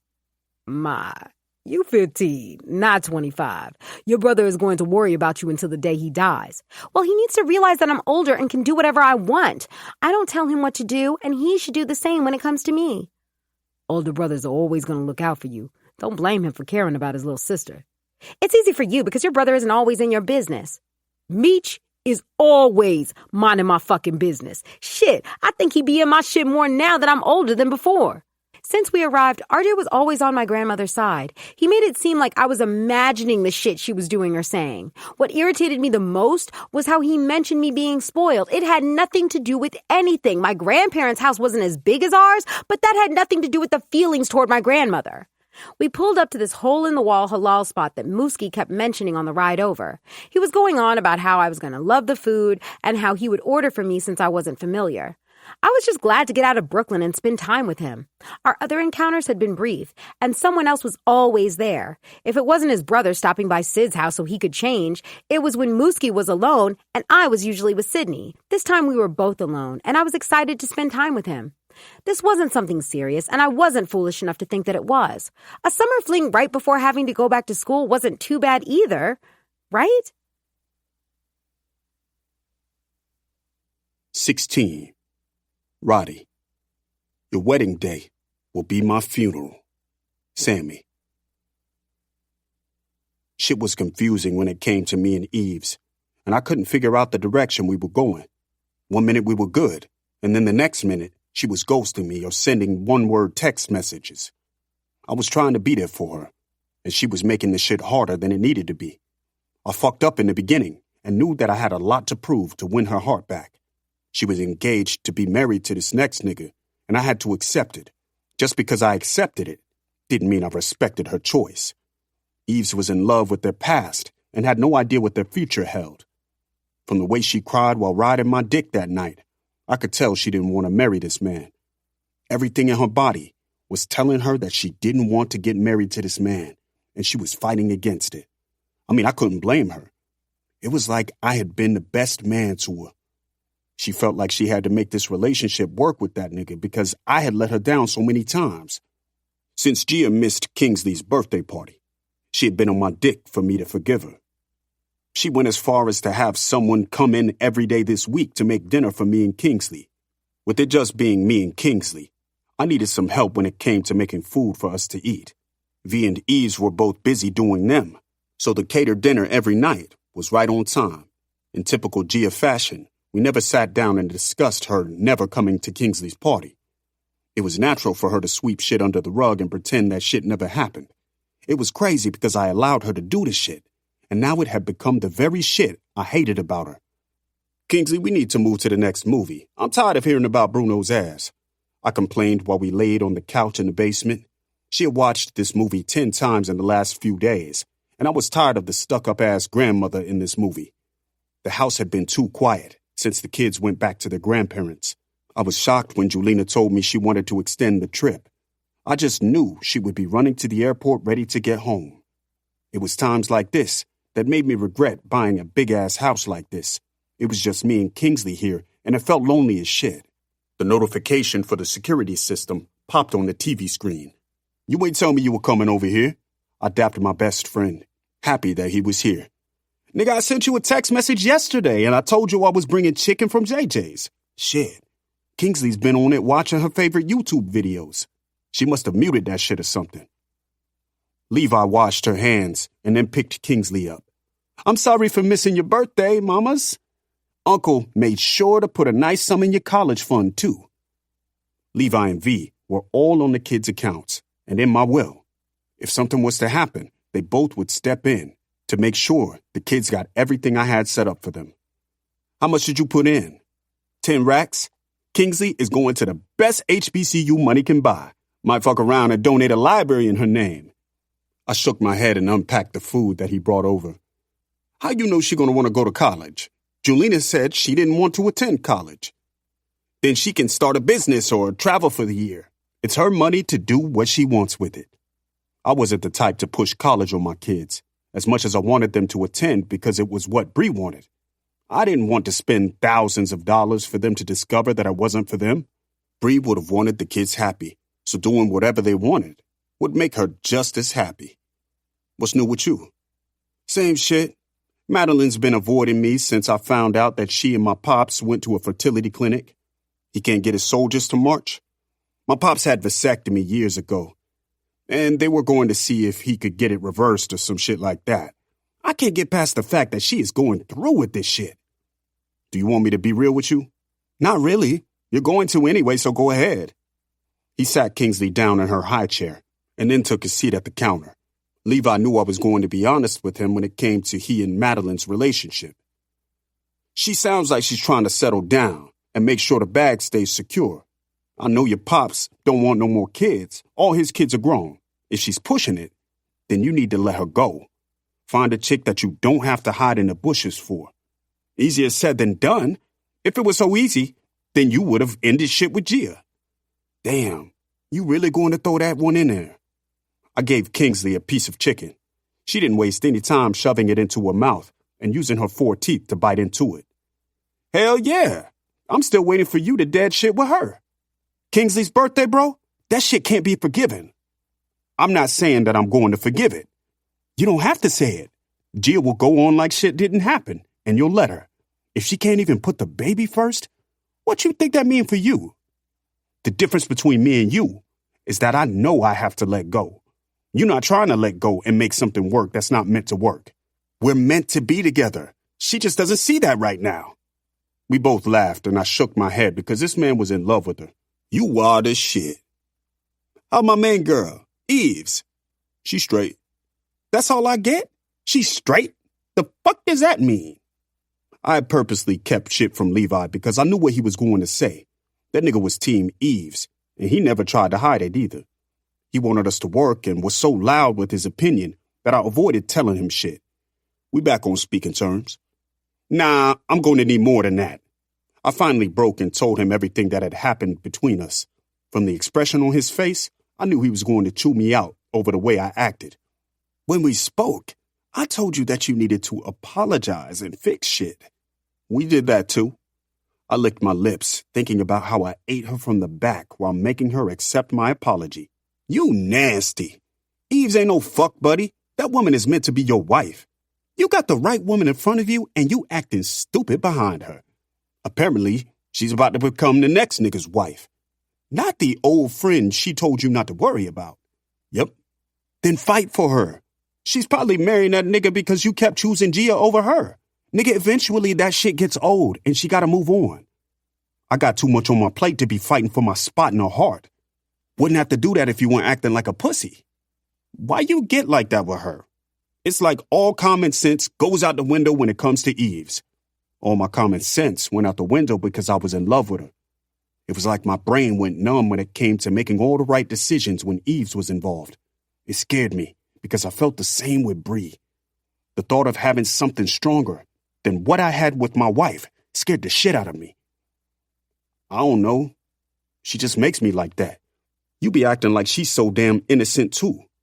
She does shit that make me mad, like how she showed up to Kingsley's party looking so damn good. Nigga, don't bite your lip off thinking about the shit. Levi bit into his chicken. That's because you want her ass bad. Levi shook his head while eating his food. Anyway, the reason I came over here wasn't to talk about our fucked up personal life. If it's one thing we know how to do, it's business. Oh yeah? What you got in mind? Fly with me to Los Angeles to see this club I think we should buy. Club? The owner is in crazy debt, and he's trying to unload a few businesses and properties. The shit makes good money because it stays packed out on the weekends. That's the weekend. It makes so much money that it doesn't need to be open during the week. Then why the fuck is he trying to sell it? If you in debt, you are going to try to sell the shit that's going to get you the most. You serious about this? You going through a crisis or something? He laughed. Fuck you. I just want to further increase our investments, and I think this might work for you. Bet. I can use that time to bring Kingsley to Gia and finally end shit with her. She should know that shit coming already. It's not like you have a long-ass speech about it. Gia knew what was coming, and because she knew I was done, she was doing her best to avoid having those conversations. Her calls were short, or she pretended to be so interested in whatever Kingsley was doing. As hard as it was to win shit with her, I knew I couldn't keep holding on to a one-sided relationship. If California was her thing, and she wanted to pursue this new reality career, then I had to let her go. The only thing I worried about was our daughter. How the fuck would that work with us living on different coasts? You never know with her ass. She might be in her own head and think shit is sweet. She's been thinking shit is sweet for a minute. It's time to show her how bitter shit really is. Nigga, that was so corny. We both broke out in laughter. We stopped when Kingsley randomly started laughing. Yo, she's getting too big. Let me ask you something. I finished my food and looked toward Levi. You prepared to do this alone? He nodded toward Kingsley, who was smearing her chicken leg all over her high-chair table. What you mean? The only reason Gia is a half-decent parent is because you were always on her ass. It wasn't like I could debate him because it was true. The only reason Gia was half the mother that she was because I was the one who was always on her ass to do the basic shit. We can co-parent and do what's best for our daughter.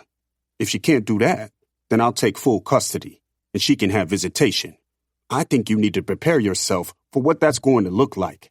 What you mean? I've been raising RJ and Julina with the help of V since Bree died. It's different. He took a swig of his beer. Bree is dead, so you don't have to consult her when you're making decisions about the kids. Gia is very much alive and will debate you on everything when it comes to Kingsley. She fucked this shit up. I'm not to bend at her beck and call when it comes to my daughter. You see who is here taking care of her while her mother is in a different time zone. Just make sure you're protected when it comes to Gia. I don't trust that she's going to take shit sweet. I hear you. We both could use a break from reality, so let's go to California and let loose after handling business. Kingsley will be with her moms, and you'll be free. Or, I need a night to drink and just exist. Feel like shit been hitting me left and right lately. As much as I wanted to hit Eves and force her to talk to me, I knew that I needed to give her the space. I thought the night we shared together was the start of something new. Maybe she wasn't thinking like that and just wanted to fucking move on with her new nigga. Either way, I was going to have to give her the space she wanted and fall back while focusing on my own life. Levi had a few too many beers and ended up crashing in the guest room. After I cleaned Kingsley up, I put on Encanto, and we climbed into my bed. She played with her pacifier for a bit before she fell asleep. Even after she was asleep, I kept watching the movie like I hadn't watched it hella times before. My mind was all over the place. I was mainly nervous on how shit was going to go with Gia when I ended shit with her. On a night like tonight, I shouldn't have been in bed alone with our daughter. We should have been together and chilling for the night. That had always been the problem with her, though. She could never sit still and be present in our relationship. Maybe it was really time to call shit quits and really mean it. Me and Gia weren't meant to be, and I had to stop forcing shit that wasn't meant to be. Nigga, can we check into the hotel room before you start talking about these parties?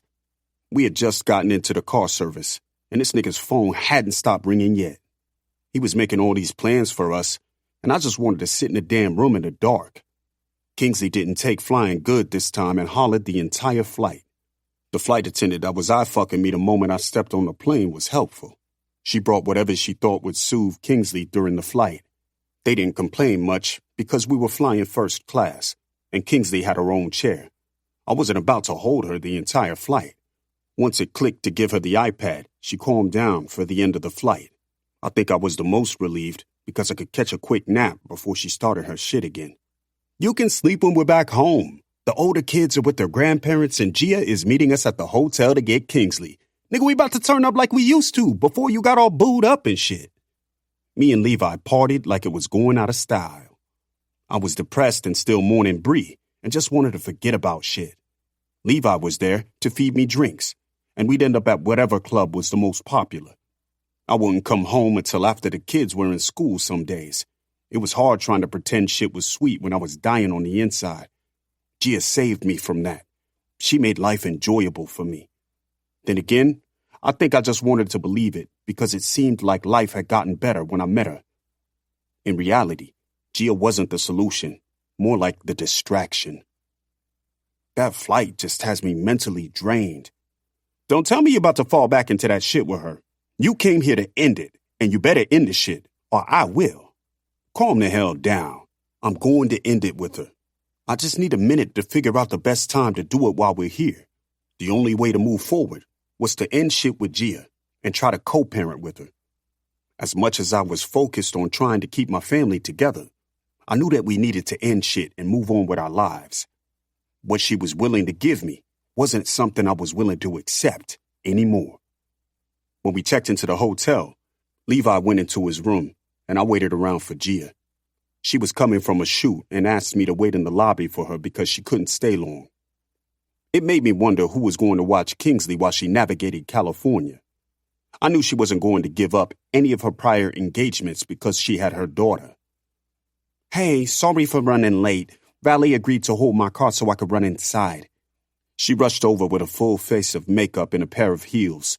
Shorty looked like she just came from a shoot. You good? I stared her up and down while handing her Kingsley's suitcase. I'm going to be in town for a couple days before I leave. Let me know if you want me to take her back or you going to keep her. It was her turn now to stare me up and down. You really got a hotel room? You can stay at the Airbnb with me. Nah, I'm good. Don't forget to let me know if you want her to fly back with me. I bought one-way tickets. Are you really going to act like this? She put a hand on her hips and was clearly irritated that I wasn't staying with her. You going to greet our baby girl? Gia cut her eyes at me and went over to kiss a distracted Kingsley on the cheek.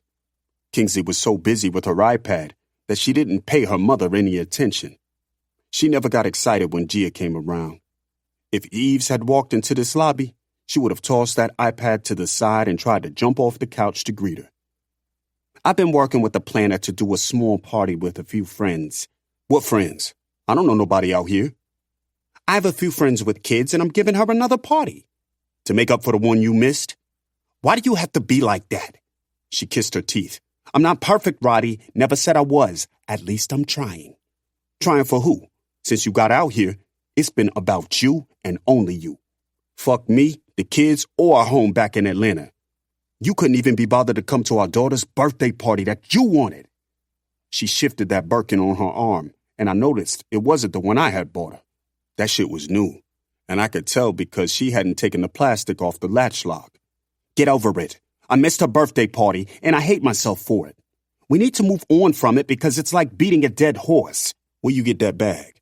She looked at the bag like she had forgotten it was on her arm. I bought it. Oh, yeah? When? Whenever Gia bought something from the Hermes store, it was through my name and spending account. It was the reason she had been offered 3 Birkins since we had gotten together. Last I checked, I hadn't seen anything purchased from Hermes on my credit card statements. It was a gift. From who? My manager. Damn, Roddy. Is this an interrogation or something? You good. I turned and picked Kingsley up. See you later, mamas. After kissing her, I handed her to Gia. Is everything in this bag? Everything she'll need. I left her iPad charger at home, so get her a new one. Okay. Can you reconsider coming to stay with me? You know, I do miss you. We'll talk. Was all I said for the moment. I couldn't stay with her because I knew I would chicken out. I'd let sex and the small amount of time we spent together convince me that we can work. Make sure to let me know if you want me to take her back with me. Okay. Wasn't heartless, so I walked her out to the car and helped strap Kingsley into a seat. Shit, I was surprised that she had went to get a car seat in the first place. Kingsley slapped her wet hands on the back window while trying to wave at me. I'm not going to front. I was going to miss my baby girl. In the same breath, I was excited to have a little me time. Like clockwork, this nigga Levi was out my door, ready to party. This nigga had enough cologne on to choke a 6th grade class. He kept checking himself in my mirror while I put my shoes on. Madeline is pissed. She didn't even know I was coming to California, and now that I posted we going out, she mad. Was this trip about making her jealous? He broke out into laughter. Part of it. Why not spend time together like we used to and make her jealous in the process? My pops isn't traveling this week, so she stuck with his ass. Levi wasn't going to leave Madeline alone because she had him sprung. Being stuck between your husband and his son was a badass spot to be stuck in. With the way Levi acted when it came to Madeline, I was certain his ass would cut ties with his pops in a heartbeat. What's with Shorty we going out with tonight? Yo, fam, you better not be doing some double date shit. She cool. We've been talking for a little while. It ain't nothing serious, though. Man, you always in some shit. Leave Madeline's ass alone and try something new. You been in her ass for too long. I could say the same thing about you. I laughed because it was true. It had been too long since I went out without thinking about Gia. She had me under her little spell, and I was ready to break away from that shit. Levi checked himself out for a couple more minutes, and then we left to head to the club. Levi had bought us a section, so all we had to do was just show up. This shit is packed the fuck out. Levi bit his hand, excited that we were out. It was clear this nigga didn't get out as much as he liked to think he did. Yeah, this is impressive with the prices their sections cost. It's Hollywood, baby. You already know the prices are going to be outrageous. It's nothing to us, though, so quit complaining. We stepped out the car, and all the chicks waiting in line were flagging us down or pushing their breasts up so we would notice them. I kept my head straight and entered the club. Levi was smirking at some of the women waiting like he was about to pull them out of the line and bring them into our section with us. The club was spacious as shit. There were sections all surrounding the dance floor, then another floor filled with more sections and a secondary bar. The bouncers at the front let the head bottle girl know we had arrived. Hey, gentlemen, welcome to Fuss. She looked at her iPad and then back at us. Oh, we got big ballers here. Let me show you to your section. She waved for us to follow her upstairs. I admired her ass in the small gym shorts all the bottle girls wore. Just from the way it moved, I could tell that shit was natural. She walked past a few sections before she came to ours. This big as shit. Levi walked into the section after she took the velvet rope down. One of the biggest sections in the club.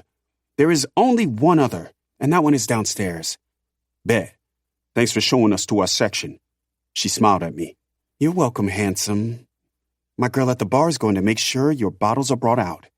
If you want any finger foods, we have that as well.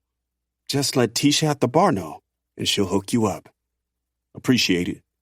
We both said at the same time, and she walked out, carrying that wagon right behind her. You'd fuck.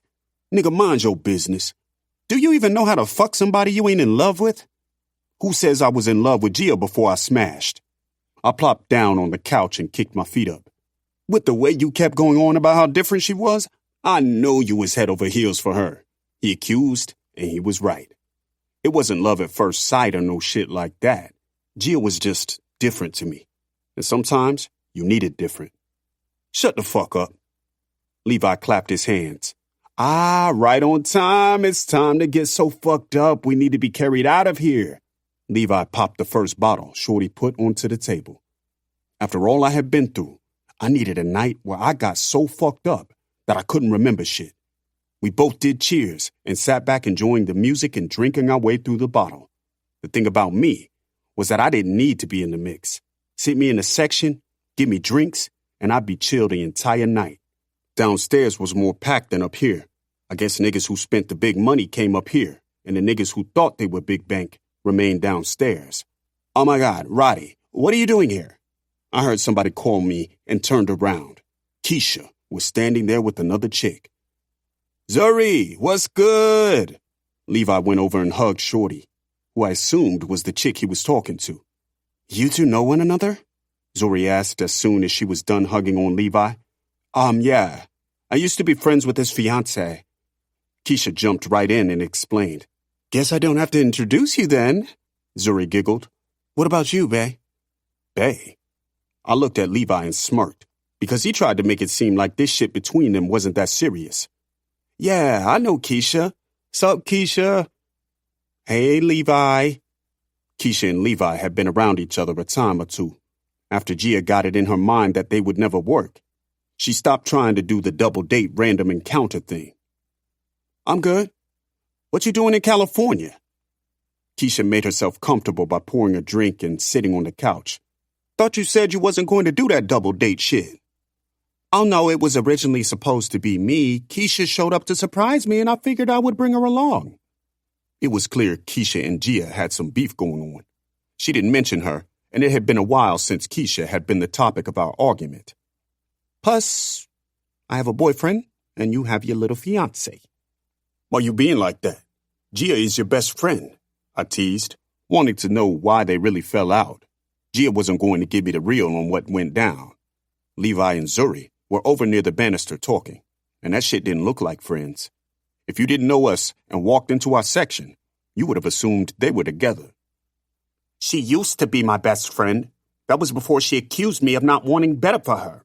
Gia is selfish, and I don't have time to deal with her shit. Gia been selfish, though. So what made you want to end shit now? You supposed to be by her side while filming for the hottest show out. I could tell Keisha was jealous. She hated that Gia was on the hottest reality show, and she didn't have a hand in it. From the way she kept throwing little shots, I knew it was only a matter of time before she slipped on why they really fell out. She's going to be boring on there anyway. She poured herself another shot and leaned back. That rich fiancé storyline is going to die real quick. She posting about being in Las Vegas and buying Birkins and shit like she's the shit. Keisha had stopped talking to me and was just spewing her thoughts out loud. The hate that poured from her tongue when she spoke about Gia. That shit didn't just develop because they weren't friends anymore. I've been telling Gia that her friend was a hater, and she never wanted to believe me. Damn, tell me how you really feel.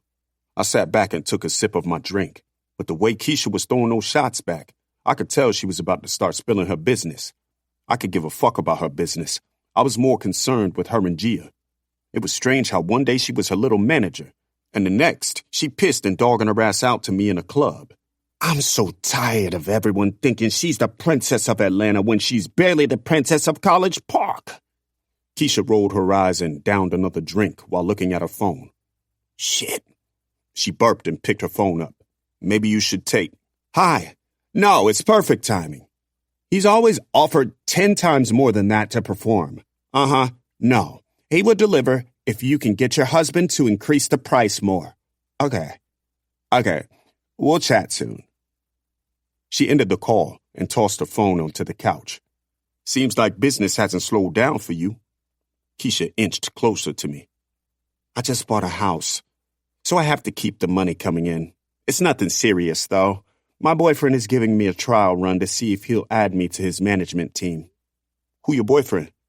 Last I checked, Keisha always kept a no-good man. According to Gia, she did. Keisha smiled and removed her hair from her face. Oblique? The rapper? Yes. Gia never told me that you were dating him. I was shocked that she had moved up from the bum-ass niggas she usually dated. Of course she wouldn't tell you when something is going good for me. Don't do that. Do what? Gia has never been happy for me. She loves me playing the background. Gia was many things, and selfish was most definitely one of them. Still, when it came to Keisha, she always went to bat for her. If I had $1 for how many arguments we had because she was defending Keisha like her life depended on it. Stop trying to make it seem like she's a hater. Gia made a way for you both to eat. I'd respect you more if you didn't comment on her instead of trying to drag her name in the mud to a nigga. I wasn't about to tell her that me and Jill were breaking up. It would give her more fuel for the bitter-ass fire she was already spewing. Just because me and Jill weren't on the best of terms didn't mean I wasn't going to stick up for her. She was my baby mama at the end of the day, and even on bad terms, I still had her back and wasn't about to have her looking stupid out here. Keisha finished the champagne she had poured and laughed to herself. Boy, if you knew the shit she done to you, you wouldn't be defending her. First, I'm a grown-ass man. Second, you her friend and been dogging her out the minute you sat down. I always said you were jealous and wanted her life. Nah, I'm good on having her life. Having her life means I'd be fucking rappers behind my fiance's back and then being forced to have an abortion because I don't know who my baby's father is. She did a hand motion like she had just dropped the bomb. The fuck you just said to me? Levi saw how I was looking and rushed over toward us. What happened? Y'all good over here? No. He thinks Gia is this angel who does no wrong. She was cheating with my boyfriend before I got with him. Only reason she broke up with him was because she found out he was fucking me too. It all made sense. That night at that event she forced me to come with her to. She was so uncomfortable when the nigga Oblique came over. Now that I was sitting here thinking about it, that nigga came over like he knew something that I didn't. I remember watching him, and I couldn't put a finger on why I didn't like his ass, and I didn't even know him. Get her the fuck out of here. I said through gritted teeth. Why was I so mad at her? She wasn't the one who betrayed me. Her delivery sucked more than anything. Still, it wasn't enough for me to want to punch her in the face. I think her attitude about the whole shit pissed me off. Keisha had always been a bird. One of those bitches that got off on drama and having attention. Zuri grabbed her hand and rushed her out of the section. I stood up and started pacing. I was so mad. That shit was tough. Fuck! I knew something was off with her, and she kept trying to convince me we were good. When that nigga approached us, she looked like she had saw a ghost. You saw the nigga when you were with her? At that stupid-ass event she dragged me to. I need some air. I'll come with you. Zuri came back into the section. I'm so sorry, Roddy. She apologized like it was her fault. You good, Ma? I just need some air right now. I turned toward Levi. I'm good. Chill with Shorty. I promise. Levi knew it was no winning, and he also knew when I needed space. Keisha's whole ass just told me Gia had been cheating on me and was pregnant by that nigga, or could have been. I was almost certain that baby was his. The club had an outside area that had tables and a smoke bar. Whoever owned this club knew exactly what people wanted and made sure they capitalized on the shit. Outside wasn't nearly as packed as the inside. There were a few couples sitting together while smoking, and then people on their phones. I found an empty table and sat down deep in thought. How could she do me like this? It's not like I had been completely innocent either. The shit still didn't feel any better, nor make me feel better. I said, no. Get folks off me. I turned around and saw Eve stumble back as she snatched her arm from some random nigga. My heart dropped when I heard her slur. She was drunk. Bitch, I've been feeding you drinks all night, and you don't want to come home with me? Ew, your breath smell like booty hole. She busted out laughing while trying to hold her balance. The nigga went to grab her once more, and I stood up. Yo, she said no. And who the fuck going to stop me? I walked over and Eves stared me up and down. You look a lot like some nigga I fucks. She was way beyond drunk, and I was disappointed in her. How'd she end up here? Who the fuck was she with? And why was she in California? Eves, it's me, Roddy. I grabbed her arm and pulled her near me. I had a rough night and don't feel like dealing with bum shit. Leave Shorty alone and move on. Nick! I punched him right in the mouth. He stumbled back while blood poured from his mouth. Move along before I break your motherfucking jaw next. He scrambled back into the club, holding his mouth. I turned my attention back to Eves. Why the fuck you out here drinking? I shook her, and she just started laughing like this shit was funny. Ain't shit fucking funny, Eves, I roared. Excuse you. Some brown-skinned girl slapped my hands and moved Eves behind her. She was slightly taller than Eves and thicker. I was damn near blinded by all her jewelry. Who the fuck is you? Zaya, who wants to know? She put her hand on her thick hip and eyed me down. Ignoring her, I addressed the real problem at hand. Why the fuck you got her drinking? You know she got a drinking problem?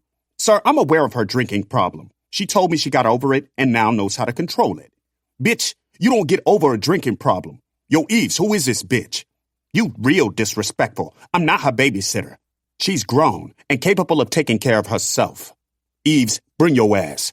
I'm taking you back to my hotel so you can sober up. In the morning, we're gonna call Allie. Who is this, Eves? Shorty turned around and asked her, do you even want to go with him? It's Roddy. He's cool. Boring, but he's cool.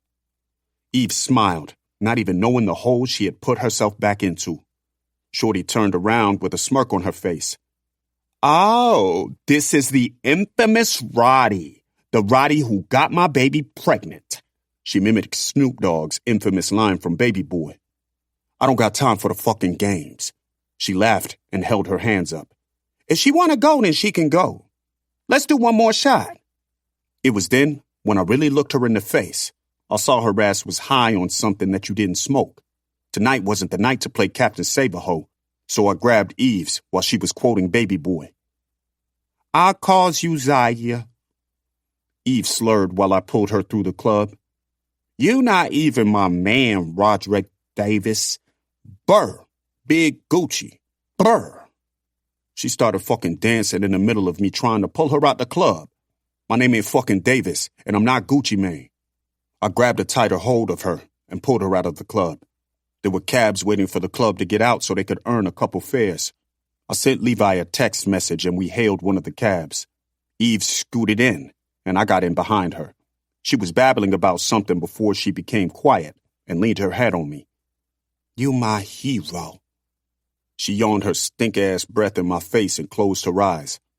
How did I allow my baby to get like this? Shit low-key hurt my soul, and I had to find a way to help her. If it was the last thing I did, I was going to choose her and get my baby help. 17. Gia. I love my baby mama, but if she fucks another nigga, I won't ever touch her. A Boogie.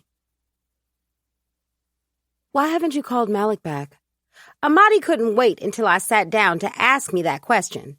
She asked me to come to lunch, and it was silly of me to think that she wanted to genuinely catch up over drinks and good food.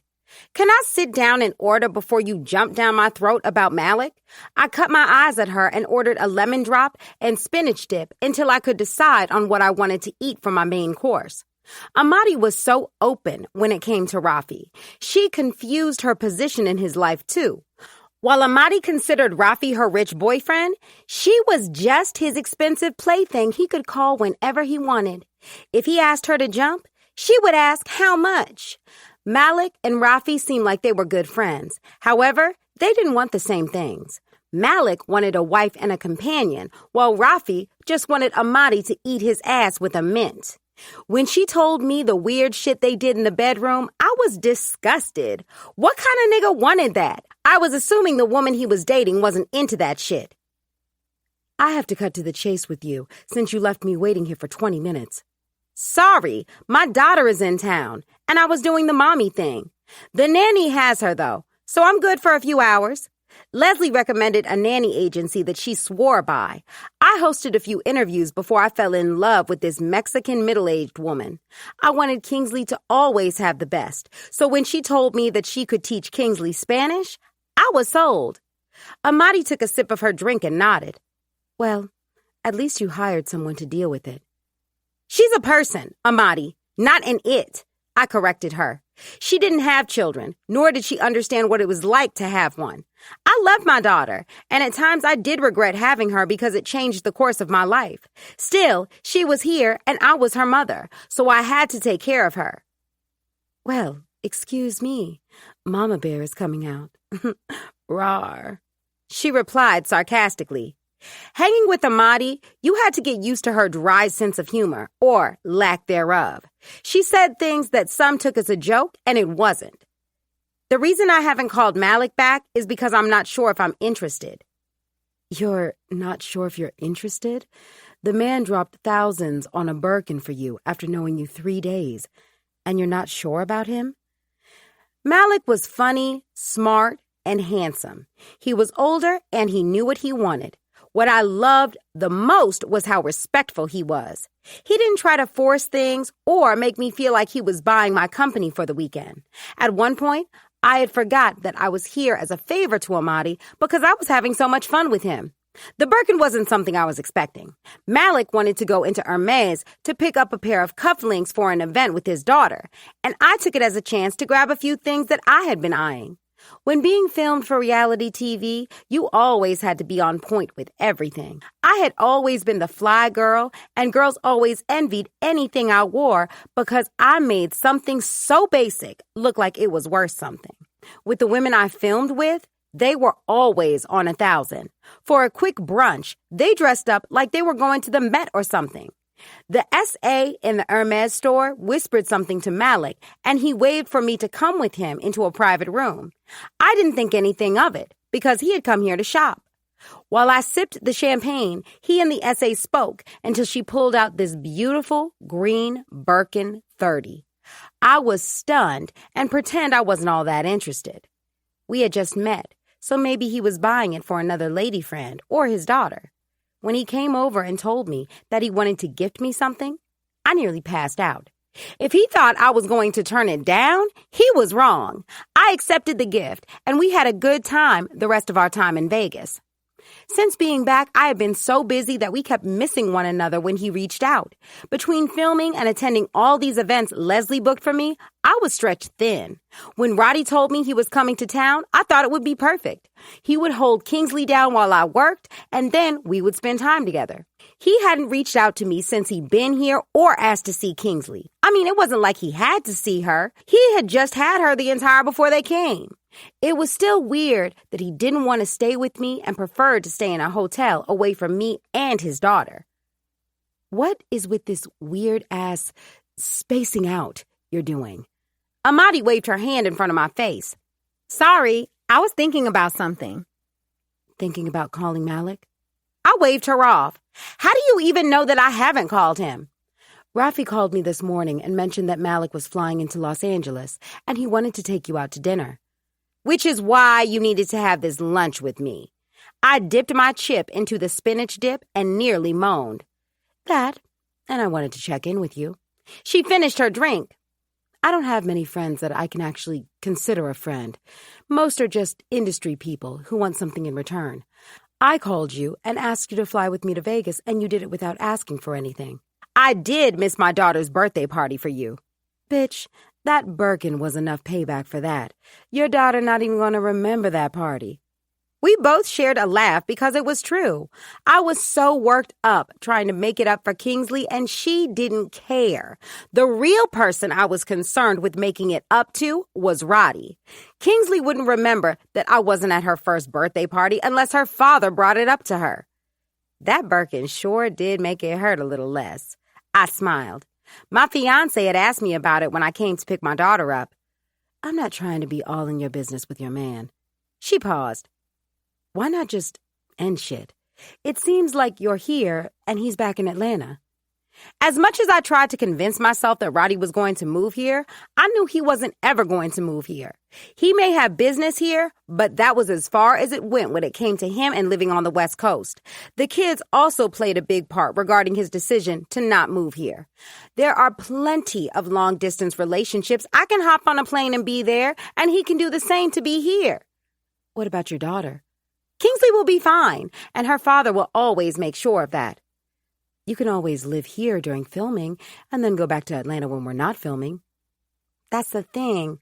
I love being here, and I can see myself living out here. I know my fiancé isn't going to be pleased with the decision. He has to respect it, though. Are you even happy with him? I am. Girl, I don't believe that coming out of your mouth. She laughed. Be honest.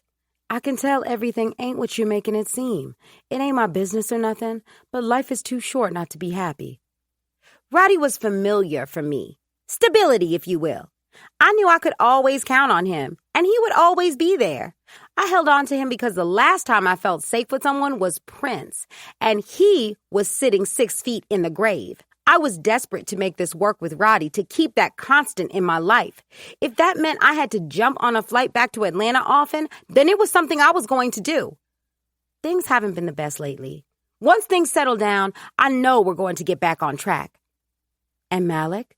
What about him? I looked away, trying hard not to blush at the mention of his name. Bitch, you're blushing when I mention his name.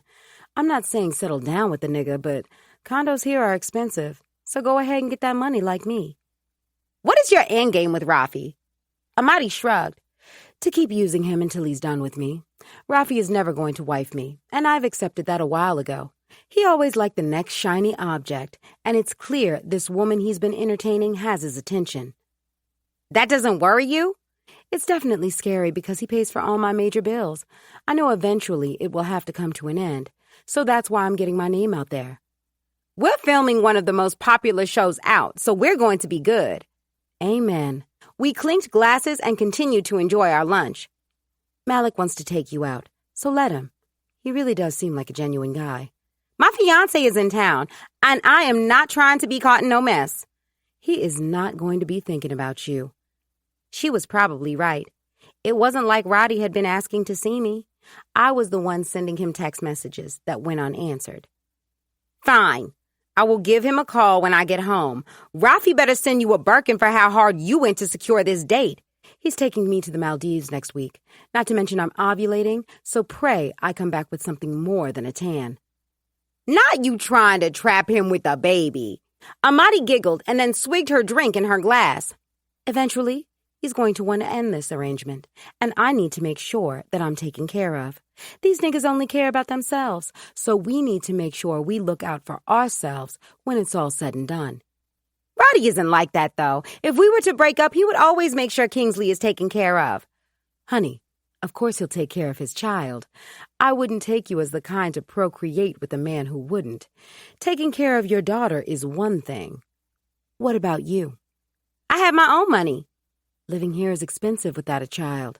Do you know how quick money runs out once you're paying for rent, food, and basic necessities? That don't include things for Kingsley.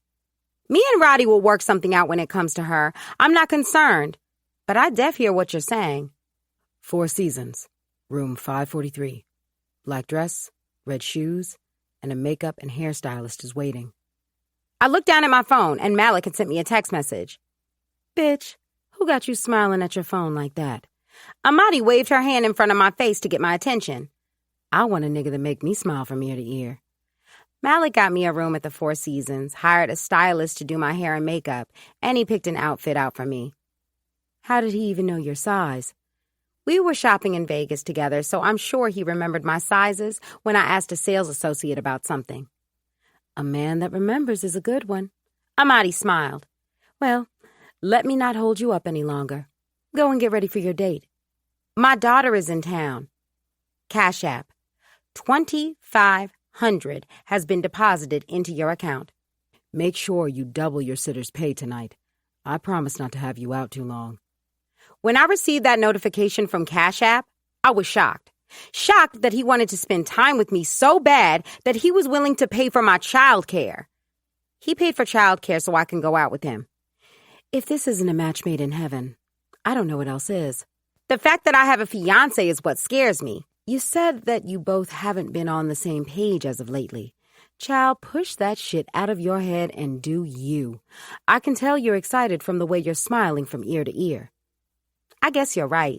Eventually, you're going to have to come to terms that you and your fiancé's relationship might not work out, with you both living in different places. It was a reality that I didn't want to consider. I knew going out on a date with Malik was wrong, and I felt bad for doing it. Things with Roddy had been so off since everything happened with Julina. He never apologized for sleeping with Eves or tried to make it better. I think at first he thought this could work after everything that occurred. Then I think he started pulling back and becoming distant because he knew that it couldn't work. Kingsley's birthday party was less about me not coming and more about Roddy having an excuse to finally want to pull the cord on our relationship. There was a small part of me that prayed that we could get it together. Not for the children, V, or anyone else. I wanted us to get it together because we found the love we once had for one another again. Lunch went better than I expected with Amadi. We were developing a friendship, and I had judged her too harshly. She had her shit with her, but she was also a cool person, too. I didn't agree with her method of trying to trap Rafi. However, that wasn't my business, and I wasn't about to make it mine. With all the things I had going on in my life, I had to worry about that and not anyone else's issues. I called the nanny on my way to the hotel and told her that I needed her to stay the night. She didn't mind once I paid her the money Malik had sent me. She asked if I needed her to stay for longer. If I was going on vacation, I sure would have utilized her. With Malik, he was respectful, and I knew he would have me home tonight after he had his time. It had been so long since I felt giddy about a guy. With Oblique, it was in the beginning, and that died real quick when shit got too real between us. With Malik, I wanted to keep this innocent for as long as I could. The worst thing you could do was move too fast before you get to know one another. I made that mistake with Roddy, and look at the place we were in with one another. It was always problems, and we were drifting further and further apart. With Malik, I wanted to have fun and really get to know him. If things became serious, then I would have to make some tough decisions when it came to me and Roddy. Right now, We were both in 2 different states, and if he thought I believed he was going to leave Eves alone, then he must have thought I was a fool. I didn't think it was too bad for me to have something of my own in California. Malik rolled out the red carpet for me. He had the best of the best waiting to do my hair and makeup. After they finished, I slipped into a silk Versace dress that he had bought for me. The red heels were so sexy with a gold thin heel. I had planned to wear my Birkin with my outfit since I hadn't stopped at my place to grab a clutch. Malik had it covered with a clutch that matched my purse. It wasn't like Roddy hadn't done these things for me. It had been so long since he pulled out all the stops for me, though. I hadn't felt appreciated by him for a long time, and for the first time, I felt wanted by someone. Someone wanted to go all out in order to impress me. In true Malik's fashion, he had a car pick me up at the hotel and bring me to an exclusive restaurant in the hills. I was so excited and nervous all in the same breath. It was different in Vegas because I had no expectations and was just doing Amadi a favor. This time, it wasn't a favor, and he actually asked me out on a date and went all out to make sure I enjoyed the experience. As guilty as I felt for going on this date behind Roddy's back, I was excited in the same breath. The car pulled into the gate and then took us up a long, winding hill. There were lit trees going up the hill, and I was amazed that I hadn't been to this place yet. Like the true gentleman he was waiting soon as the door opened. Hello, beautiful. He smiled as he opened the door and helped me out. How was the ride over here? It was beautiful. There were some beautiful homes out this way. A girl could only dream of living in one. I smiled and embraced him. What is this restaurant? I've never been here before. Not a lot of people can say that they have. It's called Indo, and it's a restaurant I opened 12 years ago. 12 years ago? I shrieked as he held my hand, and we walked into the small yet beautiful restaurant. It was right off a hill, and it had the most spectacular views of the city. When I was younger, I wanted to be a chef. I wanted to cook for people and give them an experience when it came to indulging in my food, giving them an experience that they would never forget. We stood in the front where the woman was on the iPad working on something. I could tell that Malik was the head man in charge because the minute he snapped his fingers, someone was scurrying over to handle whatever his heart desired at the moment. Why didn't you become a chef? Who says I didn't? I was confused. It wasn't like I asked him what he did for a living. It was clear he did something, and he did it well because he was wealthy. It was tacky of me to ask him his occupation when I had no plans on pursuing anything with him in the future. What is it that you do? Whatever my heart desires. I focused on my career and made money. Now that I have money, I can focus on my passions, and this is one of my passions. He gently grabbed my hand and brought me into the kitchen. Right in the middle of the kitchen, there was a table set for both of us with a huge bouquet of roses in the center of the table. I love that you still followed your passions after getting settled in your career. My passions might as well be my career because they bring me big money too. This place is booked solid for the next 4 years. Even if I died in a plane crash, this place would still be running and feed my family. Wow, that's impressive. I sat while he held out the chair for me. What's on the menu? I'm excited to witness this experience that you keep mentioning. He removed a stray hair from my face and smiled down at me. I'm going to be cooking for you tonight. When Malik said that he was going to be cooking for me, he meant every word. I watched as he removed his suit jacket, rolled his sleeves up, and put a chef's coat on. He maneuvered around the kitchen with ease and precision. I was turned on watching him cut peppers, onions, and other things.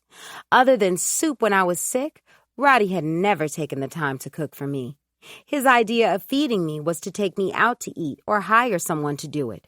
I had the same idea as well, but it was nice to have a man get his hands dirty in the kitchen for once. What are we having for dinner tonight? I'm famished. I lied. The food and drinks I had earlier kept me full. The fact that this man went through all this trouble for me, I was going to make sure I ate everything on the menu. Braised short ribs with a melon and strawberry glaze, an arugula salad with sautéed pecans, and a house mac and cheese made with rum raisin. Is there going to be raisins in our mac and cheese? Malik, I was with you until the raisins. I poked fun at him, and thankfully he understood humor. I know. The whole don't put raisins in the potato salad talk. My mama nearly disowned me when I made it for her. Nearly? So does that mean you're half disowned? I crossed my legs and stared at him as he shredded the cheese. He snickered. She has me make it around the holidays. It doesn't sound pleasing, but everyone who leaves here can't stop discussing it. In that case, I'm down to try anything. I sipped the Chardonnay that he poured me. The restaurant was still in full swing, and here we were in the kitchen catching a vibe. Malik mentioned that there were no other reservations, so he could take over the kitchen for our date.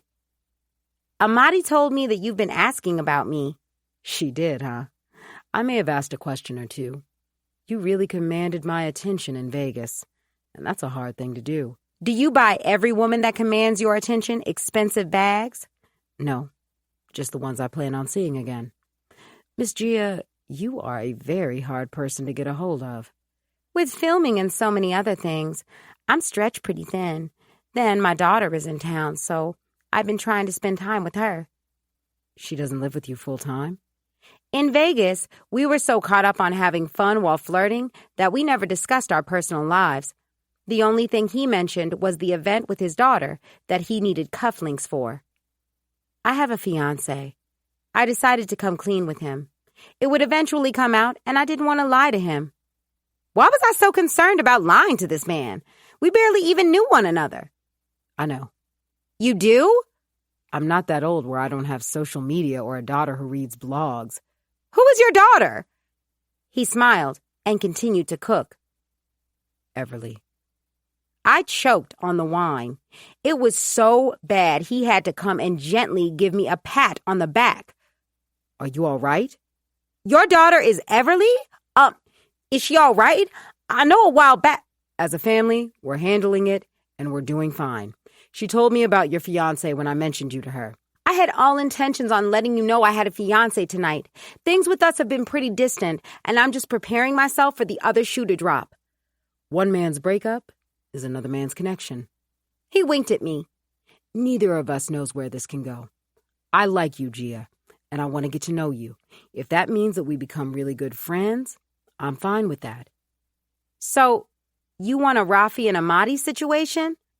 No, I want a real connection, and I don't want to feel like I'm buying it. I'm generous, as you witnessed, and I have no problem doing for the people I care about. The people I care about just has to do the same.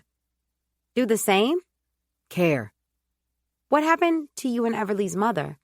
I wanted to know if I was going to have some drama. She's happily remarried and lives in New York with her husband. Any other chicks that I need to be worried about? Women. I date women who carry themselves like one. You have your situation at home, and I have mine. Whenever you're ready to deal with your situation and be serious, I can get rid of mine and give you that same energy back. This man was making my panties moist, and he didn't even have a clue. He wanted to spend time with me and spoil me without us even having to make a commitment.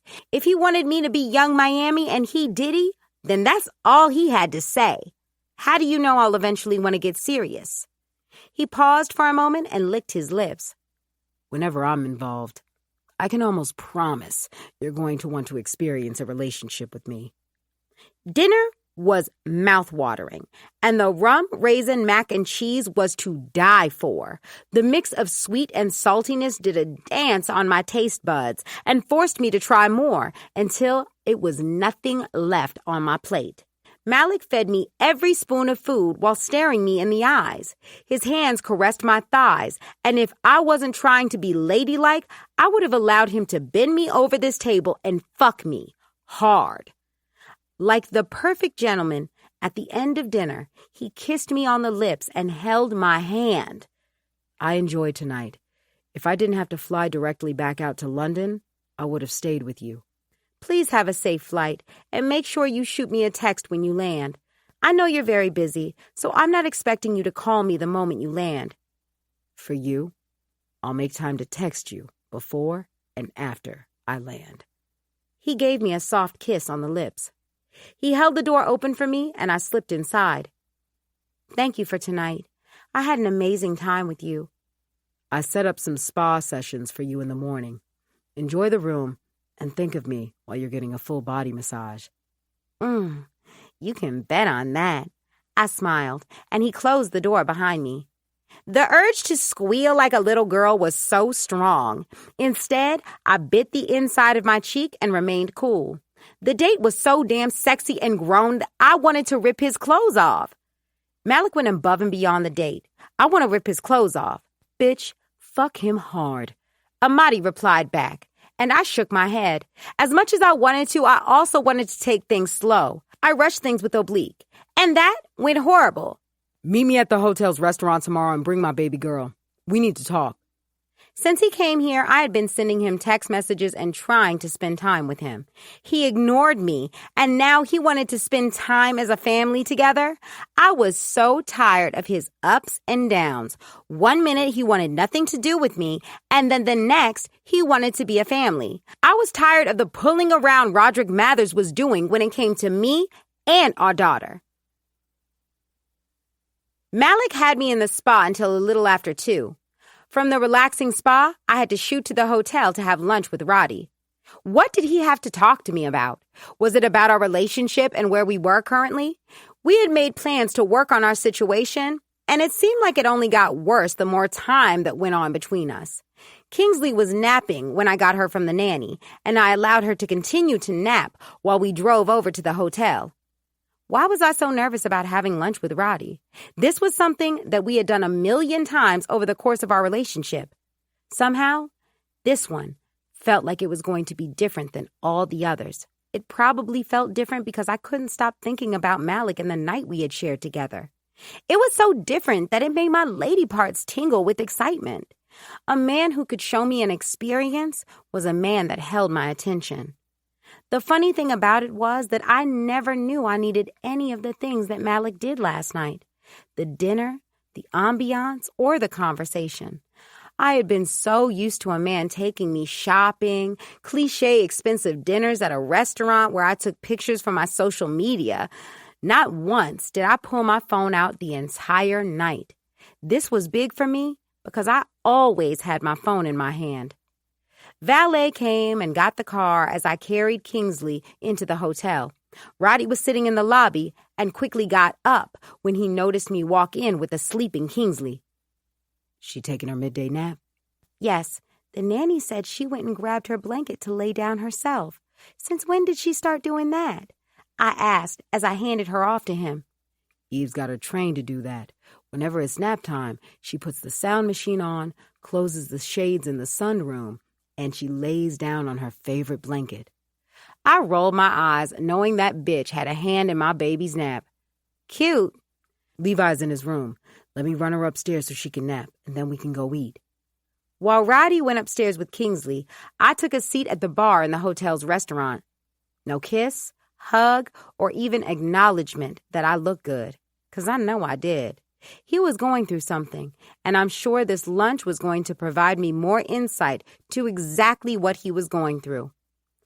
Levi said he'd keep an eye on her while she's napping and might take her to the pool on the roof. He loves him some Kingsley. I smiled. He needs to go on and have kids of his own now. Yeah, if he can find the right woman. Roddy waved down the bartender. Scotch. Scotch this early in the morning? Don't tell me you turning into Eves. I laughed a little too hard at that joke. From the look he gave, I could tell he didn't think it was funny. He roughly grabbed my wrist. Yo, watch your mouth when you're talking about her. You think that shit is funny, and it's her real life. It was clear that this nigga had lost his mind grabbing my wrist the way he did. I snatched it back and lowered my voice. Don't put your fucking hands on me. I'm not your little drunken side bitch. The bartender sat the scotch in front of him, and he took the entire drink down in seconds. You a funny hoe. Excuse you? You heard me. You a funny hoe. Or would you prefer whore? I couldn't believe this was the way he was talking to me. Roddy had his moments when he snapped, but I hadn't done anything to warrant this behavior from him. What is wrong with you? You have an attitude, and yet you've been the one ignoring me. You know I fucked Eves, right? Why continue to remind me of it? You know, though, right? Yes, Roderick. What is your damn point? I was growing irritated and was 10 seconds from leaving him at this bar alone. I'm just asking if you know or not. He waved for another drink and the menu. You gonna eat? I'm not sure. You always sure of the shit you gonna do. You gonna eat or not? He was truly picking with me, and I was trying hard not to blow up on him. My reputation was important, and I couldn't afford to end up on TMZ. Yes, whatever. I waved him off and ordered my own drink. Roderick had me so pissed that I could spit on him. I'll do a chicken Caesar salad without the croutons. He put the order on, and I babysat my margarita, waiting for him to apologize for how he was acting. You never believe who I ran into out here. Who? Keisha.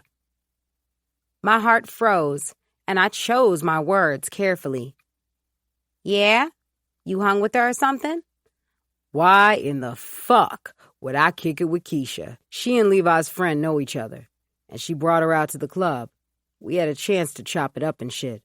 About what? Neither of you can stand the other. I tried hard not to shake while grabbing my glass.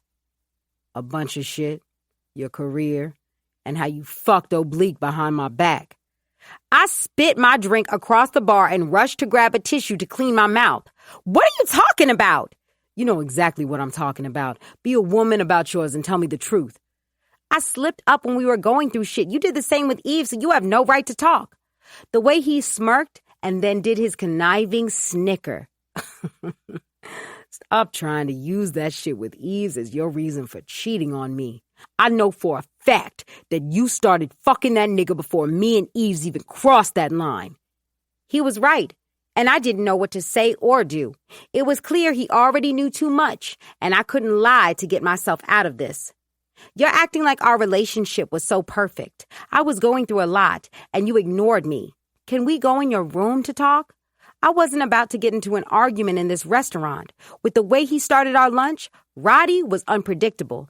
Send the food up to room 984. He told the bartender and then strolled out the restaurant with me following behind him. Roddy held the door to his room open, and I walked in and sat at the small table near the balcony door. I was lonely, and you were ignoring me. Everything was my fault, and it felt nice to be wanted. It felt nice to be wanted? He repeated and paced the floor. You fucked that nigga because you wanted to. I was there and did whatever you wanted. You wanted a housekeeper and I did that shit for you. Anything you wanted or needed to make your journey into motherhood easier, I did the shit. You were the one listening to your fucking friend and wanted to party when you didn't have to. I wanted to make my own living. For months, I sat in the house and took care of our daughter. That's your fucking job as a mother, stupid. He screamed at me and I jumped. Roddy had blown up plenty of times throughout our relationship, but it was still a scary thing to witness. I didn't want to have Kingsley, and you forced me to have her. Tears fell down my face, and he looked at me disgusted. That little girl means the world to me, and your stupid ass not about to fucking make it seem like she was forced on you. I asked you to keep her, and you had a choice. If you chose to abort her like you did that nigga's baby, then I would have had to deal with the shit. Oh. So Keisha was really out there running her mouth. There was a reason I cut her off and kept the connection cut between us. There was no need for a sit down to get our feelings out. Keisha and I were done, and I was going to make it my mission to ruin her ass and her stupid little wannabe manager career she swore she had. Mothers are able to make mistakes. I'm not perfect. You fucked that nigga, and then having me meet him has nothing to do with you being a mother. I want your shit out the crib. I don't give a fuck where you go, move, or who you fuck. We done, and ain't no fixing this shit. We have a daughter, Roderick. You can't just end shit without us talking. Every time he spoke, I could tell how disgusted he was with me. He couldn't even hide it if he wanted to. If I was that type of nigga, I would have slammed your head on that marble table. Bitch, don't tell me what the fuck I gotta do. I should have been done with you when you nearly killed my daughter. I tried to see the good that doesn't exist in you, and look where it landed me. Tears down my face, and I tried to get them to stop. As I dry heaved to calm down, he didn't give a shit. Roderick, please, I'm sorry. We both made mistakes. The only mistake I've made was putting you before Eve's. I always put you first, and I was never even your first option when it came to you having to pick me. You really fucked that nigga when you had a good man that wanted you at home, a good man that would have killed to give you the world.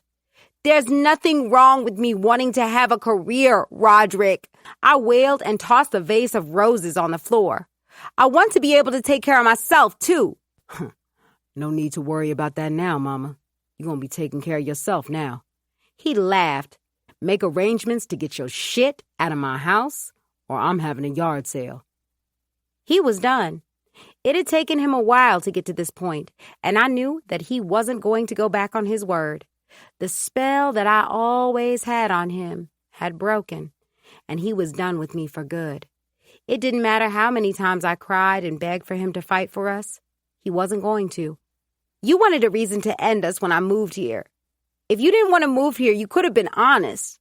I swear, you so damn stupid I can't take it. Dumb bitch, I would have moved here in a heartbeat to be with you. You've been on some weird shit, which is why I never took the step to really make that move. When you couldn't even be there for our daughter's birthday, I knew that it wouldn't work with me moving out here to be with you. Kingsley needs a mother, not the reality chick you so desperately trying to be.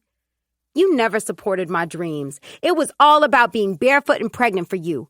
Guess what, Roderick? Not every woman wants the man to take care of them. This nigga laughed in my face. He had the absolute nerve to laugh in my face, and I tried hard from tossing more shit in this hotel room.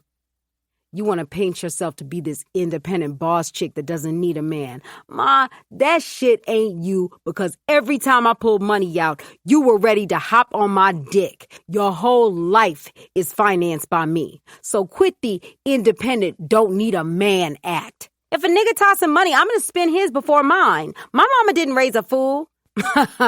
Nah, she just raised a slut. I nearly broke your jaw with how hard I was fucking your face when we met. You were mad until I took you shopping. Yeah, real independent woman shit. He chuckled again. Have your shit out my crib before I make it back home. I'll have somebody pack our stuff. Ha! Or my daughter is staying in Atlanta. Roddy, we are having issues. Please don't take that out on me as a mother.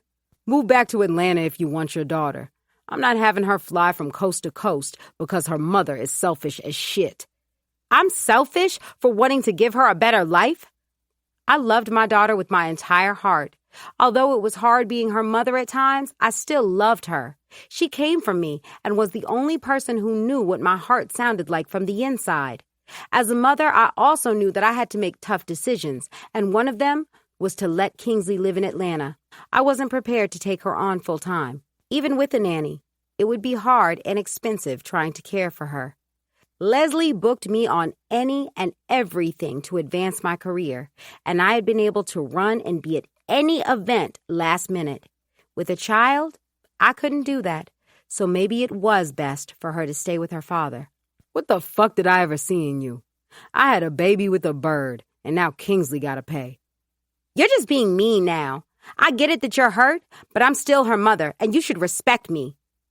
Like I said, my daughter is staying with me. We're as good as done.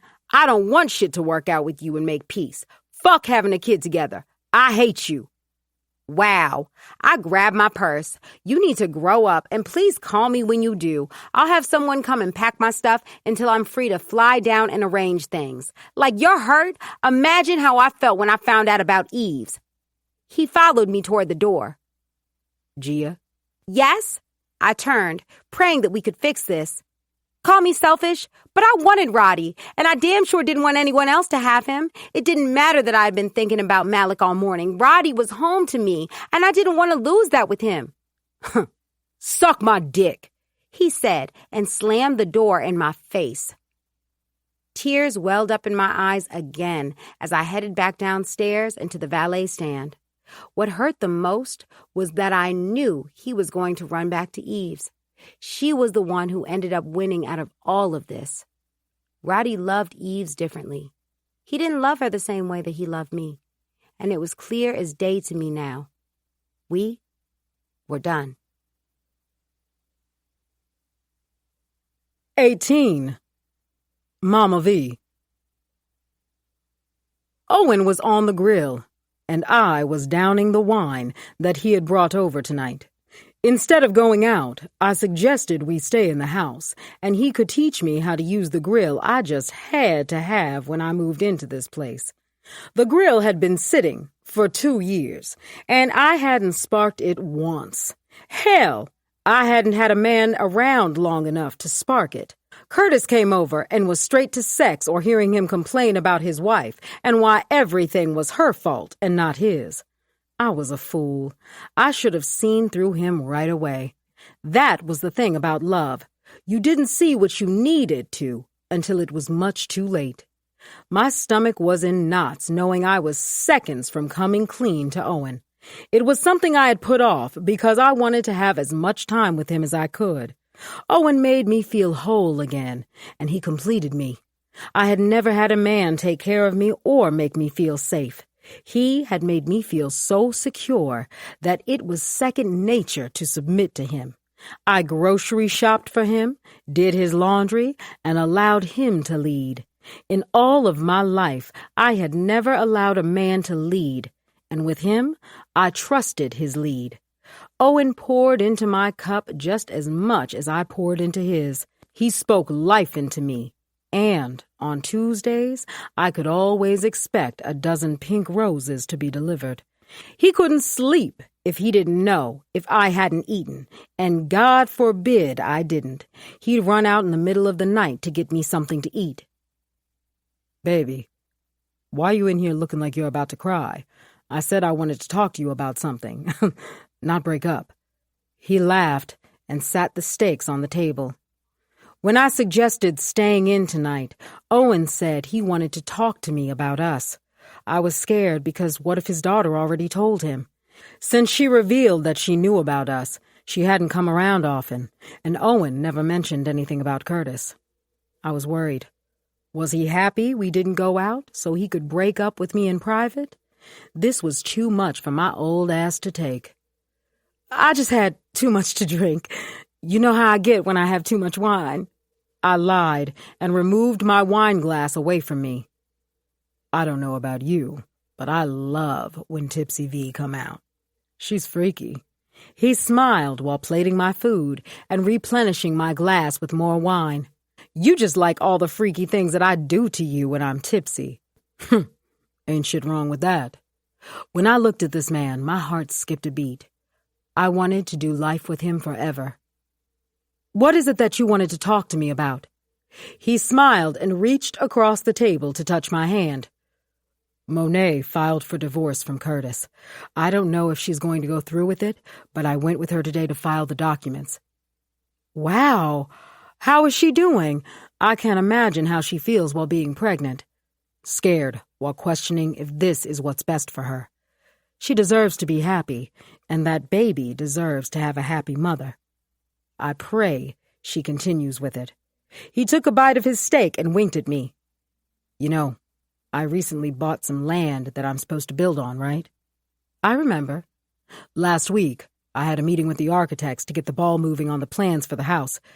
I held up my wine glass and lightly tapped his. Congratulations are in order, babe. This is huge. The house is going to be so big, so I asked Monet to move in with me.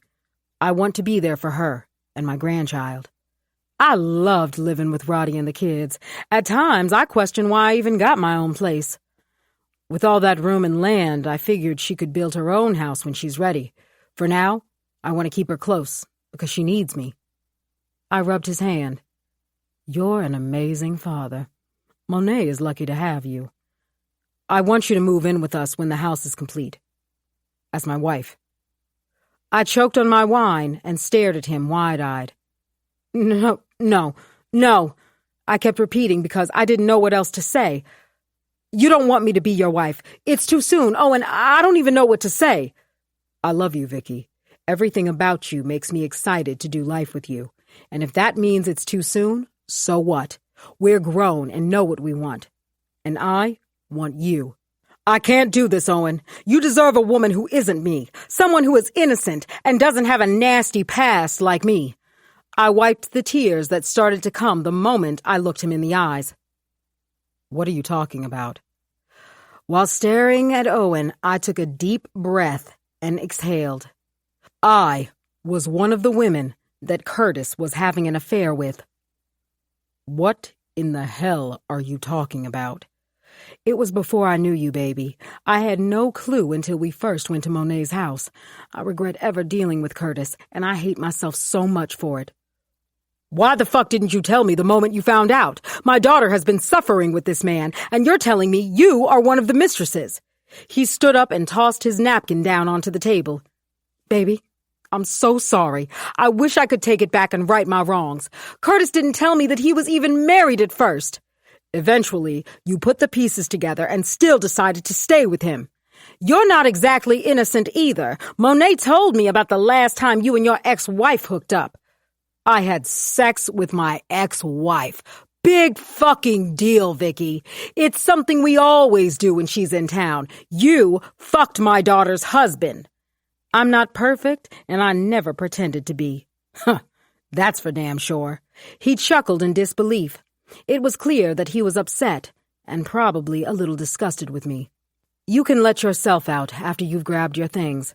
I'm sorry I'm not perfect, and my mistakes have come to bite me in the ass. The one thing that has remained truthful is the way I feel about you and how much I love you. I looked at him once more before heading toward the stairs. Where are you going? I know we're over, and I'm accepting that. Owen looked at me, confused. I'm not breaking up with you. Who even said that? I folded my arms and remained near the stairs. Why wouldn't you break up with me? It's not like what I did is something small. Owen sighed and walked over to me. It's something in your past, Vicky. I'm mad that you didn't come to me the moment you found out, but I'm not going to hold your past mistakes against you now. What would happen if people did that to me? I would have never gotten where I am today. Monet knows, and she was the one who told me that she had known. Owen was shocked when I explained what happened. It makes sense why she wants the divorce. He pulled me into his arms and kissed me on the head. Vicky, I love you and know what I want. Stop thinking that I'm going to give up on us so quick. I told you that you're what I need and what I want. I'm going to need you to trust that I meant what I said. I love you so much. I kissed him on the lips and hugged him tighter. If you and your wife don't find a new hobby together, then I know something. Ex-wife. I'd much rather pick up that old hobby with my new wife. He picked me up and kissed me on the lips. I giggled while he carried me up the stairs to do what we did so well. Our bodies were always one whenever we had sex.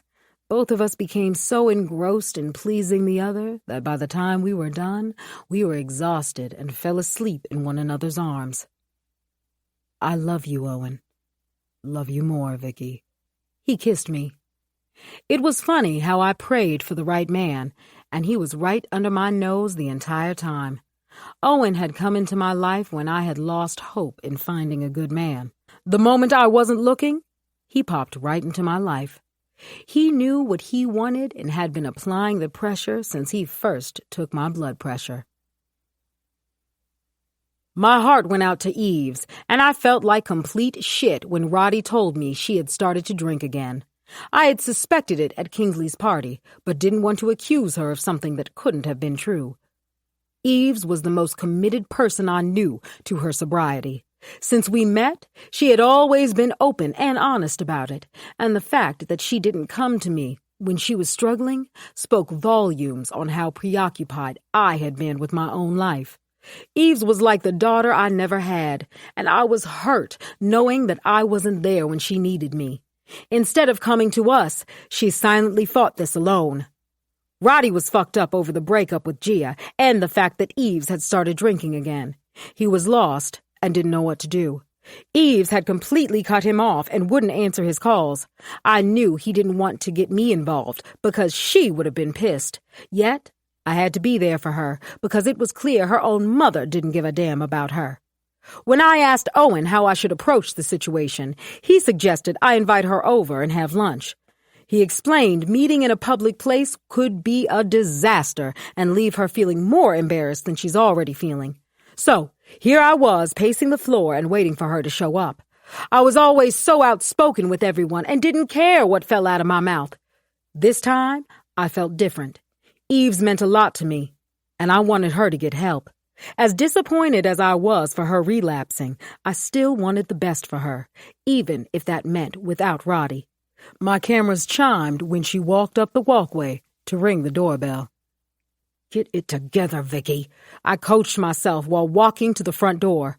When I opened the door, she was dressed down in a pair of distressed jean shorts and an oversized band shirt. You're looking cute, baby doll. Thanks, V. She hugged and kissed me on the cheek. The spearmint gum didn't put up a fight to hide the smell of alcohol on her breath. You didn't have to cook lunch. We could have gone out to eat someplace. My fiancé does have a little bit of money. She chuckled. How has things been with him? She shrugged. He's barely around, so there's that. Have you spoken to him about it? You're going to get married to this man, so you need to be having those conversations now. I poured us both lemonade and put it on the table.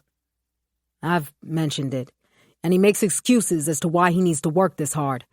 I get he was locked up and missed out on a lot, so he wants to work 10 times harder to get it back. Still, I'm left alone while he's out chasing his dreams. She rolled her eyes. I have to be honest, when Roddy told me you were engaged, I was shocked. It seemed out of left field. Imagine how I felt. Why did you tell him that you would marry him? One minute she and Roddy were a thing, then the next she was engaged to an old friend. Everything seemed to have happened so fast, and I worried that she hadn't come up for air yet. He was on one knee with a beautiful ring and offering me a house. Roddy was never going to get it together, so I felt like I had no other choice. You always have a choice. I plated our fish platters from my favorite soul food place. And I didn't cook. I ordered from my favorite spot. I answered her question from earlier. Things will get better. I just have to stick it out and pray that it eventually does. Or maybe you should focus on yourself for a bit. You don't need a man right now. You're one to speak. I know, but do better than me. What else is new with you? I met up with Khalif's wife. I put my fork down and paid close attention. Eves hated this woman's guts, and she had a valid reason to. Your cousin? Uh-huh. I put off our talk long enough and finally sat down with her. Don't tell me you killed her and need help hiding the body. Eves laughed. She told me that Khalif had a child while we were married. What? He was cheating with his white classmate in medical school. I thought it ended, but apparently he had a child with her and has been active in the kid's life. I cannot believe this. When did he think was the right time to tell you? Never. He admitted it to her in therapy. He's a piece of shit. The only reason he told is because his baby mama is trying to move out of the country, and he wants to fight her for custody. Is your cousin stupid? If he could do this to you, what she thinks he gonna do to her? He was already screwing me, and he was still married. She's whipped and knows she has to stay married to prove a point. Khalif has always been scum, but she's determined not to show our family that side of him. Consider yourself lucky for getting out of that marriage. Khalif lied to me about our daughter passing away. She was on life support, and he pulled the plug without me. Talia died a few days later after I had finally woken up. I didn't mean for the gasp to be so loud. How could a person do something that cold? I understood he was hurt. Still, did he not have some type of compassion for her? When she revealed it to me, she didn't appear sad, numb, more than anything. If I had to guess, the alcohol was helping her cope with the situation. I'm sorry, Eves. I can't imagine how you're feeling. It's fucked up that your family kept that secret from you. Some family, huh? She stood up. I gotta pee. When I heard the door close, I reached for her purse. Like I expected, she had smaller bottles of liquor inside of her bag. It truly hurt to know she was keeping herself sane by drinking to forget it all. How did she go from this happy-go-lucky woman full of life to this shell of a person? This wasn't the same Eves I had come to love. Why the fuck are you in my bag? Is this what we doing now? Eves, you're drinking, and I can't turn a blind eye to it. Roddy told you, and let me guess, he wants you to handle it like you do everything in his life. Ouch. It is what it is. He should have minded his business. I'm dealing with it in my way, so let me do that. I don't need some big speech when I'm a grown-ass woman. You're my family. I can't sit here while you're self-destructing. She snatched her purse from me and stalked toward the door. I'm everybody's family when it's convenient for them. That's not true. V, I have to go. Thanks for lunch. She slammed the door behind her. I love you like you're my own daughter, and I don't want to see you go down this path. You can still turn it around. I'm a big girl, and I'm fully aware of the consequences of my actions.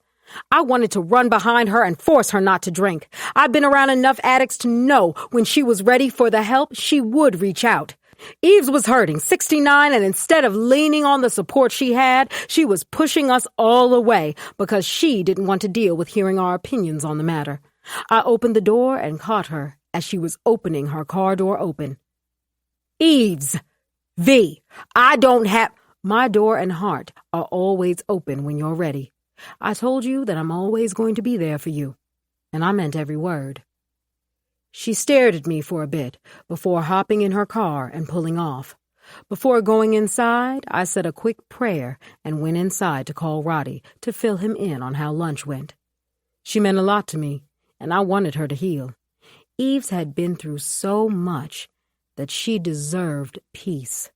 It was sad because she didn't believe she deserved anything good in her life, which wasn't true. She deserved to have a family that loved her and a man that would put her first. I prayed she got all those things. Soon. 19. Eves.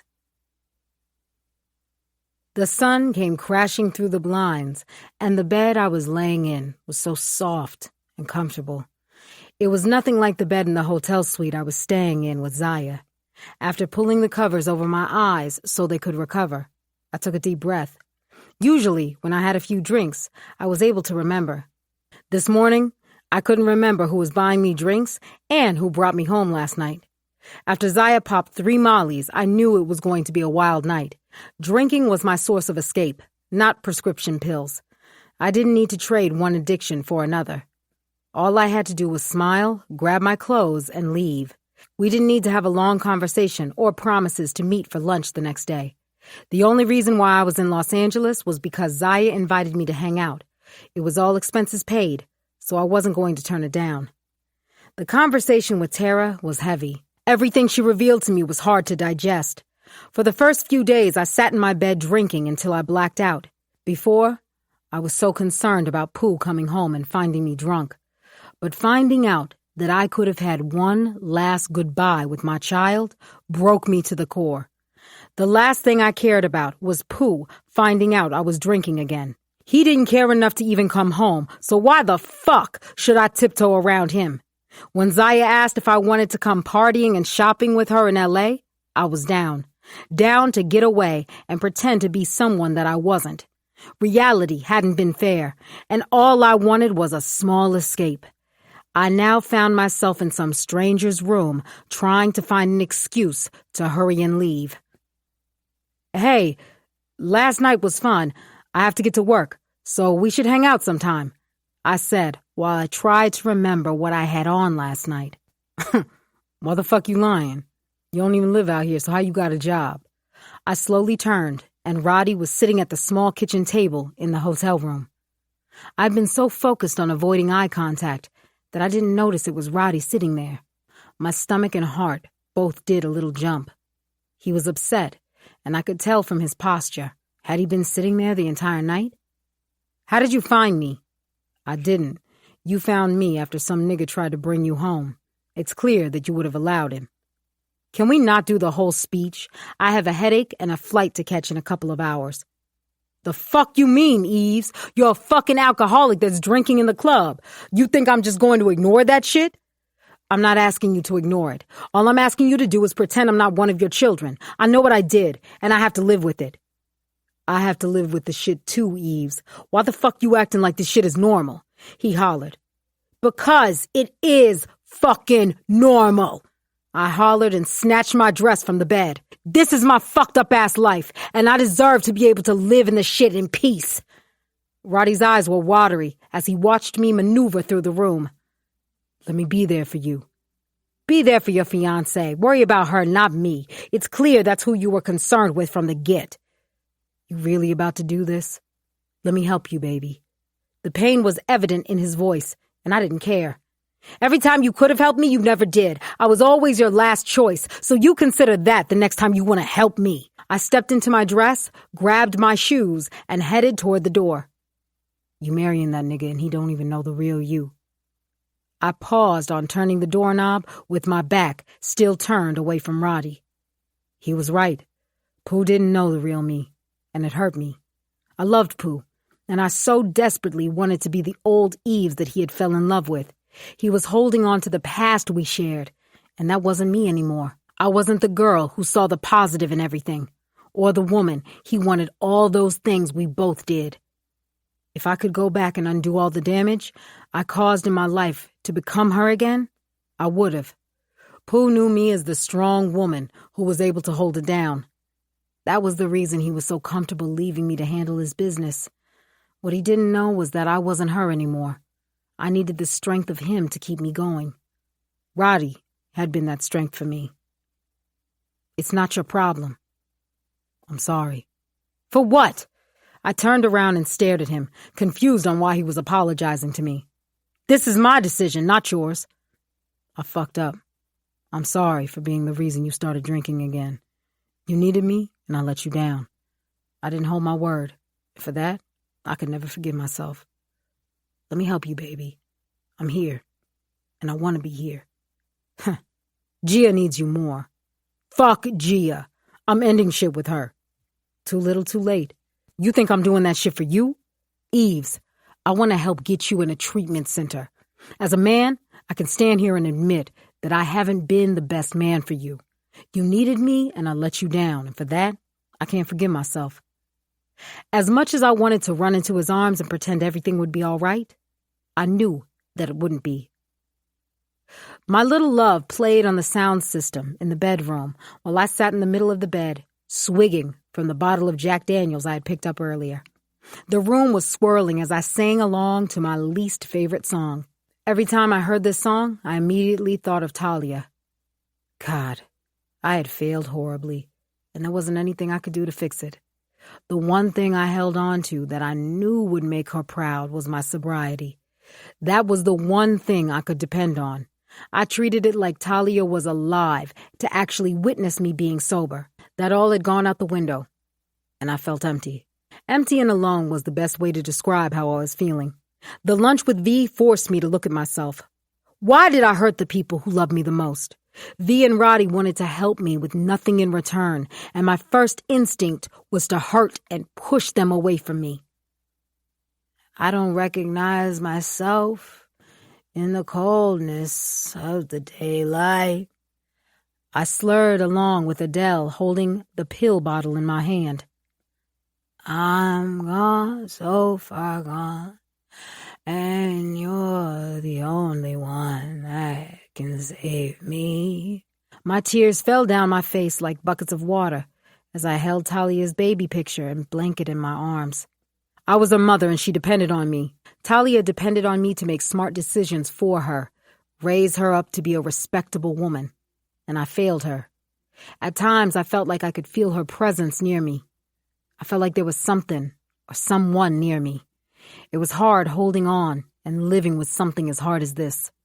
For the past few years, I pushed through and tried to do what I knew she would want. Just because I remained sober didn't mean the shit was easy. It was a struggle every day to not have a drink when something stressed me out. This season of my life should have been the happiest. I should have been planning a wedding, decorating the home Pooh bought for us, and enjoying life. Instead, I was in this empty house alone with 3 bottles of Jack Daniels, bottle of Adderall that Zaya had given me, and my feelings. A dangerous combination. All I wanted to do was forget about everything. I wanted to pretend none of this happened. Was it so wrong to want to sleep without my thoughts fighting me? Every night when I went to bed, My mind went to war with my thoughts. All I wanted was silence. Silence to sleep and forget about everything. Zaya told me she popped a few pills before bed and woke up feeling refreshed the next morning. That's what I needed, to wake up feeling refreshed. I just wanted to wake up and not hate myself. How could I be more unhappy with money than I was when I was broken and living with my mother? I pulled myself out of bed and stumbled into the bathroom with the pill bottle and bottle of Jack. When I looked in the mirror, I didn't recognize myself. My eyes were red from crying, and my hair had seen better days. My shirt had a stain from yesterday, and the dark circles under my eyes told another story. Bottoms up. I snickered, took 4 pills, and washed it down with the liquor. I placed the empty bottle of liquor on the counter and headed back to bed. As I laid in the middle of the bed, I stared up at the ceiling, watching it swirl around like a ceiling fan. Allie had always told me that I could never disappoint her, and she was always there for me. I didn't want to do this anymore. It was lonely. I was tired of hiding and pretending that I was all right. I haven't been all right in a long time. AA helped because I was able to express myself. Coming here had distracted me from my own problems. It allowed me to get so caught in someone else's life that I didn't think of my own shit. My hands searched my phone, and I scrolled to me and Allie's text conversation. I needed my friend. I needed help. It was hard to focus on the screen, so I gave up and decided to leave her a voice note. I know you're going to be mad with me. I need help, and I want to get help this time. I broke down crying. I'm so tired of fighting. I want to get help and be happy. God, I miss my daughter so much, Allie. I want her so much. God, what have I done? I broke down sobbing and decided to delete the note and accidentally sent it anyway. I knew I would regret sending her that voice note in the morning. My eyes became heavier, so I tossed my phone to the left of me and allowed my mind to become silent enough for me to close my eyes and sleep. Throw it the fuck up. Come on, get that shit out of you, baby. I was jolted out of my sleep when I felt cold water all over my body and someone's hand down my throat. Before I could even react, all of the liquor and substances in my throat came out all over the shower floor. Come on, baby doll. I was trying hard to focus on the voices and couldn't make it out. My body felt numb and nothing made sense at the moment. Stop! Ugh! I continued to toss chunks onto the shower floor until I was dry heaving. My entire body was sore and all I wanted to do was sleep. Holding onto the floor, I crawled up into a ball while the shower ran over my body. My throat felt like fire and my body was limp. My vision started to focus and I saw V in her bathroom standing over me. V, what are you doing here? I whispered. And that's when I saw Roddy. He was soaking wet and his hand had my vomit on it. Even with all of that, he didn't seem bothered that a chunk of fried chicken rested on his wrist. What the fuck is wrong with you? She shook me, and that's when I realized that she had been crying. Why would you do this? Why, Eves? Don't you know you have a family that fucking loves and cares for you? How did you find out where I live? I knew I was asking the wrong questions because I was avoiding looking into Roddy's eyes. Remember, you shared your location in Dubai when you took the kids out? I forgot. Roddy had to break in from the back. Thankfully, no alarms were set. We found you passed out in the bed. She wiped the tears from her eyes. I'm sorry, I whimpered. What else was I supposed to say? I had let them down in a major way, and if that wasn't enough, I scared them half to death. Can you go pack her some stuff, and I'll try to help her get changed so we can head to the hospital. No hospital, please, I begged. He looked at me like he disagreed, but he nodded his head, and V left to pack me clothes. Why the fuck would you do some dumb shit like this? Do you know how fucking scared I am? He held his hands out, and they were shaking. I had never seen him so frightened, and here he was in front of me, shaking like a child. Did Allie call you? No, you sent that voice note to me instead of Allie. I called V, and she remembered you were still sharing your location with her. I wasn't trying to kill myself, Roddy. With the way he was staring at me, I felt like I had to let him know that. All I wanted was to rest without the noise. What fucking noise? It's so damn quiet in this neighborhood that you could hear a pin drop. I put my head into my hands. The noise in my head. I can't sleep some nights because I'm tossing and turning. Roddy picked me up and sat me on the counter. I love the shit out of you, Eves. This shit here fucked me up, and I won't be able to forget it. Huh. I thought you were gone, baby. I started bawling like a baby after they received shots. Seeing how hurt he was hurt me. Roderick had tears in his eyes, and it was all my fault. I'm so tired of doing this alone. I'm not as strong as everyone thinks I am. I never expected you to be strong, Eves.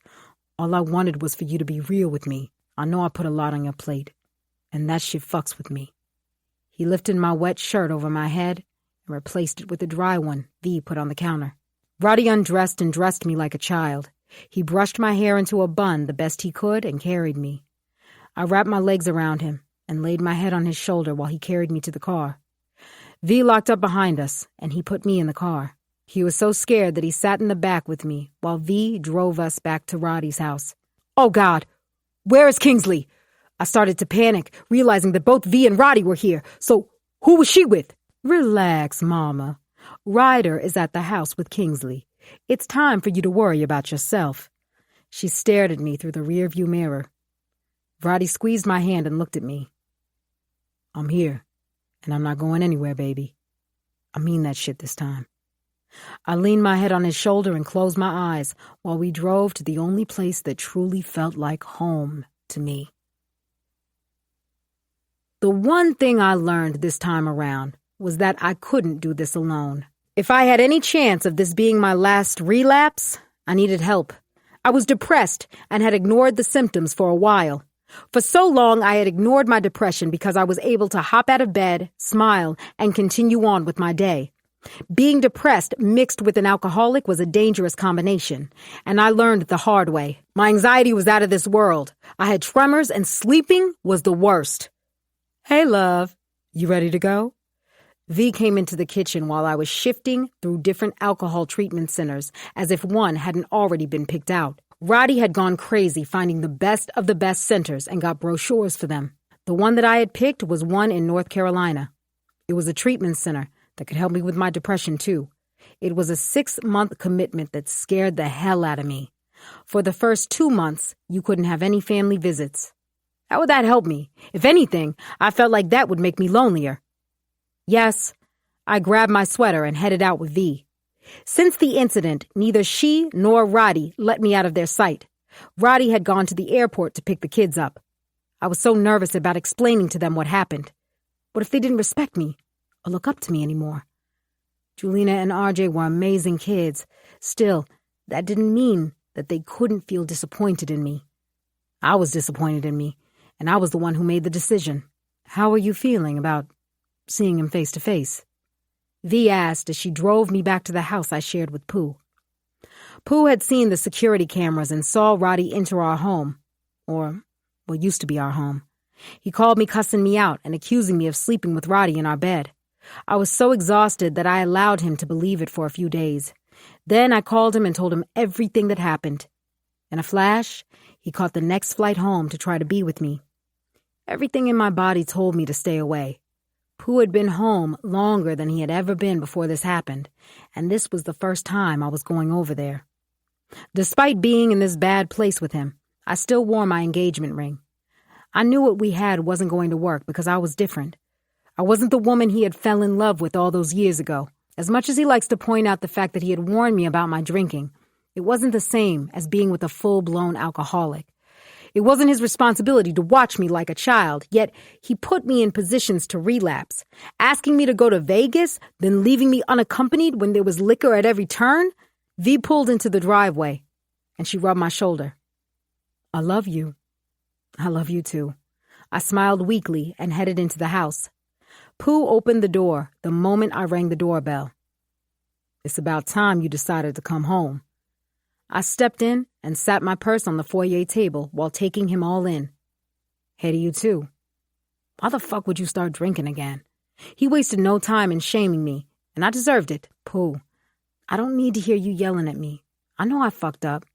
Then you popping pills like Zaya's ass. I knew I shouldn't have let you chill with her. That big-ass bottle of pills in our bathroom and those big-ass bottles of Jack. The fuck was you thinking? How are we supposed to get married if you hiding shit and hiding out in that nigga's house?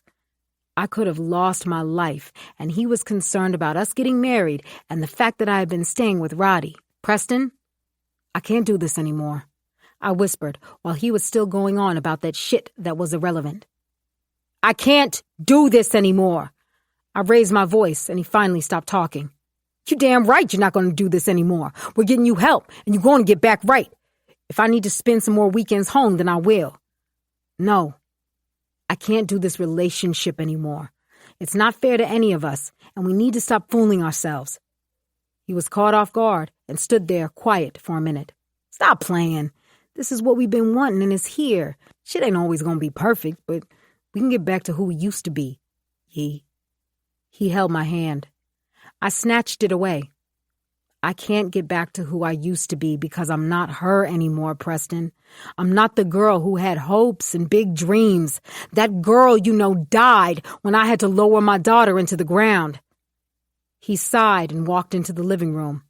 I slowly followed behind him. What are you telling me, Yee? We both know this doesn't feel right, Pooh. Since we've been engaged, how much time have we spent together? Even now, you can't even commit to being here full time through my recovery. And you think that's normal?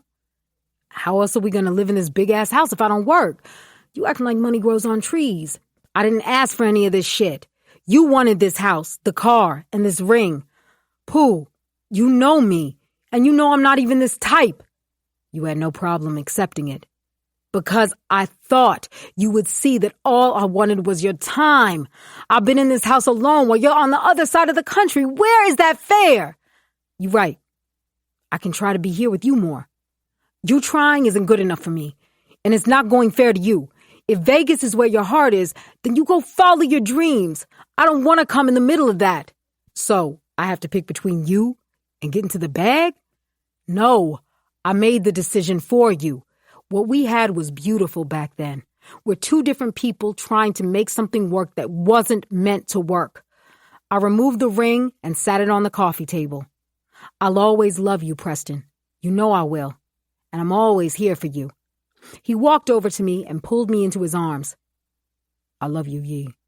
I really fucked this up and didn't look out. Stop. Nah, I could have been better. I was so focused on giving you the world that I ended up losing you in the process. He kissed me on the head and held me tight. We both stood there, feeling one another breathing. It was hard because Pooh was supposed to be my future. I was supposed to be his wife and share a life with him. In order to put me first, I needed to let him go. His heart was in Vegas, and I didn't want to force him to be here because I needed treatment. My actions had already been selfish by accepting his proposal, knowing that I wasn't over Roddy. When are you heading back to Las Vegas? Probably in a couple days. I'm going to try to get this put back on the market before I head back. Atlanta was never you anyway. For you, I was going to make it me. He chuckled. Yee, take care of yourself. I promise, I will. Call your mom's. She hit me up, and I gave her some bread to get a new place. Court had been telling me to call my mother, and I ignored her. Some people, including family, you had to love from a distance, and my mother happened to be one of them. No, I'm good. Tell her that I love her. I smiled and headed toward the door. One day I was going to have to sit down and forgive Khalif, Tara, and my mother. Not for them, but for myself. Today wasn't that day, and I had no plans in the future to do that. All I wanted was peace and healing, and I knew that the only way to get that was to get myself sober again. Before going to get into the car, I pulled my phone out and took a deep breath to call Allie. It was time for me to come clean. Epilogue. Roddy. This treatment center was where the celebrities came when they needed to get clean in private.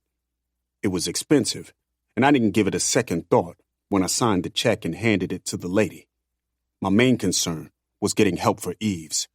For the longest, She had to be strong for herself with no one to lean on. Even when she thought she had me, I was concerned about Gia's stupid ass. She needed me, and I turned my back and put her last every time. At the time, I couldn't understand where she was coming from, and now I understood clearly. Imagine giving your all to someone just for them to give their all to the next chick. For 6 months, the love of my life was supposed to be in treatment, and that shit scared me. It scared me to live apart from her for all of that time. I wanted Eves near me all the time, and knowing she was hours away didn't make me feel better about it. It wasn't about me, though. I had to realize that she needed to deal with this, and she needed to deal with it the right way. She couldn't just do this cold turkey or avoid it like she didn't have an illness.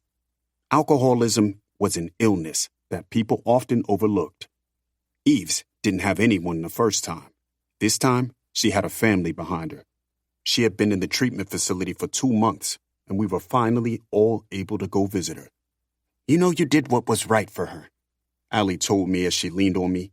Even if it didn't seem right, she needed this. The first week she was able to call, she was crying and wanted me to pick her up. She didn't want to stay, and I was ready to jump in my whip and pick her up. Hell, I imagined riding up there and snatching her out, because what my baby said goes. It was Allie who talked me out of it and told me that this was what she needed. How else was she going to get sober if I continued to give in to what she thought was right? Shit, sure as hell didn't feel like it was right, I sighed and sat on the expensive-ass patio chair. All $100,000 I spent was seen throughout this place. I was confused on why the hell she wanted to leave. It was like a resort with a juice bar near the massive pool. I was about to see if I could get a room next to Eve's. Sometimes we have to do what's best for people even if it doesn't feel right, V told me as she flashed her new engagement ring. I hear you. She got me nervous with this talk she gotta have. My heart was beating out my chest, waiting for the chance to feel her on my body. It had been a long 2 months, and we had 4 months left. Kingsley was playing with the ball she insisted on bringing. Now that she was good at walking, she wanted to go everywhere and hardly wanted to be put down. She had a slight tan after being in California for 2 weeks with her mother. As hurt as I was with Gia, I wanted to make it hard for her to be in Kingsley's life. In the end, I would only be hurting my daughter. In reality, I couldn't be all that mad with Gia. All the signs were in my face, but my stupid ass was too blind to see it. She moved into a 2-bedroom apartment in West Hollywood and had a trustworthy and reliable nanny for Kingsley when she did come to visit. We agreed that Kingsley would fly to California every other month and stay with her for 2 weeks. On the months that Kingsley didn't come, she would come to Atlanta and spend a week with her. For the sake of our daughter, I had to put my feelings to the back and create a healthy environment so that our child could thrive. The show premiered and Gia was a fan favorite. Everyone loved her on the show, so I guess she got what she wanted. Julina told me that she was dating and showed me TMZ with pictures of her new boyfriend. The nigga was older than me, and it was clear money wasn't an object for him. She spoke all the independent woman shit, and what she wanted was a nigga who was going to let her do whatever the fuck she wanted while spending his money. Keisha had landed her own reality show with Oblique, and he had her out there looking stupid. They were on some kind of couples therapy show, and Keisha looked like a fool.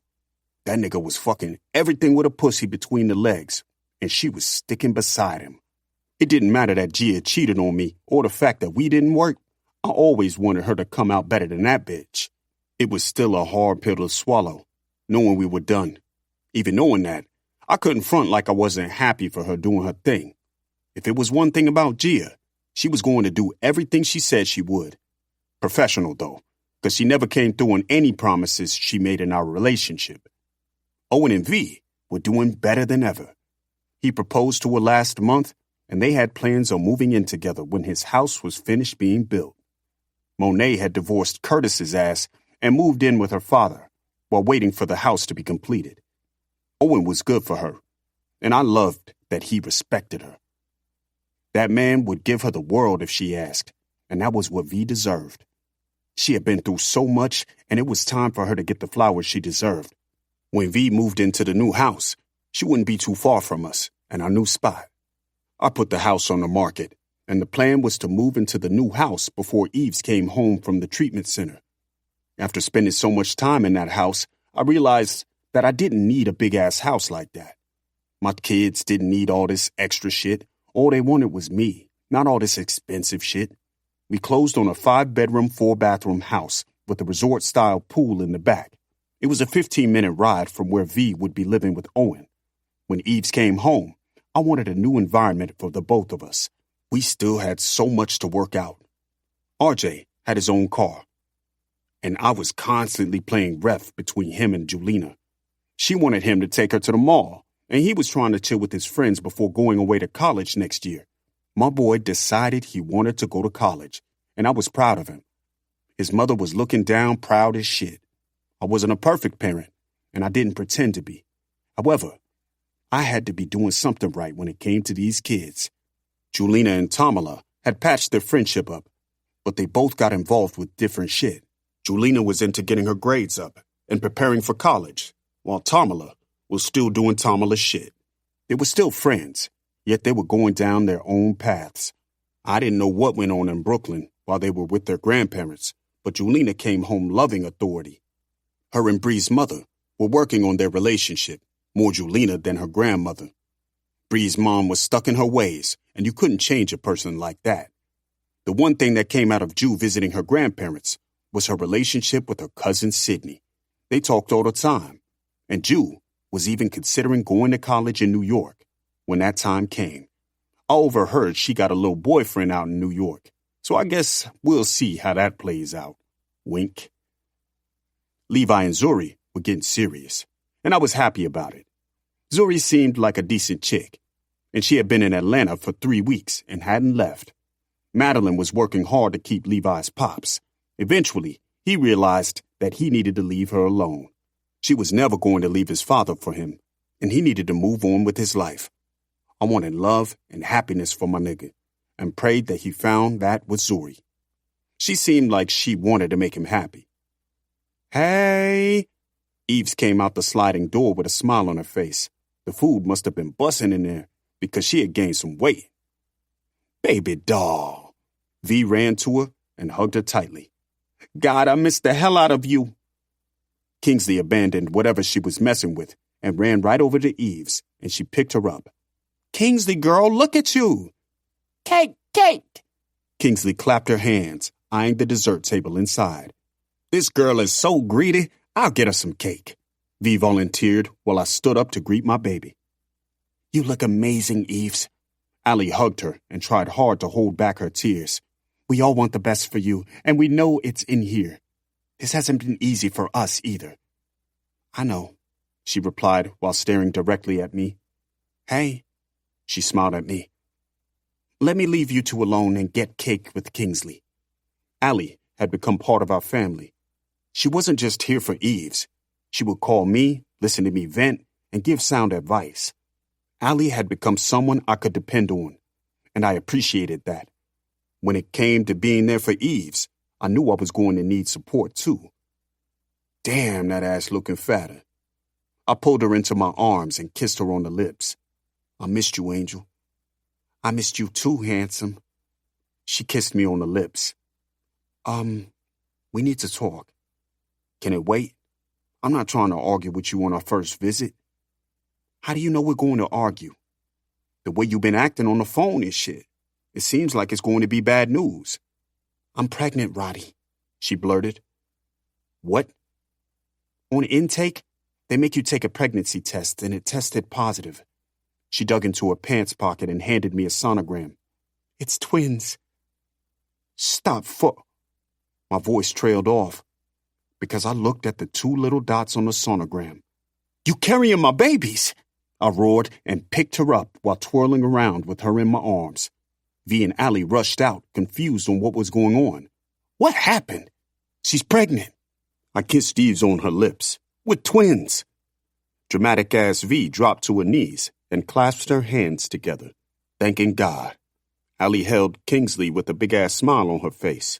Eves, I'm so happy for you. For both of you. God has been listening to me. You won't go through anything alone, baby doll. We're all here for you. I noticed she wasn't as happy as we all were. In fact, she looked more worried than anything. I took her down near the pool and sat her on my lap.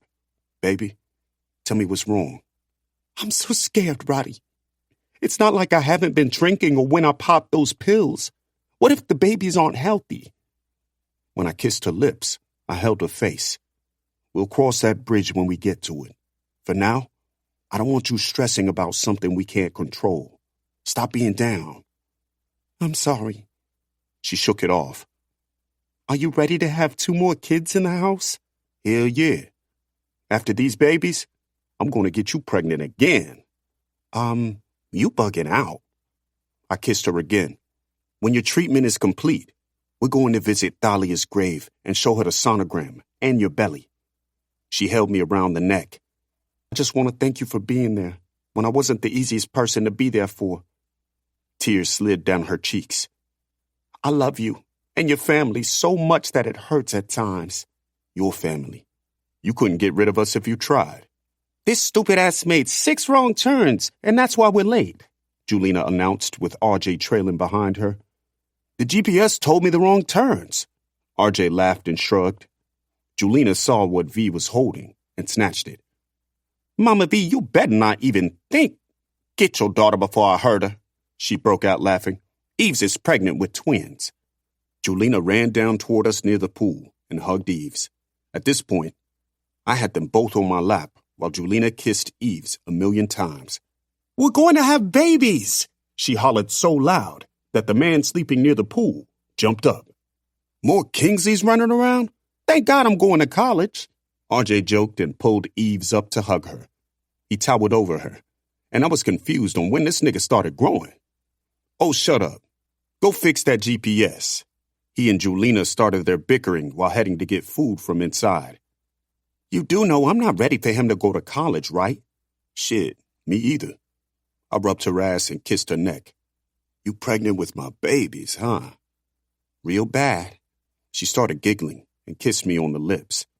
You better be thankful for this because I don't think my body will recover. Everything is better with you. Everything has been better since you, Eves Mathers. I kissed her on the lips and hugged her tightly. I ain't never letting you get away from me again. This visit was most important because the family was able to sit in on their group sessions. Behind every group member, their family sat behind them. Eves grabbed a coffee cake and sat down in her usual seat. I sat behind her, proud as shit. She didn't think she was strong, and I disagreed. She was the strongest woman next to V that I knew. The counselor spoke and introduced herself and spoke about the work that the group had been doing for the past 2 months. When she was done, she opened the floor for anyone to introduce themselves and open dialogue among other members. Eves stood up and took a deep breath. She looked back at us, then turned around. My name is Eves, and I'm an alcoholic. This is the end of Confessions of a Hustler's Housekeeper 3, a Podium audio production. If you enjoyed this audiobook, we would love for you to rate and review it. For more steamy contemporary romance, check us out at podiumaudio.com and sign up for our newsletter.